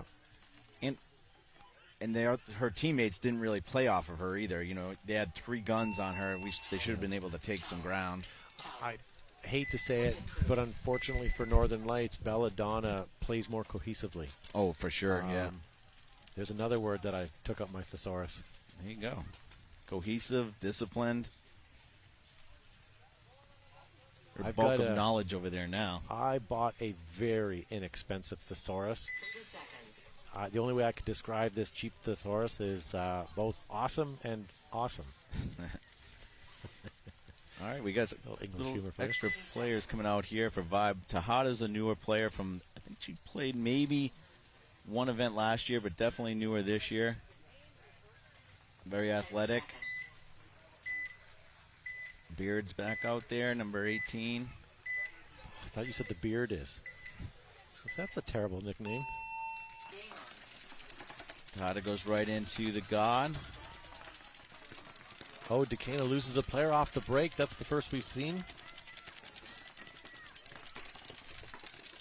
Tejada goes right into the Snake, but is eliminated.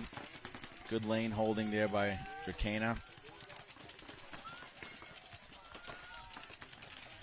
So we're 4-4. 4-3 now. Decana loses another body.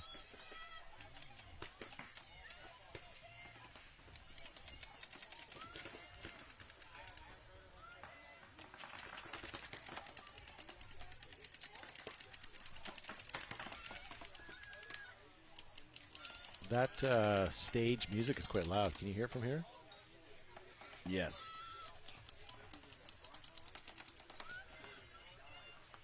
JC's second into the Snake here for Vibe. Yeah.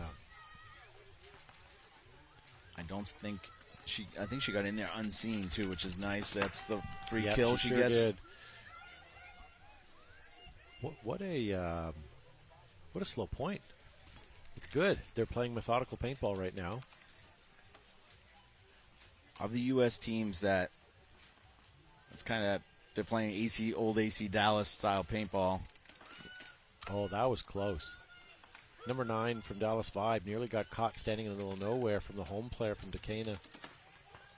Raylene's going to come down and finish it. Come on. Nice. Foul being called, so that's going to concede the point to Dallas Vibe, making it 3-1 with 8 minutes and 24 seconds left on the clock. That game is progressing along.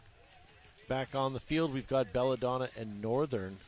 Northern Lights are trailing by 3. Just under 6 minutes left. See what Northern Lights sending out.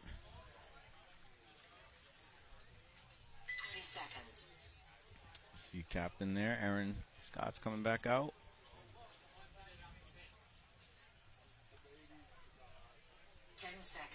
Exalt needs to come out with a ponytail wrap. Keep those ponytails at check. When the girls wear the buns on top, that's the one that our girls have gone away from that because they get shot in the bun a lot. So the pulled back braids has been the new one. Yeah. To go as It's sleek as low possible. and sleek, yeah. What about bowl cuts? Bowl cuts? Back if you're in the going to day. commit, let's commit. So we are 4 on 3. Looks like Northern Lights are down 3. Belladonna down Good to move 4. right there. Yeah, good fill by player 17, but we've seen her in the snake a lot today, and she does work. What does she have in the tip of her barrel? Does she still have her squeegee in? I don't think so. It does look weird, though. I see. Yeah. Maybe it's a barrel extender.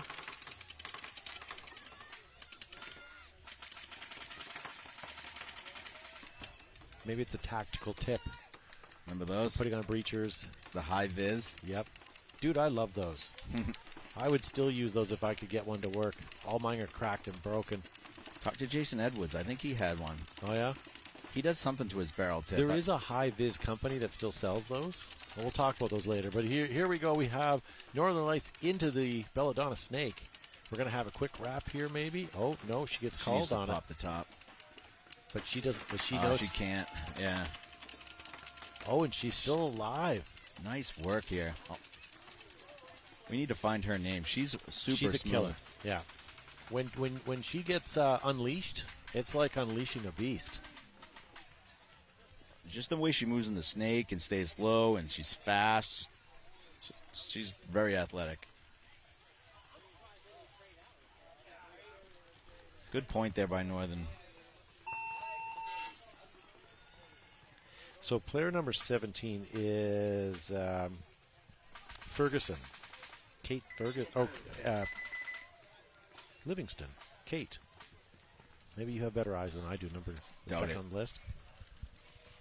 Look at you, Squinty. I'm going to go with Ferguson. No, it's definitely an F. It's Kate.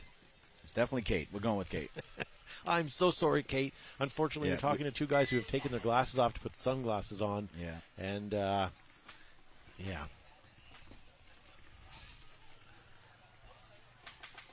But we deserve to know her name because she's done some really good. She's opened up the field a couple times today. I just like the way when she moves bunker to bunker, you can tell she's put some work and time into her form. Stays very low and fast. Would you say she's well disciplined? No, not based on that alone. But I just wanted to shoehorn my word in. Okay, so Dallas Vibe up by 2 points, 5 alive. Make that 4. We lose our Dorito 2 player.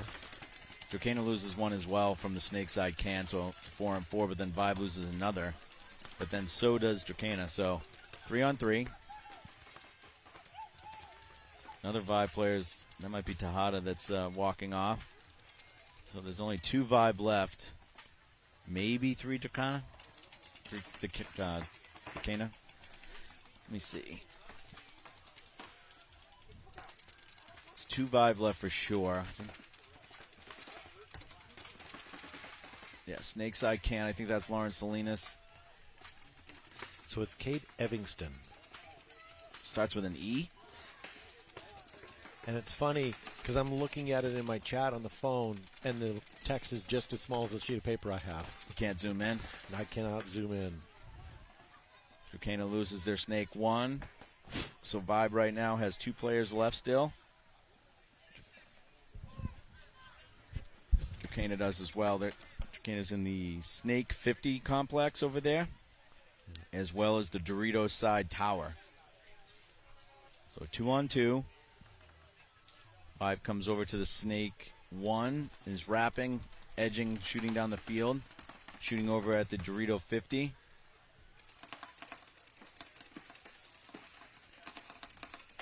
Nice move here by Vibe. Yeah. I still overall like the Vibe team. They seem to just have that, I don't know, something. I think that we're going to see them near the top here at the end of this event. Yeah, that was Gillard, and she kind of threw her body away a little bit at the end. I would have liked her to tuck back in just a tiny bit, but she made the right move. Just why leave your player on a one-on-one, which, you know, now Lauren was in a one-on-one and gets shot trying to find that last player. So I believe Dracana is going to take this one. And we also started with this problem, and we're going to finish the day with a problem. We have a sun starting to set behind the field. You can see the shadows on the field right now that Dallas Vibe was playing into the shadow, or into the sun, rather. And you can argue if that's actually a thing. It is a thing. When you're looking down, it's hard. Have you ever played paintball and put your hand above your eyes to sort of shadow the sun? I think we're going to see a little bit of that coming up soon. For sure. It's on these fields it's a little bit better because it's coming over sideways, but yeah, some of the divisional fields is definitely coming up and right into one side of the field's face. So if you're paying attention at home, clock is still counting down. We're still playing. Dracana was not sure if there was any bodies left, so they had to do a sort of tactical check. Sweep. Yep. So that's going to give so it's going to change the score. Now we're 3-2. Dracana coming back. Dallas Vibe sort of kind of gave them that one. Trying to think where they got shot from. And thank you to all of you guys watching at home and participating in the live chat. We appreciate it. Hopefully we're bringing you something that you enjoy watching. And hopefully you find this of value. We have Northern Lights coming out on the left side, Belladonna on the right. Belladonna is a WNXL Europe team, Northern Lights, WNXL North America team. Come on, Northern Lights, I'm rooting for you. They are down by 2. And again, I really don't have any skin in the game. I just like to cheer for the team that's down. You are consistently doing that. Well, I don't want Belladonna to think I don't like them. I enjoy all teams equal in this position. Although it doesn't stop us from betting. Yeah.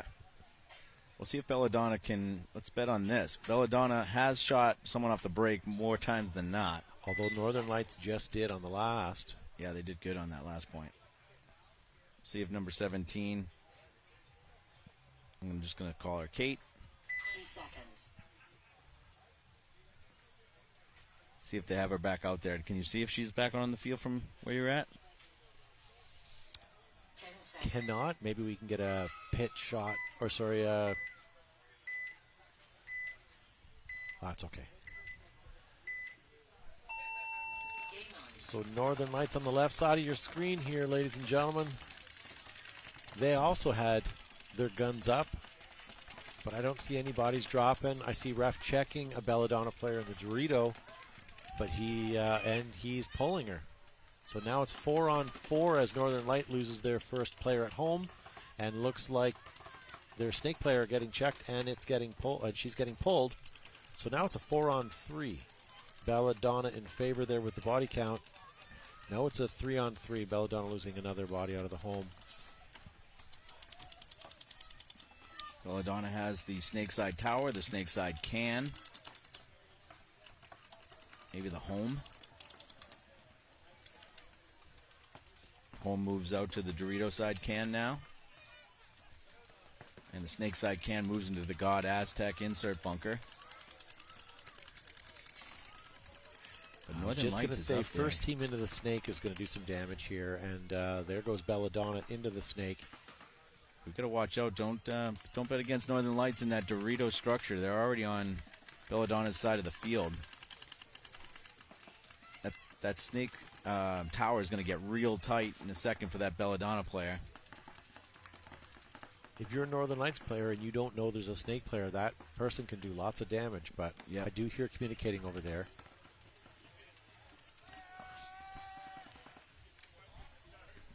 That's the player that I thought Northern Lights was going to get out next. Yeah. Oh.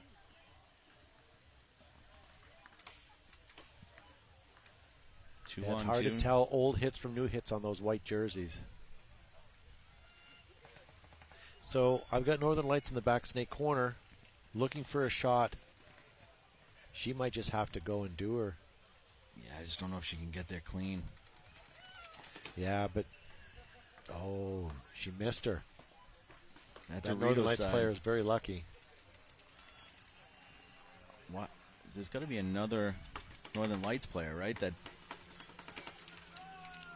Did they trade? Yep. Yep. So, yeah, just the one Northern Lights player that was in that Dorito 50 structure is going to be left. Northern Lights is going to bring this within one. Well done, Northern Lights.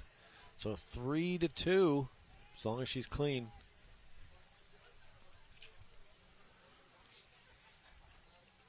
Looks good. Nice. So, well done. So we have. Let's see what this player's name. 3-2 and 1 minute and 30 seconds left on that match. Coming back on the field, we have Drakena and Dallas Vibe. Dallas Vibe losing that grip on the win right now, and still 5 minutes left.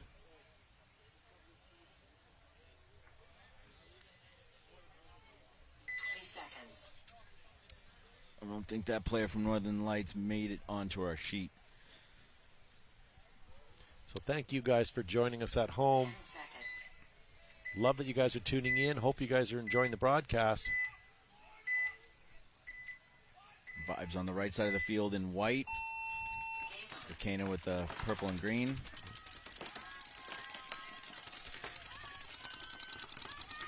So Drakena losing the first player out of what looked to be Dorito 2 or 3. That was an aggressive run off the break. Vibe comes out of the snake side can into the God bunker.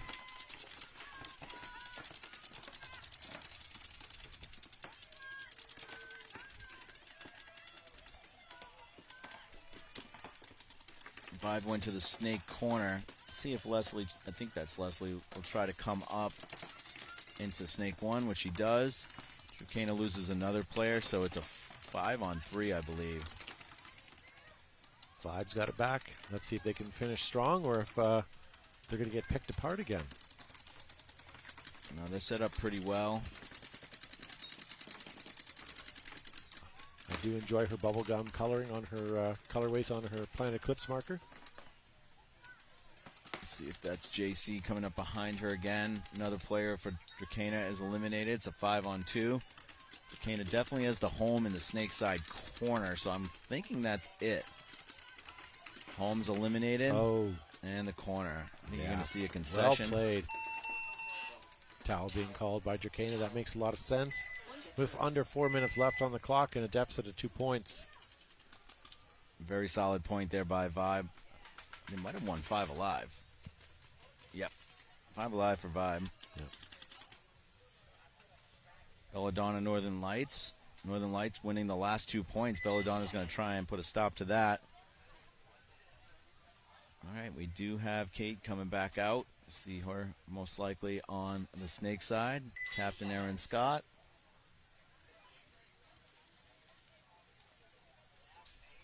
The player that just broke open the game on the Dorito 50 is back out on the field as well. So watch for at least 4 guns up from Belladonna. Looks like we're going to have a runner. Yeah, 5 guns up, down the lane. Man, she's smooth.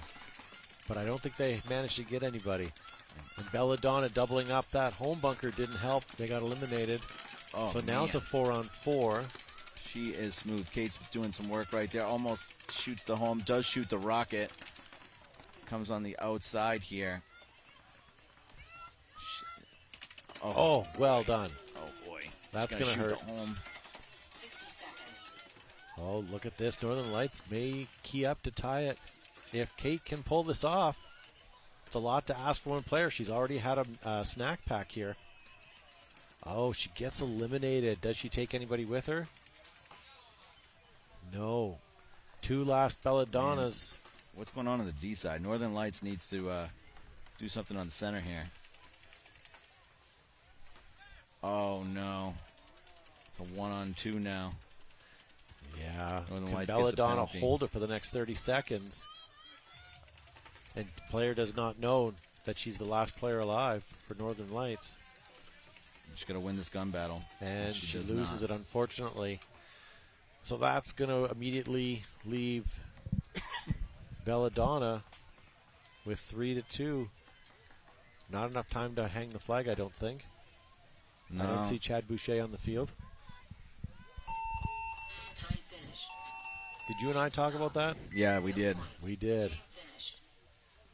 Well, we don't That's want to too get bad. into reruns on Thursday. Yeah, Northern Lights is going to come back, watch this match right now, and they're going to see that they kind of gave that one away.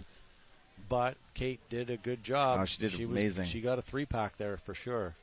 Yeah, just a couple bad deaths. Erin Scott died out of the back center. No, I'm sorry, the snake side in the back here. If she could have stayed alive, point would have been a lot different. So the penalty obviously hurts as well. They were in a position to win that one for sure. But congratulations, Belladonna, holding off and winning 3-2. Kathy in the live chat says, great job. I'm only going to assume that she's talking about us and the broadcast, so thank you. You know what they say about assuming. Yep, sometimes you make a mistake. All right, Dracanics coming out pretty strong here, up the center, into that little juice box on the snake side. Leslie Cluis is going to get shot. Oh, I got a minor on my vibe. I've lost 2 of them. Quick fill. And our Polton has been doing some good things up here. See if she can wrap and shoot this the God bunker.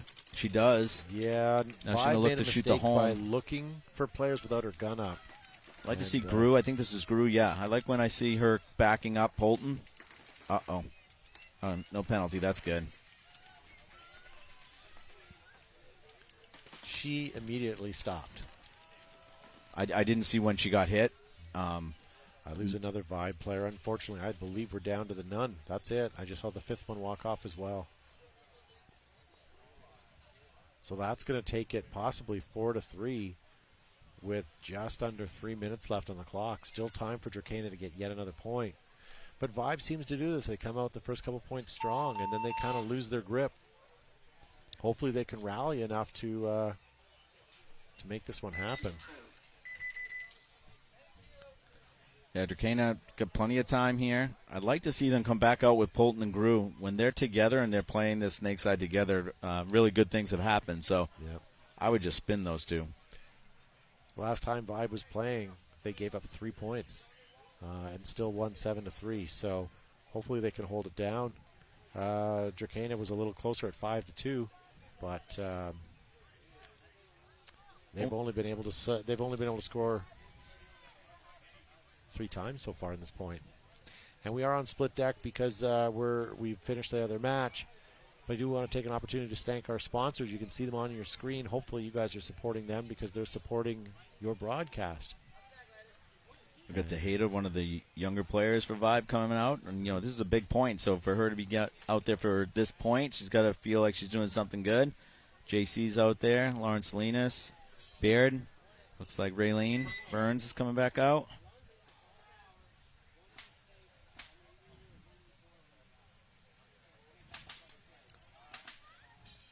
It's hard to tell by the body language of either of these teams. They both look spent. Yeah, it's hot out there, and they're 2 really good teams. Both teams are coming off wins. Dracana is the NXL Europe champs. Vibe won the first WNXL ever, so they both know how to win. You're going to have a tight match like this.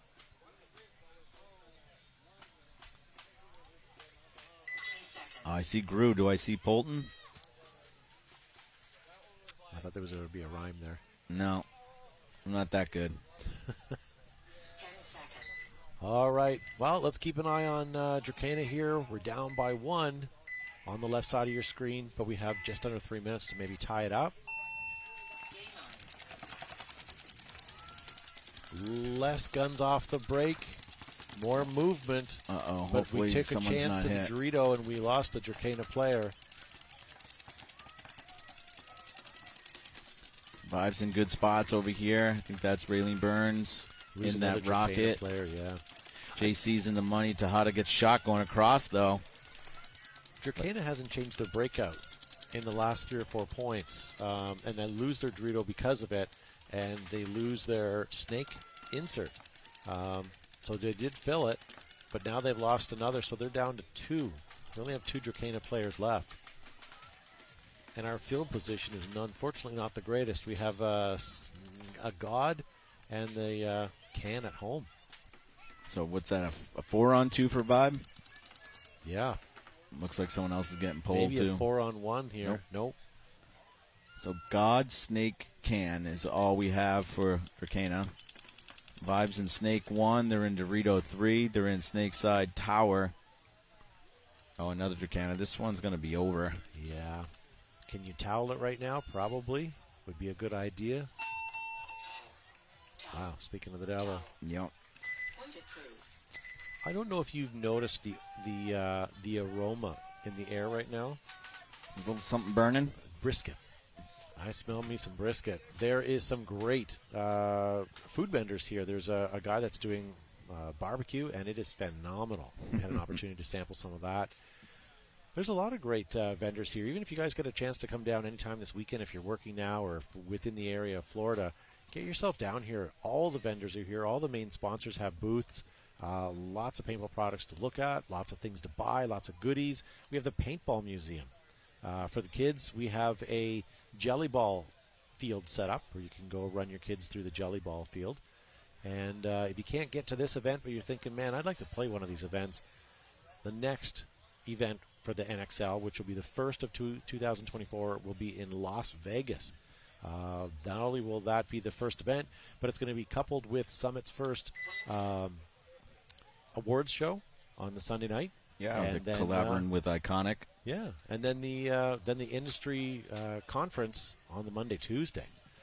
So if you guys are in the industry, want to be in the industry, think you're in the industry, this conference is for you.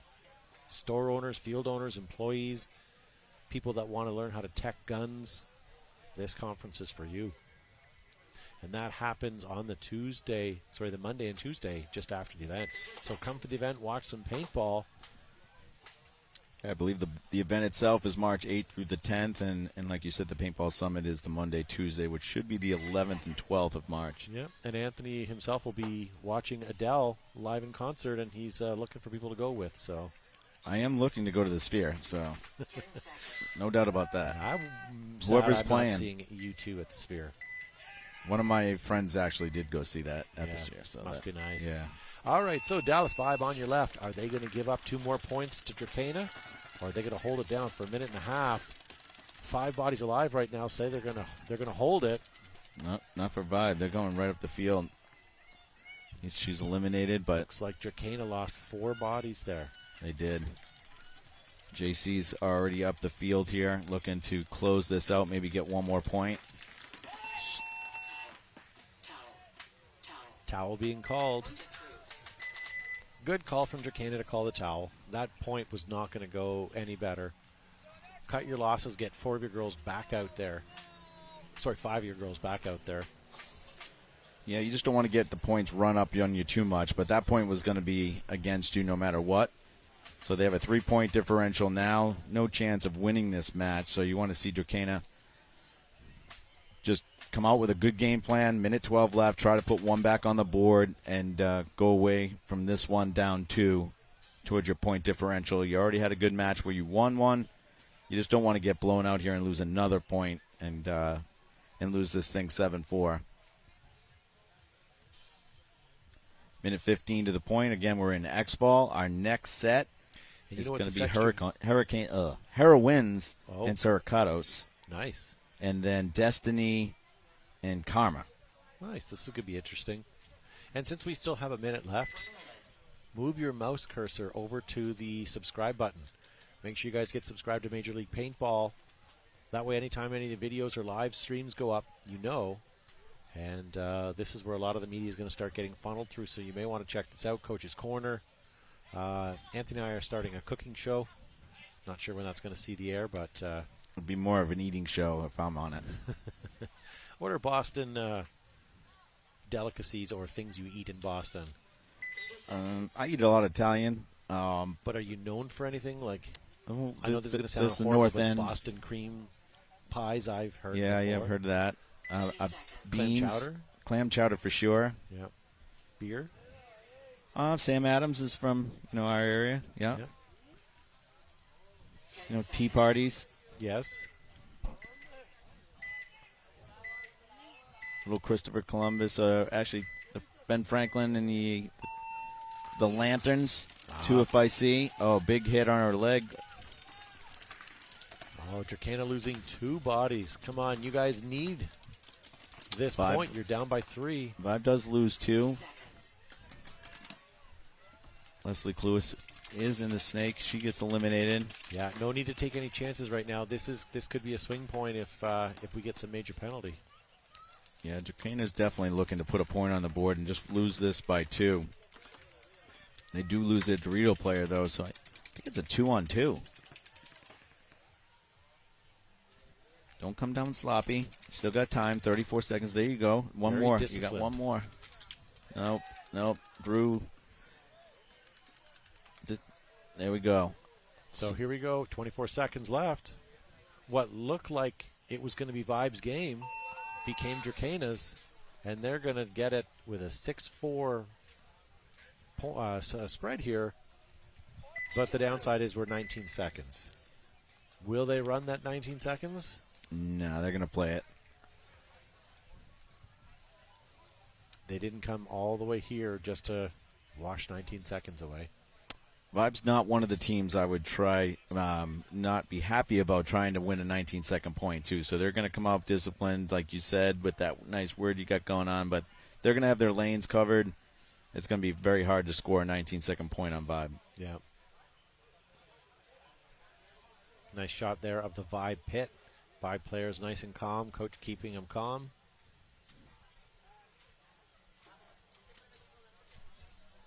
Coach is wearing a nice pair of khakis, looking very professional with his... I don't know how he's just not hot as hell. Just you saying khakis makes me feel even hotter. Sorry, you're looking for your car keys? What did you say? Yeah, there you go. that Boston accent? Yep. All right, they're coming right back out. Under a minute here. Vi will be on the left-hand side.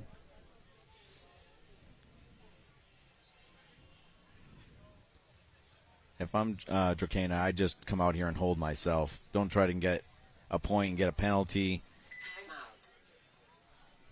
Well, maybe they're trying to put together something with 19 seconds. It's funny because we were just watching the Saracatos match prior to this one, and I don't know if you were listening, but when LJ and I were talking, I was saying how well the Saracatos coach was doing adjusting to the Fems, and it ends up being VG, which is one of the guys I know from Columbia that is coaching them, and he did a really good job. So I went over there and I was like, oh, it makes more sense. He coached DMG. He helped coach a little bit the Sacramento Diamonds. He played on DMG. So very good guy. That's great. Very good for the sport.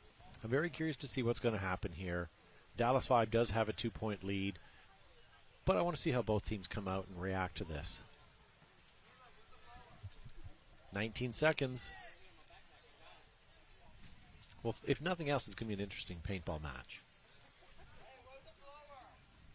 Worst case scenario, Dallas 5 gets a major. Gets 2 majors. Could happen. Yeah. Although I have to say, this afternoon the penalties have been a lot less than the morning. This morning it was nasty. The guys just were getting them left, right. They were pretty deserved for those first sure. 3 matches. Yep. It was there was some shady stuff going down. There was some limits being pushed. Yeah, for sure. The girls are certainly respectful, but yet still deserving of some of the penalties that they've gotten out there. Absolutely. Okay, Dallas Vibe out to the snake corner. 5 bodies alive still. Drakena up to the 50. 9 seconds left. Yeah, just at this point, just take the 6-4. A -2 for Drakena is not that bad. No. Solid match by 2 solid teams. Well done. And that's going to bring us to our last set. I'm going to have to jet out. I'm going to look for Shelly for you. Yeah. Well, thank you, Anthony, for being on the live stream. We'll definitely see you more this weekend. I heard starting tomorrow you're full-time for 3 days. Yeah. Nice. I'll see you for some more WNXL matches later this week. For sure. And guys watching at home, we'll be right back with the next set of split deck matches.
Diesel. I want to talk to you guys about the Shocker amp. This is my 24th season.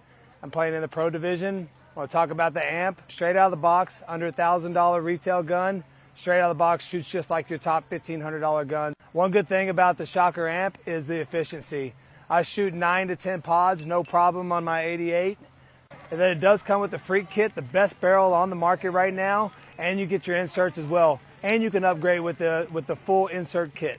If you're a mech player, it's a quick release, 1 screw out the back, pop it up, put new solenoid in it, and you're good to go. Less than 60 seconds, I can have that thing changed out for me. One thing I like about the Shocker is how small and compact it is, and it's super, super lightweight. We were the test team when it first came out. I have not one issue at all playing with this marker. Out of the box, straight on the pro field, compete with the top paintball markers in the league. One good thing about Shocker is the support team that they have. They come all to the major events and minor events. They got all the techs here ready to go, set you up. You got a problem with your marker, on the spot, and they got you fixed. If you're looking for a Shocker amp in your area, go to your local dealers, and they can get you hooked up with any Shockers that you need. American-made gun, made in Pennsylvania.